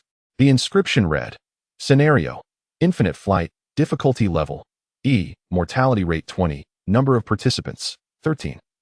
Level E represented the most elementary difficulty. Wei Sun did not dwell on it much and pushed the door open, subsequently losing consciousness until she awoke aboard this flight. "Sunjia, I remember seeing a door that indicated this is a level E scenario with 13 participants." Lin Xiaoxue reminisced. "Yes, that door must refer to the mysterious gate." "Mysterious gate?" Lin Xiaoxue expressed her confusion. The 6th chapter of the Tao Te Ching states, "The valley spirit never dies. It is called the mysterious gate." The mysterious gate is the root of heaven and earth, enduringly present, yet utilized without toil. A familiar voice emerged from behind. Wei Sun and Lin Xiaoxue turned to peer through the gap in their seats, discovering that the speaker was Su Yu, clad in a black jacket and seated in the outermost position of the back row. "Yu Jia," Lin Xiaoxue exclaimed joyfully. Su Yu leaned closer to the two, stating, "Mysterious refers to Taoist terminology in the art of cultivation, possessing a subtle connotation of genesis, indicating that the Tao gives birth to all things, yet the mechanism remains unseen. Thus, the mysterious gate signifies the Tao's generation of all things, from which all emerges." "Wow, Yu Jia, you are amazing." Lin Xiaoxue's eyes sparkled with admiration. Wei Sun contemplated. "This is intriguing. What identities do you hold?" Su Yu inquired. "I am not quite sure." Lin Xiaoxue scratched her head, looking to Wei Sun for guidance. "Myself and Xiaoxue are sisters, and that woman is our mother." Lin Xiaoxue, upon hearing this, turned in astonishment to gaze at the middle-aged woman beside her, her eyes lingering. Su Yu strained to lean closer to Wei Sun, whispering, "I am a flight attendant. That identity is commendable." Wei Sun smiled faintly and continued, "Let us first examine what clues or rules we might uncover." "All right." Wei Sun turned back, yet Lin Xiaoxue remained fixated on the middle-aged woman. "Xiaoxue?" At the sound of her name, Lin Xiaoxue turned back, her eyes shimmering slightly as she smiled at Wei Senator. "What is it? Sunjia? Do you have a question?" "None at all.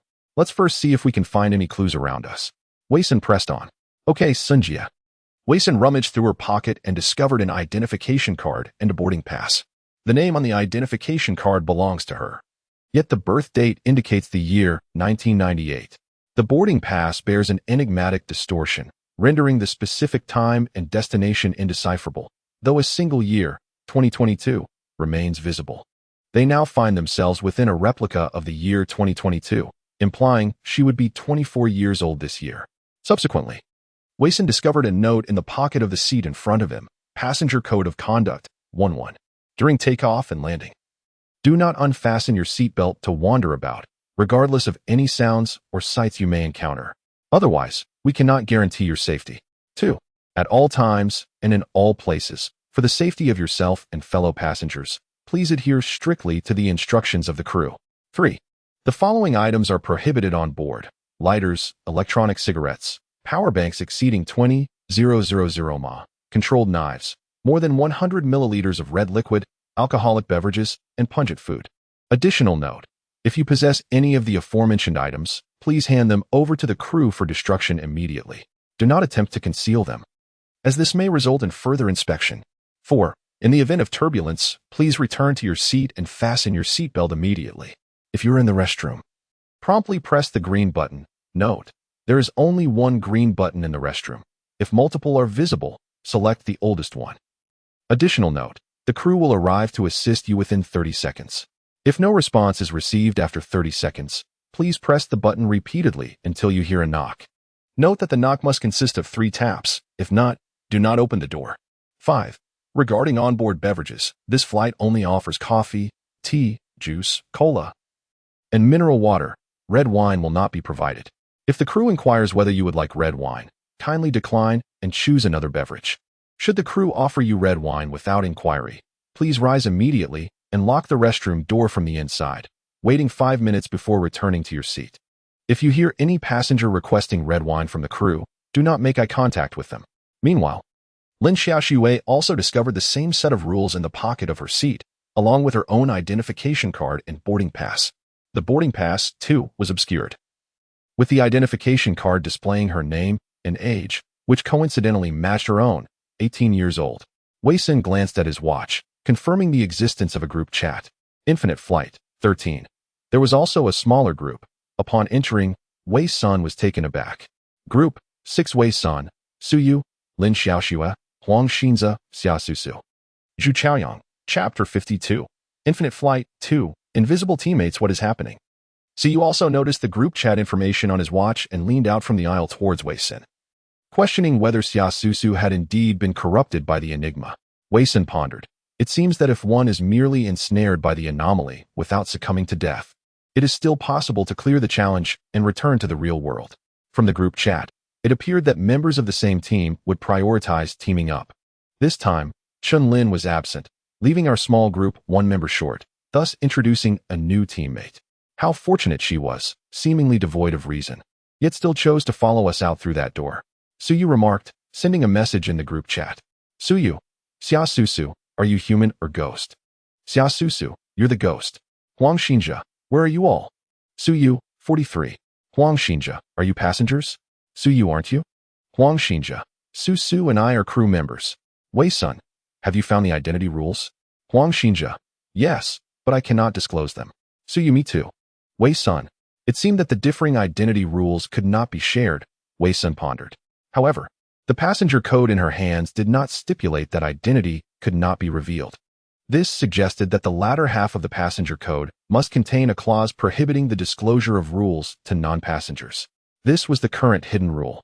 Had Huang Xinze's group not specified this in their regulations, they might inadvertently violate the hidden rule by sharing the rules. Contemplating this, Wei Sin quickly alerted Lin Xiaoxue beside her. Xiaoxue, the passenger rules must not be disclosed to anyone who is not a passenger, and please refrain from sharing in the group. Lin Xiaoxue, who was still engrossed in reading the rules, nodded. Understood, Sun Jie. The current rules only encompass the first half. We must locate the second half. Moreover, we are uncertain if it contains tainted regulations.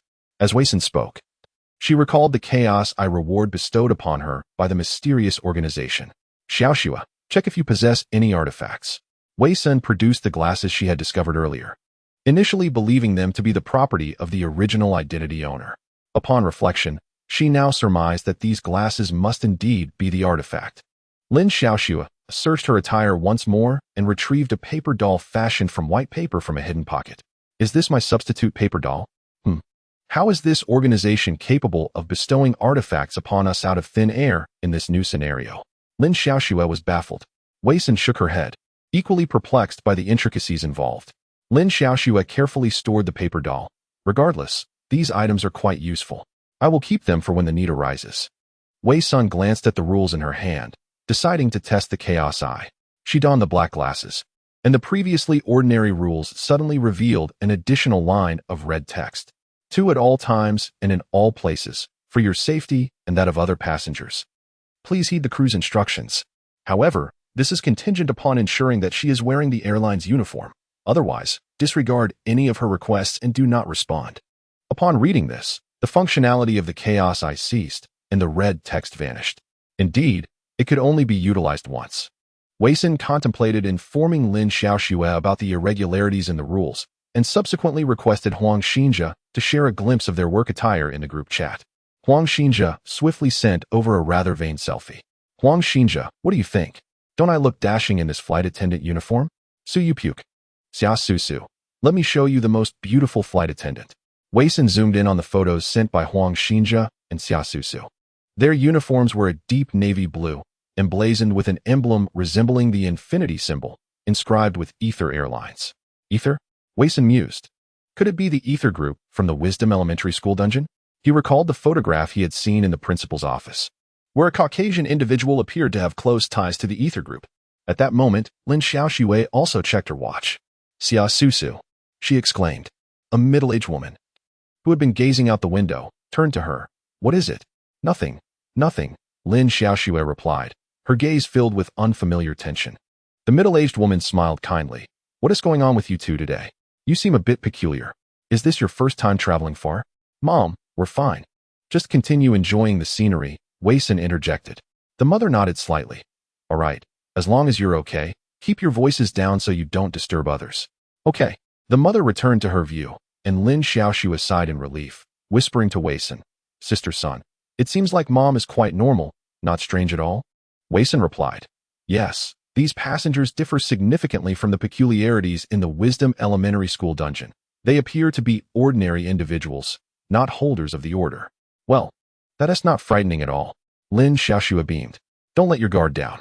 Just then, the watch vibrated again. Suyu, if you discover any useful information, please update the group. Suyu, Xia Susu, if you wish to avoid being eroded by the bazaar this time, you might want to rethink your actions. Xia Susu, if it weren't for you, I would have left with Sister Shui long ago. Suyu, Lin Xiaoxue, Huang Xinjia, Zhu Qiayong, why are you so quiet? New teammate, Zhu Qiayong, hello, I'm sitting at 22. Wei Sin, how many dungeons have you completed? Zhu Qiayong, this is the 4th. Huang Xinjia, wow, impressive brother. Zhu Qiayong, the ones I've completed are all standard dungeons. They're not difficult, and the merit points earned are minimal. See you. Then you must have received a lot of clearance rewards. Zhu Qiayong, what are clearance rewards? Wei Sin and Lin Xiaoxue exchanged glances. Sister Sin, this guy has completed so many dungeons, and hasn't he received any clearance rewards? Lin Xiaoxue asked, perplexed. Ask him. Wei Sin replied. Invitation letter. Wei Sin did not speak directly, but instead sent a keyword in the group to gauge Zhu Qiayong's reaction. Zhu Qiayong, what is an invitation letter as a clearance reward? Huang Xinjia, what are you talking about? I don't understand. Xia Susu, do you all have invitation letters? Sister Sin, something feels amiss. So you inquired. Why has Xia Susu received an invitation, while Huang Xinjia has not? Wei Sin replied, let us share our insights once the plane reaches a stable altitude. After all, there is one individual in the group whose credibility remains uncertain. Lin Xiaoxue nodded in agreement. Indeed, if Zhu Qiayong turns out to be like Xia Susu, we could be in trouble. She continued, additionally, although we are meant to be a group, why are we still only 6 members? The standard is 7. Suyu remarked. Wei Sin noted this discrepancy and sent another message. Wei Sun, did none of your previous teammates participate in this instance? Zhu Qiayong responded, they all perished. Wei Sun queried. When the team is short on members, do you not join forces with others? Zhu Qiayong retorted, are you all newcomers? Wei Sin affirmed, yes. This is our first instance following the trial. Zhu Qiayong expressed disbelief. You only lost one teammate during the trial? So you clarified, no, we all survived. Zhu Qiayong questioned, wait, why are there only 6 of us? Where is the 7th member? Wei Sin noted, was it not supposed to be 7? Zhu Qiayong confirmed, precisely. Every group from the trial onward has consisted of 7 members. There has never been a case of 6. Why are we uniquely a group of 6? Lin Xiaoxue pondered. So you mused from the back, could it be that we actually have a 7th invisible teammate? Chapter 53. Infinite Flights. 3. Additional inspection. I felt a chill run down my spine as Lin Xiaoxue, on the verge of tears, looked toward Wei Senior. He quietly reached out to turn off the air vent above him and said, Let us not frighten Xiaoxue. If there were truly another person, there would be information in the group. I remarked on the sudden chill, and Lin Xiaoxue awkwardly smiled at the vent. Haha. So you could not help but chuckle. 6 members are just fine. It doesn't really matter. At that moment, another message arrived in the group. Zhu Chaiyang, have you all always been 6 members? This individual was quick-witted, a testament to surviving multiple instances. Wei Sun contemplated before responding. Wei Sun, we have been 6 members since the trial. Zhu Chaiyang expressed confusion. I do not comprehend. This is the first time I have encountered such a scenario. I am still somewhat of a novice, thus I remain unaware of much. Wei Sun asked, do you have a guide? Zhu Chaiyang replied, a guide? No, I inexplicably arrived in this bizarre world and began tackling instances each night. So you inquired, have you encountered any deities? Zhu Chaiyang responded, aren't all the order bearers personally chosen by the gods? He further questioned, Wei Sun, what is a guide? Wei Sun concluded, let us meet once the flight stabilizes. Zhu Chaiyang agreed, all right. Huang Xinza added, Su and I can only come when we bring water and meals. Wei Sun acknowledged, understood. Huang Xinja, sister's son, thumbs up, thumbs up. The voice from the broadcast resonated. Dear passengers, the aircraft has reached cruising altitude. You may unfasten your seatbelts and move about the cabin, but it is advisable to keep your seatbelt fastened while seated. The restroom is now open for use. Wei Sun observed the passengers in the cabin. There were still 7 holders of order, yet thus far, none had spoken up amidst the crowd. However, in the front rows, 1st, 2nd, and 5th, some individuals were glancing around. If his intuition served him correctly, those few were also holders of order, presently seeking information. Several others had also risen. But Wei Sun could not discern which of them was Zhu Chaoyang. It was possible that the Group S holders of order were also standing to search for clues. Meanwhile, a flight attendant dressed in deep blue was striding directly toward Wei. Senator, excuse me, I am the chief flight attendant, Alan. The attendant approached Wei Sun first. Yet her gaze was fixed on Lin Xiaoxue. Are you looking for me? Lin Xiaoxue asked, a hint of confusion in her voice. Yes. Please accompany me for an additional inspection. The attendant said, her red lips curving into a smile, her eyes resembling those of one gazing at a lamb awaiting slaughter. Lin Xiaoxue recalled the second rule. At all times and in all places, for your safety and that of other passengers, please comply with the instructions of the crew.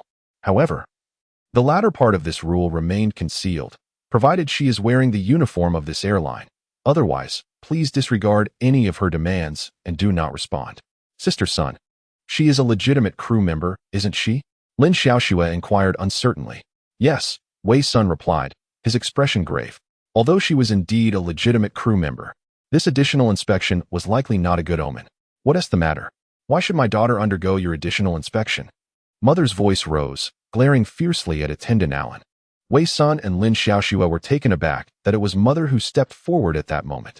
The attendant's gaze turned icy as she fixed her eyes on Mother. Madam, your daughter has violated our airline's passenger regulations and must undergo an additional inspection. Please cooperate. Impossible. My daughter is so obedient. Mother grasped Lin Xiaoxue's hand tightly, preventing her from leaving. Lin Xiaoxue looked at her mother with gratitude, while Wei Sun's expression grew even more serious. At first glance, it appeared that Mother was protecting Lin Xiaoxue. But if Lin Xiaoxue refrained from accompanying the attendant for the additional inspection, it would result in a violation of the second rule. It was the third rule, carrying prohibited items. If you possess any prohibited items, please surrender them to the crew for disposal. Do not attempt to conceal them, or you may be subjected to an additional inspection, Wei Sun stated. Lin Xiaoxue searched her body frantically, but she had nothing more on her. Wei Sun quickly unfastened his seatbelt, rose, and opened the overhead compartment door. The compartment was filled with numerous bags, and he had no idea which belonged to Lin Xiaoxue. Mom, which one is my sister's luggage? Wei Sun asked, looking at Mother. It's the pink backpack. Mother replied hastily. Wei Sun hesitated for a brief moment before swiftly removing the pink backpack. In matters such as this, one could only choose to trust their mother's words. Please cooperate with the additional inspection. Please cooperate with the additional inspection. Please cooperate with the additional inspection. The flight attendant's voice began to take on a mechanical tone, repeating itself incessantly as a smiling face leaned closer to Lin Xiaoxue's seat. Woo-woo, Sister Sun. Lin Xiaoxue looked at Wei Sun, seeking help. Their mother held Lin Xiaoxue close, whispering, do not fear. I am here. As Lin Xiaoxue gazed at the increasingly proximity of the artificial smile, She truly yearned to leap into her mother's embrace. Yet, it was merely a simulation. Even a mother might not necessarily be a benevolent figure. Perhaps it would be prudent to utilize the paper doll. Lin Xiaoxue contemplated quietly, her hand already reaching into her pocket for the paper figure.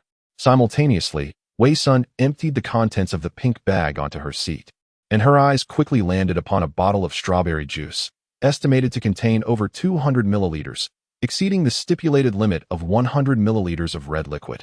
Hello. I have discovered this. Kindly address it. Wei Sun presented the strawberry juice to the flight attendant. The attendant froze, her smile fading, her gaze lingering resentfully on the strawberry juice in Wei Sun's hand. Very well, I am pleased to assist you, she replied, her tone and demeanor reverting to normal as she took the juice and departed. Lin Xiaoxue exhaled in relief. You child, why on earth would you bring strawberry juice? Their mother shook her head as she unfastened her seatbelt and rose. Son, I am going to the restroom. Keep an eye on your sister. I'm 18. Not a child, Lin Xiaoxue muttered. Their mother turned back as she walked down the aisle, saying, whether you are 18 or 80, in my eyes, you are still a child. Lin Xiaoxue detected a hint of affection in her mother's gaze, causing her lips to involuntarily curve upwards. After their mother departed, Wei Sun and Lin Xiaoxue began to repack the items on their seats into the bag. Sister Sun, thank goodness you reacted quickly, otherwise, I would have been taken for an additional inspection, Lin Xiaoxue exclaimed, reflecting on the moment. Wei Sun returned to her seat, her gaze following the direction of her mother's departure, but their mother paused before reaching the restroom. Sister Sun, look. Wei Sun turned at Lin Xiaoxue's call, who had discovered a notebook among her personal belongings. It seems to be my sister's diary. Lin Xiaoxue exclaimed with delight. Let us take a look.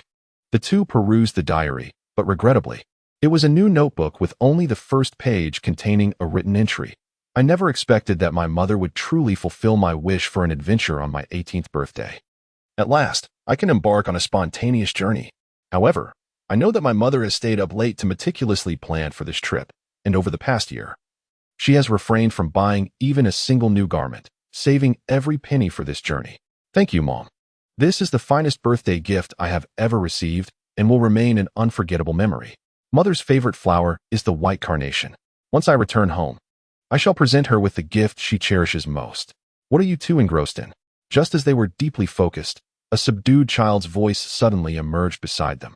Chapter 54, Infinite Flights. 4. Zhu Chaoyang. Lin Xiaoxue abruptly snapped her diary shut, while Wei Sun also turned his gaze with caution.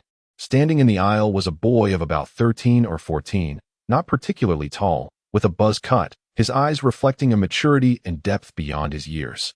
Wei Sun noticed the boy was wearing a watch belonging to the order bearer and inquired, Who are you? Oh, I'm Zhu Chaoyang, the boy introduced himself. Su Yu leaned in, exclaiming, What a young lad you are. How old are you? 13. 13, and already in middle school? Lin Xiaoxue exclaimed in astonishment. Yes. Zhu Chaoyang nodded, appearing quite obedient under the barrage of questions from the older girls. I am at 42, and 43 follows. The group mentioned meeting at 43. Why did you come directly to me? Wei Sun fixed his gaze on Zhu Chaoyang's eyes. Even a child should not be underestimated. After all, he had survived 3 rounds, while all 6 of his initial teammates had perished. Zhu Chaoyang innocently blinked and replied, I was sitting in the aisle seat of row 5 and noticed you all chatting. So it wasn't difficult to deduce that you were teammates. Such a clever little boy. So you praised him. I also observed where the group members are, Zhu Chaoyang added. Oh? Wei Sun regarded the young boy with newfound respect. Zhu Chaoyang pointed towards the front 2 rows, where one person was holding a yellow flag, standing and speaking to the others. It's them. They seem to be part of a travel agency. However, there are only 6 of them. So there is still one member of the group whose identity I am unaware of. Though the distance was considerable, Wei Sun easily recognized the person holding the yellow flag, who appeared to be a tour guide, sporting a watch belonging to the order bearer. Impressive. Lin Xiaoxue gave him a thumbs up, pulling out her diary again. We were just looking at my diary, but there isn't much useful information within. Oh, Zhu Chaoyang acknowledged, his gaze fixed intently on Wei Sr. You are the one they refer to as Sister Sun in the group? How can you tell? Wei Sun countered, his tone calm. Intuition, Zhu Chaoyang responded earnestly. Wei Sun smiled faintly. Indeed, you are quite perceptive. Then I was not mistaken, he added. Lin Xiaoxue raised her hand, saying, I am Lin Xiaoxue. You may call me Sister Xiaoxue. I am Su Yu. You may call me Big Brother. All right, Sister Xiaoxue, Big Brother. Zhu Chaoyang replied sweetly, prompting Lin Xiaoxue to laugh. Zhu Chaoyang then turned seriously to Wei Xin, asking, what did the invitation and guide you mentioned in the group signify? As Lin Xiaoxue was about to speak, Wei Xin placed a hand on her thigh and gave her a meaningful glance, saying, let me take the lead. Lin Xiaoxue noticed Wei Xin's apparent distrust towards the young boy before them, so she wisely closed her mouth and nodded in agreement. Wei Xin turned to Zhu Chaoyang and remarked, this matter is not directly related to our current scenario, so let us first deliberate on the situation at hand. We shall discuss other matters once we have successfully navigated through. Zhu Chaoyang silently regarded Wei Xin, emotions swirling in the depths of his eyes. But he quickly managed to smile and replied, all right. Wei Xin continued his analysis. Currently, you, the Taoist, should possess the passenger guidelines, and I have acquired the passenger protocols. The security personnel, including Xia Susu, must be in possession of the corresponding crew member regulations. The existing rules are incomplete, and the conditions for passing remain unknown. Therefore, my suggestion is that, while the plane is in stable flight, we should search for useful clues without violating our individual rules. It is particularly important to thoroughly inspect our personal belongings. Xia nodded and stood up, saying, indeed, I should also conduct a round of inspections. As an undercover air marshal, the regulations stipulated that she must not reveal her identity when there is no danger. However, she was required to inspect the cabin's safety at least once every half hour. Thus, she firmly believed that this was the moment to showcase her acting skills. She had to conduct her inspections without being recognized. With that thought, Suyu left with an air of confidence. Lin Xiaoxue watched Suyu's retreating figure with a puzzled expression. Sun Jie, why does Yu Jie seem so sneaky? Do you think she is planning to steal something? Wei Xin replied with a faint smile, I do not know. Zhu Chaoyang added, then I shall return to check my luggage as well. After Zhu Chaoyang departed, Lin Xiaoxue leaned closer to Wei Xin and whispered, Sun Jie, it seems rather pitiful for such a young child like Yang Yang to enter this scenario. Why do you seem reluctant to accept him? Wei Xin retorted, after traversing through so many scenarios, do you still perceive him merely as a child? Lin Xiaoxue found herself speechless. Indeed, though he appeared to be a mere child, one could not deny that his insight and approach to challenges surpassed that of her 18-year-old sister. Wei Xin rose and said, you handle the inspection of our other luggage. I will speak with the members of my group. No problem. I assure you I will complete the task. Wei Xin made his way to the front rows of the aircraft, clearly seeing the words on the yellow flag, Sunset Red Senior Group. Despite the name suggesting an elderly group, both the tour guide and the 5 travelers were notably young, with the eldest being a plump middle-aged man who appeared to be in his 50s. The tour guide and the remaining 4 travelers were all women. Wei Xin then realized that in both the Wisdom Primary School scenario and this one, the number of female participants far exceeded that of males. Could this be related to the secrets he had discovered in the real world? Wei Xin pondered silently. At that moment, the tour guide also noticed Wei Senior. Are you one of the group members? Wei Xin gazed at the tour guide, a woman with golden hair, who appeared to be in her 30s. Hello, I am Wei Xin. He introduced himself. The blonde woman replied coldly, you need not seek us for information. We shall not collaborate with other groups until the completion criteria are released. A faint smile graced Wei Xin's lips. Indeed, during the elementary school dungeon, he had discovered that each group had distinct completion criteria, which could lead to conflicting conditions between 2 groups. Should such a scenario arise, the 2 groups would inevitably become rivals. This blonde woman seemed to be the leader of her group, as the others did not contest her assertion. Given this, there was little to discuss. If you do not exchange information, how can you ascertain whether our completion criteria align? Wei Xin countered. The blonde woman displayed a scornful smile, and her companions mirrored her expression. That is not for you to concern yourself with, she retorted, raising an eyebrow. Wei Xin chose not to engage further and turned to leave. Clearly, they possessed a method to discern the completion criteria of other groups. Was it possible that the completion criteria could be discovered by any group, but determining their own group's criteria required a different approach? Or perhaps there existed some cunning device that enabled one to obtain all completion criteria directly. Wei Xin pondered, casting a glance at her watch. Currently, her merit value stood at 1023, granting her 1 opportunity to draw a card. However, given the relatively low difficulty of this dungeon, she opted to conserve this precious chance for now. Suddenly, a cacophony of screams and commotion erupted from the direction of the travel agency before Wei Xin could return to her seat. She hastened to the vicinity of the tour group. witnessing the once jovial rotund uncle now thrashing wildly in his seat. Were it not for the seatbelt restraining him, he likely would have gone into a frenzy. Ah, ah, the calamity has arrived. The plump uncle shrieked, his eyes bulging in terror. Quickly restrain him, commanded the blonde woman without hesitation. The two women seated beside the uncle promptly pinned his arms down, while members from the front row unbuckled their seatbelts to hold his legs in place. We all must perish. The uncle's mouth moved frantically, yet his words were indecipherable. Beneath his feet lay shards of glass, and his trousers bore damp crimson stains. In the aisle, two flight attendants appeared oblivious, continuing to inquire whether the passengers required refreshments. Did he consume red wine? Wei Sun's gaze sharpened as she looked at the middle-aged woman beside the uncle. The woman, filled with guilt, replied. The flight attendant offered him red wine, and he drank it. By the time I noticed, it was too late. Wei Sun remained silent. The group of 6 was present, and the flight attendant offered a glass of red wine to the portly gentleman. Perhaps he was engrossed in conversation and did not immediately notice or partake in the drink. However, among so many individuals, it was implausible that no one observed this. Indeed, someone did see it, yet no one chose to alert him. For the consequences and veracity of all rules necessitate validation by someone. Ah, death, death, you all must die, the portly gentleman exclaimed, his voice laced with hysteria. It was as if he beheld a horrifying vision. His pale eyes wept blood, and with all his strength.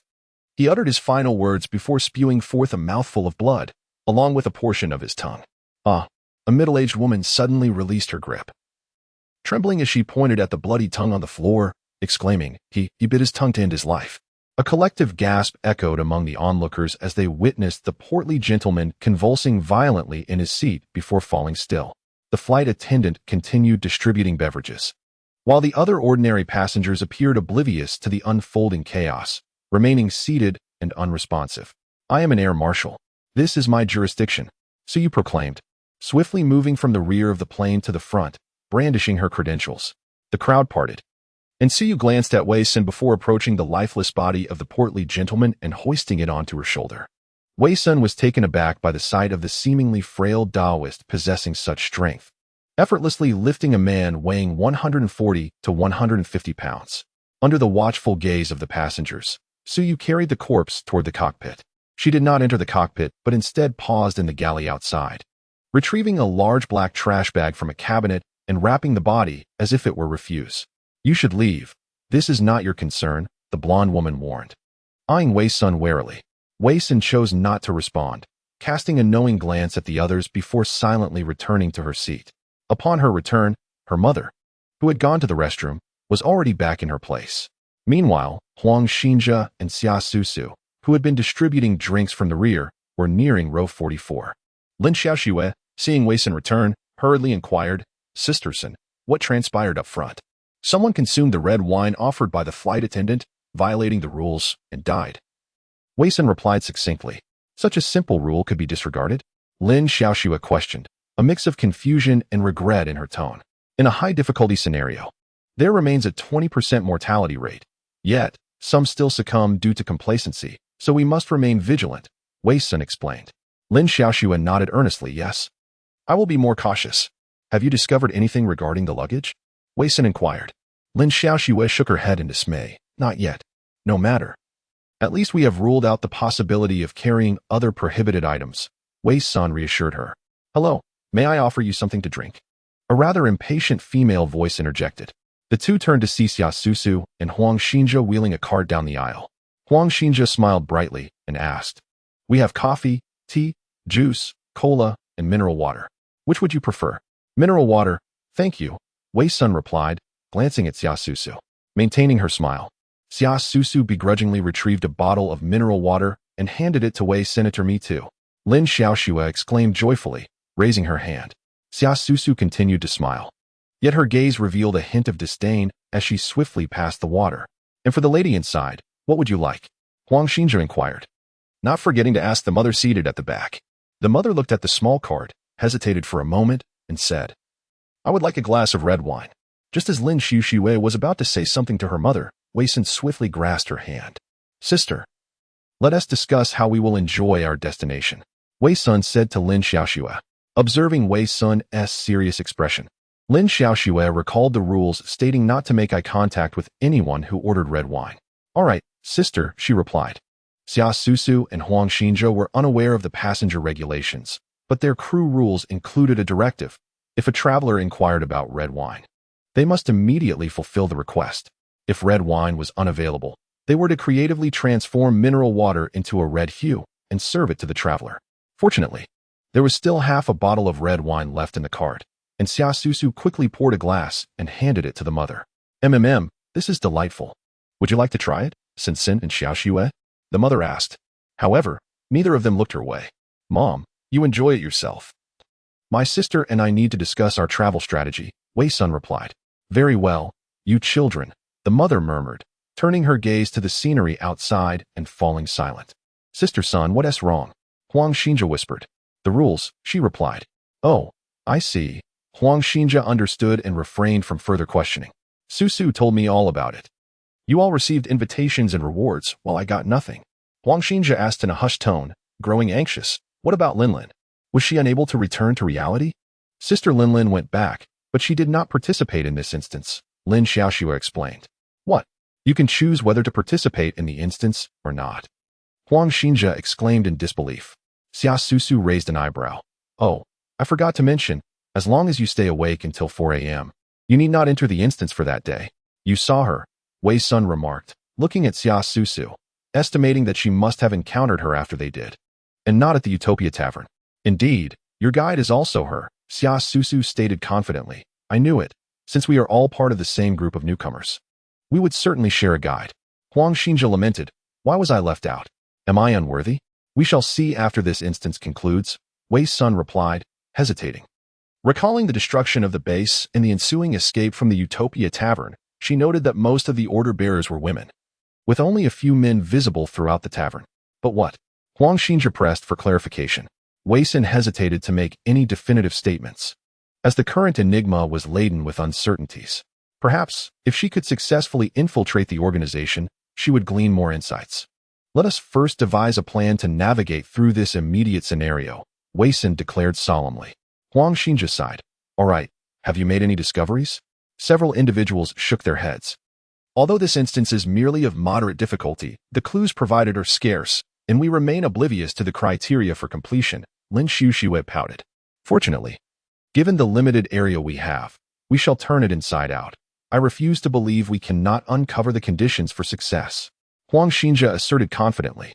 Xia Susu scoffed lightly, stating, currently, the only unexplored areas are the cockpit and the restroom. Naturally, I am the only flight attendant capable of entering the cockpit. While regarding the restroom, whoever wishes to venture there may do so. I, for one, refuse to enter such an unsavory place. Lin Xiaoxue smiled at Xia Susu. So? Your excrement must surely smell delightful. Xia Susu shot her a cold glance before wheeling the cart toward the next passenger. One of the crew's cardinal rules, passengers are akin to deities. One must not engage in any conflict with them. Huang Xinzha offered an awkward smile, murmuring, I shall return to my duties. Should anything arise, I will notify the group. Misfortune descends, all shall perish. You all must die. Wei Sun recalled the 3 ominous phrases uttered by the portly man before his demise. What was he attempting to convey? Misfortune? The certainty of death for all? Chapter 56, Infinite Flight 6, Conditions for Completion, Sister Sin. Suddenly, Lin Xiaoxue exclaimed in delight. Wei Sun turned to see that Lin Xiaoxue, at some point, had torn the packaging from her water bottle. Look, I have found the latter half of the rules. Lin Xiaoxue's eyes sparkled with excitement.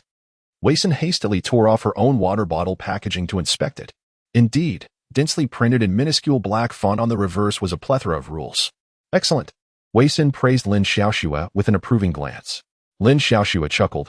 I have a habit of tearing off the packaging when I drink. I never anticipated stumbling upon the rules by chance. The two scrutinized the text, as each rule was of paramount importance to them. Passenger Identity Rules, Part 2-1.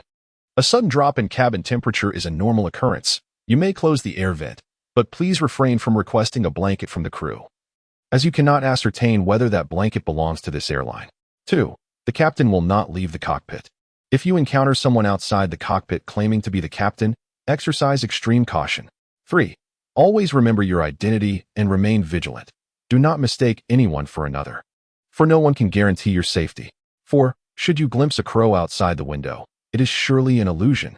Crows do not appear at such altitudes. Immediately seek refuge in the restroom until the cabin regains its tranquility. After reading, Wei-san meticulously restored the packaging to its original state. Only those who requested bottled water from the flight attendants might uncover the latter part of the rules.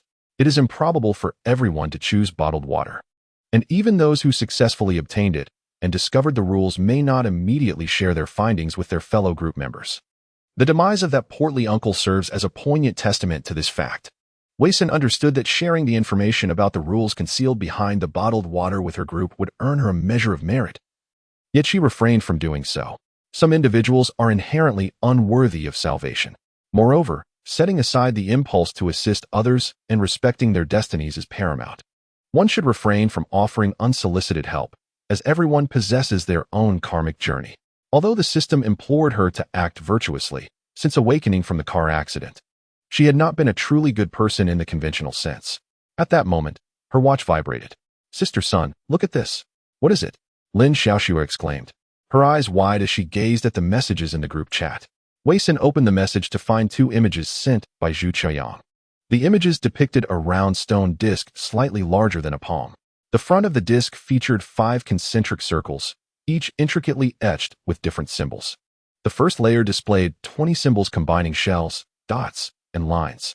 The second layer contained 18 symbols, represented as. The third layer consisted of 13 symbols made up of dots and lines. The fourth layer featured 5 symbols, a skull, a whirlwind, a cross, a figure, and a circle. The fifth layer was divided into 2 halves, one depicting the sun and the other the moon. The second image showcased the back of the disc, inscribed in Chinese with the faint words, "When the sun embraces the moon, at the intersection of numbers and the last moon, avoid the day of the black wind." The answer lies within the sacred 13. "What is this? I can't comprehend it at all," Lin Xiaoxue muttered, scratching her head. Zhu Qiaoyang replied, "I found this suspicious object in my backpack. Each ring of the disc can rotate. It appears to be some sort of code." Huang Xinjia added, "The latter part of the message seems like a hint." Zhu Qiaoyang continued, "But I don't quite understand what it means. Can you all take a look?" At that moment, Suyu, who had finished dealing with the body, returned to her seat and checked her watch. Suyu remarked, "These shells, dots, and lines appear to be symbols of the Mayan numerals." Huang Xinjia responded, "If the first and third layers represent numbers, then what do the other layers signify?" Suyu replied, "I'm not sure. I've only seen something like this before, and it should be related to Mayan civilization." Lin Xiaoxue exclaimed, "My brain feels fried." Xia Susu chimed in, "This is so complex. There must be a clue hidden within. Let's try to force it open." Zhu Qiaoyang said, "I've tried." It won't budge. Wei-san gazed at the images for a considerable time. The Taoist was indeed correct. The riddle inscribed on this stone disc utilized symbols from Mayan civilization. Wei-san promptly sent a voice message, stating, "Shells 0, dots 1, lines 5, combined and stacked." The first circle, traced clockwise from a certain point to the final symbol, represents the Mayan numeral 120. The second circle, moving counterclockwise to the last quotation mark, signifies the 18 months of the Mayan Hab calendar. The third circle, again traced clockwise to the concluding symbol, represents the number 113, which corresponds to the cycle of the Mayan Sokin calendar. The fourth circle contains 5 symbols of taboo days, which the Mayans deemed inauspicious: the skull, hurricane, fork, little man, and circle, all of which symbolize misfortune. Lin Xiaoxue listened in astonishment. Wei-san continued, explaining the intersection of numbers in the final month. Rotate the first layer's number 18 to align with the second layer's month 18. Avoid the black wind day. Rotate the 5 taboo day symbols in the fourth layer, ensuring they do not align with any specific day. The answer lies within the sacred number 13. Rotate the third layer S symbol representing the number 13 to align with the axial line of the sun and moon.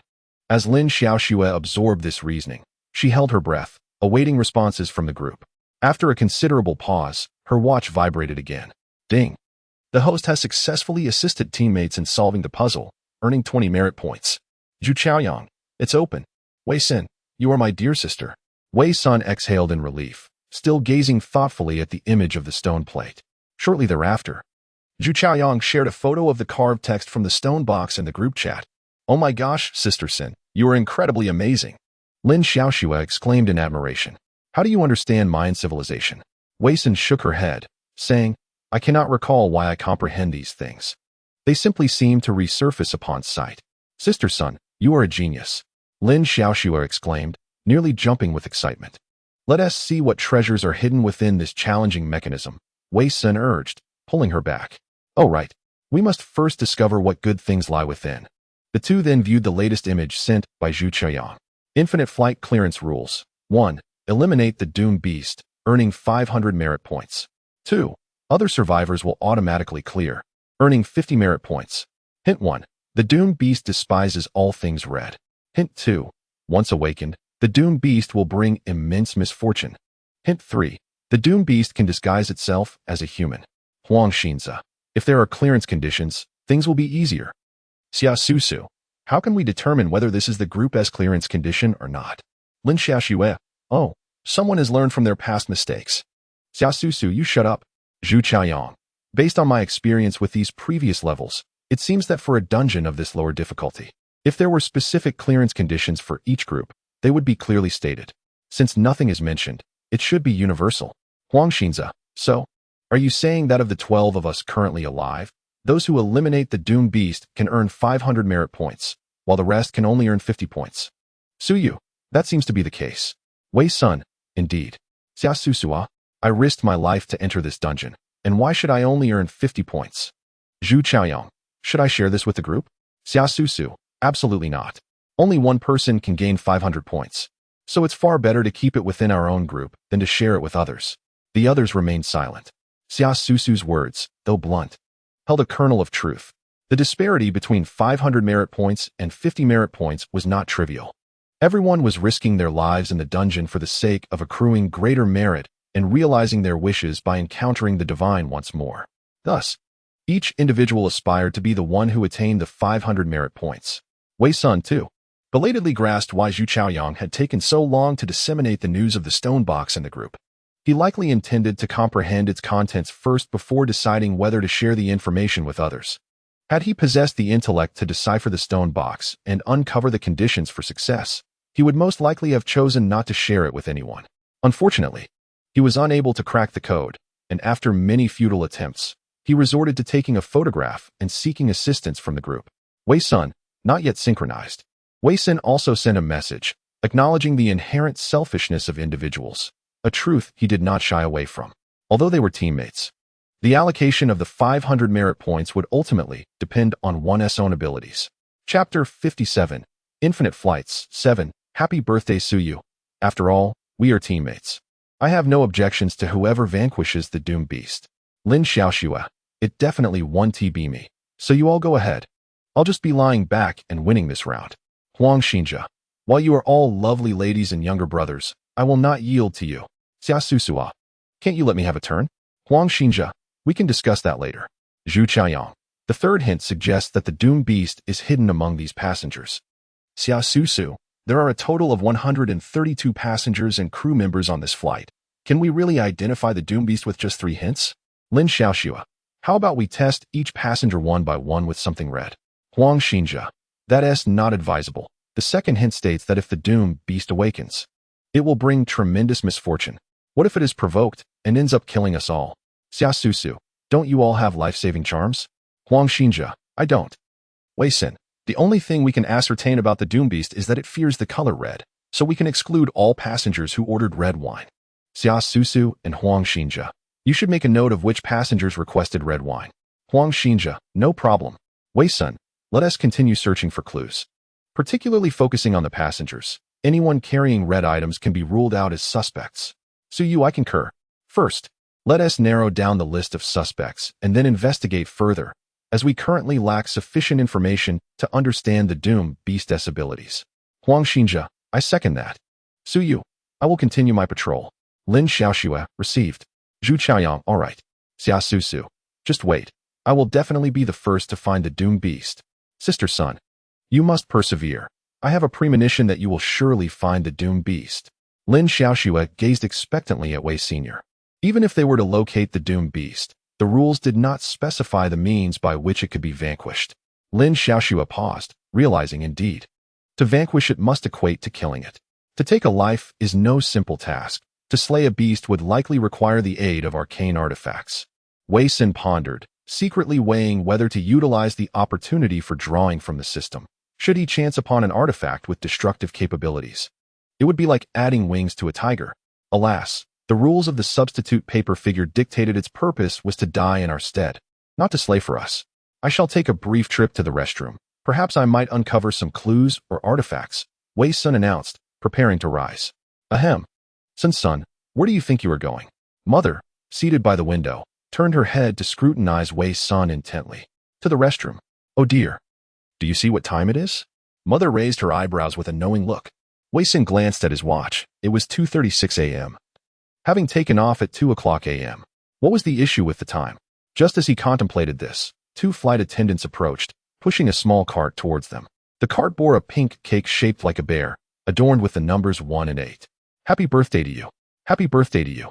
The two attendants, clad in red uniforms and wearing peculiar smiles, brought the cake to the aisle beside Wei Sun, their gaze fixated on Lin Xiaoxue. What is happening? Su rushed back. Drawn by the commotion, Mother joined in, singing along, Happy birthday to you. Happy birthday to you. Overwhelmed with astonishment, Lin Xiaoxue suddenly recalled something and fished out her identification card. The numbers representing her birthday were 200-40321. So today is my birthday? Lin Xiaoxue mused, coming to her senses. Wei Sun remained silently seated, observing the two attendants who had just moments ago served water to passengers. Yet, something felt amiss. They had inexplicably donned red uniforms. Instilling a profound unease in Wei Senator, the second hidden rule of passenger identity stated, at all times and in all places, for your safety and that of other passengers, please adhere strictly to the crew's instructions. However, this is contingent upon ensuring they are attired in the airline's official uniform. Otherwise, please disregard any of their requests and do not respond. At this moment, Lin Xiaoxue was enveloped in overwhelming emotion. The flight attendant spoke, Little Lin Xiaoxue. This is a surprise prepared especially for you by your mother. A birthday surprise at 10,000 meters in the sky, hoping it will leave you with beautiful memories. Lin Xiaoxue gazed at her mother with tears in her eyes. Throughout her life, her birthdays had been spent in the company of the family's nanny. She often wondered if her mother were still alive. Perhaps her birthdays would not have felt so lonely, and her father would return to blow out the candles with her. Seated beside her, the mother smiled tenderly as she magically produced a gift box from behind, gazing lovingly into Lin Xiaoxue's eyes. Though I may not always find the words to express it, my dear daughter, from this day forth, you have entered adulthood.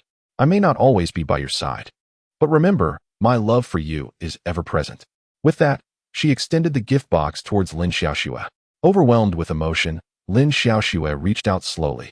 The scene was filled with warmth, yet Wei Sun remained vigilant, aware of the two flight attendants clad in red. Should they make any demands at this moment? It was imperative not to comply or respond. Just as Lin Xiaoxue was about to accept the gift, the airplane suddenly jolted, and the box slipped from her mother's grasp, tumbling beneath the seat in front. My gift, Lin Xiaoxue exclaimed anxiously, eager to retrieve it. Rule number 4.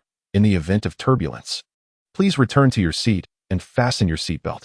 Wei Sun was reminding both Xiaoxue and the still-standing Suyu. Hearing this, Lin Xiaoxue cast a reluctant glance at the gift box, resigned to fastening her seatbelt and remaining seated. Suyu, without hesitation, pushed past the flight attendants and returned to her own seat. At that moment, the turbulence intensified, causing the entire aircraft to emit a deafening hum. The flight attendants barely had time to return to their positions, gripping the armrests tightly, while the cart and cake soared into the air, crashing to the ground with a resounding thud. Oh no, my birthday cake! Lin Xiaoxue cried in despair. It was a surprise her mother had prepared for her special day. What is happening? Suyu gripped the armrests, taken aback by the severity of the turbulence. Wei Sun's face paled as he directed everyone's attention toward the window. Look outside, he urged. The passengers turned to gaze out the window, where a pitch-black crow collided violently against the glass, leaving a gruesome smear of blood and feathers in its wake. Soon after, a second, third, and fourth crow followed suit, painting the window with a grotesque blend of red and black as the aircraft shook violently. Some passengers were flung from their seats, unable to fasten their seatbelts in time. One flight attendant clung desperately to Wei Sun's leg, suspended in midair, while another was struck by the cart and hurled toward the tail of the plane. Mom! Lin Xiaoxue screamed, overwhelmed by the terrifying sensation of weightlessness. Help! Other passengers erupted in screams and cries for help. The intercom crackled to life. Attention, all passengers. The plane is about to encounter severe turbulence. Please secure yourselves immediately and fasten your seatbelts. All crew members, please take your seats. Repeat, everyone, remain seated and do not move. Sister Sun, I'm scared. Lin Xiaoxue grasped Wei Sun tightly with one hand and her mother with the other. Do not fear, it will be over soon, her mother reassured. Holding Lin Xiaoxue's hands firmly, Wei Sun watched the relentless crows battering the glass, noticing a crack beginning to form. The fourth clause in the latter part of the passenger rules states, if you observe a crow colliding with the aircraft outside the window, please immediately take refuge in the restroom until tranquility returns to the cabin. However, the rules in the initial section dictate, in the event of turbulence, please swiftly return to your seat and fasten your seatbelt. These two directives are contradictory. How can they coexist? One must be true and the other false. Yet, this is a high-difficulty scenario where the rules not only conceal hidden stipulations but also include veracity and falsehood. If both are indeed true, it would lead to an impasse. Wei Sun gazed out at the glass, and in the next moment it shattered. A chilling wind and the scent of blood surged in. An immense force first pulling her mother, seated by the window, out of the aircraft, her shoulder painfully lodged in the small opening. Mother! Lin Xiaoxue cried out in panic, desperately grasping her mother's arm. The oxygen masks also descended within the cabin. However, Wei Sun had no time to don a mask. She looked out the opposite window and beheld a colossal flame engulfing the wing, nearly illuminating the night sky. The aircraft then began to tilt, and the overwhelming sensation of weightlessness combined with a rapidly dropping temperature rendered those unable to secure their oxygen masks unconscious. Sister Wei, are we all going to die? Suyu uttered with great difficulty. Wei Sun's consciousness began to blur from the lack of oxygen. What should I do? This is a deadlock. The wing is ablaze. The aircraft's control system is failing, and the altitude is plummeting. Even if they sought refuge in the restroom, they would still meet a tragic end. Amid her fading awareness, she suddenly heard a deafening explosion, seemingly witnessing the aircraft disintegrate mid-air, its body transforming into a cascade of flames as it plummeted towards the ground. And like all the passengers, she would be reduced to ashes in an instant due to the intense heat. Chapter 58, Infinite Flight, 8. A new identity. Wei Sun inhaled deeply and abruptly awoke. The sensation of being vaporized by extreme heat felt hauntingly real. She scanned her surroundings. She was still aboard the aircraft, but her perspective had entirely shifted. A familiar voice resonated over the intercom. Dear passengers, please ensure your seatbelts are fastened, straighten your seatbacks, stow your tray tables, open your sunshades, and either turn off electronic devices or switch them to flight mode. Thank you. She glanced at the time. 2 o'clock. How could this be? She had returned to just before the plane took off. She now found herself seated on the small chair by the emergency exit. This was the position reserved for flight attendants. Why was she here?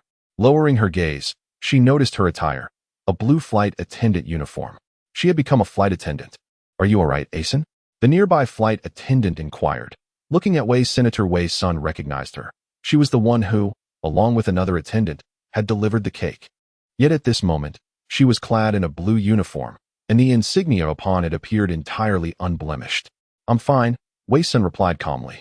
As the aircraft ascends, she finds herself in a position to observe the individual seated in the aisle. The travel agency representatives who occupied the front row no longer resemble the familiar faces she once knew. The tour leader, a young man grasping a red flag emblazoned with the words Sunset Red Travel Group, stands out among the rest of the members, all of whom appear to be over the age of 60.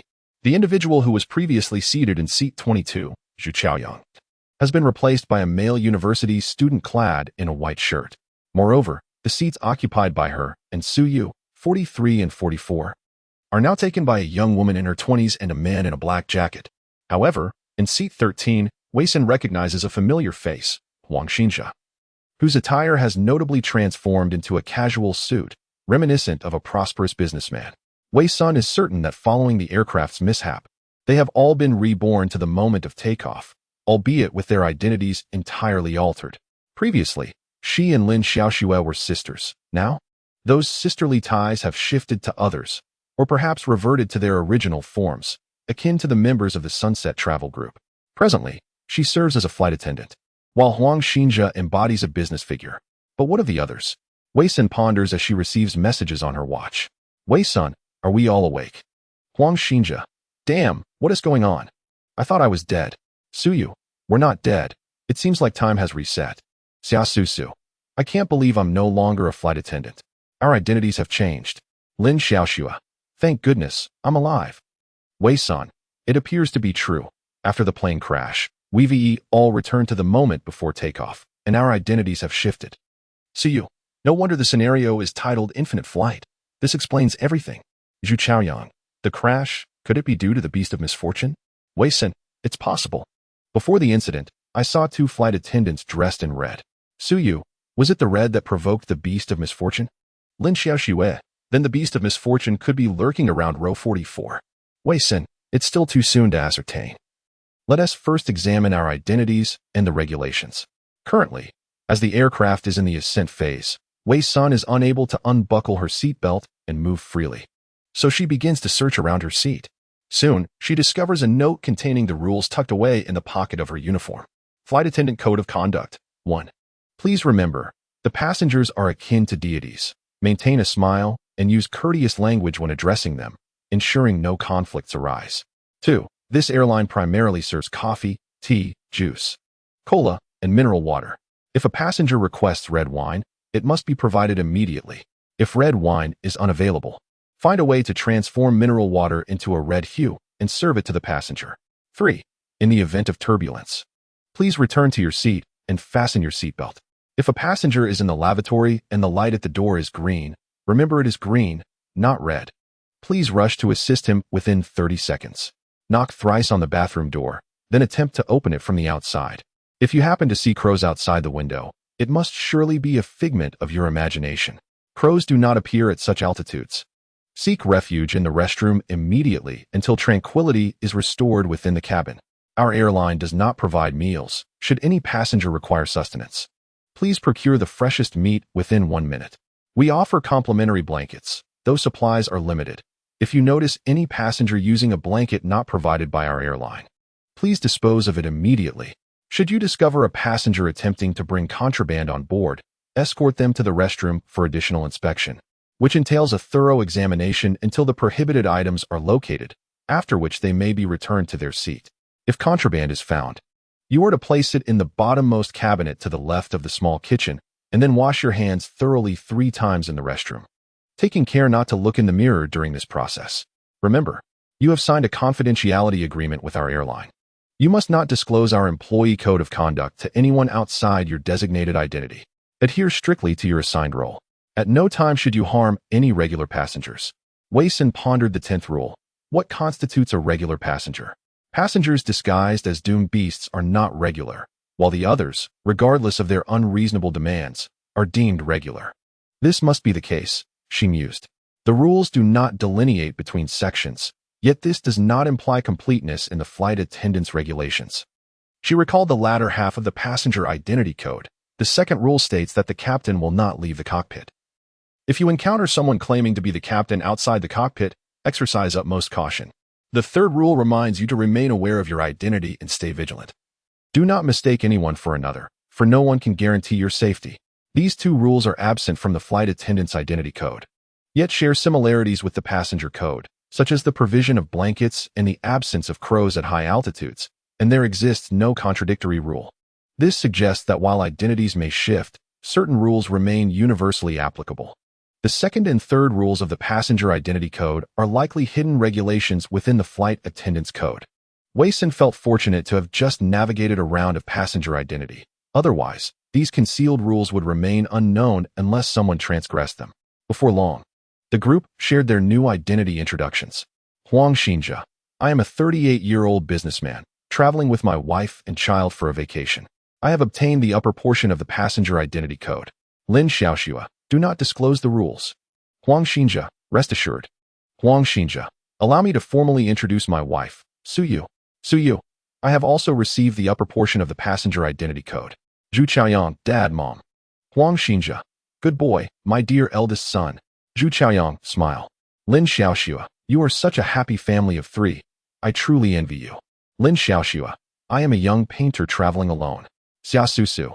I am merely an ordinary passenger, and I possess the passenger identity guidelines. Part 2. Lin Xiaoxua. Passengers are allowed to discuss the rules. As it happens, I am aware of a hidden rule regarding passengers that Sister Sun revealed in the previous round. Suyu, let us meet at the rear restroom door to converse once the plane is in steady flight. Huang Xinjia, no problem. Zhu Qianyang, all right. Xiasusu, sounds good.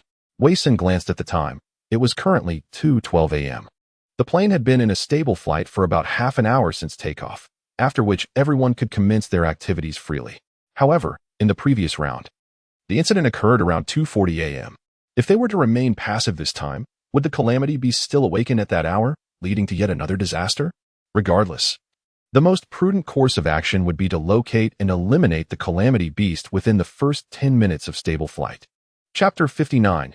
Infinite Flight. 9. Rule erasure. Your lipstick shade is exquisite, Wei Sun remarked to the flight attendant beside him, casting a glance at her name tag. Is it? I'm so pleased to hear that. Can you believe this shade was chosen by my partner? Haha. Wei Sun, with genuine expression, replied, It complements your complexion beautifully. I shall share it with you later. That would be lovely, she responded. Wei Sun then asked quite naturally, what attractions await us at our destination? After a brief pause, she chuckled. Asen, are you jesting? Before boarding, you mentioned that Yang City is your second hometown. Surely you know the attractions better than I do. Look at me. I'm all flustered, Wei Sun replied with a slight smile, directing his gaze outside the window. He could distinctly feel the plane still ascending. Yet the outside remained shrouded in darkness, revealing nothing. The destination of this flight was Yang City. However, discovering the destination was of little use at this moment. They needed to swiftly identify the calamity beast.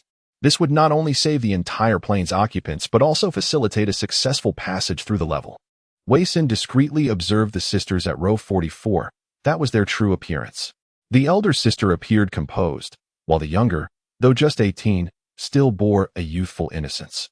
Their mother remained unchanged from their previous encounter. The calamity beast was likely concealed near row 44, and all identities experienced by the holders in the previous round could be eliminated. Thus, the sisters in rows 44. The man in the black jacket could initially be ruled out. Remaining were the mother, a middle-aged man in row 43, 2 women, and a couple in row 45. To the naked eye, none of them appeared suspicious. Wei Sun's gaze settled on the mother, who was intently observing the scenery outside the window. Outside the window, darkness enveloped the scene, yet mother remained fixated, exhibiting peculiar behavior since the previous round, thus casting significant suspicion upon her. At this juncture, the only known attributes of the harbinger of misfortune are its propensity to bring calamity, an aversion to the color red, and its ability to disguise itself as a human. Given these scant details, discerning the true identity of the harbinger proves to be a formidable challenge. Furthermore, the eradication of this malevolent entity necessitates the use of enigmatic tools. Yet none among them possess such instruments capable of dispelling the uncanny. Except for Xiasusu, who has not disclosed the source of her peculiar artifact. Of course, it is possible to enlist the aid of those equipped with peculiar tools once the harbinger is located. However, this would result in Wei Sun receiving a mere 50 merit points. No one is inclined to weave garments for another. She is no exception. Perhaps within this aircraft, additional clues regarding the harbinger can be uncovered. After all, it is merely a tiered instance, and the hints should not be so scant. Yet, before confirming the identity of the harbinger, she must devise a means to obtain a weaponized artifact. With these thoughts swirling in her mind, Wei Sun initiated a dialogue with the system. System, I wish to draw a card. Affirmative, host. Your current merit points stand at 1040, allowing for 1 card draw. Proceeding with the draw. Ding. Congratulations, host. You have drawn a level item card. Rule Annihilation 1. Utilizing this card permits the permanent deletion of 1 rule within the instance. Wei Sun was astounded. Such a tool existed. The ability to erase a rule outright. Not only could this be employed to eliminate a lethal stipulation and significantly reduce the instance's difficulty, but it could also serve as a pivotal asset in a critical moment for a comeback. This surpasses the capabilities of ordinary artifacts by leaps and bounds. Even in the absence of a direct means to vanquish the harbinger, this rule annihilation card could facilitate the removal of a specific rule, thereby indirectly leading to the harbinger's demise. Would the host like to utilize this item card? Not at this time. Currently, she could not ascertain the Harbinger's identity with absolute certainty, nor had she formulated a strategy for the card's application. Such a powerful tool must be reserved for a decisive moment. The familiar voice of the cabin crew echoed once more. Ladies and gentlemen, the aircraft has reached cruising altitude. You may unfasten your seatbelts and move about the cabin, although we recommend remaining seated with your seatbelt fastened at all times. The lavatories are now available for use. As the aircraft glided smoothly through the sky, Wei Sun began to push the beverage cart, serving water to each passenger starting from the front row.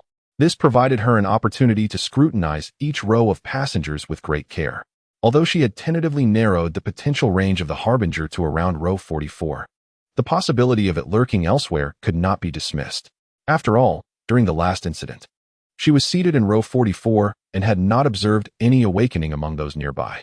Conversely, passengers situated at a distance may not have come to her attention. Should the Harbinger be concealed elsewhere, it is plausible that awakening for other reasons could precipitate another incident. While serving water, Wei Sun meticulously excluded passengers adorned with red elements from suspicion, focusing her scrutiny on those gazing out the window, designating them as prime suspects. Seizing this opportunity, Wei Sun also pinpointed the remaining members of the group dispersed throughout the cabin, each now donning a new identity. However, the previously deceased rotund uncle had not revived with the reset of time, indicating that those who violate the rules cannot come back to life. In this round, the group still showed no intention of collaborating with them. Wei Sun surmised that they had likely acquired information about the doomed beast and the method to advance. Otherwise, it would be inconceivable for them to endure a round of death without opting to exchange information. We have coffee, tea, juice, cola, and mineral water. May I offer you something to drink? Wei Sun pushed the refreshment cart to the vicinity of Huang Xinjia, Su Yu, and Zhu Qiaoyang. Wow, Sister Sun, I must say, you look stunning in that outfit, exclaimed Huang Xinjia, his eyes sparkling as he looked up. Wei Sun maintained a courteous smile in adherence to the rules. Hee, men. Su Yu scoffed, crossing her arms in disdain at Huang Xinjia's reaction. Hee, I'll have orange juice, Huang Xinjia responded with a grin. I'll take milk this time. Zhu Qiaoyang chimed in. I'll pass, Su Yu said. Wei Sun poured orange juice and milk for the two and quietly inquired, any new discoveries? Huang Xinjia shook his head. Aside from the identity rules, there's nothing else we've uncovered for now. Su Yu pondered. I find the woman from group 44 very suspicious. Wei Sun realized that the person Su Yu referred to was her mother. You all continue your search for clues. I'll probe further when I deliver the drinks. She replied. All right. Wei Sun pushed the cart onward toward Lin Xiaoshue's location.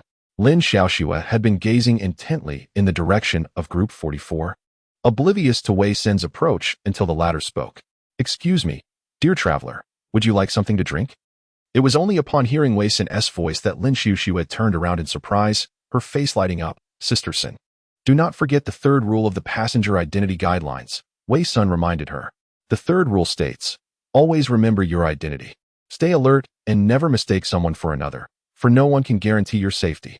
Wei Sun felt compelled to remind Lin Xiaoxue specifically because she was fixated on her mother, her gaze filled with warmth, suggesting she had not yet detached from her previous identity as a daughter.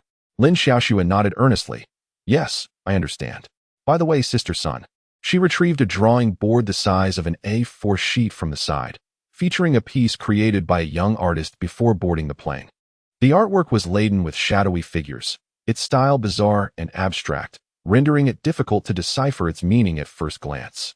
I suspect this might be a dream I had one night, for look here, there's a line of text, Lin Xiaoxue explained. In the corner of the drawing, a hasty inscription read, is it a dream or reality? Wei Sun glanced at it and remarked, dream or reality? The style indeed resembles a surreal dreamscape. Moreover, judging by the ink's color, it appears to have been drawn recently. Lin Xiaoxue pointed at the drawing and said, Sister, after studying it for quite some time, I believe it should be like this. Look, this outline resembles an airplane, and these dark shadows represent the people inside. I wonder if it might be some sort of precognitive dream? You are indeed correct. She has indeed illustrated the interior of an airplane cabin. Wei Sun noticed a prominent emblem within the artwork, which was unmistakably that of the airline operating this flight. As for the notion of a precognitive dream, Wei Sun pondered for a moment. She was not well versed in such supernatural matters. Perhaps it would be wise to consult a Taoist priest. Given the ominous tone of the drawing, It might indeed be a nightmare. Perhaps it conceals some clues. Lin Xiaoxue exclaimed excitedly. Excuse me, do you serve in-flight meals? I'm quite hungry, a woman's voice called out from the back row just as the two were engaged in discussion. Wei Sun turned cautiously to look. The speaker was a woman with an ashen complexion, her sharp, angular features exuding a menacing aura. Her eyes appeared vacant, seemingly directed at Wei Sun without any real focus. According to the Flight Attendant's Code of Conduct, Article 5, this airline does not provide meals. If a passenger requests food, please locate the freshest meat for them within 1 minute. However, she had just verified that there was no fresh meat available on this flight. How could she possibly fulfill such an abrupt request for something that did not exist? Just wait a moment, Wei Sun said, turning to stride towards the small kitchen at the front of the plane.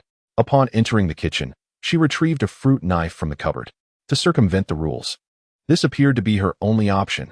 She rolled up her sleeve, intending to slice away a portion of her own flesh to satiate the passenger's demand for food. The cold blade pressed against her forearm sent a shiver down her spine. Just as she was about to act, a piercing scream echoed through the cabin. Ah! Wei Sun turned towards the sound, observing a scene of carnage in the third row. Blood and flesh were strewn everywhere, droplets of blood dripping from the ceiling, while clumps of gore adhered to the windows. The source of the scream was a man, his face smeared with blood and bits of flesh, and the seat beside him was entirely vacant. She recalled that a middle-aged woman from her group had been seated next to him. She had encountered this woman during the sunset tour. Wei Sun focused her gaze, noticing a blood-soaked blanket in the aisle. According to the Passenger Code of Conduct, a sudden drop in cabin temperature is a normal occurrence. You may close the air vent, but it is advised not to request a blanket from the crew, as you cannot ascertain whether the blanket is from this airline. Article 6 of the Flight Attendant's Code. This airline provides complimentary blankets, but supplies are limited. If a passenger is found using a blanket not belonging to this airline, it should be disposed of immediately. Wei Sun had previously checked the style of blankets provided by the aircraft, which differed entirely from the blood-stained one in the aisle. That woman must have violated this rule, using a non-airline blanket, which resulted in her violent demise. She silently thanked this woman's timely sacrifice, sparing her from resorting to the most drastic measures. Wei Sun inhaled deeply, the air thick with the scent of blood. Without a moment's hesitation, she approached the aisle, picked up the twitching piece of flesh from the floor, and swiftly presented it before the woman who had earlier demanded her meal. Good day, this is your in-flight meal. Please savor it. Wei Sun placed the morsel on a plate and offered it to the woman. The woman appeared utterly satisfied, as if the plate contained not human flesh but a prime steak, and she eagerly grabbed it with her hands, devouring it hungrily. To this scene, the other passengers seemed unfazed. Wei Sun furrowed her brow, surveying these individuals. Were they all peculiar? Yet, they were clearly different from those in the elementary school scenario. How could this be? It was that flight attendant, the one who had just brought her a blanket before it exploded into fragments. Wei Sun noticed the blonde woman leading the group was now questioning a man who appeared utterly shocked. Arson, why is your hand so greasy? Do you need to wash it? She inquired. Wei Sun glanced at her own hands. They were stained with blood, yet to the others, they appeared merely dirty. It seemed this group of order-bearers shared a significant divergence in perception from the other passengers aboard the aircraft. This discrepancy in understanding made it difficult to ascertain whether it stemmed from hidden rules of the scenario or if both parties had been tainted by some strange force from the outset. I will go to the restroom, Wei Sun stated. Sure, go ahead. I'll handle things here, came the smiling reply. Wei Sun made her way towards the restroom at the rear of the plane, with another task in mind. Hello, she greeted as she approached row 44, her gaze falling upon a mother and her 3 daughters. Is there something you need? The mother regarded Wei Sun with a completely unfamiliar expression. Ma'am, there are prohibited items in your luggage. We kindly ask you to cooperate with an additional inspection, Wei Sun explained. According to the rules, she was required to conduct extra checks on passengers carrying contraband. While the rules did not specify a time limit, scenarios often had hidden conditions. If she delayed too long in conducting the extra checks, she would inevitably violate this rule. However, Wei Sun was not inclined to engage in a gruesome examination at such a high altitude, so she specifically mentioned the location of the prohibited items, waiting to see how the mother and daughters would respond. What is the matter? Why should my little one be subjected to your additional inspection? The mother echoed her earlier sentiments almost verbatim. A flicker of regret crossed Wei Sun's eyes. If the mother remained too obstinate, She would have no choice but to take the younger sister away for further examination. Prohibited items? Wait, I think I remember something. The sister seated in row 44 exclaimed, suddenly enlightened. Rising, she opened the overhead compartment and retrieved a pink backpack, from which she extracted a bottle of strawberry juice. Sister, look at you. I told you not to bring that, but you wouldn't listen, she admonished, handing the strawberry juice to Wei-sun. I'm truly sorry for the trouble. No trouble at all, Wei-sun replied with a smile as she swiftly departed with the strawberry juice in hand. Wei-sun returned to the small kitchen of the aircraft and, adhering to the regulations, placed the strawberry juice in the bottommost cabinet on the left side. After completing this task, she hastily made her way to the restroom. The airplane's lavatory was exceedingly cramped, and Wei-sun lowered her head to avoid catching a glimpse of her reflection in the mirror. The faucet was of the push type. She pressed it once, and the water flowed out sufficiently to cleanse her hands. However, the rules dictated that if anyone handed you a prohibited item, you must place it in the bottommost cabinet on the left side of the small kitchen and wash your hands 3 times in the restroom while refraining from looking into the mirror. She pressed the faucet a second time, washing her hands, and then pressed it a third time. Only after washing her hands thrice did she breathe a sigh of relief and begin her exploration. Despite the lavatory's small size, she could not afford to overlook any potential clues. Wei-sun turned to examine the area behind the sink, but her peripheral vision caught a glimpse of her reflection in the mirror, which had not turned away. It remained staring back at her, furrowing her brow. She refrained from looking directly at the mirror. Caution was paramount. Curiosity could lead to peril, as long as she adhered to the rules. The eerie reflection could not directly harm her. Nevertheless, it would be wise to leave quickly, lest her mental state gradually succumb to contamination. Wei-sun hastened her exploration and discovered 3 green buttons beneath the sink. If her memory served her correctly, the passenger identity regulations stated, in the event of turbulence, please return to your seat and fasten your seatbelt. If you are in the restroom, immediately press the green button. Note, there is only one green button in the restroom. If multiple are present, select the oldest one. The oldest? Yet these 3 appeared identical. She felt relieved that she was not a passenger. Otherwise, being trapped here with a choice of 3 would rely solely on luck. Wei-sun thoroughly searched the lavatory, even lifting the toilet seat to inspect closely, yet found nothing. Just as she was about to leave, she halted again, pondering for 2 seconds before resolutely gazing into the mirror. The rules had warned against looking into the mirror while washing hands. However, the faucet was now off, and the water stains on her hands were dry. It was safe to look. As Wei-sun turned to face the mirror, it revealed not a reflection but a swirling mist, as if it harbored another realm. Within the fog, a pale, slender finger delicately touched the surface of the mirror, inscribing words. The beast of misfortune cannot discern day from night. Wei-sun was taken aback. This message pointed directly to her mother. Her mother was the only one who had ever remarked on the beauty of the scenery outside. In her mother's eyes, the outside world was daylight. Could it be that her mother was indeed the beast of misfortune? Wei-sun captured the inscription with her watch, but intended to refrain from sharing it with others for the time being. With a merit value of 500, how can one easily relinquish it? According to current speculation, the outcome seems rather evident. Yet, the contradiction lies in the fact that the doomed beast despises anything red. If it truly were the mother, how could she explain ordering a glass of red wine? Perhaps it is necessary to find someone to verify this. Chapter 61. Infinite Flight, 11. 2 lives lost. Wei-sun emerged from the restroom. Glancing at the time, it was already 2:33, leaving only 7 minutes until the last plane disaster. Arson, hurry, she called, waving to Wei-sun, who had prepared a small cart and a cake. Wei-sun hurried over. Based on past experiences, once the cart and cake were delivered to row 44, a Raven attack would ensue, followed closely by an engine fire, leading the plane to plummet rapidly. That mother is truly wonderful, contacting us well in advance to prepare her daughter's 18th birthday cake, someone remarked enviously. Indeed, Wei-sun replied, looking toward the mother in row 44. Although she had received another clue regarding the doomed beast, this one was significantly clearer. However, while delivering water earlier, she had observed that both window and aisle passengers were not just one, but several were gazing out the window, seemingly captivated by the splendid scenery outside. The doomed beast could not distinguish between day and night.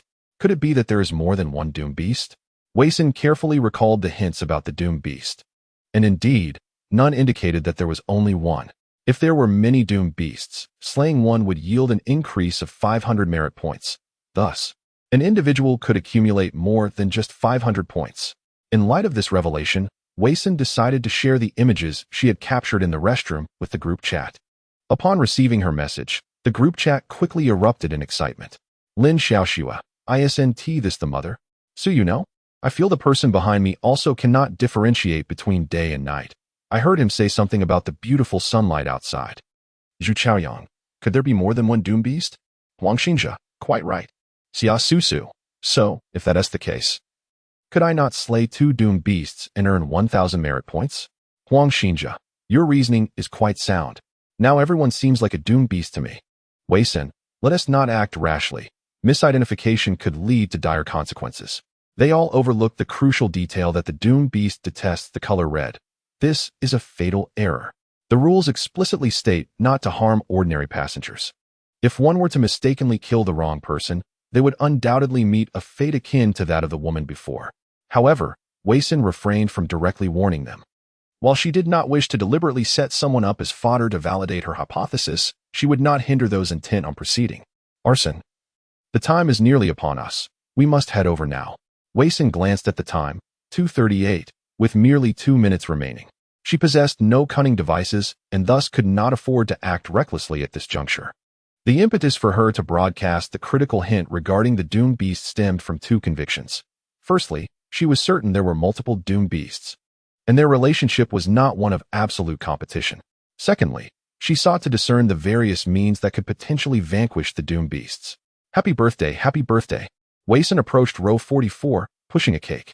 At that moment, Lin Xiaoxua, seated not far away, also rose, her gaze fixed intently on her mother. She had not yet had the opportunity to unwrap her mother's gift from the previous round, and this time, her curiosity was piqued to discover what her mother had bestowed upon her. Lin Xiaoxua silently pondered, rising on tiptoe to catch a glimpse. Wei-sun checked her watch. Only 1 minute remained. Out of the corner of her eye, she spotted a diminutive figure sprinting towards row 44. Was action about to commence? Wei-sun observed the newcomer with a composed demeanor. Zhu Chaoyang, his expression grim, made his way directly to row 44, his eyes betraying a chilling maturity beyond his years. He afforded no one a moment to react, brandishing a black dagger that he plunged straight towards his mother, seated at the innermost position. Mother, the black dagger, unmistakably a sinister artifact, accurately sliced through her throat. In an instant, she clutched her neck in anguish, her eyes widening in horror as blood gushed uncontrollably from her fingers. The sisters nearby and other passengers gasped in terror. I apologize, but I've secured 500 merit points. Zhu Chaoyang turned to Wei-sun, a smug smile gracing his face. The next moment, a mist of blood erupted in the air. Wei-sun felt the scalding crimson splatter across her face. In an instant, the once self-satisfied Zhu Chaoyang was reduced to a mere puddle of blood and flesh. He had exploded, much like the woman who had violated the rules. Wei-sun lamented. Indeed, while her mother could not discern day from night, she had ordered red wine. Thus, she was no doomed beast. Zhu Chaoyang, evidently ignorant of this detail and eager to claim the first blood, had inadvertently sealed his own fate. Simultaneously, the other passengers around them erupted in screams at the unfolding horror. Wei-sun stood momentarily stunned. Why could the surrounding passengers witness Zhu Chaoyang's demise? In previous instances, when others perished, the onlookers appeared to have automatically shielded themselves from the sight. Could it be that since he harmed a normal passenger, the others were able to see what transpired? He had inflicted harm upon a regular passenger, thus drawing the attention of the others. Wei-sun quickly organized her thoughts. Mother. Lin Xiaoxua rushed forward, overwhelmed by the scene of blood and her mother's agonizing convulsions, tears streaming down her face uncontrollably. Xiaoxua. Wei-sun grasped Lin Xiaoxua firmly. The Passenger Identity Code, Part 2, Article 3. Always remain cognizant of your identity, maintain clarity of mind, and never mistake one individual for another, otherwise, no one can guarantee your safety. Currently, Xiaoxua's identity is that of a young artist, not the daughter of the dying woman. The consequences of violating the rules are starkly evident from past experiences. Sister son, but mother. Lin Xiaoxua gazed tearfully at Wei-sun, her words unspoken as she suddenly paused, her expression shifting to one of agony. This is dire. She has already breached the rules. Wei-sun quickly reminded her. Use the substitute paper figurine. In a flurry, Lin Xiaoxue produced the substitute paper figurine, which ignited in the air and turned to ashes. However, her symptoms persisted, and her complexion darkened to a purplish hue, as if an invisible hand were constricting her throat, making it difficult to breathe. Sister Sun Xiaoxue. Su Yu and Huang Xinjia arrived at the scene, having been unable to intervene in Zhu Qiuyang's sudden actions. They had witnessed Zhu Qiuyang's death from a distance. Despite having slain the Harbinger beast, Zhu Qiuyang had perished. Indeed, in the previous round, this woman had ordered red wine. It was the red wine. She harbored no disdain for the color red. She was not the Harbinger beast.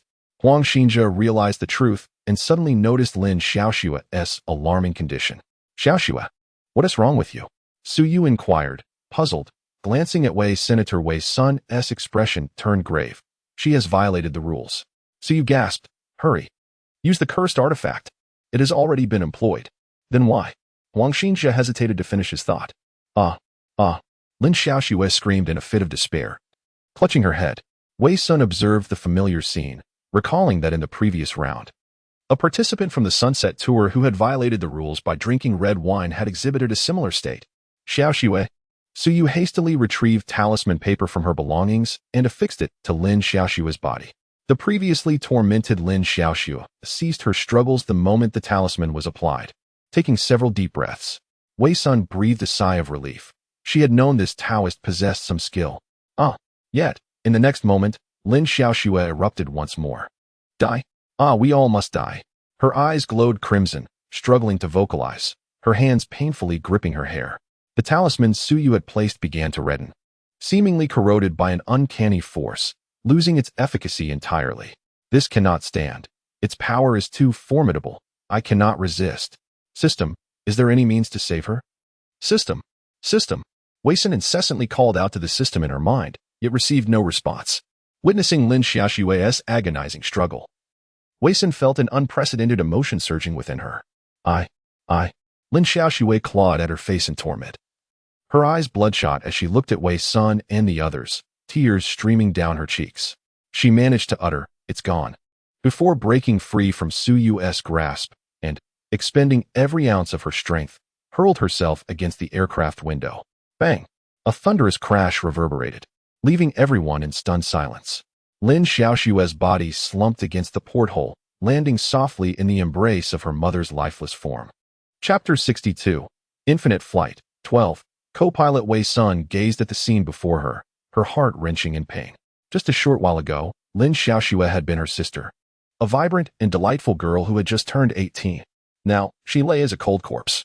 Wei Sun had thought that since the car accident, Xiaoxue had permanently lost her ability to feel emotions. Not even the death of her boyfriend, Li Chong, had elicited a trace of sorrow from her. Yet now, the demise of Lin Xiaoxue brought tears to her eyes. This sensation was perplexing, yet fleeting. Wei Sun soon discovered that the feelings of heartache and sadness dissipated almost instantaneously, and she reverted to her usual rational self. It seemed that life and death had become a mere routine, one she had grown accustomed to. The cabin was now in utter chaos. Glancing at her watch, Wei Sun noted there were merely 30 seconds remaining. The aircraft was in peril. She turned her gaze towards Su Yu and the others. Su Yu stood in shock, staring at Lin Xiaoxue's corpse, struggling to accept the grim reality. They were comrades who had faced life and death together. This girl was so young. Yet, from the moment they entered this bizarre scenario, each person understood the unspoken truth. Anyone could perish at any moment. This scenario, Su Yu choked out, her body trembling as she clenched her fists in frustration. Suddenly, crows appeared outside the airplane, countless birds crazily battering against the glass. The plane began to shake violently, and screams erupted throughout the cabin. Sister Sun, do you think Xiaoxue will come back to life next time?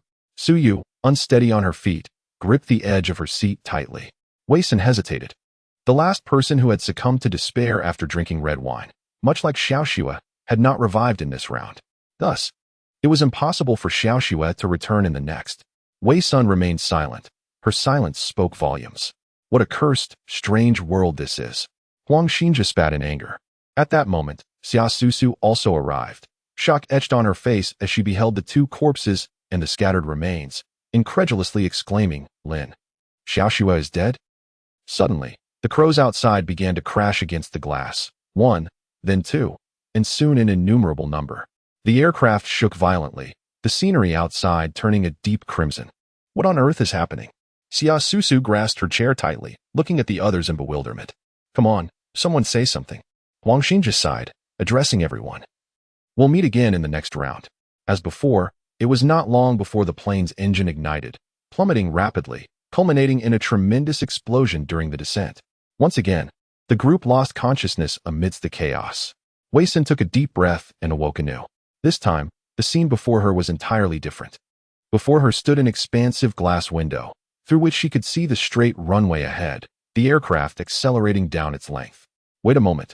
She realized she was situated in the cockpit. The reasoning was clear. Speed at 100 knots, confirmed. Wei Sun turned her gaze to the man speaking on her left, the captain of the aircraft, while she occupied the position of the first officer. As the captain pulled the lever, the plane departed from the runway and began its ascent. Wei Sun gazed out at the pitch-black sky, listening to the commands from the control tower echoing through her headset. Remarkably, she had become the first officer of this aircraft. Xiao Sound, do not lose focus, the captain advised from beside her. Wei Sin's lips twitched. This was not a matter of distraction, but rather her utter lack of knowledge regarding flying. Fortunately, the captain was in control for the moment, allowing her to observe his maneuvers and grasp a semblance of understanding. The control stick lifted the aircraft when pulled back, descended when pushed forward, and the side movements adjusted the direction. How splendid! She had learned to fly in merely 3 minutes. Wei Sun wiped her brow, seizing the opportunity while the captain was preoccupied to check the messages on her watch. Xia Susu, no, has Lin Xiaoxue truly died? The group fell silent. Xia Susu, though I wasn't particularly fond of her. I never anticipated her demise would come so swiftly. Huang Xinjia. Susu, we are all teammates. Let us refrain from such remarks now. Xia Susu, I merely inquired out of concern. If she is gone, we still must continue to clear the levels.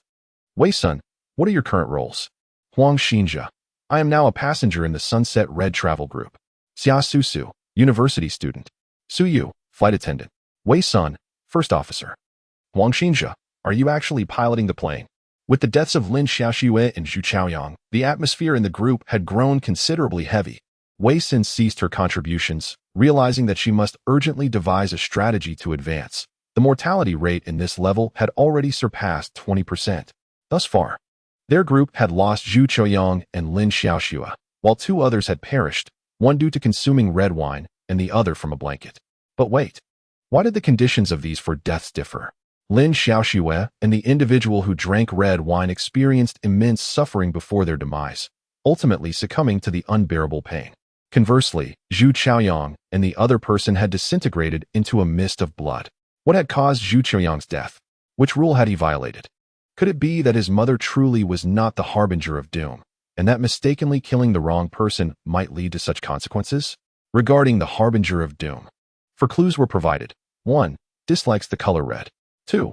Brings misfortune. 3. Disguises as a human. 4. Cannot discern day from night. Xia Susu, Zhu Chaoyang must have killed the wrong person. I see that woman still seated in her place. Su Yu, she does indeed fit the description of the harbinger of doom, but she ordered red wine, which should eliminate her as a suspect. Huang Xinjia, I feel the need to think more deeply. Wei Sun, sister Sun, what are your thoughts? Wei Sun, it's hard to say. Let us see if we can find any clues. Wei Sun glanced around, aware that with her new identity came a new set of rules to abide by.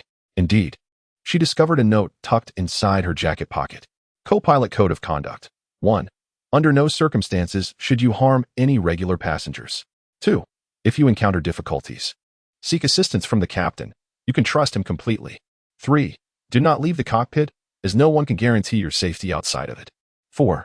Always remember your identity. Remain alert and avoid misidentifying anyone, for your safety cannot be assured. 5. If you see crows outside the window, they are merely an illusion. Crows do not appear at this altitude. Immediately close your eyes until the surroundings are silent. 6. Remember, you have signed a confidentiality agreement with this airline and must not disclose the employee code of conduct to anyone outside your identity. Strictly adhere to your role. Like other codes, there were repetitive elements. However, Rule 3 stated that she could not leave the cockpit. How then could she search for clues? How many secrets could be concealed in such a small cockpit? Wei Sun pondered, her gaze falling upon the captain. An idea sparked within her. Captain, is it currently day or night? Wei Sun inquired. The captain looked at her, puzzled. What is the matter? You'll undergo a psychological assessment when we arrive in Yangqing. Wei Sun glanced at the time displayed on the dashboard. It matched her watch, 2:08 a.m. Is it day or night? She reiterated earnestly. Xiao Sun, what is wrong? The captain's tone now bore a hint of concern. Is it day or night?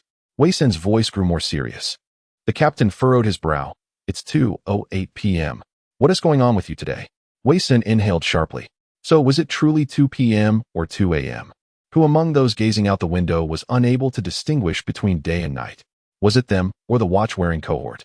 At this moment, there was something she needed to verify. Only by confirming this could she determine the genuine means of passage. However, this endeavor required the sacrifice of one person.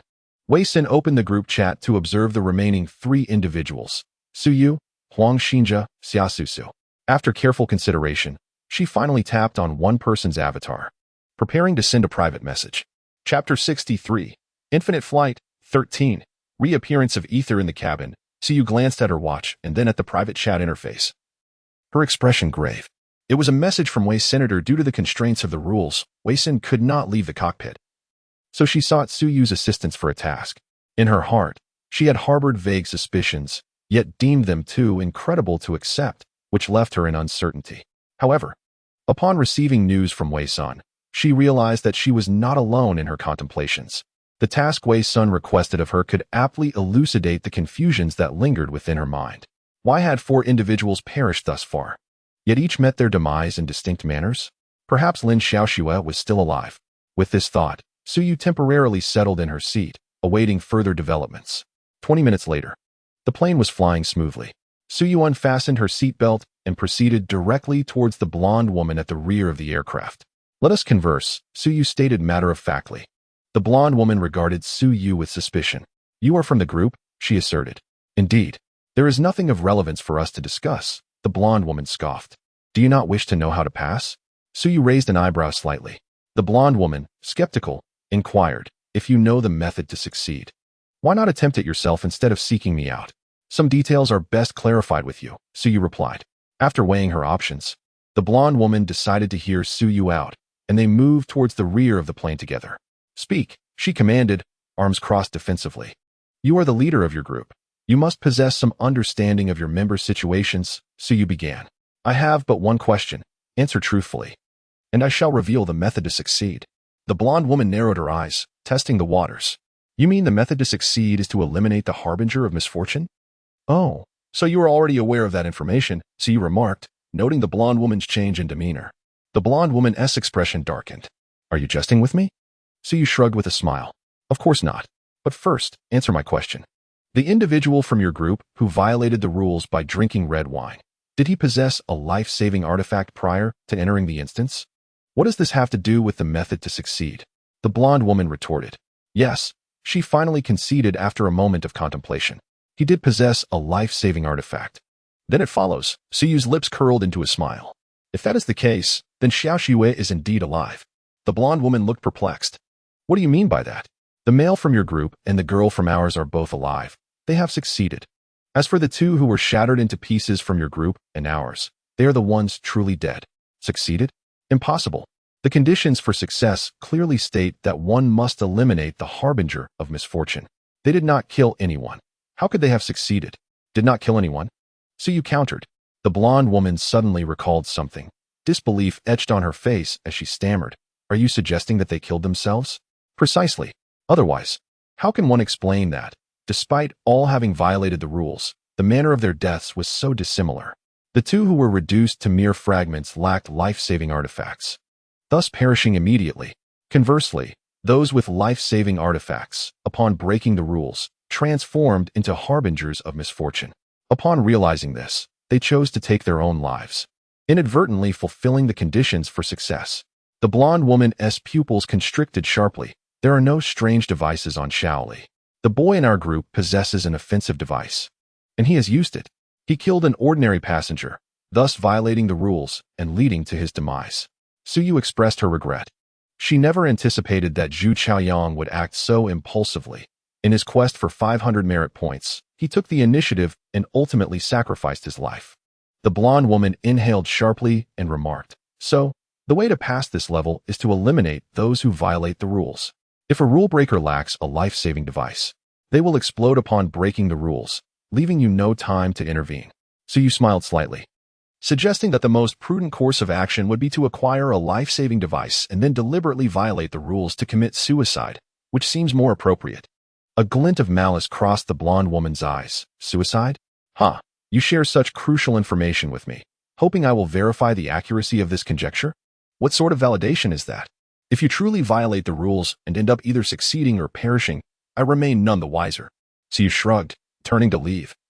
Thanking her for the collaboration, the blonde woman's gaze hardened, directing her attention towards the group members. What this woman spoke of was merely conjecture based on existing clues, not entirely trustworthy. However, 500 merit points are worth a try. Suyu returned to her seat, opening her watch to send a message. "Suyu, Sister Wei. It's done." However, she immediately figured out that we intended for her to validate this conjecture. "What should we do now?" "Wei-san, don't worry. She will verify this information for us." In the cockpit, the plane engaged in autopilot. Wei-san unfastened her seatbelt and began searching within the cockpit. "Little son, what are you looking for?" the captain inquired. "Just stretching my legs." Fortunately, the captain did not press further. The cockpit was small, and Wei-san discovered a flight log in the rest area, inscribed with her name. This log presumably belonged to the original co-pilot. But now that she had assumed the role of co-pilot, her name appeared within it. Wei-san swiftly skimmed through the log, which contained records related to flying, revealing that this co-pilot was diligent and conscientious. Among the entries, the co-pilot had also noted some aspects of personal life related to flying. However, these were of no use to Wei-san. The date on the last page was today, and the ink marks were still fresh, written before takeoff. Flight log date, March 21st, 2022. Pilot, Wei-san. Mission type, commercial flight, with special itinerary. Weather report, clear skies in Yangqing, visibility 10, light breeze, exceptionally favorable flying conditions. Route planning, standard flight path, cruising altitude 360, estimated flight time 2 hours and 15 minutes. Special note, after this task concludes, attendance is required at the Ether Group product launch. Crew members must be in formal attire. Wei-san furrowed her brow as she glanced at the log. Once again, it was the Ether Group. She recalled seeing this name in the principal's office during her time in the Wisdom Primary School instance. Wisdom Primary School was constructed with funds misappropriated by the Ether Group. She vividly remembered the man with a Western visage in that photograph. However, Wisdom Primary School was built in 1996, and the current instance is set in 2022, meaning that a full 26 years have elapsed. The youthful man in the photo would now be at least in his 50s within this instance. The flight log clearly stated that they were to attend a product launch by the Ether Group. But why, as pilots, were they invited to such an event? After much contemplation, Wei-san could only deduce that the Ether Group had a close affiliation with the airline or had established some form of collaboration. What kind of product could possibly bear such a name? Moreover, the appearance of the Ether Group in 2 consecutive instances, was it mere coincidence or a significant clue? Chapter 64. Infinite Flights, 14. Fragments of Memory. Captain, how much do you know about the Ether Group? Wei-san returned to the co-pilot seat, inquiring in a casual tone. The captain gazed out the window and replied, "A company that may very well redefine the future." Wei-san adjusted her headset, her fingers unconsciously tapping on her knee. "To be honest, I don't know much." She hesitated to speak further about the impending product launch, her eyes shifting from the instrument panel to the captain, wary of saying something that might embarrass the crew. "Xiao-san, it seems you haven't prepared adequately," the captain chuckled, shaking his head before elaborating on the background of the Ether Group. The Ether Group boasts a history of over 30 years and is a renowned technological giant in Long Country, with its founder being an American. Their latest development, an artificial intelligence system, is entirely the result of domestic team efforts. Once introduced into the civil aviation sector, the changes it brings will be unprecedented. For instance, it can assess a pilot's fatigue levels based on their voice, providing optimal emergency solutions within 3 seconds during unexpected malfunctions. Its meteorological computation capabilities even allow for turbulence predictions accurate to within 100 meters.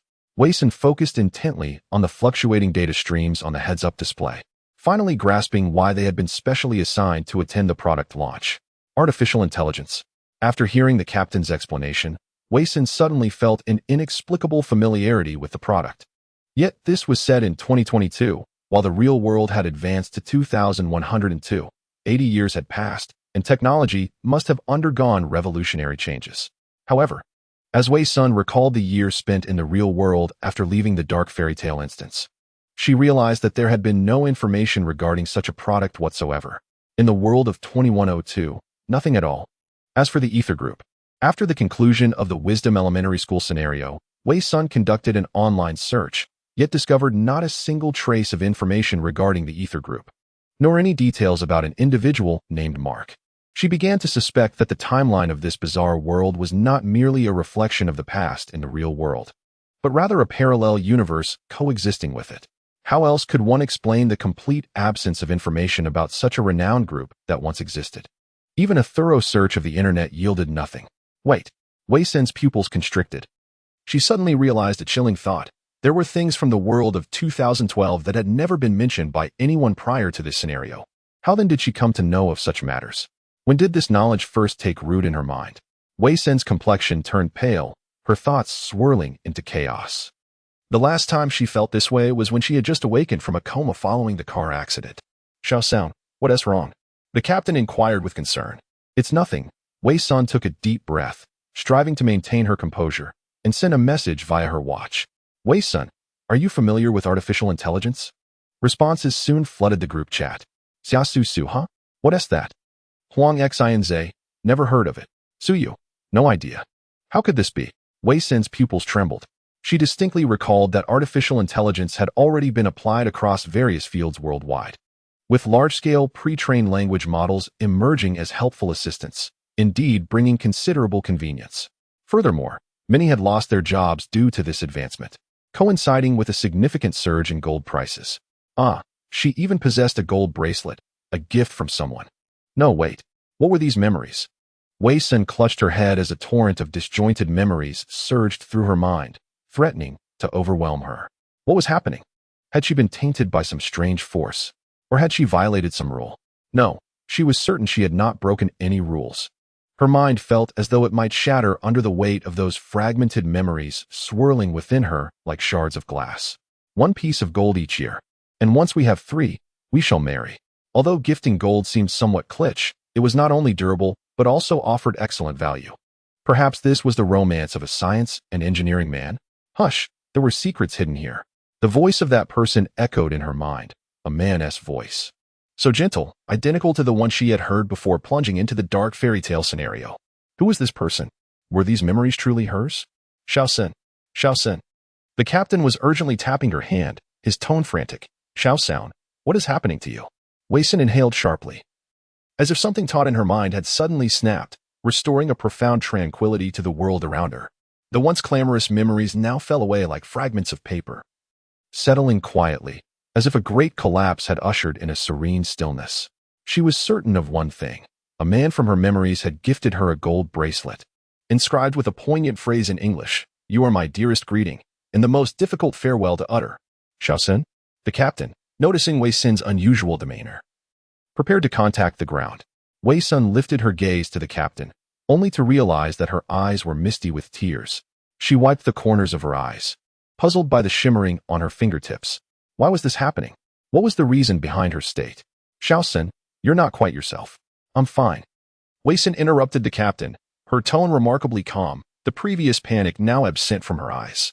She was convinced that those memories truly resided in her mind, albeit scattered and fragmented, eluding her attempts at reconstruction. The car accident had caused her to forget far too much, yet she was gradually piecing it back together. Are you really okay? The captain still harbored some concern. Wei Sin took a deep breath. She yearned to reclaim all her memories, but they felt locked away, inaccessible without the key. Just as the captain had mentioned something earlier, it had triggered a recollection, allowing her to retrieve that particular memory. Perhaps she could seek out more keys to unlock the rest of her past. Suyu, sister's son, a man in the group, broke the rules, similar to Xiao Shui's situation, but was killed by that woman. Wei Sin glanced at her watch, a slight smile gracing her lips. Wei Sin, what happened to that woman? See you. She vanished. Wei Sin, then that confirms it. Xiao Shui is alive. She had deliberately instructed Su Yu to divulge the method of passage to the blonde woman, who would undoubtedly seek to validate its viability. However, she had not risked her own life. Instead, she had allowed a member of her group, who possessed a life-preserving artifact, to breach the rules, leading to the teammate's demise. The regulations simply stated that one could not harm regular passengers. She had slain a rule breaker, and even if that individual was not a harbinger of doom, her actions did not contravene the established rules. Now that the blonde woman had disappeared, it perfectly substantiated Wei Sin's hypothesis. Wei Sin glanced at the time, 2:33.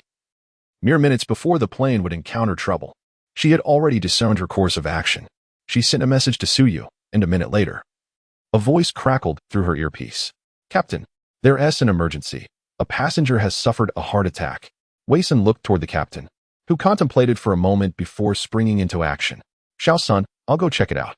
You make an announcement to see if there are any medical personnel on board." Understood. The captain's expression was grave, seemingly unsettled by Wei Sin's condition. However, given the urgency of the situation, he exited the cockpit with determined strides after speaking. Wei Sin glanced at the time, 2:34. No sooner had the captain left the cockpit than Wei Sun rose to lock the cockpit door from the inside. She understood the means to navigate through the predicament. "System, I wish to invoke the rule of annihilation." Chapter 65, Infinite Flight, 15, Passage in the Cabin. The captain swiftly approached row 14. "Good day, madam. I am the captain of this flight. Please do not panic. We will immediately seek medical assistance for you." The captain reached Su Yu's side, attempting to soothe her as she writhed in agony. Su Yu clutched her abdomen and looked up at the captain. "You are the captain?" "Indeed, madam. Rest assured. The crew will wait. I suddenly feel no pain."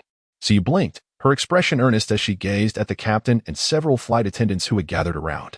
The captain and the attendants exchanged bewildered glances. At that moment, Huang Xinjia and Xia Susu arrived as well. "What happened?"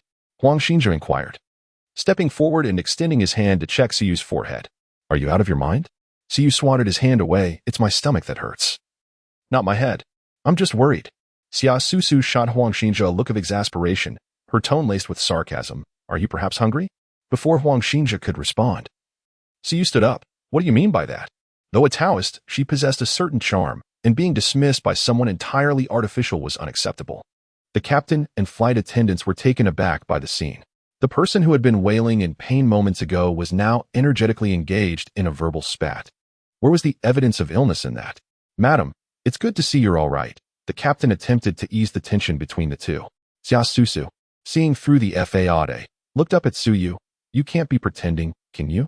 Upon hearing this, the captain seemed to have an epiphany and promptly turned to head back to the cockpit. Su Yu shot a glare at Xia Susu. "I've never seen you so perceptive." "Indeed, Wei Sun must have prompted you to feign," Xia Susu noted, as Su Yu's gaze remained fixed on the cockpit's direction. Su Yu remained silent. At that moment, the captain had reached the cockpit door only to discover it was locked from within. No matter how he shouted, the occupants remained unresponsive. Huang Xinjia scratched his head in confusion. What's going on?" "Just wait. The passage is imminent," Su Yu replied calmly as she secured her seatbelt. "What does that mean? Have you found the true harbinger of misfortune?" Xia Susu pressed urgently. Su Yu did not respond. "Hey, speak up. Who is the harbinger of misfortune? Are you planning to hoard all 500 points of merit for yourself? Do you possess any mystical artifacts? Don't end up like Xu Chaoyang. Do you have any mystical artifacts?" Su Yu looked at Xia Susu. Xia Susu scoffed. "Of course. Quickly tell me. Who is the harbinger of misfortune? Allow me to confront it. You may simply rest and reap the rewards. Show me your contraption." Su Yu raised an eyebrow. Xia Susu, with a wary expression, inquired, "What do you intend to do?" "Show me, and perhaps you may earn those 500 merit points," Su Yu replied playfully. "Hurry, Susu. I too wish to see what the contraption looks like. After all, we are teammates. We cannot steal your possessions," Huang Xinze added. Su Yu glanced at the time. "It's 2:37. We must act swiftly." Xia Susu, conflicted, cast a glance at the cockpit, uncertain of what Wei Sun was up to inside. However, only she and Su Yu knew the true whereabouts of the harbinger of misfortune. For the sake of those 500 merit points, she had no choice but to take a gamble. Carefully, Xia Susu retrieved a bundle of white material from her pocket. "Wow, is this the legendary contraption?" Huang Xinze leaned in for a closer look. "Hey, fishing line?" Xia Susu cradled the roll of fishing line, declaring, You know not its worth. This is a genuine contraption. So you nodded thoughtfully. An offensive contraption, but it holds little value now. Speak. Where is the harbinger of misfortune? I shall go and strangle it at once. Xiaosu Su smirked coldly. Su Yu, with a hint of regret in her gaze, advised. I suggest you return to your position. In this instance, you stand little chance of acquiring those 500 merit points. You are being inconsistent. Xiaosu Su exclaimed in frustration. Su Yu covered her ears and looked at her watch, estimating that Sister Sun was about to take action. Inside the cockpit, Wei Sin removed her headphones, standing before the captain's controls, completely ignoring the sounds from the headphones and the urgent knocking from outside. Ding. The host has activated the rule annihilation. Which rule shall the host eliminate? Rule 1 of the co-pilot's code of conduct. Under no circumstances may a normal passenger be harmed. Ding. This rule has been successfully annihilated for the host. Shao Sun, answer me. The captain's voice outside grew increasingly frantic. Wei Sin took a deep breath, gazing out into the pitch-black void. She was uncertain whether the individuals aboard this aircraft were natives of a bizarre world or humans from an alternate universe. Yet the truth of this scenario was brutally harsh. She contemplated numerous strategies, but only this singular approach could ensure everyone's success. Moreover, it was the means through which she could accrue the most merit points. She yearned for greater merit, to once more encounter that deity. To unveil the truth about herself and the reality of this world. Hint 1 from the harbinger of misfortune. It detests the color red. The order bearers must possess no red upon their persons. Anything red must be destroyed, and consuming red wine would breach the rules. Hint 2. It brings misfortune. The order bearer's presence aboard this flight has trapped it in an infinite loop. Only upon their collective success or demise can the aircraft break free from the bizarre forces ensnaring it. Hint 3. It disguises itself as a human. They, upon boarding the plane, possess no fixed identity. With each calamity that befell the aircraft, they were bestowed with entirely new identities, serving as the ultimate proof of their plight. The 4th warning from the harbinger of doom, the inability to distinguish day from night. It is this group of order bearers who truly lose track of time. Since their arrival here, the time indicated by their watches has been erroneous. Rather than marking the passage of time, these devices merely offer misleading cues. In the eyes of these order bearers, the world outside is an endless abyss of darkness, marking 2:00 a.m., while to the passengers of this flight, the view outside reveals a clear sky, and the authentic time should be 2:00 p.m., not the early hours of the morning. Furthermore, Lin Xiaoxue had once shown her a painting by a young artist, which bore the insignia of the airline, and in retrospect, the shadowy figures depicted therein numbered precisely 13, corresponding to the 13 of them. Upon realizing all this, the true method of escape becomes starkly simple: suicide, regardless of who among them. Upon discovering their identity as the harbinger of doom, whether through bizarre means or otherwise, by committing suicide, they could accrue 500 merit points and thus escape. The scenario would only conclude when the last order bearer successfully navigates the dungeon. Conversely, failure to escape would result in an eternal entrapment within the cycle of the plane crash. Wei Sin's instructions to Su Yu regarding the blonde woman merely outlined an alternative method of passage. He sought to ensure that others would not be driven to suicide upon learning the true route to escape, for it would diminish the merit points he could acquire. The situation of Lin Xiaoxue and the man sipping red wine perfectly mirrored the alternative escape method Wei Sin had conveyed to Su Yu for the blonde woman, applicable solely to those possessing life-preserving artifacts. Because of these artifacts, they did not perish immediately upon breaking the rules, but instead transformed into awakened harbingers of doom. Once awakened, they quickly grasped their true identity. At that juncture, should others slay them, those individuals could escape, while choosing to commit suicide would also grant them passage. If they refrained from suicide and were not killed by others, it is highly probable that they would meet their end when the plane crash cycle concludes. However, Wei Sin would no longer have the opportunity to verify this. In such circumstances, knowing one has become a harbinger of doom and enduring profound physical torment, suicide presents itself as the sole option. Yet, for those order bearers who have not awakened, even with the knowledge of being the harbinger of doom, the act of suicide remains an arduous task. Wei Sin recounted the true method of escape in its entirety to Su Yu. Su Yu's exact words were, "We, practitioners of the spiritual path, uphold the vitality of heaven and earth, striving to emulate the enduring nature of the sun and moon. A fleeting thought of life's end leads to the dispersal of the three souls and the drifting of the seven spirits. Not only is it difficult to ascend to the celestial realm, but one risks falling into the bitter seas of the underworld. In simpler terms, Suyu rejected the notion of suicide, preferring instead to passively accept 50 merit points. Thus, in the end, Wei Xin conceived a plan. With only 7 survivors remaining, each endowed with 500 merit points, she aimed to amass these 3,500 merit points in a single stroke. Her strategy for annihilating all the misfortune beasts was to orchestrate a catastrophic demise. The fate of this flight was destined to be an aircraft crash caused by birds being sucked into the engine. Therefore, regardless of her actions, the original passengers aboard would not survive. Since death was inevitable, why not take matters into her own hands? Wei Xin glanced at the time, 2:38. Taking a deep breath, she disengaged the autopilot and forcefully pushed the control stick to its limit. The aircraft lost its balance and plunged abruptly, diving at a 90-degree angle toward the ground. Chapter 66. The Place of Origin. 1. Reunion Ding. Congratulations, host, for flawlessly completing the level of the infinite flight. Merit points, 3,500. Current merit points, 4,550. The host has accumulated 2,000 merit points, granting one card draw opportunity, which can be activated at any time. The next card draw requires accumulating 5,000 merit points. Surrounded by a cacophony of voices, Wei Xin suddenly froze, her eyes widening in disbelief as she realized she was in a vast square. Had she not successfully completed the infinite flight? Logically, she should have awakened in her bedroom, yet here she was. Before her lay a circular plaza, estimated to be at least the size of 7 or 8 football fields. The circular square radiated with countless straight paths diverging from its center. As far as the eye could see, each pathway culminated in a portal, each adorned with intricate designs, leading to another branching path.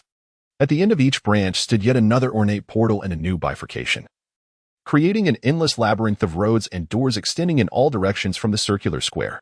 At the very heart of the plaza, 4 large screens faced the cardinal directions. However, they were too distant for Wei Xin to discern their contents. The square was bustling with people. Some were making their way toward the central screens, while others headed toward the myriad portals. This was still a bizarre world. Wei Xin observed the numerous portals standing at the ends of the roads. Noting that those approaching the portals were mostly accompanied by others. Were they aiming to traverse a copy of the story? Was this place a transit hub for actively selecting scenarios? Yet, why had she not encountered this location during her previous 2 adventures? Pondering these questions, Wei Xin made her way toward the electronic screen at the center of the square, hoping to discern its display and perhaps inquire with the gathering crowd for further information. Taoist? After taking only a few steps, Wei Xin spotted Suyu, who wore a similarly bewildered expression. Sister Sin, Suyu called out, her face lighting up with a relaxed smile. Had I not seen you, I might have thought I had ascended to heaven. Wei Xin offered a faint smile, thinking that since Suyu was present, Huang Xinza and Xia Susu must also be nearby, as they had completed the infinite flight scenario together. This place is quite peculiar, Suyu remarked. The 2 of them made their way toward the screen. The square was expansive, bustling with people, yet they hurried past without giving the duo a second glance. Wei Xin replied, "They are all order bearers, each equipped with a black watch akin to ours. Moreover, look at the countless portals to the Xianpin outside the square. Good heavens, with so many doors, that equates to an equal number of dungeon worlds?" Suyu gasped in astonishment. Suddenly, a figure flashed before them with a swift motion, exclaiming, "Hey ladies, what a delightful reunion." As they focused on the person who had flicked his bangs, they recognized Huang Xinja. "What is wrong with you?" Suyu retorted, casting him a disdainful glance. Huang Xinja, undeterred, flicked his tongue again and struck a pose he deemed charming, chuckling, "Just trying to lighten the mood. After all, we've just cleared the level. 50 points of merit, and you're celebrating?" Xia Susu approached from behind Huang Xinja, arms crossed, and a disapproving expression aimed at Wei Senior. "What on earth did you do? Why did the plane crash prematurely?" "It was your doing, wasn't he it?" Xia Susu interrogated. "Indeed," Wei Xin admitted candidly. "Didn't you mention there was more than one doom beast? How could you act this way? Aren't we teammates? Why wouldn't you share the clues? You caused the plane to crash and hoarded all the merit for yourself, didn't you?" Xia Susu accused, adopting a self-righteous stance. "Oh, so we're only teammates when it comes to dividing the merit?" Suyu smiled awkwardly. "When was it your turn to speak? You 2 only received 50 merit points, right? There were likely dozens of doomed beasts on that plane. She could have taken them all down. Not a single point shared with us. Don't you think that that's a loss?" Xia Susu retorted sharply. "Hey, Girl, Suyu stepped closer, whispering in Xia Susu's ear, I'm not like you. I think things through. Xia Susu's temper flared. You insolent Taoist, what do you mean by that? Calm down, calm down. Huang Xinjia interjected, rushing between them as a peacemaker. Casting a glance at Wei San, he continued, Sister Sun discovered the method to clear the level. Whether one gains 500 or 5,000 merit points, it's all deserved. Although we only earned 50, at least we emerged unscathed. That is something. Xia Susu gritted her teeth, defiantly looking at Wei San. Given another round, I could find the way to clear it too. Indeed, Wei San replied earnestly, meeting Xia Susu's gaze directly. So next time, be swift. After all, first come, first served. Xia Susu's chest heaved with frustration. I absolutely will not team up with you next time. Despite her words, she remained rooted in place, showing no intention of leaving. Ahem, Huang Xinjia feigned grasping Xia Susu's arm. All right, we're all teammates. Let us not act like this. We still need to ascertain our current situation. Let us clarify what just happened in the previous dungeon before discussing the next one. It is indeed easier to converse with those who possess intellect. Suyu looked at Huang Xinjia with certainty. Huang Xinjia beamed with joy. Alas, I possess nothing but a modicum of charm and intellect. Suyu sighed, turning her head in exasperation. Indeed, one must not flatter men. Wei San, observing Huang Xinjia's self-absorbed demeanor, found himself momentarily at a loss for words. Sister Sun, Sister Yu, a familiar voice called from a distance. The group turned to see Lin Xiaoxue, jumping beneath the electronic screen and waving enthusiastically. What on earth? Resurrected from the dead? Huang Xinjia rubbed his eyes in disbelief. Xia Susu, equally perplexed, turned to Wei San and Suyu, asking, how is it that she is alive? Wei San couldn't help but smile lightly. And Suyu finally exhaled in relief. The group quickly approached Lin Xiaoxue, only then noticing the words displayed on the electronic screen. It showcased a vast table, the first column numbered from 1 to 100, the second containing names, and the third comprised of varying numbers corresponding to each individual, clearly arranged in descending order. As the numbers fluctuated, the rankings adjusted in real time. Oh, I thought I would never see you again, Lin Xiaoxue exclaimed, leaping into Su Yu's embrace, her head nuzzling affectionately against her shoulder, tears of joy glistening in her eyes. What on earth is happening? Xia Susu felt her mind racing to comprehend the situation. It's just wonderful to be alive. Huang Xinjia nodded vigorously, though he couldn't help but feel a pang of envy as he watched her unabashedly cling to Suyu. Would he receive such treatment if he were to experience resurrection? Meanwhile, Wei San gazed quietly at the electronic screen. If he was not mistaken, it displayed the rankings of merit points for the top 100. The first column indicated rankings, the second listed names, and the third detailed specific merit values. The screen revealed that the individual in first place boasted an astonishing score of 294,765, far surpassing the second place score of 97,327. The top-ranked individual was named Lin Zhe. Chapter 67. The Birthplace, 2. Heroic list. You cannot imagine the fright I experienced. I thought I was doomed. Lin Xiaoxue recounted her harrowing tale of rule-breaking. In that moment, she felt as though her body might tear apart, yet an external force restrained her, preventing her from becoming a mere fragment like Zhu Qiaoyang. Her vision began to blur, and she saw Wei San and the others morphing into distorted shadows from a painter-esque canvas, while the other passengers retained their original forms. Though not particularly astute, she grasped the gravity of the situation. Why did all the sequence holders transform into twisted shadows, herself included? She looked down to find her own form was but a shadow. They were the harbingers of misfortune. To progress, they all had to perish. Yet, she realized she could no longer articulate her thoughts, struggling in vain to utter coherent words. Moreover, the force that protected her from shattering was waning, and she felt as though her skin were being torn apart. She understood that if this continued, she would be left with no escape but death. It would be better to take a desperate leap. Perhaps there lay a glimmer of hope. Thus, she resolved to hurl herself against the porthole in a bid for suicide. For according to the conditions for passage, one must slay the beast of misfortune, and now she had transformed into that very beast herself, theoretically. Her act of self-destruction could be considered fulfilling the conditions for passage. Was it truly that simple to attain passage through suicide? Summer Susu found herself laughing in indignation. A full 500 merit points lost. She had missed out on a staggering 500. Huang Xinjia was unconcerned with the means of passage. his expression filled with sympathy as he remarked, "Little Snow, did you hurt your head? Would you like me to massage it for you?" So you shot him a sharp glance, and Huang Xinjia sensed a hint of malice, promptly chuckling. "Looks like you're fine. I worried for nothing, huh? But honestly, who would have thought that we ourselves are the beasts of misfortune?" After saying this, Huang Xinjia turned to Summer Susu, saying, "Do not lament. Even if you were told that suicide could grant you passage, you would not have the heart to do it." "What do you mean I wouldn't have the heart? Could I not simply smash my head against something until I die?" Summer Susu retorted with disdain in her eyes. "It is different. It is exceedingly difficult for someone with a normal physiological and psychological state to commit suicide," Huang Xinjia replied. Lin Xiaoxue noticed that Wei Sun had remained silent throughout the discussion, instead fixated on the electronic screen, even having circumnavigated the area in silence. "Sister Sun, this is the merit points hero ranking." Lin Xiaoxue approached. Wei Sun turned to her. "Hero ranking? That name seems rather down to earth." Lin Xiaoxue laughed. "Yes. I arrived here before you all, and when I first came, I was utterly bewildered. Fortunately, I am a person who seeks out others to inquire about the situation. And now I have a general understanding." A flicker of pride glimmered in Lin Xiaoxue's eyes. "Do tell, what exactly is the situation here?" Huang Xinjia pressed eagerly. Lin Xiaoxue pointed to the electronic screen. "Firstly, this hero ranking lists the top 400 merit holders in the bizarre world. Behold, the first place is held by someone referred to as God Lin, for his merit points are so terrifying that no one knows how many instances he has cleared." "Wait, with such an abundance of merit points, yet we have not seen this god?" Wei Sun inquired. "I asked about this as well. They said that names on this hero board disappear daily.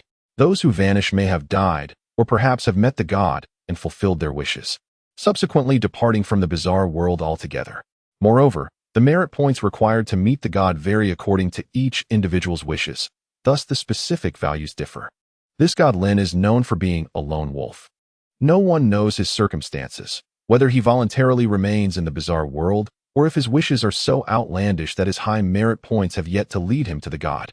Suyu rested her chin in thought and questioned, "But entering instances requires team formation. Since God Lin possesses such high merit points, surely he must have traversed countless instances. Did no teammate gather any information?"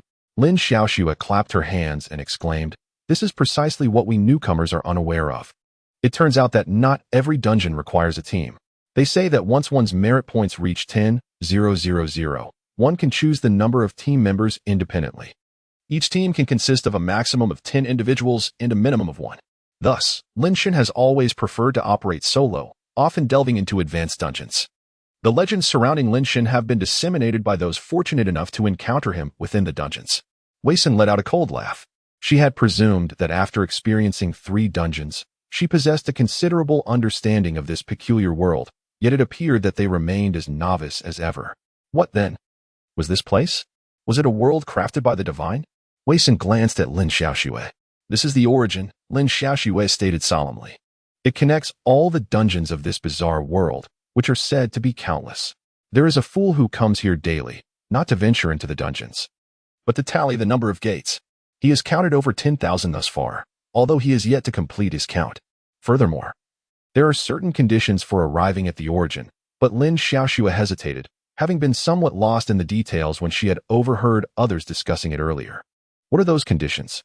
Huang Xinjia inquired. Lin Xiaoxue scratched her head, her expression troubled. "There have been quite a few newcomers lately." A voice emerged from below the screen. The crowd turned to see a short-haired woman speaking, accompanied by a man in a black suit who had his arm around her waist. "It's good to have more newcomers," the man in the suit remarked with a meaningful smile. The short-haired woman stepped forward, introducing herself graciously. "I am Hisu, and this is my boyfriend, Zhou Jia. I am ranked 389, and he is ranked 332. Wei Sun spoke calmly. Having already perused the 4 surrounding screens while Lin Xiaoxue had been recounting the Infinite Flight Dungeon, and with her remarkable memory, she recognized their names upon hearing them. Hisu and Zhou Jia exchanged astonished glances, surprised that this newcomer possessed such knowledge of their rankings. Huang Xinjia tilted his head in disbelief. "Sister Sun, do you know them?" Wei Sun replied nonchalantly. "No, I merely saw their names on the screen a moment ago." Hisu and Zhou Jia, exchanging looks, were taken aback by the prowess of this newcomer, who could memorize the rankings of 400 individuals with just a glance at the screen. "Is that even true? You didn't hear about us from somewhere beforehand, did you?" Hisu clearly doubted Wei Sin's ability to achieve such a feat. Are you particularly famous? Wei Sin inquired earnestly. We. Hisu stammered. Zhou Jie narrowed his eyes, suspicion evident in his gaze. Clearly unconvinced that Wei Sun could simply remember their rankings after a fleeting glance at the screen, let alone recall their names so swiftly. How exactly do you know us? Zhou Jie's tone carried a hint of menace. Wei Sun observed the reactions of the two individuals before him, as if they were wary of something. Chapter 68, The Origin, 3, The Divine Land. Our sister Sun is truly formidable, with an impeccable memory. This we can all attest to. Lin Xiaoxue proudly linked her arm with Wei Sun's. Hisu, somewhat skeptical, exchanged a glance with Zhou Jie. This group of newcomers seemed entirely unfamiliar with the concept of the origin, and having observed them from a distance for some time, it was evident they were indeed fresh faces, unlikely to have prior acquaintance with the duo. Contemplating this, Hisu smiled and remarked, I didn't expect such impressive newcomers. Truly, the youth is formidable. Now it was Wei Sun's turn to scrutinize the two before her. She had noticed them observing from afar when she first approached the screen, but their intentions remained unclear, and she preferred not to react too overtly at that moment. Hisu felt an uncomfortable chill under Wei Sun's gaze. How could a newcomer exude such calm composure? Moreover, her eyes seemed to penetrate right through her. Pondering this, Hisu hastily shifted the topic, saying, I overheard your discussion regarding the origin. You must still have many unanswered questions. I can provide some clarification. Xia Susu's eyes sparkled with curiosity as she interjected. You too must have completed numerous instances, haven't you? Zhou Jie appraised Xia Susu from head to toe, responding with a hint of arrogance. 12 instances, 3 levels, 4 levels. 3 levels, 2 levels. Upon hearing this, the others expressed surprise. Is it really possible to make the leaderboard after completing 12 instances? Huang Xinjia questioned. Skepticism evident in his tone. Zhou Jie's expression darkened slightly. Do you have any idea how impressive it is to still be standing here after completing 12 instances? 2 of those had an 80 death rate. I'm not entirely sure, but I can sense your remarkable prowess. Huang Xinjia openly displayed his animosity towards Zhou Jie. Men understand men well. The moment Zhou Jie scrutinized Xia Susu, Huang Xinjia had already classified him as an adversary. You a mere novice. Dare to speak such words in my presence. Zhou Jie was on the verge of losing his temper. Hisu grasped his arm firmly. Jiego, don't stoop to the level of newcomers. After all, we are their seniors and have an obligation to guide them. Zhou Jie cast a complex look at Hisu, taking a deep breath to suppress his frustration. Hisu continued to smile at the group, her gaze ultimately resting on Wei Sun as she said, Let me explain the origin to you. The origin serves as a conduit between the real world and the peculiar realm. It has always existed, though no one knows the reason for its existence. This electronic screen, too, has been a constant presence, its origins shrouded in mystery. Each day, before entering the peculiar realm at 4 in the morning, you should have witnessed the mysterious door. If you choose not to enter, you will be automatically transported to the origin after a few minutes, where you may select another door. Upon completing an instance, you will return to the origin, where red doors will occasionally appear. Crossing through a red door will return you to the real world. Indeed, every decade, a peculiar occurrence transpires during a specific time frame. All the order bearers, upon completing a dungeon, do not return to the origin point, but instead find themselves transported directly back to the real world. Hisu's clear and concise explanation left the crowd with a reasonable understanding. So, the conclusion of the first dungeon coincides with this rare event that occurs once every 10 years, Suyu remarked. Wei Sun remained uncharacteristically silent. While Hisu's discourse elucidated the confusion of Su Yu and the others, it did little to assuage the questions swirling within Wei Sun's mind. Unlike them, her experience with the Wisdom Elementary School was not her inaugural dungeon. Her first venture had been into the realm of dark fairy tales. Furthermore, prior to entering the dungeon, she had not encountered the Xuanmi Gate, nor had she returned to the origin point after completing the dungeon. If, as Hisu stated, the occurrence of returning directly to reality after a dungeon's conclusion is a decadal rarity, why then had she experienced it twice within a single year? What is the temporal relationship between the real world and the dungeon? What is the ratio of time flow between these two realms? Wei Sun regarded Hisu with a grave expression. The real world, Hisu replied. As for the flow ratio you mentioned, there is no concrete value. Typically, after clearing a dungeon in the eerie world, one returns to the origin point and exits through the red door, awakening in the real world the following morning. What kind of realm is this eerie world? A parallel universe, perhaps? Weiss encountered. A flicker of astonishment crossed Hisu's eyes. This newcomer demonstrated a level of logical reasoning that set her apart from the others, contemplating matters far beyond the scope of a mere novice. Many speculations abound regarding the essence of the eerie world, yet the prevailing theory posits that it is a realm governed by divine beings. Why do the gods compel us to navigate these dungeons? Perhaps it is for their amusement, or perhaps to fulfill some secret we are yet unaware of. Regardless of the nature of this universe, it ultimately remains a domain of the divine. We cannot apply the scientific rationale of the real world to explain divine phenomena. Divine phenomena? A realm of the gods? Weissen surveyed her surroundings, firmly believing that every existence is underpinned by an underlying logic. Though whether such logic can be comprehended through human thought remains uncertain. What is the purpose behind the actions of the divine? What, precisely, is the value of merit? And why does she possess an additional dungeon compared to others? The Dark Fairy Tales dungeon must undoubtedly be one of the eerie world's challenges. Yet her means of entering and exiting this dungeon diverge significantly from that of the typical order bearers. Could it possibly be due to the protagonist Halo system residing within her mind? Was it that the system specifically selected her for the Dark Fairy Tales dungeon to test her capability to wield its power? Tracing this line of thought backward unveils further inquiries. From whence does this system originate? Is it also a divine phenomenon? If so, might such divine phenomena not be exclusive to her alone? Thus far, among the same cohort of newcomers, she has accrued thousands of merit points due to her system, while Su Yu and her companions remain at a mere 3-digit figure. Hence, the presence of a system indeed amplifies one's merit points. Consequently, Wei Sen's gaze once again rested upon the name of the individual at the pinnacle of the hero leaderboard, Lin Zhe, the one with a staggering merit point disparity. Did he too possess a system? Sis-sen, what are you pondering? Lin Xiaoxue inquired, blinking at Wei Senator, snapping back to reality. Wei Sun let out a gentle sigh and replied, I am contemplating the truths of this world. A soft chuckle escaped Hisu upon hearing this. Newcomers are always like this, filled with curiosity upon arrival. No need to rush. After traversing several instances, you will come to understand. Although everything here differs from the real world, one will eventually acclimate. As she spoke, Hisu raised her wrist to reveal her watch. Let us add each other as friends. You two seem to have a good rapport. Perhaps you could consider teaming up for future instances. Absolutely.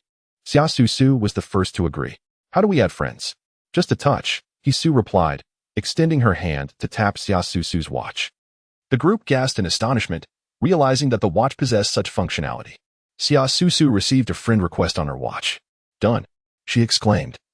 Unable to contain her excitement at having a prominent figure from the hero leaderboard to aid her in challenges. Why would she need to remain with this group? What about you all? Hisu asked, looking curiously at the others who remained unmoved. Wei Sun calmly observed Hisu and Zhou Jia. The fact that two renowned individuals were proactively offering assistance to them, mere newcomers, seemed almost too good to be true, especially within this enigmatic realm. Wei Sun harbored doubts regarding the intentions of the two. If he were to rationalize their overture to form a team, it would likely stem from their awareness of the dangers inherent in the instances. They required the newly initiated to serve as stepping stones. Chapter 69. The Origin 4. This chapter update was previously missed and has now been supplemented. Wei Sun chose to disregard the two. Meanwhile, Su Yu appeared to be calculating something with her fingers, then declared nonchalantly, It is not opportune for me to forge friendships today. Thank you. You. Hisu inhaled sharply, then shook her head with a smile. No worries. When you seek to pass through higher-level gates, you will inevitably come looking for us. Lin Xiaoxue observed that Su Yu was unwilling to add friends, and Wei Sun also seemed disinclined to accept, so she gently declined as well. I am too weak. I would only hold you back. Once I ascend the leaderboard, I shall seek you out for a team. Hisu struggled to maintain her smile. Did one truly believe that the hero leaderboard was accessible to anyone? After pondering for a moment, Wang Xinjia approached and tapped Zhou Jia's watch. Let us connect. After all, adding your girlfriend is not the act of a gentleman. Zhou Jia clenched his fist, lips tightly pressed, accepting Huang Xinjia's friend request, and retorted, Kid, I'll carry her for free. If you want my help, you'll have to beg.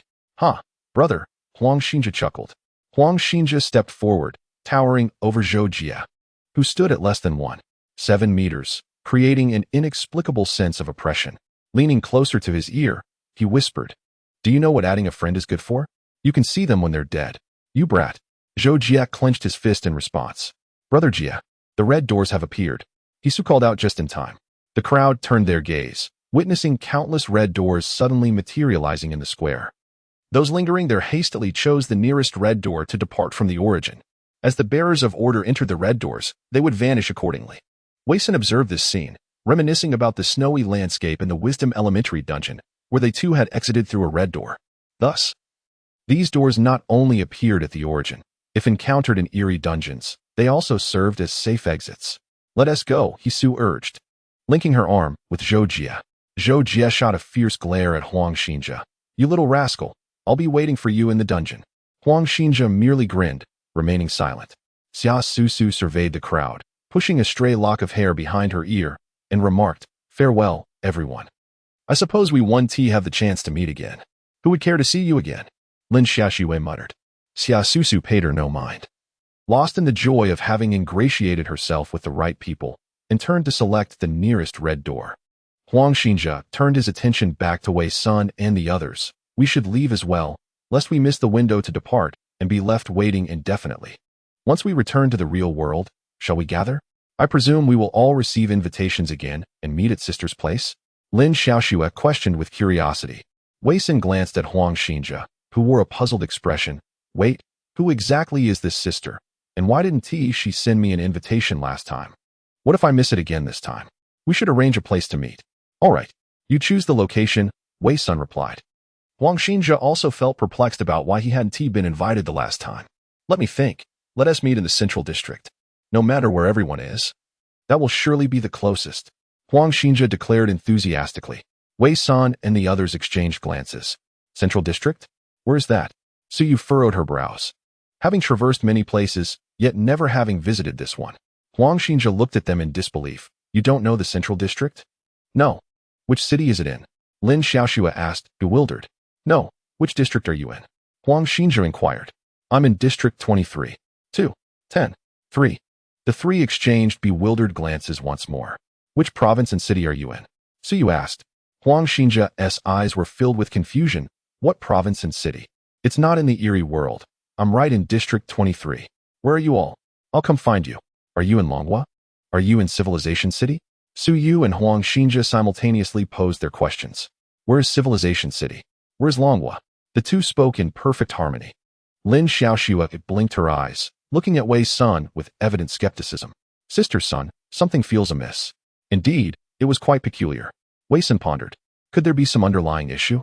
Lin Xiaoxue scratched her head, mumbling to herself. Ignoring her words, Wei Sun cast a doubtful glance at Huang Xinjia and remarked. You and we are not from the same world. Huang Xinjia chuckled at her remark. Am I an extraterrestrial then? What year is it for you now? Wei Sun inquired. It's June 10th, 2102, he replied. The time was indeed correct. So you looked at Wei Sun with confusion. Despite Huang Xinjia being their teammate, he had not received the invitation from the organization. The 23rd District and the City of Civilization he mentioned were unfamiliar to them all. What was most suspicious was that he had never even heard of the Dragon Country. Surely, anyone residing on the same Earth, even if they were a foreigner, would have heard of it. The red door is limited in time. We must leave now. Please leave your number with us, and we will contact you once we exit. Wei Sun instructed. All right. 133-3219. As the red door began to vanish, everyone hurriedly chose the nearest exit from the birthplace. Wei Sun was the last to depart. Just as she opened the red door, she heard a commotion from the edge of the square. Many who intended to leave hesitated not even a second before abandoning the door. It's Linshan. It's Linshan. Hurry. The last time Wei Sun witnessed such a scene was half a year ago when she unexpectedly encountered a celebrity on the street. Everyone surged towards the square, and she could hardly see who was being surrounded in the middle. Yet, from the murmurs, it was clear that the individual was none other than Lin Zhe, the top contender on the hero leaderboard. Intrigued, Wei Sun wished to see what kind of person could maintain such a dominant score. However, she soon noticed that the red door was gradually becoming transparent. If she missed this opportunity, she could be left waiting for an indeterminate time for the next appearance. After weighing her options, she decided to forego her curiosity for the moment. After all, if Lin Zhe was astute enough to remain at the top for long, perhaps one day she would have the chance to confront him at the pinnacle. With so many contenders flocking to surround him, it would not be wise for her to join them. Resolute, Wei Sun stepped into the red door. As dawn's light graced her face, Wei Sun opened her eyes to find herself back in her familiar bedroom. The time displayed on her phone was less than half an hour different from when she had awakened from the Wisdom Primary School instance. Quickly, she dialed Huang Xinjia's number. "Sorry, the number you have dialed is not in service. Please check and try again." Wei Xin then searched on WeChat, yet it remained unavailable. Huang Xinjia had no reason to provide her with an incorrect number. Moreover, he had explicitly stated it was June 10th, 2102. The timing aligns perfectly, and the perception of the world seems to remain consistent, except for geographical differences. Could it be that Huang Xinjia truly does not exist in this realm? Wei Xin approached the window, gazing at the bustling traffic of the city. What kind of world is this in which she resides?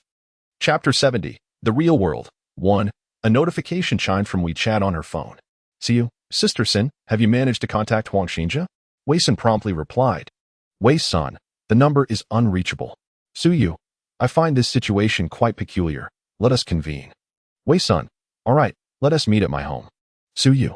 After approximately 2 hours, Su Yu appeared at Wei Sin's doorstep, carrying a woven bag. "What is this?" Wei Sin observed her attire, reminiscent of someone fleeing from disaster. A wanderer considers the whole world as home, right? "I'll just leave my things outside." Su Yu hesitated at the pristine state of Wei Sin's home, feeling embarrassed to enter in such a disheveled manner. Wei Sin chuckled. "What's the matter? Come on in." "Well then, I shan't be polite." Su Yu stepped inside, surveying her surroundings. "Do you live alone?" "Yes." Wei Sun had already tidied away all remnants of Li Chong before Su Yu's arrival. "You mentioned you are a butcher, I assumed." Su Yu hesitated, offering an awkward smile.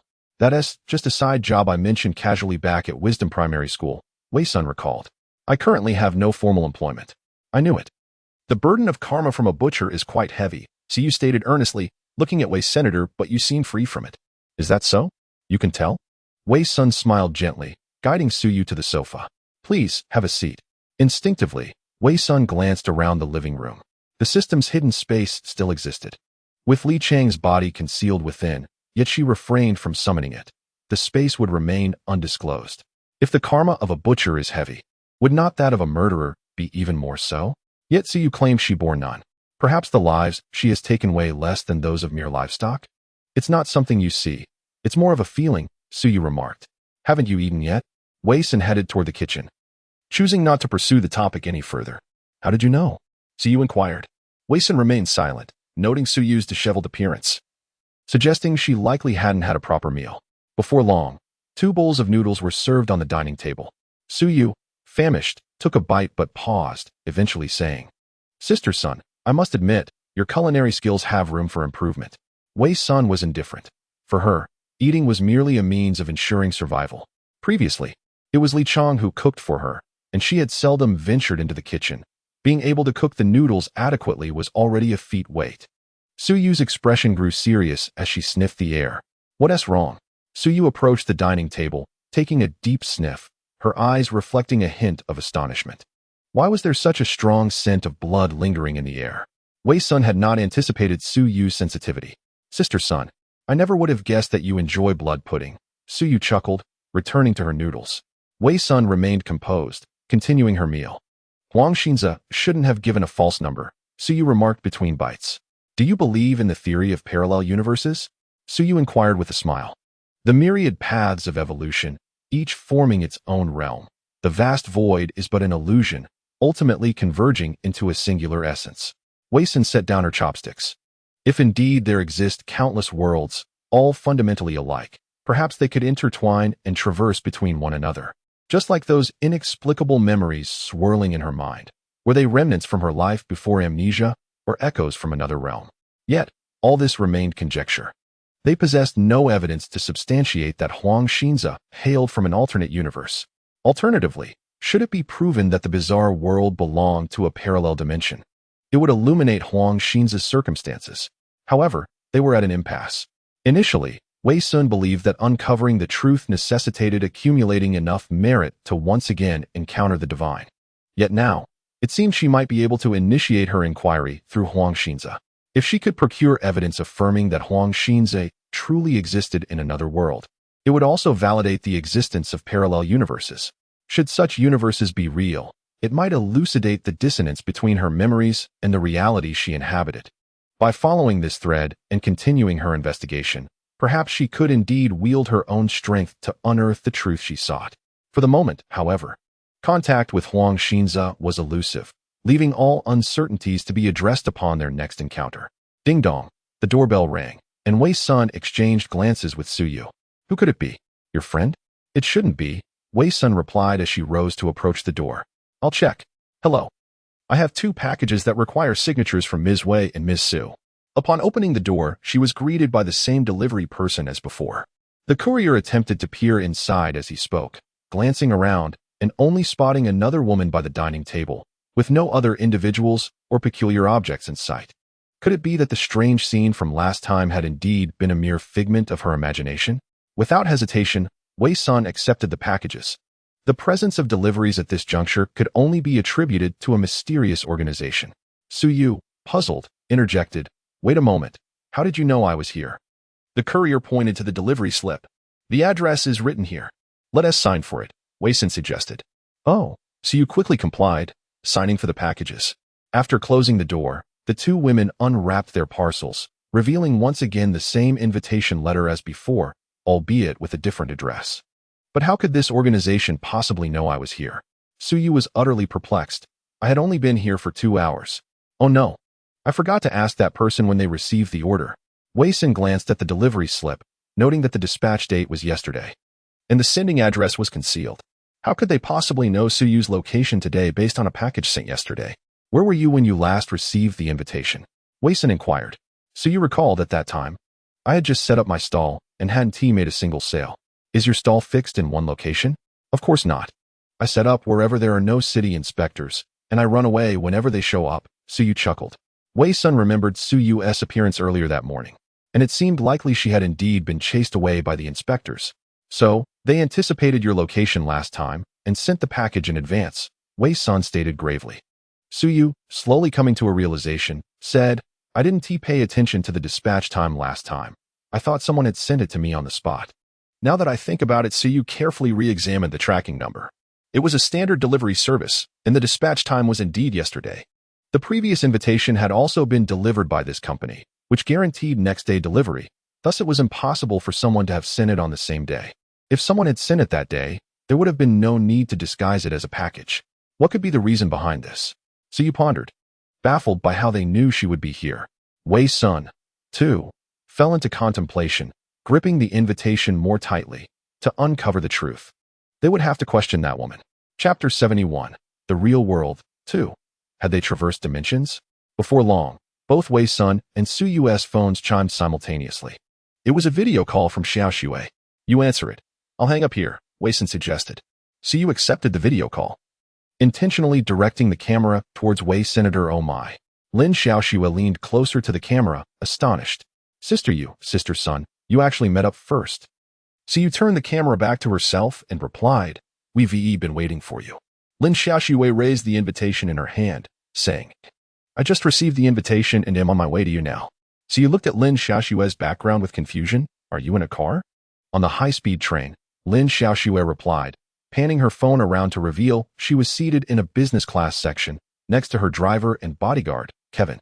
Miss, you actually traveled by train? Su Yu teased, mimicking Kevin's tone. Lin Xiao Xue sighed. I haven't fully recovered from the flight ordeal, so I'm not brave enough to take a plane just yet. Wei Sun noticed Lin Xiao Xue holding a bouquet of white carnations and suddenly thought of something. Xiao Xue, what's the story behind those flowers? At his question, Lin Xiao Xue's gaze fell to the flowers in her hands. I'm passing through Yancheng, and these are for my mother.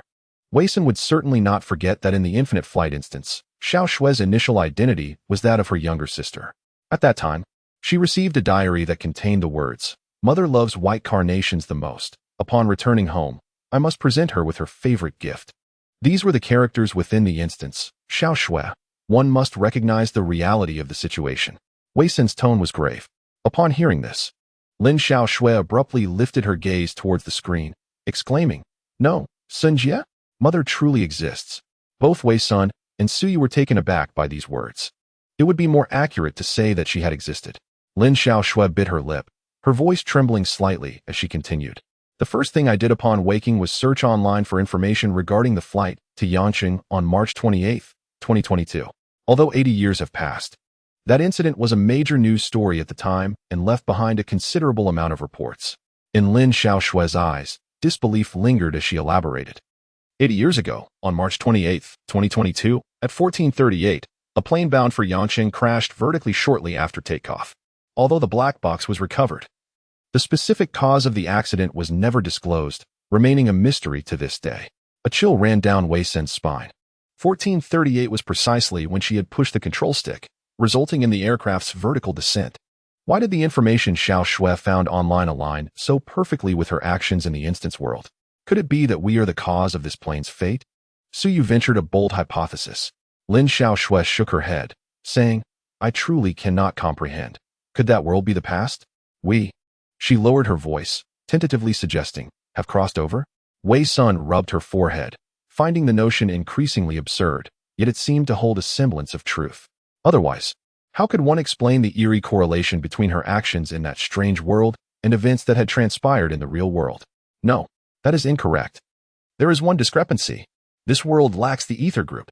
However, in the infinite flight instance, the crew was supposed to attend a product launch by the ether group upon arriving in Yanqing. Xinjie, please do not blame yourself, even if it were not you. According to the timeline of the instance, the plane would have crashed due to a bird striking the engine, leading to a failure in the control system within 10 minutes anyway. The outcome was destined from the very beginning, Lin Xiaoshui consoled her. In truth, she had wanted to share this information with him as soon as she found it, but considering the connection between the plane crash and Wei Sen, she had held her tongue until now. A flicker of doubt crossed Wei Sen's eyes. Blame herself? Why would she feel such a burden? Lin Xiaoshui was correct. From the moment the 13 of them, as the harbingers of doom, appeared on the plane, the fate of those passengers had been sealed. Let us gather at the location specified in the invitation later. We can discuss further when we meet, Wei Sen suggested. Lin Xiaoshui nodded. All right, Sun Jie. After hanging up, Chen Lin happened to inquire about everyone's situation in the group. Upon learning that they had all successfully passed through the instance, Chen Lin extended her congratulations. Xiao Shui casually inquired in the group chat whether Chen Lin would join the next dungeon run, but Chen Lin declined once more. The others remained silent. After all, the eerie world was fraught with peril, and if one could choose to refrain from participation, no one would compel her otherwise. In a rundown rental unit in the urban village, Chen Lin set her phone down, a hint of envy flickering across her face. She truly admired their courage and was in awe of their intellect. Yet, when she gazed at her dilapidated one-bedroom apartment, her life felt just as desolate. No matter how many renovation tools she acquired, or how many wallpapers and curtains she replaced, the essence of its decrepitude remained unchanged. Suddenly, her phone vibrated, and Chen Lin instinctively thought it was a call from work, only to realize it was the weekend. When she glanced at the caller ID, a fleeting sense of helplessness crossed her eyes. After a prolonged moment of hesitation, she reluctantly answered. Why did it take you so long to pick up? A middle-aged man's voice on the other end sounded impatient. I just woke up, Chen Lin replied. It's always one excuse or another when I try to reach you. Aren't you supposed to be getting paid today? Where's the money? Dad. It's the weekend. Salaries are dispersed on weekdays, she said, her tone heavy with resignation as she slumped into the sofa. What do you mean by that? Salaries are due and yet not paid? You should ask your boss. Your brother is just a few thousand short for his down payment. Why don't you borrow some from your colleagues? You get paid today, but you sneakily don't tell us, do you? Chen Lin lowered her head, her lips moving silently for a long time before she took a deep breath and swallowed her words. If I receive it, I will transfer it to you immediately. What is the point of raising a daughter like her? Without even being married, she already seems unwilling to take responsibility for the household. Once you're married off, it seems you'll forget all about your mother and me. Before Chen Lin could further explain, the line went dead, leaving only the monotonous beeping echoing in the quiet, dimly lit room. Indeed, what was the purpose of raising such a daughter? Chen Lin buried her head lower, her gaze drifting to the black watch on her wrist. The initial helplessness in her eyes gradually fading, replaced by a profound gravity, as if she had made a significant decision in her heart. She could alter everything. The heavens had granted her an opportunity for change. Although she feared death, she feared even more the prospect of living her life mired in the muck. Chapter 72. The Real World. 3. The Will of the Divine. Are we in the right place? Suyu questioned, gazing at the library before her, momentarily engulfed in self-doubt. The address is correct. Let us go inside and take a look, Wei Sun replied, stepping into the library, with Suyu following closely behind. This library was situated in a bustling area, and being the weekend, it was filled with students. The two wandered around the first floor, but found nothing unusual. Look up. Wei-sun suddenly halted in his tracks. A man in a gray suit stood by the railing on the second floor. The very same individual who had once guided them to meet that person at the Utopia Tavern. Wei-sun and Suyu swiftly ascended to the second floor, where the gray-suited man greeted them with a smile before leading them towards the elevator. Inside the elevator, the buttons only indicated floors 1 to 5. However, the gray-suited man retrieved a key card from his pocket and swiped it, causing the display to reveal the number 2. There's even a sub-basement. Suyu remarked in astonishment, realizing that in the bustling city, the most perilous places often proved to be the safest. Wei-sun, puzzled, turned to the gray-suited man and inquired, "How many such places does the organization possess?" The gray-suited man's left eye shifted to Wei-sun, while his prosthetic right eye remained fixed ahead as he smiled and replied, "Many. Your leader is quite affluent." Suyu voiced the thought that lingered in Wei-sun's mind. To maintain such an expansive organization, wealth is indeed indispensable. Of course, the gray-suited man nodded gently. Ding! The elevator arrived at the second basement, and as the doors opened, a corridor unfolded before Wei-sun and Suyu. Countless rooms lined both sides of the corridor, evoking the sensation of having stumbled into a bizarre backroom. "Please, this way," the gray-suited man said, guiding them to a door that appeared indistinguishable from the others. Upon entering, the room resembled a conference hall, sunlight streaming through the slats of the glass window blinds. At the head of a round table sat a woman clad in a striking red gown, for white envelopes placed before her. "Sit," she said coolly, her gaze fixed intently on Wei Sr. It was unexpected that this group had once again emerged from the ordeal alive. Moreover, the newcomer had astonishingly accrued 3,500 merit points in one go. An unbelievable feat. Even she, at her peak, had only managed to earn 1,200 points at once. This individual continually challenged her perceptions. Glancing at her watch, she noted, "Let us wait a moment. 2 more are on their way. Can we choose our rewards for clearing the level?" Suyu asked, eyeing the envelopes before her. "Yes," the woman replied generously. Suyu smirked, her expression mischievous, her desires clear. Shortly thereafter, 2 knocks sounded at the door. "I arrived first," came Lin Xiaoshua's voice. "Huh, I was clearly ahead of you," followed by Xia Susu. "It's me." "Me." Curiosity piqued, Suyu rose and opened the door, revealing Lin Xiaoxue and Xia Susu squished together, competing to be the first to arrive, only to discover that Wei Sin and Suyu had already made it. "Huh."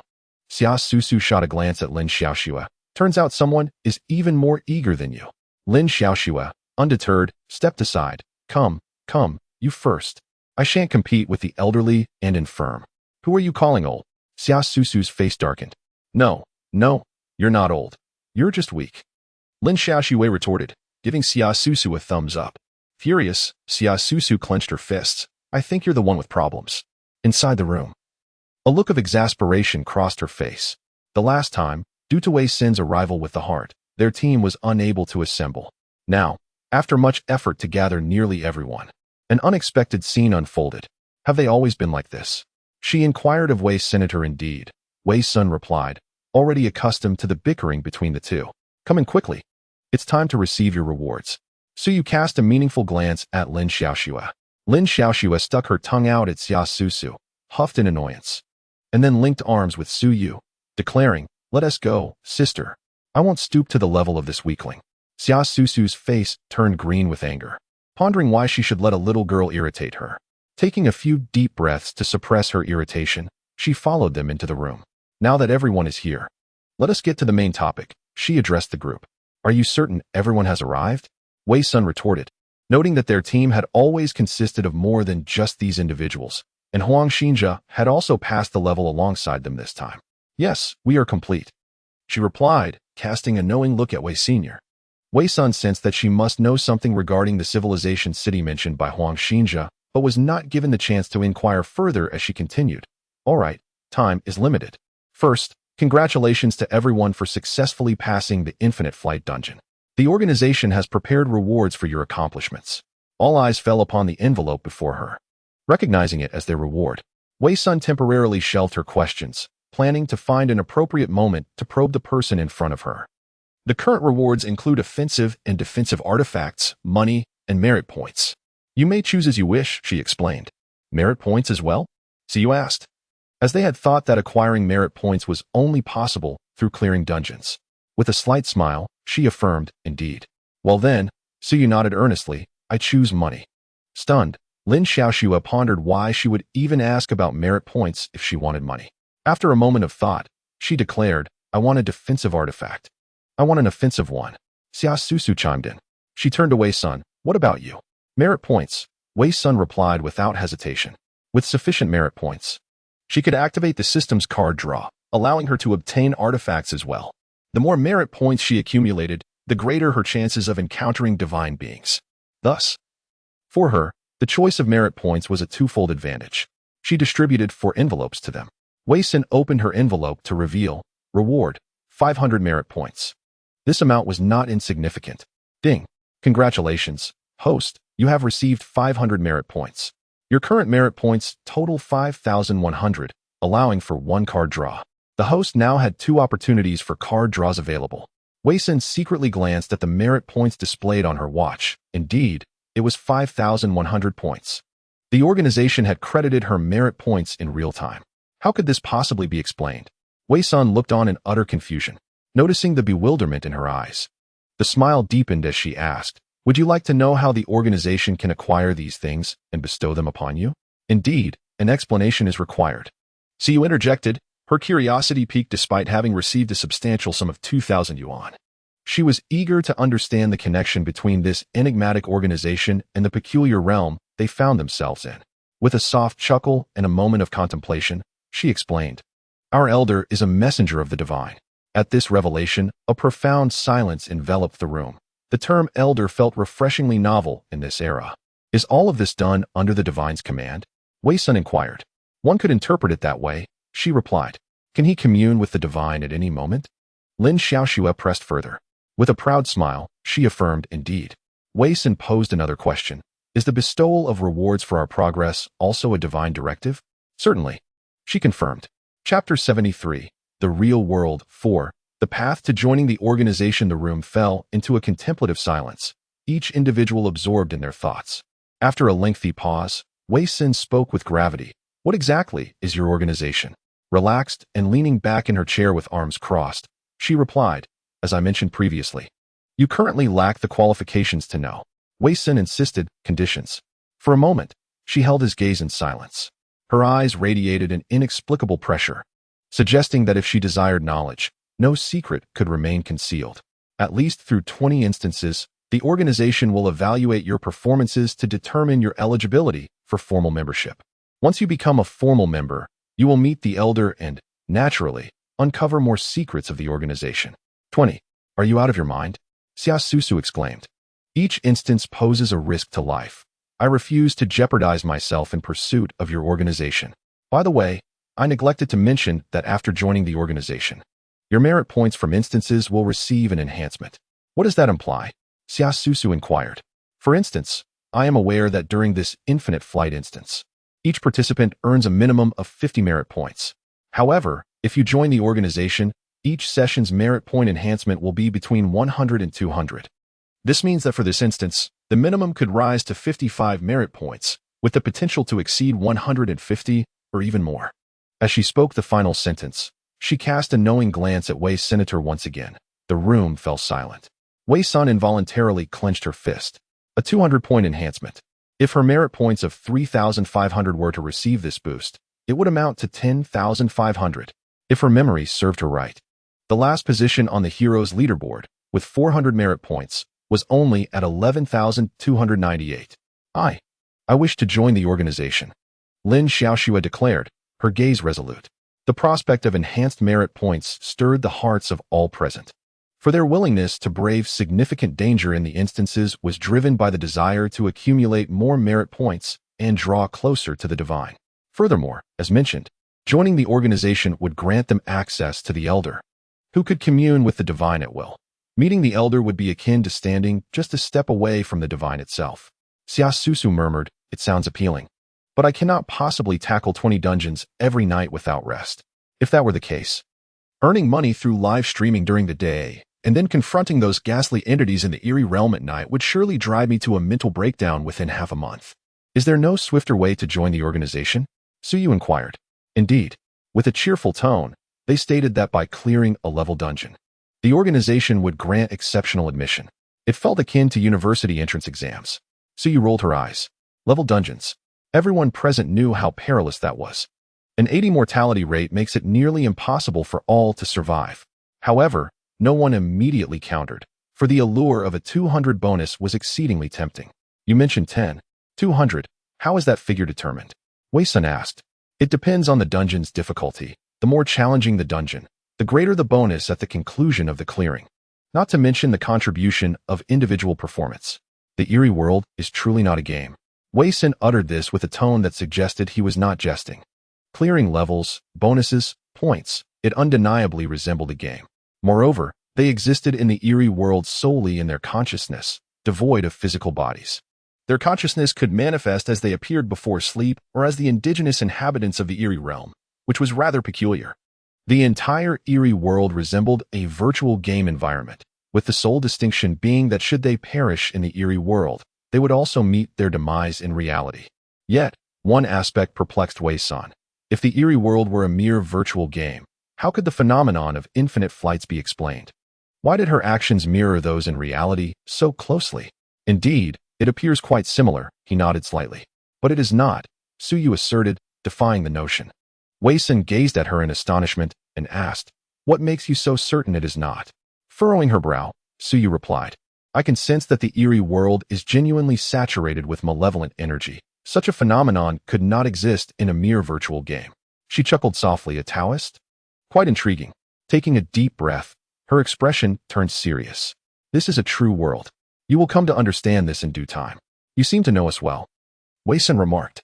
She retrieved her phone and perused it briefly. Of course, I possess the information of each of you.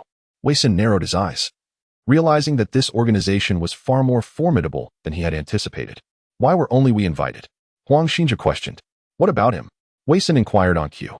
Glancing at the image on the phone, which contained their personal details, he noted that Huang Xinjia's section was blank. Lowering the phone, she stated, only those chosen by the elders are eligible to receive an invitation. Is that so? Surely it cannot be due to another reason? Perhaps he does not belong to our world? Wei-sun scrutinized every expression meticulously. A flicker of surprise passed through her eyes, quickly replaced by tranquility as she remarked, some matters are far more intriguing when discovered by yourselves. Of course, should you remain perplexed, once you are fortunate enough to join the organization, I shall elucidate each query. Once again, silence enveloped the group. At present, there were increasingly more things they did not comprehend, while it was evident that the organization possessed knowledge of many truths. It would not disclose further information until they joined. Why were we selected by the elders? Wei-sun inquired. How could I possibly know? She shrugged, then turned her gaze toward Wei-sun, adding, your questions are excessively numerous. I had assumed that all order bearers would receive an invitation from the organization. But it appears that is not the case. Wei-sun persisted, disregarding the interruption. How many members of the organization are there on the heroic roll? Stunned, she thought. This individual possesses an insatiable thirst for knowledge. After a moment of silence, she steeled herself to respond. There are a total of 400 individuals on the heroic roll, approximately 1/5 of whom belong to the organization. Why do you ask? Wei-sun lowered her head in contemplation. The 1/5 ratio was considerably lower than she had anticipated. After all, with the organization's 200 merit points, one would expect it to be easier to ascend to the heroic role. However, the fact that only 1/5 of the 400 individuals were affiliated with the organization indicated that the selected order bearers were, in truth, quite few. Alternatively, it could suggest that very few order bearers successfully joined the organization. By the way, I have a question. So you straightened her posture? Taking a deep breath. It was evident they had numerous inquiries. However, considering the exceptional performance of these individuals, she permitted them to ask a few more questions. After all, the more they learned about the organization's strength, the more interested they would be in joining, thus facilitating her recruitment efforts.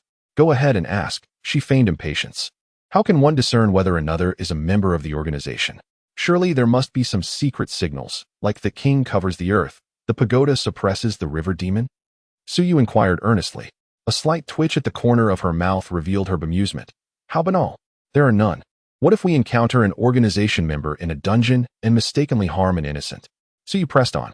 Upon hearing this, her expression grew grave, and her gaze took on a frightening intensity. Murder? Heh. The others looked at her in confusion, sensing the abnormality in her demeanor. You must understand that in the bizarre world, the merit points of a deceased order-bearer reset to 0, correct? She asked. Indeed. They recalled witnessing the incident in the elementary dungeon when a man named Chong perished, and they observed his merit points diminish to nothing. Her voice turned somber as she articulated each word with precision. If merit points can increase, they can also decrease. If merit points fall below 0, one dies. Chapter 74. The Real World. 5. Level Dungeon. The group stood in shock, realizing that merit points could indeed diminish. In the peculiar realm, committing murder results in a deduction of merit points, the extent of which is determined by the victim's own merit value. If an individual possesses merely 500 merit points, then taking their life would correspondingly reduce your own by 500. Does it not imply that those with abundant merit points can indiscriminately eliminate those with scant merit? As long as their score does not plummet below 0, they are safe, Susu retorted. Theoretically, this holds true, yet the astute individuals would refrain from such actions. Why? Because their merit points are reserved for confronting the anomalies. Is it true that killing anomalies also incurs a loss of merit points? Susu inquired. Indeed, not only that, but the deduction is also contingent upon the significance of the anomaly within the context of the scenario. Thus far, I have witnessed instances where slaying a single anomaly could cost up to 30,000 merit points. However, this is merely a preliminary observation. The actual deduction may vary. 30,000 points. Wouldn't that mean the individual is effectively lost? Suyu gasped. If this continues, even the foremost Lin Shun would hesitate to recklessly eliminate anomalies. Lin Xiaoxue scoffed. They simultaneously recalled the woman Zhao Yu from the Wisdom Elementary scenario, who, in a moment of emotional collapse, murdered the anomaly Wang Hua beneath the teaching building, ultimately leading to her own demise before the crowd. Now the reason is clear. Rising from her seat, she declared, "All right, I have imparted enough for today. Were I in your position, I would forego rest and promptly complete 20-level instances to meet the threshold for joining the organization." With that, she departed without a backward glance. Wei-san, observing this, promptly followed her. In the corridor, he raised an eyebrow at her as she turned to him. "What is it? Are you filled with 1,000 questions?" Wei-san, maintaining a calm demeanor, replied, "What about the item I brought last time? You still offer no explanation?" "Oh, you mean that heart?" She hesitated, a glint of cunning flickering in her eyes. "As I have said, once you join the organization, many things will become clear." Wei-san gritted his teeth and continued, "How did you know each of our locations in advance and managed to deliver the invitations so precisely?" That is quite simple. The same method employed by the so-called Master of the Heart, is it not?" Wei-san's gaze darkened with suspicion. Uncertain of why Li Chong had been aware of her every move, Wei-san could sense that this organization possessed capabilities akin to those of Li Chong. A flicker of admiration crossed her eyes, but she chose not to respond. Instead, she stated, "Wei-san, I eagerly anticipate your joining the organization. Do not disappoint me." With that, she turned and departed. This time, Wei-san left with scarcely any of the answers she sought. Her only gain was perhaps a modicum of intelligence along with an additional 500 merit points. Returning to her room, she found Suyu and the others still seated, unmoving. "Sister-son, what are your thoughts?" Suyu inquired. Wei-san resumed her seat. "Are you referring to the matter of joining the organization?" In the beginning, the dark fairy tale dungeon was merely a level. She was acutely aware of the challenges it presented, with death lurking at every turn. However, within this realm, despite vanquishing the witch, the hunter, and Little Red Riding Hood, she found herself unscathed, her merit points intact. Wei-san increasingly felt that the dark fairy tale dungeon she had initially traversed was not aligned with the subsequent dungeons she encountered. While they appeared similar, the rules were markedly different. Had she been able to join the organization sooner, her accumulation of merit points would have undoubtedly accelerated. Moreover, as you have heard, the elders of this enigmatic organization have the extraordinary ability to commune with the divine, their actions guided by celestial decree. If we were to join the organization, perhaps we would not require an abundance of merit points to behold the divine. Xia Su exclaimed with fervor. Suyu cast a sidelong glance at her, inquiring, "Are you suggesting that your next dungeon will be a level-based one?" Xia Su hesitated, for she had allied herself with two formidable figures from the hero rankings. If they were to accompany her through the level-based dungeon, even a modest reward would suffice. Yet, if those two esteemed individuals were unwilling, this matter would require careful deliberation, as the stakes were high, and she felt uncertain. Nevertheless, Xiaosusu covertly regarded Wei Senator should Wei Sun join her in the level-based dungeon. There might still be hope. Although she harbored disdain for Wei Sun, she had to concede that the latter possessed certain skills. Following her might ensure survival to the end. What do you all think? Xiaosusu inquired tentatively. Lin Xiaoshui unfurled her letter and addressed Wei Sun. Sister Sun, I have obtained the exorcism blade. It states that if I inflict a wound upon myself with this blade, my blood will repel all malevolent entities. However, the wound will not heal, and the blood will continue to flow until death or until I clear the dungeon before perishing. Inflicting 1,000 upon the enemy while harming oneself by 800? Xiaosusu scoffed. Lin Xiaoshui paid her no mind and continued. Thus, I wish to attempt the level at the next door. In dire straits, I can wield this exorcism blade. No one anticipated that Lin Xiaoshui would be the most eager to venture into the dungeon. Why are you so keen to join the organization? Suyu asked curiously. Lin Xiaoshui lowered her gaze and replied slowly, I wish to see the divine. Goodness. Such a heavy obsession is not a good thing. Suyu shook her head. Lin Xiaoshui pouted at everyone. Isn't it our very obsessions that lead us to agree to become order-bearers? Suyu was about to counter, but upon reflection, she realized that while her desires differed from theirs, they too were a form of obsession. Silence enveloped the room once more. After a lengthy pause, Wei Sun spoke. I have no objections. I will choose a level for the next dungeon. To her, the distinction between levels was negligible, after all. Was not Wisdom Elementary also a level-based dungeon, where countless lives had been lost due to various factors? Yet, whether level or tier, as long as there was a path to survival, it was worth a try. I have no objections either, Lin Xiaoshui declared, embodying a spirit ready to face death. So you glanced at the two. Since you have both made your decisions, I shall certainly accompany you. Xiaosusu, observing the camaraderie between the trio, felt a twinge of disdain. Her first choice remained to recruit Hisu and Zhou until she received a definitive rejection from the big shots. She had no intention of agreeing to join these individuals. I shall ponder this further, Xiaosusu declared, rising gracefully to depart. Lin Xiaoshui cast an annoyed glance her way. Weren't you just the most excited? How can you urge us to tackle the difficult dungeon while you act like a coward? Xiaosusu let out a light laugh. I never forced you. Quite amusing, isn't it? With that, she left the room without a backward glance. Wei Sun, the dungeon does present a certain level of difficulty. You must consider this carefully. Once we enter, none of us can guarantee your safety. Though her words were harsh, Wei Sun felt compelled to voice them. She recalled a fleeting moment during the infinite flights when she genuinely believed Lin Xiaoshui had perished.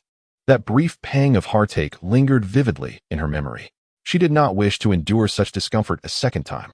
Lin Xiaoshui responded with a faint smile. Rest assured. Son, I will exercise caution. I simply aim to survive. I do not seek a flawless victory.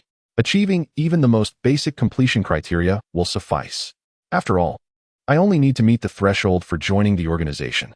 Wei Sun and Suyu exchanged glances of skepticism, and then, this time, we shall gather at the origin.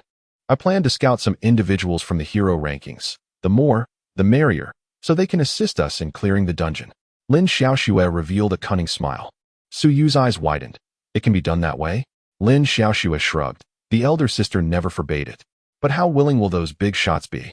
Even the couple we encountered last time might not agree to join us for the dungeon, Suyu remarked. Hee, sister you. That's where you're mistaken. Money can indeed move mountains. Suyu suddenly understood. Then no one knows this better than I do, as I often play the role of that mountain.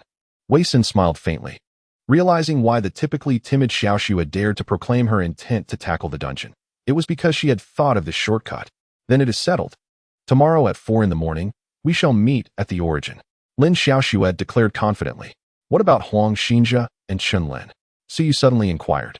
We haven't been able to reach Huang Xinjia. Whether he can join us at the origin remains to be seen, Wei Sun replied.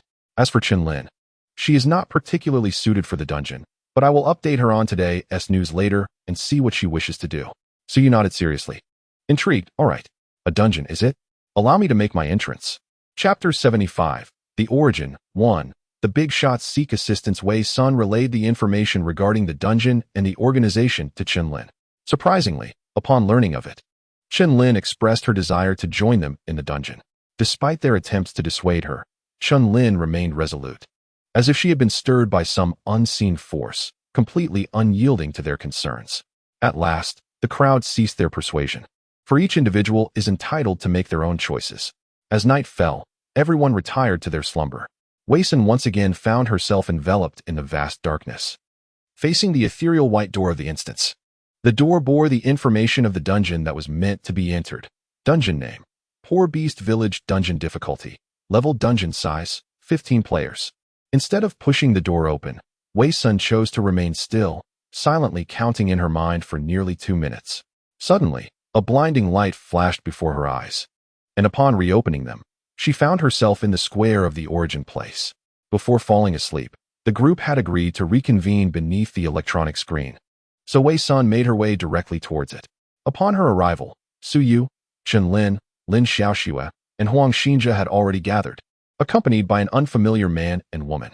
Wei Sun felt a sense of relief that Huang Xinjia still possessed some common sense after their last departure from the origin place.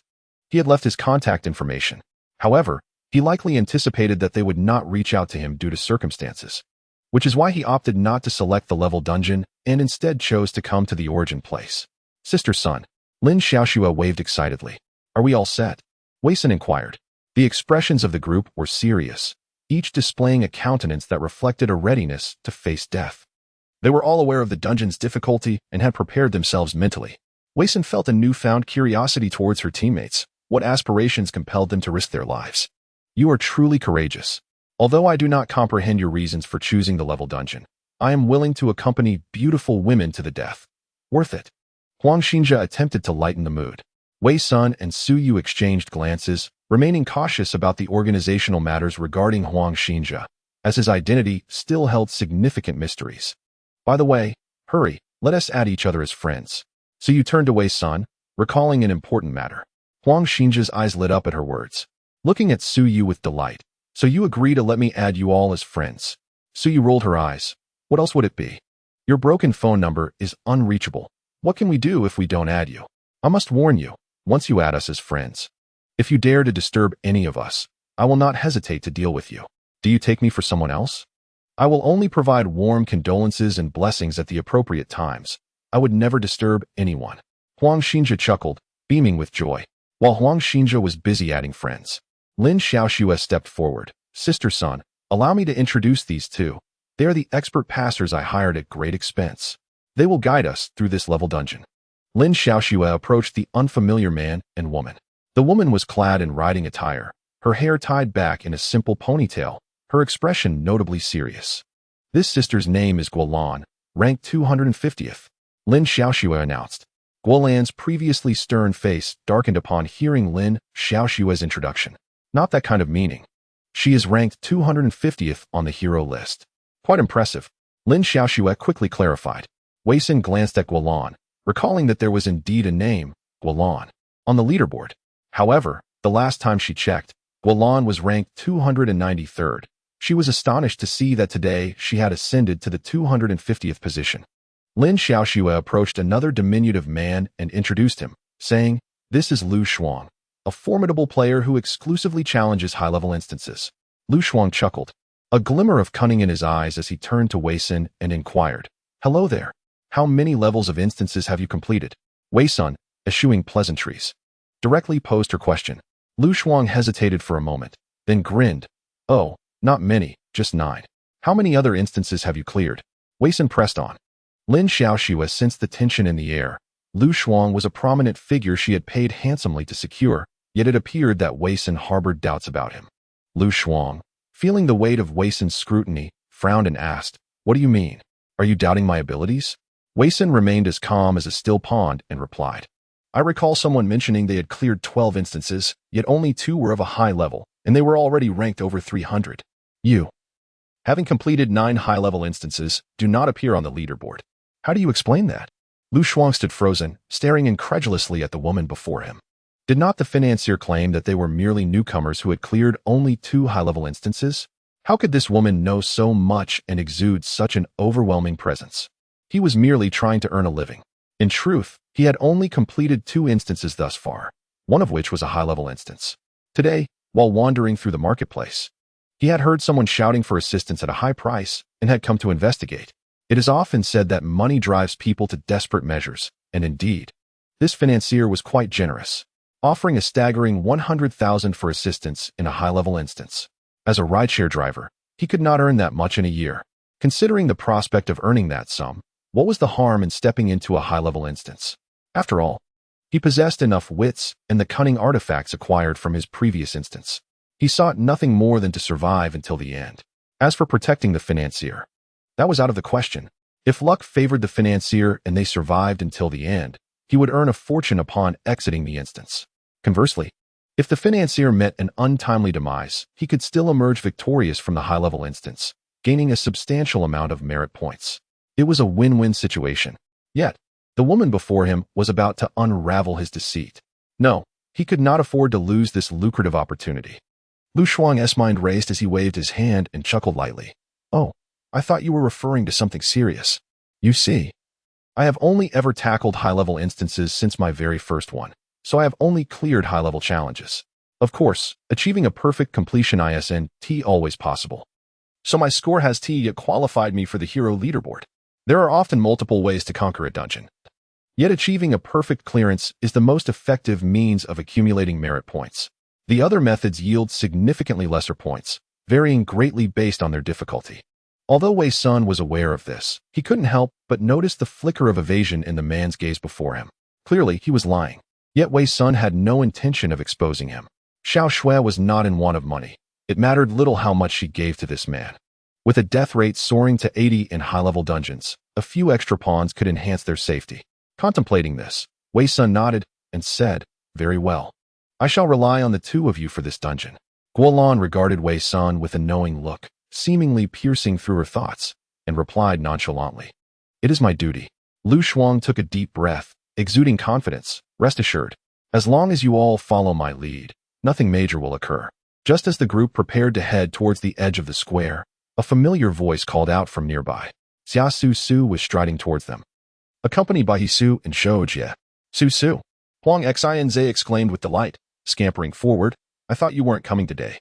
Xia Su Su raised an eyebrow, surveying the group with disdain. "Let me clarify. I'm not here to team up with you. I intend to team with Su Jie and Jiegu." "Then why are you here? To show off?"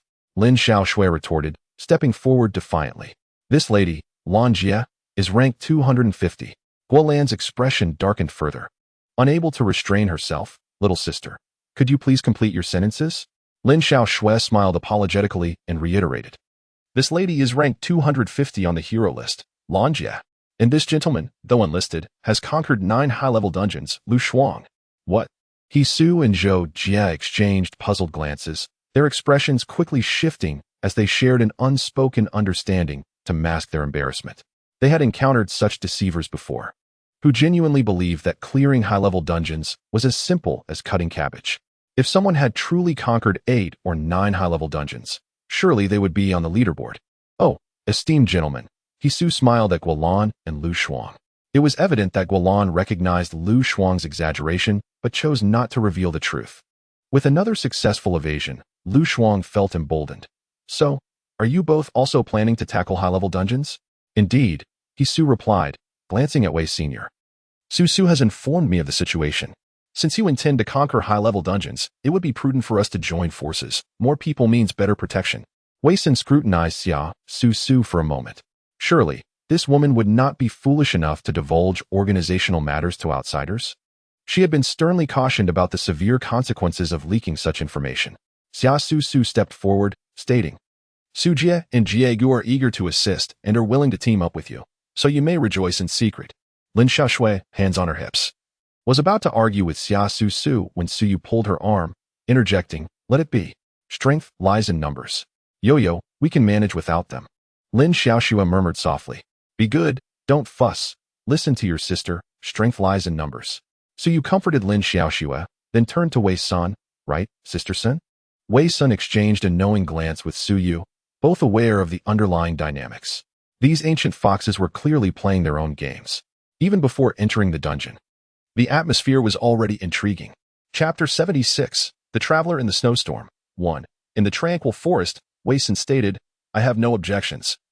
before her gaze shifted to Huang Xinjia and Chen Lin, politely seeking their input. Huang Xinjia had been engaged in a silent contest of glances with Zhou Jie, but upon noticing Wei Sen's gaze, he feigned seriousness. Absolutely no problem. Su Su has always been part of our team, and as the only true man here, it's my duty to protect her, Huang Xinjia declared earnestly. Xia Su Su let out a mocking laugh. Aze, perhaps you should wait until you make it onto the heroes leaderboard before making such claims. Huang Xinjia, unfazed, replied with utmost sincerity, do not be deceived by appearances. You will eventually understand who truly cares for you. Chen Lin adjusted her glasses and spoke softly. I have no issues either. Once consensus was reached, the group gathered at the edge of the plaza and chose the nearest path leading to the mysterious door of duality. With so many doors here, are we supposed to search each one to find the appropriate dungeon?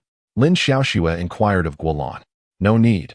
When we arrive at the mysterious door, simply think of the dungeon level you wish to enter, and the door will respond accordingly, Guolan explained. How fascinating, Lin Xiaoxue exclaimed with delight. As the group approached the mysterious door, Guolan, being the most experienced among them, stepped forward. She placed her hand upon the white door. And at the moment of contact, a wave of dark mist emanated from beneath her palm, enveloping the door until it was entirely shrouded in black. Suddenly, a crimson notification appeared on the door. Dungeon, the traveler in the snowstorm difficulty. Level, death rate, 80. Number of players, 30. Upon seeing the notification, the group's hearts sank. 30 participants, yet an alarming 80 death rate. With only 10 members currently in their team, it seemed improbable that they would all emerge unscathed. This death rate is an average statistic. There have been instances of all members surviving in level dungeons, so there is no need to panic. Hisu encouraged as she stepped forward. Let us proceed. Guolan pushed the door open and entered first. The others followed suit. Wei Sun was the last to linger at the threshold, pausing before stepping inside. Given that this dungeon required 30 participants, it was likely that 20 others were simultaneously entering through different mysterious doors. They had not performed any formal grouping ceremony, suggesting that entering through the same door would automatically assign them to the same team. If they were to achieve full survival among their 10-member group, the death rate would need to be effectively reduced to 66-66, a feat Wei Sun recognized as nearly impossible. System, I wish to draw cards twice. Wei Sun contemplated, ensuring thorough preparation before entering the instance. Ding. The host is currently drawing cards for the host. Ding. Congratulations to the host for obtaining a level 1 eerie artifact. Ghost Axe. This artifact can slay the Bazaar, effective for 72 hours upon use. Ding. Congratulations to the host for acquiring a level 1 eerie artifact. Soul Lantern. Igniting the Soul Lantern and burning the deceased's hair in the flame allows the soul to return for 1 hour. Compared to offensive artifacts, Wei Sun yearned more for life-preserving ones, as her current virtue points were rather low, leaving her uncertain of her ability to bear the cost of slaying the eerie. However, since these 2 artifacts had been drawn, she could only accept them.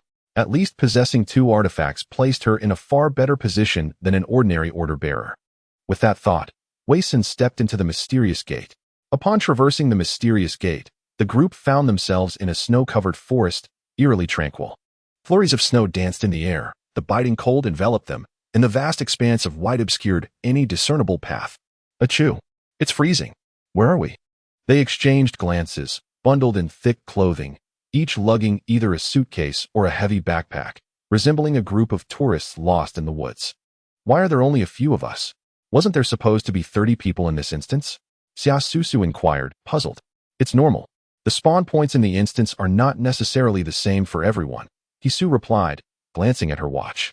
It was 5:00 p.m. The night in the instance world could be perilous, and they needed to find a way out of the forest before darkness fell. Cough, cough. Lu Shuang stepped forward with his hands clasped behind his back, declaring, First, we should check our belongings for any rules or information regarding the instance. As expected of the big shot, a clear line of thought, Lin Xiaoxue gave him a thumbs up. Basic operation, Lu Shuang waved his hand dismissively. Let us hurry. It gets dark quickly in winter, Hisu said, her expression serious. Lu Shuang nodded. Right, let us not waste time. The group began to search through their belongings. Wei Sun had only a suitcase filled with thick clothing and toiletries. Rummaging through a compartment, she discovered her ID card, unsurprisingly bearing her own information. To her astonishment, she found a mobile phone in the pocket of her down jacket, Yet in such a remote forest, it was no surprise that the phone had no signal. What about you all? Did anyone find any information or rules? Lu Shuang asked. All I have are personal items of no use, he added. Xin Lin offered her phone, saying, I have a phone, but it has no signal. From the last WeChat chat history, we learned that we came here by tourist bus to view the aurora tonight. Yes. My chat records on my phone say the same, Wei Sun replied. Everyone swiftly retrieved their respective mobile phones, revealing that each individual was preparing to journey to a place known as the Aurora Village, drawn by the allure of the northern lights. Isu remarked. It appears that this instance serves merely as a vessel for information, rather than a means for us to communicate with anyone. Hey, look, Huang Xinjia exclaimed with excitement. Illuminating an image on his phone, it was a map of the Aurora Village. The map depicted a vast forest, with the entrance to the Aurora Village situated to the north. Continuing further north, one would find an inn, and to the northeast lay the residences of the villagers. Wei Sin activated the compass feature on his phone and quickly discerned the direction of north. If we proceed in this direction, we shall reach the entrance of the Aurora Village. So you pondered aloud. However, this map indicates both an inn and the villagers' dwellings. With nightfall approaching, we must secure a place to stay. Should we head directly to the inn or seek accommodations with the villagers? The group fell into contemplation. Given the eerie nature of this world, the choice of lodging was undoubtedly a matter of life and death, and they could not afford to be careless. Moreover, they were uncertain of the actual distances depicted on the map. Reaching any destination before darkness enveloped them would be the most favorable outcome. I've got it, Lu Shuang suddenly declared. The instance is named Snowy Night Traveler. Clearly, we are the travelers, and the inn must be our destination. There's no doubt about it. Let's head to the inn. Sister Sun, what do you think? Lin Xiaoxue and the others turned their gazes toward Wei Senator despite the presence of three renowned figures, Guolan, Hisu, and Zhou Jie. In this challenge, they instinctively sought Wei Sen's opinion first. Wei Sun glanced at Lu Shuang. While this individual was notoriously unreliable, the instance's name indeed hinted at a significant clue. The traveler role must be pivotal to this segment. She too felt inclined to choose the inn, not solely due to the instance's title, but because there were 30 participants in this challenge. It was improbable that so many could find lodging with the villagers. Thus, the inn was likely their best option. Wei Sen nodded. Indeed, he makes a valid point. Let us proceed. We should reach the inn before nightfall. If we cannot, we must at least find a safe place to spend the night. Let's go, let's go. With Wei Sen's endorsement, Lin Xiaoxue eagerly hoisted her suitcase, brimming with determination. Hisu and Zhou Jie exchanged knowing glances, stifling laughter. Hadn't they claimed that Wei Sun was remarkably astute? Just the other day, she had effortlessly recounted the rankings of those on the hero list. Yet now, she seemed to trust the words of a fool? Indeed. Heading to the inn was the most prudent choice. Accommodating such a large number of participants simultaneously was feasible only at an inn, not based on the misguided assumptions of Lu Shuang. Let us move, Zhou Jie said with a slight shrug as he followed. Hisu lowered her voice and stepped forward. It seems this instance may prove easier than we anticipated. After all, apart from Guolan, aren't the rest merely cannon fodder?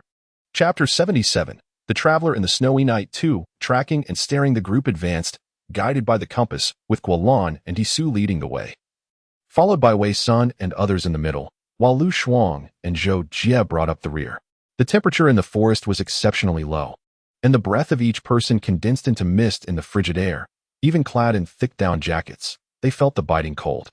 If they failed to find an inn before nightfall, their fate was destined to be a frozen demise within this woodland. With every step Wei Sun took, her feet sank into the snow, producing a disconcerting crunching sound. The depth of the snow was greater than she had anticipated. An unsettling sensation lingered in her mind, as if some unseen entity was watching them from within the shadows of the trees. She cast furtive glances around, yet saw nothing amiss.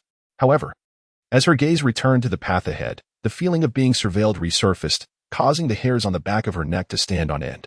Sister Sin, something feels off in this forest, Suyu whispered, glancing at the compass in her hand as she edged closer to Wei Senator. Indeed, Wei Sen furrowed her brow. The chill creeping down her spine was not unfounded.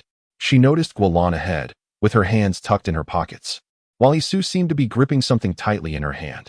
If she was not mistaken, they too had sensed the strangeness, hence their readiness with their own peculiar artifacts. Let us remain composed, Wei Sen advised. Until that entity makes its move, we should not provoke it. Agreed.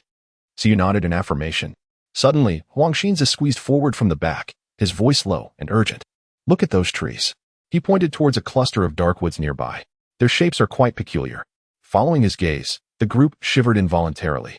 The spruces, which should have grown upright, now twisted grotesquely as if manipulated by some colossal force. Their trunks spiraled unnaturally, and the treetops intertwined, forming distorted outlines of human faces against the dimming light. In this bizarre realm, nothing is normal. Just stay cautious. We are many, and even if we encounter the uncanny, we need not fear, Lu Shuang declared, placing his hand over his heart. The crucifix he wore was a talisman capable of warding off malevolent spirits, but he had no intention of using it unless absolutely necessary. The group maintained their vigilance as they continued northward through the forest. The deeper they ventured, the colder it became. This was not an ordinary chill, but a penetrating cold that seeped into their very bones. Wei Sun observed that this forest bore no signs of gnawed bark or any animal tracks. She looked up at the treetops, noting the absence of nests. The silence here was terrifying, as if they were the only living beings in this desolate expanse. After a short while, Lin Xiaoxue suddenly gasped, her breath hitching in her throat. What is that? She exclaimed, her eyes wide with terror as she glanced towards the dense thicket on her right. The group came to an abrupt halt. What's wrong? Lu Shuang asked, his voice taut with apprehension. There's something white moving behind the trees, Lin Xiaoxue stammered, her voice trembling. It looks like a figure. The crowd immediately turned to the direction she indicated, but all they could see were layers of tangled trunks and the deepening twilight. Perhaps it was merely snow falling from the branches, Lu Shuang remarked, swallowing involuntarily. The entire journey had felt peculiar, yet I remained vigilant, observing my surroundings, and noticed nothing out of the ordinary, Huang Xinji stated earnestly. I saw nothing either, Hisu added. Lin Xiaoxue began to doubt her own eyesight. After all, she had indeed been overly anxious throughout the journey. Perhaps I merely imagined it. Guolan inhaled softly, reassuring, do not worry. I will protect you if any danger arises. Let us proceed before nightfall. The group quickened their pace and continued onward. After they departed, in the vast expanse of white snow, a skeletal figure, lying prone in the snow, raised its head, its hollow eye sockets gazing in the direction the group had taken. Its limbs moved with the agility of an arthropod, silently crawling through the snow, leaving behind 4 faint trails that were soon concealed by the falling snowflakes. The group traveled northward for nearly half an hour before finally spotting the entrance to the village marked on the map. There stood a stone tablet inscribed with the characters Aurora Village. Beside it was a half-meter-high shrine, housing a statue of a Buddha. The figure was dark blue-black, with 3 wide-open eyes, a mane standing erect, and wearing a crown adorned with 5 skulls. Its arms were crossed over its chest. The left hand held a skull bowl filled with human blood, while the right grasped a crescent-shaped knife. A short rod was positioned horizontally between its arms, and its legs stood firmly, with flames roaring behind it. The group halted before the shrine, feeling the temperature drop even further, the chill seeping through their thick clothing and penetrating to the bone. What is this deity? It looks terrifying. Xia Susu furrowed her brow, inching closer to Hisu. I do not know, but I feel an inexplicable chill upon arriving here, Hisu replied. Zhou Jia's expression grew serious. I must admit, I feel the same. This is the Buddhist protector, the great black heaven god. Siyu stepped forward to examine the shrine, explaining to the group. His great vow is to bestow wealth upon the impoverished. Hence he is also regarded as a deity of fortune, capable of bringing wealth and blessings to all beings. A deity of fortune? Xia Susu, initially frightened, now had her eyes gleaming with excitement as she stepped forward. Since we are here, let us pay our respects. Legend has it he was once a god of war. Suyu observed her with amusement. It is said that he commands countless spirits who can become invisible, fly, and obey his commands. Xia Susu's eyes widened, and she quickly lowered her previously clasped hands. Could you not finish your thought in one go? You were simply too impatient. Suyu shrugged, glancing back at the shrine. Those spirits protect the beings who pray to him in battle. What were you thinking? Xia Susu's face fell, her emotions in turmoil, and she had lost her desire to pray. All right, let us continue our journey. We have reached the village entrance. And the inn should not be far off, Lu Shuang called out, raising her voice. The crowd did not linger any longer and continued onward as the snow began to fall more heavily. Before departing, Wei Sun cast a lingering glance at the imposing figure of the dark sky deity, feeling as though its gaze was returned, sending a shiver down her spine. She hastened her steps to keep pace with the others heading northward. After approximately 10 minutes of travel, Lin Xiaoxue suddenly halted, and Xia Susu perked up her ears. Pointing ahead, "Listen, there are voices over there," He Su remarked. "We must be close to the inn." A spark of joy lit up the faces of the group, and their pace quickened. Soon, they emerged from the forest, revealing a wooden house, 4 stories high, quietly nestled amidst the snow-covered trees, exuding the charm of a traditional Japanese onsen inn. In front of the house stood another 20 travelers, all donning black watches and bundled in thick clothing, resembling fellow tourists. "What a fortuitous coincidence!" a tall, slender man exclaimed, as he, along with another man and 2 women, emerged from a different direction within the forest, arriving almost simultaneously with Wei Xin and her companions. Wei Xin surveyed the group and discerned that they were all seasoned players, each possessing at least a modicum of intelligence. As none had opted to venture towards the villagers, instead congregating at the inn. "Goodness, there are actually individuals brave enough to go solo in a level dungeon?" the tall man remarked, scrutinizing the information displayed in the group chat, his tone dripping with disdain. "Do they truly believe everyone can be like the god of the forest? Solo?" Intrigued by his words, Wei Sun examined the information on her watch. Earlier, in their eagerness to reach the inn before nightfall, they had neglected to check the group details. Now, to her astonishment, she discovered that someone had indeed formed a solo team. Chapter 78, Travelers on a Snowy Night. 3. Aurora and Wei Sun meticulously examined the information provided by her watch, perhaps due to the increased difficulty of the dungeon. The group chat displayed new variations compared to previous instances. The group was titled, Travelers on a Snowy Night, 30. Upon entering the members list, she noted that each participant's name was highlighted in one of 5 colors: red, blue, green, purple, and black, indicating that members of each subgroup shared the same color. The 10 individuals in their party were marked in green. There were 5 in red, 7 in blue, 7 in purple, and 1 in black, whose name was Zhong Linquan. Distinctly not the solo player known as Lin Zhe. "Come, let us form our groups according to our colors and see who the brave lone wolf is," the tall man declared, stepping forward with his suitcase. "I am part of the purple team." In response, 5 individuals from the crowd aligned themselves behind him, forming a purple team composed of 2 men and 5 women. Meanwhile, 5 strikingly poised and tall women naturally clustered together, evidently former teammates rather than a hastily assembled group. One of the curly-haired girls spoke up. "We are the red team." "Ah, you are a girl group," someone exclaimed, recognizing the 5 women as members of a now moderately famous girl group. The curly-haired girl smiled and gestured to the crowd, proclaiming, "Yes, indeed, we are a girl group. And I am the captain, Meng Xinxin." "Oh my, I can't believe I am seeing my idol here," Lin Xiaoxue exclaimed excitedly, her gaze fixed on the long-haired girl in the group, unable to look away. Yang Yin responded with a bright smile toward Lin Xiaoxue. Yet Meng Xinxin's expression darkened slightly at that moment. Soon after, a burly middle-aged man and a pair of twin sisters who appeared to be of similar age to Lin Xiaoxue stepped forward. The robust man declared, "We are the blue team." Following his announcement, 2 men and 2 women from the crowd also emerged, identifying themselves as part of the blue team. Wei Sun and the others had already been standing together, and now it was evident that only one tall man remained alone in the snow, a solitary wolf from the black team. The others had formed groups not out of curiosity about the lone wolf, but because many were randomly assigned teams and needed to identify their teammates. None were novices unfamiliar with the dungeon's mechanics. They understood that the conditions for clearing the dungeon were not necessarily the same for every team, and only teammates could temporarily collaborate. "Hey there, young man. What brings you to dare stand alone as a lone wolf?" The tall man scrutinized the solitary figure. Wei Sun discreetly glanced at Zhong Linquan, pondering whether this man was either a formidable character or simply foolhardy for venturing alone in a high-level dungeon. It was difficult to ascertain which category he belonged to at this moment. From appearances alone, the man donned a black windbreaker, his broad shoulders and narrow waist presenting a striking silhouette. However, his face was rather unremarkable, possessing ordinary features that offered no particular advantages, and his gaze was equally normal, revealing little further information. Zhong Linquan remained silent, showing no inclination to engage with the tall man. The atmosphere grew awkward, and as the tall man's expression darkened, a voice suddenly broke the tension. "Whoa, old Wang." Huang Xinjia strode toward the burly man from the blue team. Upon hearing his name, old Wang turned to Huang Xinjia, surprise evident on his face. "Xinjia, what are you doing here?"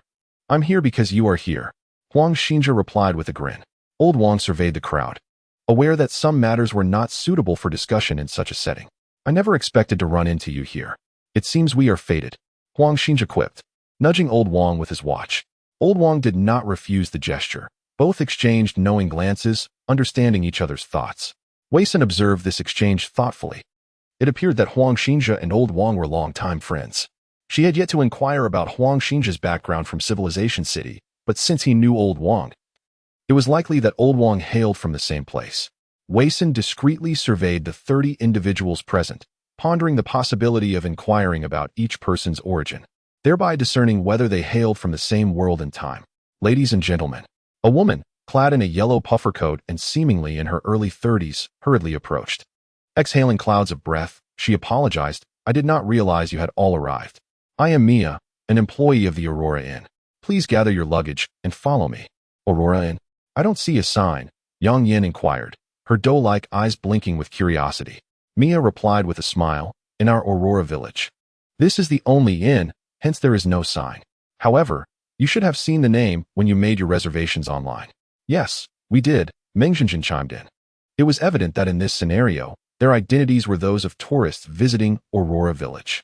Yet, the rules of this narrative remained shrouded in mystery, and the means to succeed were unclear. Thus, it was prudent to proceed with caution. Mia guided everyone to the lobby on the first floor. Where to the left was a leisure area with a long table capable of accommodating 30 individuals for a roundtable discussion. To the right was the dining area, featuring 7 wooden tables, each seating a maximum of 8 people. Please bring your identification to the front desk for registration. Our room availability is limited, and each room can accommodate no more than 2 guests, Mia advised before turning towards the front desk.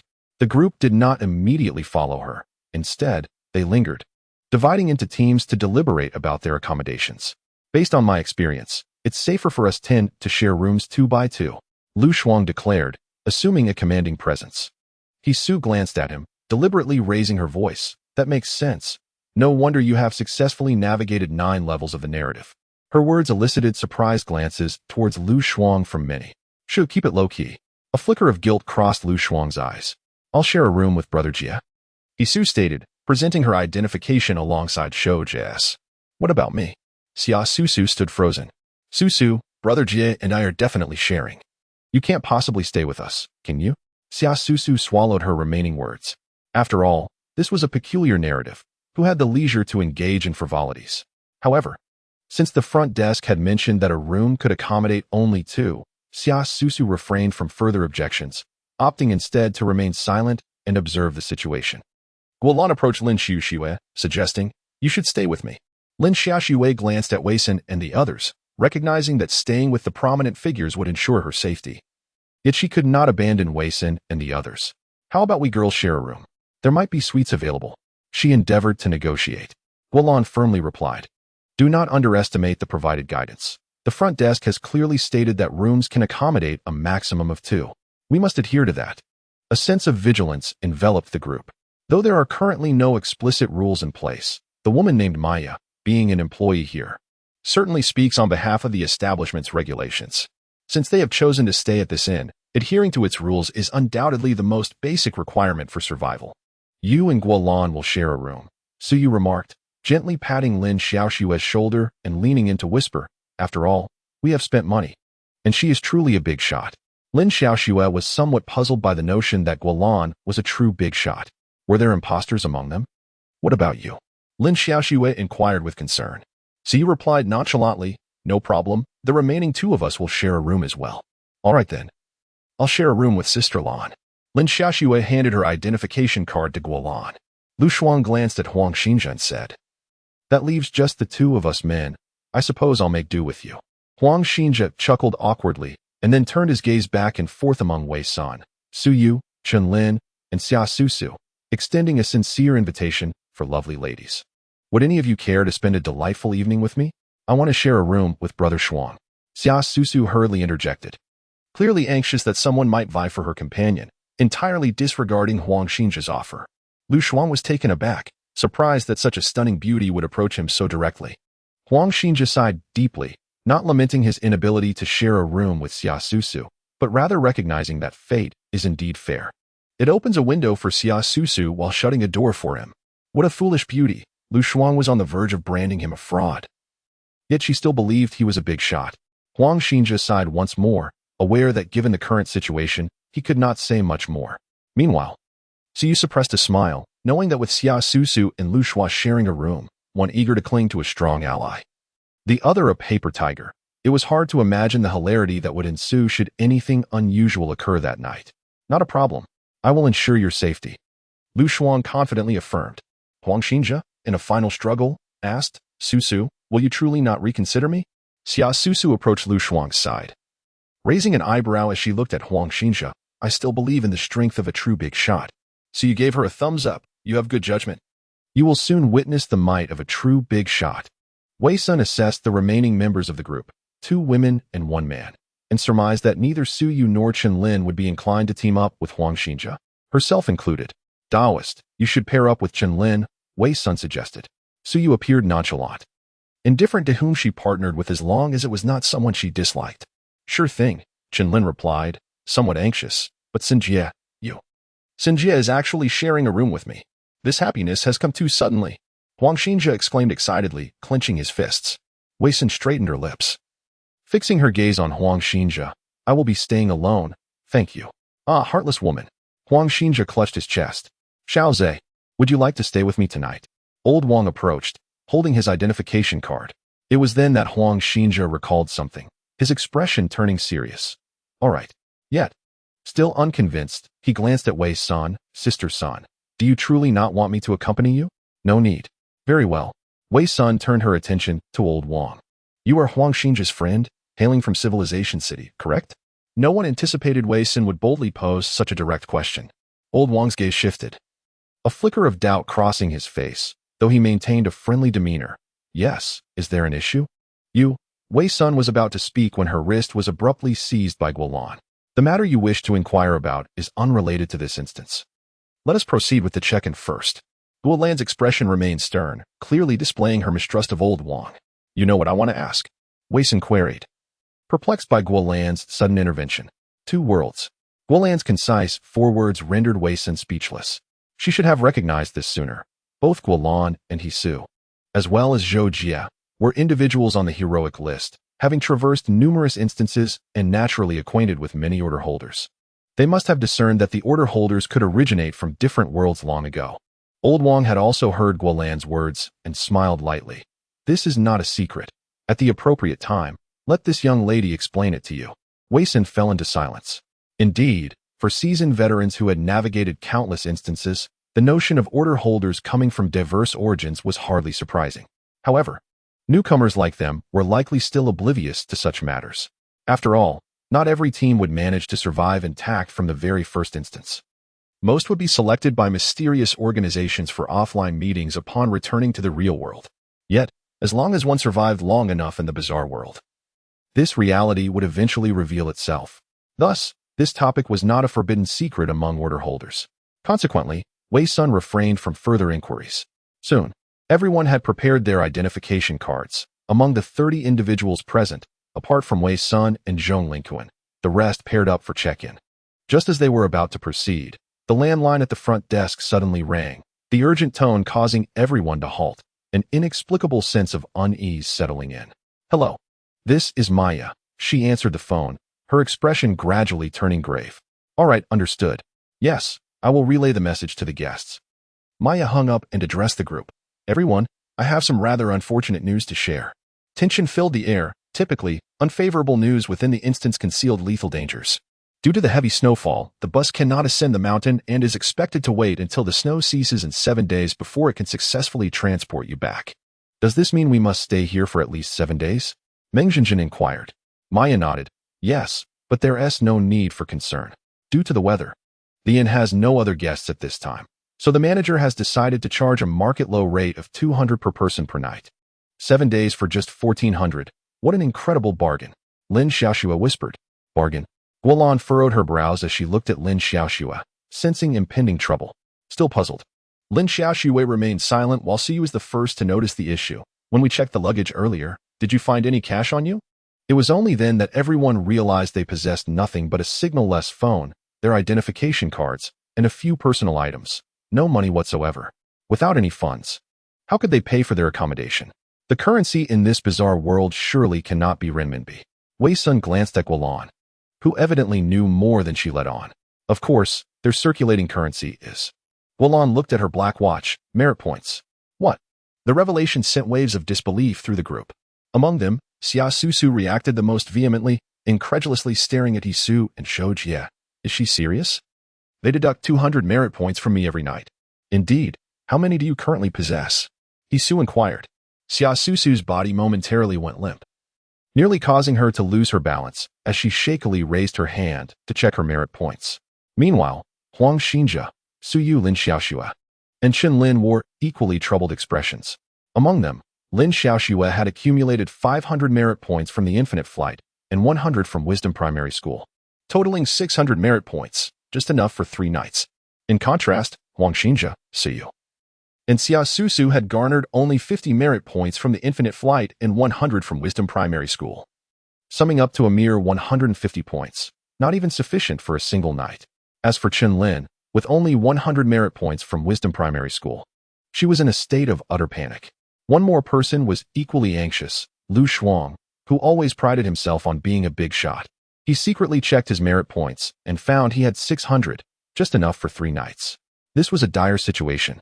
Chapter 80, Travelers in a Snowstorm, 5, Unable to check in. Lu Shuang slammed the table and stood up, making a concerted effort to mask his grim expression. Wait a minute, the heavy snow has blocked the mountains, so why are we being charged extra for our accommodation?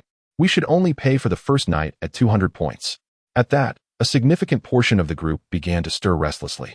It was clear that these individuals had merit points exceeding 200 but did not meet the total of 1400.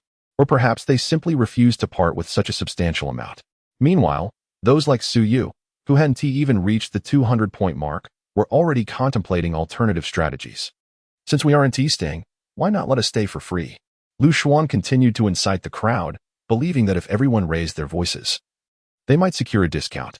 Everyone understood that surviving for another day increased their chances of breaking through, and they were unwilling to part with the merit points they had painstakingly earned. As it stood, the path to success had become clear. They needed to survive for 7 days in this scenario until the so-called bus arrived to take them away. However, each instance does not possess a singular method of completion, as long as one can locate or trigger the arrival of the red gate in advance. They too can successfully navigate the instance. Nevertheless, the merit value rewards for such a completion will be significantly less than that of a flawless run. System, can merit values be partially transferred to others? Wei Sun inquired within her mind. Yes, in this enigmatic world, merit values can circulate like currency. But please be aware, host, that merit values transferred to you by others do not contribute to your accumulated merit values and cannot unlock card drawing rewards. Upon receiving this information, Wei Sun began to calculate in her mind. To ensure that all of them could survive the 7 nights, she would require 1 for 100 points, while Xiao Shui would need 800, and the Taoist and Huang Xinzi together would need 2, 500 points. Chen Lin would need 1, 300 points. In total, they required 6,000 merit points, yet she currently possessed only 5, 100. Nevertheless, the deficit was not insurmountable. She would first replenish everyone's merit for the night, and in the following days, she could engage in the benevolent deeds she despised to make up the shortfall. Just a gap of 900 points. How many good deeds would she have to perform in these few days? As Wei Sun pondered, the electronic voice echoed in her mind once more. If the host is willing to lend merit values to teammates, that also counts as a good deed. For every 100 points lent, the system rewards you with an additional 20 merit points. Lending out 100 and receiving 20 in return essentially means a discount of 20. With this calculation, the 900-point deficit could be considerably reduced, alleviating the concern. What should we do? Su Jie Jiego. No one told me merit values could serve as currency in this bizarre world. Xiaosu Su looked pleadingly at Hisu and Zhou Jie. Jiego. Let us assist Su Su, Hisu said gently to Zhou Jie. Zhou Jie reluctantly extended his hand, stating, alas, one cannot turn a blind eye to suffering. Merit values are indeed precious. I typically do not lend them, but in consideration of Su, I can lend you some. Xiaosu Su's eyes sparkled momentarily. Merit values can be lent. This revelation captivated the attention of all those lacking sufficient merit values. Zhou Jie, not wishing to conceal the truth, proclaimed, yes, Those short on merit values can borrow from others. Thank heavens. I thought I was doomed. Lin Xiaoshui sighed in relief. I want to borrow. Jie Gu, thank you. Xia Susu quickly replied. No problem. I see many newcomers here today, without my assistance. Many of you would likely not last 3 days. My merit values are limited as well, but I can spare some to assist you, Zhou Jie explained. Jie Gu is so impressive. Truly a good person. Xia Susu cheered. This is the grandeur of a true leader. How fortunate to have encountered such a benevolent figure. Everyone praised and expressed their gratitude. Wei Xin silently scrutinized Zhou Jie. Could this individual genuinely possess such kindness? Ahem. Zhou Jie maintained a serious expression, stating, There is no such thing as a free lunch. I am merely providing you with a lifeline. Whether you choose to take it is entirely up to you. However, my terms are 5-fold interest to be repaid within 3 months. If you can accept this, come find me. As Zhou Jie concluded his remarks, the previously exuberant crowd fell into a stunned silence. 5-fold. Xia Susu was equally taken aback. If she borrowed 1,400, that would mean repaying 7,000. How many dungeons would she need to conquer within 3 months to repay that sum? What if she couldn't pay it back? Someone inquired. Zhou Jie smirked slightly. Can't repay? You all should understand that many strange artifacts can be used not only against anomalies but also against the order bearers. A chill ran down the spines of those who had intended to borrow merit points from Zhou Jie. Xia Susu pondered for a moment, her eyes darkening as she declared, Brother Jie, I'll borrow. Without hesitation, Zhou Jie manipulated his watch, and in the next instant, Xia Susu's face lit up with a smile as she saw her merit points rise. Is Xia Susu out of her mind? Is she really this thrilled about high-interest loans? Lin Xiaoxue whispered to Suyu. Who knows? Let's focus on our own situation, Suyu replied earnestly, gazing at the group. Lin Xiaoxue looked to Guolan for assistance. Being among the top 250, she certainly had substantial merit points. Guolan appeared conflicted, her tone grave as she stated, Xiaoxue, I can lend you the merit points you need without interest, but I cannot extend the same to the others. Why not? Sister Lan, I can offer you more. Just lend us some temporarily, and we will repay you promptly after we clear the dungeons. Lin Xiaoxue implored with her big, watery eyes.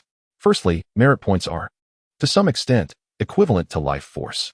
In the face of peril, eliminating anomalies is imperative, which inevitably results in a deduction of merit points, though the exact amount is uncertain. Thus, possessing a greater number of merit points undoubtedly enhances one's safety. Wei Sun, listening to Guolan, recognized the validity of her words. Earlier, she had only considered distributing 5,100 points to ensure everyone survived until the 7th day, but now it seemed that if she gave away her merit points, she would be placing herself in an even more precarious situation.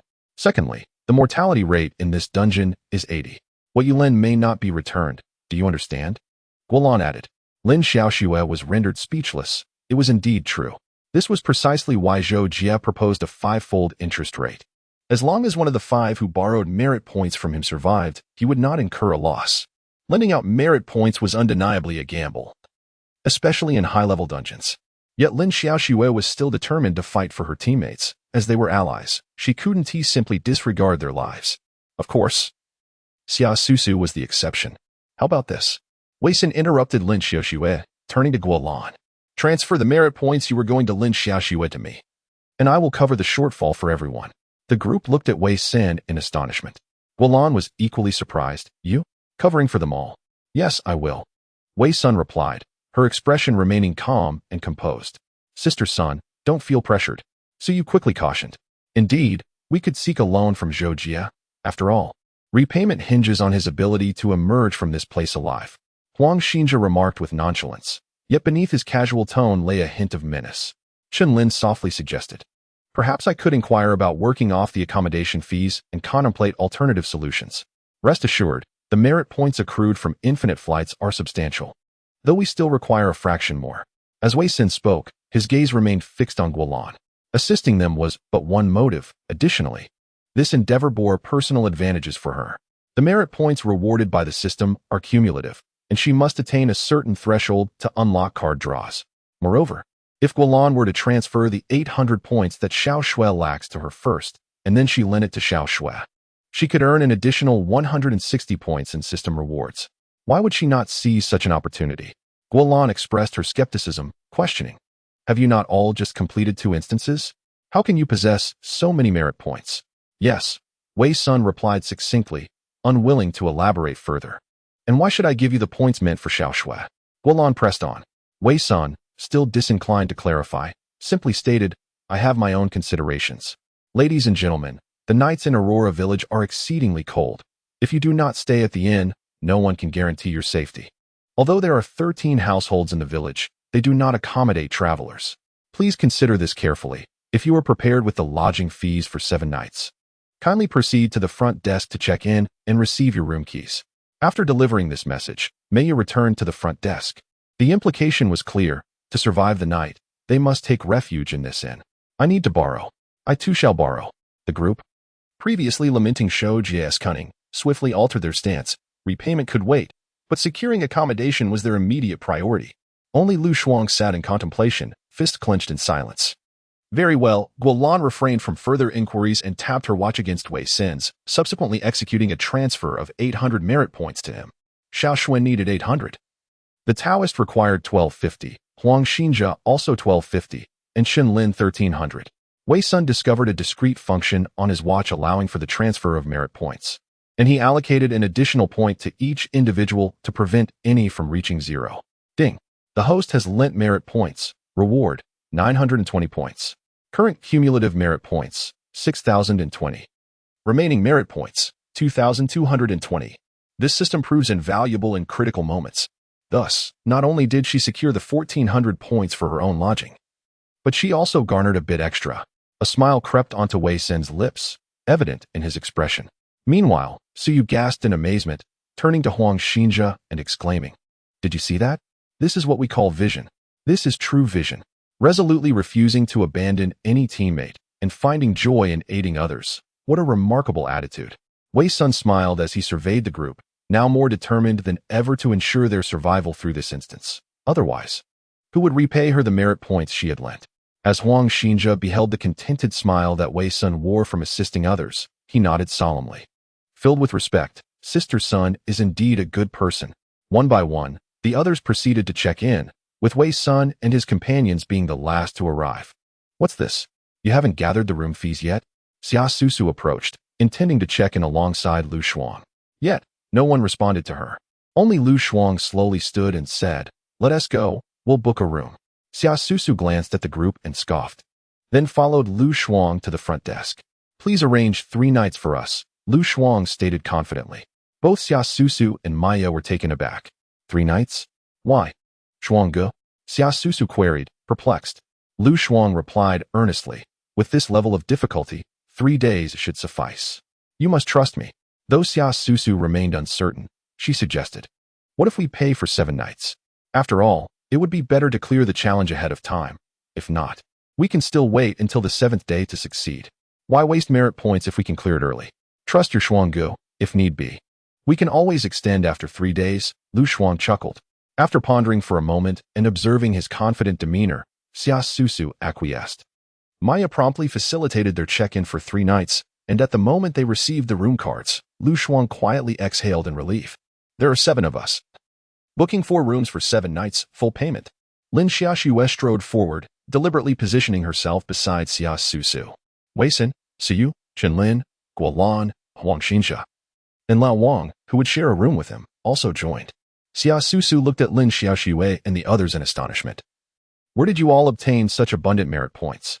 Upon asking, she noticed Guolan and instantly understood. Oh, it must be Sister Lan's kind heart lending you all.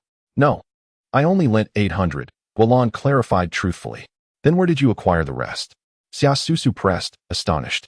Huang Xinjia interjected, thanks to Sister Senator at this. Xia Susu turned sharply to Wei San, her voice rising in pitch. You actually have so many merit points? Oh, it's from the infinite flight rewards, right? How could I forget about that? Why didn't you mention it sooner? I want to borrow from Zhou Jie, and now I have to repay so much. Susu, your logic is flawed. It is Sister Sun's kindness to lend, and not her obligation. How can you blame her? Huang Xinjia's expression darkened slightly. Usually gentle towards girls. You were the first to rush to others for high-interest loans, and now you dare to criticize Sister Sun. Lin Xiaoxue stepped forward, adopting a stance ready for confrontation. Xia Susu felt no remorse, her eyes reddening with anger. Aren't you the ones who keep saying we are teammates? What? When faced with adversity, you start to ostracize me. Though Lin Xiaoxue wanted to continue the argument, Wei Sun grasped her hand and said, "The sun is setting. We should hasten our check-in." "But Sister Sun, look at how unreasonable she is." "Never mind. Xiaoxue, you are still too young. If a dog bites you, you certainly cannot bite back, can you?" Siyu gently patted Lin Xiaoxue's shoulder.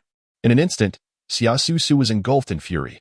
You conspire to bully me." Huang Xinjia hastily stepped forward to shield the group. All right. After all, we are teammates. Let's refrain from uttering such hurtful words. Everyone, please take your room cards. Before checking in, there are a few important matters regarding the inn that I must remind you of, Maya announced, distributing the room cards to them. Upon hearing Maya's words, the group immediately became alert. It was time for the rules to be laid out. Firstly, the guest rooms are located on the second and third floors. The first floor is designated for dining and recreational activities. Entering through the corridor on my left leads to the backyard, where there is a natural hot spring.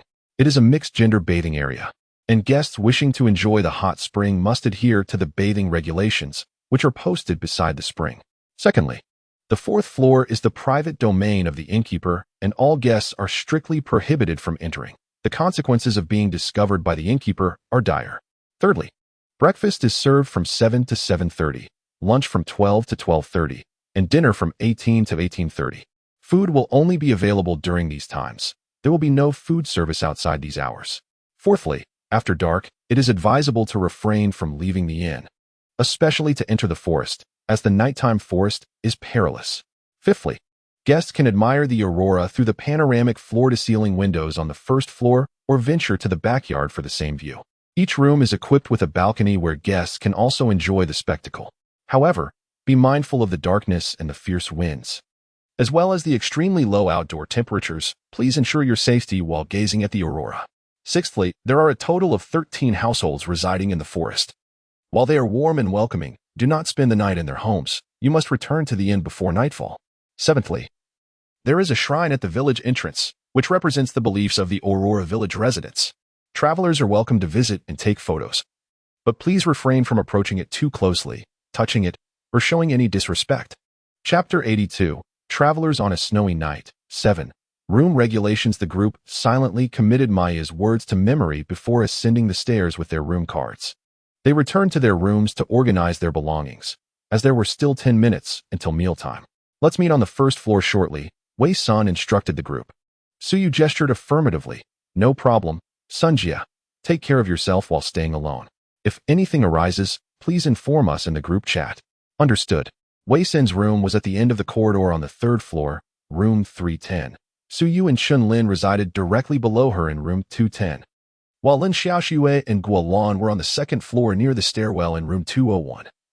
And Huang Xinjia and Old Wang occupied the middle of the second floor in room 205. As Wei Sun approached her room, she noticed the solitary figure of Zhong Lingquan entering the opposite room, 320. This man, living the life of a lone wolf, must have his reasons. She could not believe that a fool could survive long enough to have the opportunity to select a high-level dungeon. Thus, this individual should not be underestimated, nor should one let their guard down. Wei Sun pondered for a moment, retracting her gaze, unaware that behind door 320, Zhong Lingquan had been observing her through the peephole with a scrutinizing glance for quite some time. As Wei Sun opened the door, she was greeted by a cozy ambience reminiscent of a quaint inn, adorned with wooden beds and tables, complemented by deep blue curtains. Outside, there was a modest balcony, just spacious enough to accommodate 2 wicker chairs, presumably arranged for guests to admire the aurora at night. After placing her luggage down, Wei Sun gazed thoughtfully at the 2 beds. Although Maya was aware that she was staying alone, she had provided her with a key to a double room. Furthermore, since her arrival at the inn, Wei Sun had not encountered a single mirror, neither in the room nor in the bathroom. Between the 2 beds stood a dark brown wooden nightstand, upon which rested a landline telephone and a white card. Wei Sun approached and picked up the card, which outlined the room regulations. Room regulations. 1.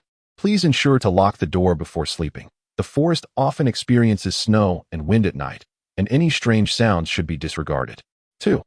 All lights must be turned off by 11 o'clock p.m. to prevent attracting unwanted entities from the forest. 3. The room's telephone connects solely to the front desk. For any needs or inquiries, please call the front desk. 4. You may enjoy the aurora from the balcony, but remember not to make wishes while admiring it, as they may manifest in ways you could never anticipate. 5. Due to the wooden structure of the inn, sound insulation is poor. If you hear footsteps in the middle of the night, please do not pay attention, regardless of their source. 6. There is only one staff member, Maya. Should you encounter anyone else claiming to be an employee, please flee immediately. 7. Maya's working hours are from 6:30 a.m. to 8 o'clock p.m. If you require assistance outside these hours, you may seek help from the manager. Green Team Group Chat, 10 members, Lu Shuang. Have you all seen the room regulations? Wei Sin checked her watch, noting that this individual truly considered themselves the leader of the group. Lin Xiaoxue, yes, I saw it. Chen Lin, we saw it too. Huang Xinjia, 1 Wei Sin, MHM. Wei Sin responded with a single word, finding this person's role as a scapegoat rather suitable. Once she had completed her arrangements, Wei Sin made her way to room 201. Who is it? Came Guolan's cautious voice from within after she knocked. It's me, Wei Sin replied. Upon realizing it was Wei Sin, Guolan opened the door. Sister San, are you ready? Lin Xiaoxue also approached. Yes, Wei Sin responded, shifting her gaze to Guolan. I came to find you. Guolan seated herself on the edge of the bed, saying, I know. Please sit. I'll briefly explain things to you. What is it? Lin Xiaoxue asked, somewhat bewildered. But she followed Wei Sun and took a seat.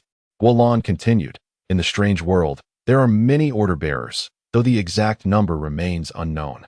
All these order bearers originate from 2 places.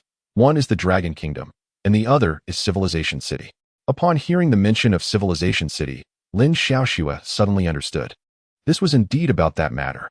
Guolan continued, there are relatively more individuals from the Dragon Kingdom than from the civilized city. Yet all those from the Dragon Kingdom are women, whereas the civilized city comprises both men and women. Wei Sun instinctively clenched her hand. Are there truly no men from the Dragon Kingdom? Or perhaps they are simply yet to be encountered? Not a single one, Guolan affirmed. Wei Sun gasped in surprise. Could her conjecture be correct? In her world, there indeed existed a profound secret between men and women. The heart she extracted from Li Chong, coupled with Guolan's current assertions, served as the finest testament to this reality. Are there no order bearers from other nations aside from the Dragon Kingdom? Wei Sun inquired. No, came the reply. Currently, the only order bearers reside in the Dragon Kingdom and the civilized city. Lin Xiaoxue scratched her head in confusion. Why? Why are there only these 2 places? Moreover, why are there no men from the Dragon Kingdom serving as order bearers? It's unclear. No one can fathom the mind of the divine, Guolan responded. Wei Sun pressed on, and what about the civilized city? What exactly is that place? Guolan hesitated, taking a deep breath before revealing. Have you heard of the Antarctic Treaty? Wei Sun responded, you mean the Antarctic Treaty signed by dozens of countries over a century ago, which forbids ordinary people from stepping onto the Antarctic continent. Exactly. We suspect that the civilized city lies within the Antarctic. However, we have no means to prove this, as we are all ordinary individuals in the real world and cannot venture onto the Antarctic continent. Those who inhabit the civilized city claim that the end of their world is a wall of ice, a barrier that ordinary people there can never hope to surmount. Thus, we cannot enter, and they cannot exit, leaving the precise location of the civilized city reliant solely on conjecture. It seems our time and technology are aligned. We should be on the same Earth, but who can say for certain? Guolan shrugged with a smile. The notion of an ice wall indeed evokes the Antarctic. Could it be that amidst the myriad order bearers in this bizarre world, there exist individuals of higher status who might possess some truths? As of now, I have not encountered any. Moreover, even if such individuals exist, it is doubtful that those secrets would be readily divulged to us, ordinary folk. Wei Sun pondered. Guolan must have traversed numerous instances and encountered far more individuals in this strange realm, rendering her words highly credible. The civilized city. Located in the Antarctic, speculation about the Antarctic continent has persisted for a century, yet no one has truly ventured beyond the ice wall to behold its grandeur. If the civilized city indeed resides there, then astonishingly, 2 civilizations exist upon the same Earth. Furthermore, the fact that all inhabitants of the bizarre world are from the Dragon Kingdom and that communication with individuals from the civilized city poses no obstacles is quite peculiar. Guolan glanced at her watch and rose, stating, It's getting late. Let us proceed to the dining hall. Wei Sun nodded and stood. For now, this was all they could ascertain. Perhaps more would be revealed upon successfully joining the organization. Chapter 83. The Traveler on a Snowy Night. 8. Dinner. Meanwhile, in room 205. Huang Xinjia stared in astonishment at Old Wang. Beyond the ice wall, at the edge of the sea, lay the Dragon Kingdom. Old Wang replied, I have completed a total of 8 dungeons. Throughout this journey, I have had many companions and lost numerous allies. Based on the information I currently possess, it seems to be the case. Huang Xinjia's expression turned grave as he pondered for a moment, then said, I once undertook a mission atop the ice wall. I had thought that Civilization City was the center of the world. Now, it appears my perspective was rather limited. Old Wang took a deep breath, reflecting, Xiao Zhe, there are certain truths you comprehend better than I, are there not? After a brief silence, Huang Xinjia smiled and remarked, since arriving here, I have discovered that something is gradually dismantling my previous understanding. Nevertheless, we must strive to survive. Some truths are fervently concealed, but perhaps you and I can unearth them in this world. And then what? What shall we do upon uncovering the truth? Huang Xinjia's gaze transformed, steady and profound. As he fixed his eyes on Old Wang's lips moved slightly as he turned away, saying, People generally do not wish to lead an unclear life. Since we have been chosen by the divine, we possess the opportunity to gain deeper insights into this world. Knowing more is not always beneficial, Old Wang added, furrowing his brow as he looked at Huang Xinjia. You have yet to move past this. Huang Xinjia chuckled and placed a hand on Old Wang's shoulder. After all this talk, are you not hungry? Let us go and dine. Seeing this, Old Wang wisely refrained from pursuing the matter further. Before long, everyone had finished preparing and gathered in the dining hall. I sense that the rules this time are rather few, and the inn does not seem particularly strange. It almost gives me the impression that I am truly on vacation, Lin Xiaoxue remarked. Do not be complacent. This is a high-level dungeon, so you cautioned. Lin Xiaoxue nodded vigorously like a chick pecking at grains. Rest assured, I merely express my thoughts, yet I remain vigilant. Hisu looked at the two and said, The more rules there are, the lower the difficulty of the dungeon. After all, rules are meant to protect us, and with fewer rules, the concealed lethal regulations multiply, rendering everyone more vulnerable. Oh, I see. Lin Xiaoxue's face paled slightly. Wei Xin glanced at the time, precisely 6:00 p.m. Maya emerged from the kitchen, pushing a cart laden with food and neatly arranging the insulated containers on the long table by the window in the dining hall. Everyone, our inn serves buffet-style meals for breakfast, lunch, and dinner. The utensils are in the cabinet. Please help yourselves, but do ensure that you do not waste food, as the manager despises those who waste. The manager, this enigmatic figure, remains unseen by them. Wei Sun pondered silently. I am well aware. A portly man stepped forward, eagerly taking a plate from the cabinet. It's a buffet, after all. If one wastes more than 200, there will be an extra charge. My brother's merit points are plentiful. I fear nothing. With that, the plump man began selecting from the buffet, piling lamb chops onto his plate as if they were free. Maya's lips moved as if she wished to say something more, but a fleeting glance toward the staircase prompted her to step aside. Well then, everyone enjoy your meal. I shall return later to tidy up. Senji, could you check what we have to eat? Chun Lin and Suyu approached Wei Senator indeed. Wei Sun, Chun Lin, and Lin Xiaoxue began to select their dinner from the offerings. Guolan and Lin Xiaoxue soon joined them. Tonight's dinner featured lamb chops, pasta, broccoli, French fries, and a pot of deep crimson tomato soup. Previous experiences in bizarre realms had taught Wei Sun to be cautious about consuming meat in such peculiar worlds. While it wasn't an absolute rule, it was wise to err on the side of caution. Thus, Wei Sun opted for some pasta and broccoli instead. Guolan cast a skeptical glance at Wei Sun, who appeared to be quite vigilant. Noticing Wei Sun's rejection of lamb chops, Chun Lin and Lin Xiaoxue chose conservatively as well. Suyu leaned in to take a careful sniff of the aroma, declaring, This is lamb. It's perfectly fine. With that, she added 2 pieces to her plate. I want a piece too, Lin Xiaoxue said, extending her plate towards Suyu, who confirmed the delightful fragrance wafting from the dish. Once everyone had selected their food, they gathered around the table. Xia Susu pulled Lu Shuang and Hisu along, while Zhou Jia opted to sit at a separate table. Hey, who is that old Wang to you? Suyu asked, as she speared a generous piece of lamb and fixed her gaze on the opposite Huang Xinjia. Huang Xinjia glanced at old Wang, who had returned to the blue team, and replied, An old friend. Speaking of which, I finally understand why we couldn't get in touch. It's because we're not from the same place. Wei Sun interjected, Yes? I was aware of that as well. Did old Wang inform you? Indeed. Wei Xin and Huang Xinzi exchanged their knowledge about Civilization City and Dragon Country, concluding that they were unable to prove their respective locations or ascertain whether they were on the same Earth. A thought struck Wei Sun, causing her to pause. Huang Xinzi had not received an invitation from the organization. Could it be due to geographical issues? The organization might also struggle to contact individuals from Civilization City. However, this was merely her conjecture. She could not inquire one by one among those from Civilization City about their awareness of the organization. Answers could only be unveiled post-clearance of this quest. Senji, why aren't you eating? I find the flavors quite delightful. Lin Xiaoxue turned to Wei Sr. Snapping back to reality, Wei Sun resumed her meal and recalled Maya's earlier words, cautioning everyone, it would be best to finish the food on your plates. So far, we have yet to encounter the manager Maya mentioned. We remain uncertain about their true nature. It's prudent to exercise caution. All right, Senji, Suyu responded, rising from her seat. I'll go out a piece of steak. Suyu appeared slightly troubled, as if she hadn't had meat in ages. Cough. Wei Sin nearly choked on a strand of noodle. Indeed, Xiaoxue's intuition is spot on. It seems the priest profession has fallen into obscurity. Poor Suyu hardly gets a proper meal of meat. Suyu swiftly returned to her seat, holding a tray. Have you noticed? Many are missing.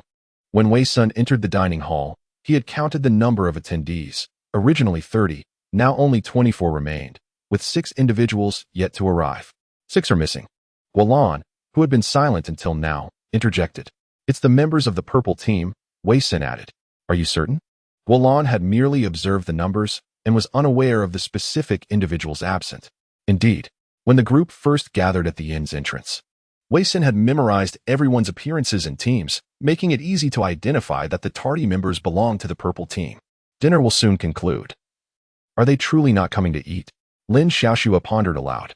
Goodness! Huang Xinzhou exclaimed, glancing at his watch. 6 have perished. The others quickly checked their watches, and indeed, the names of the 6 members from the purple team had turned gray in the group chat.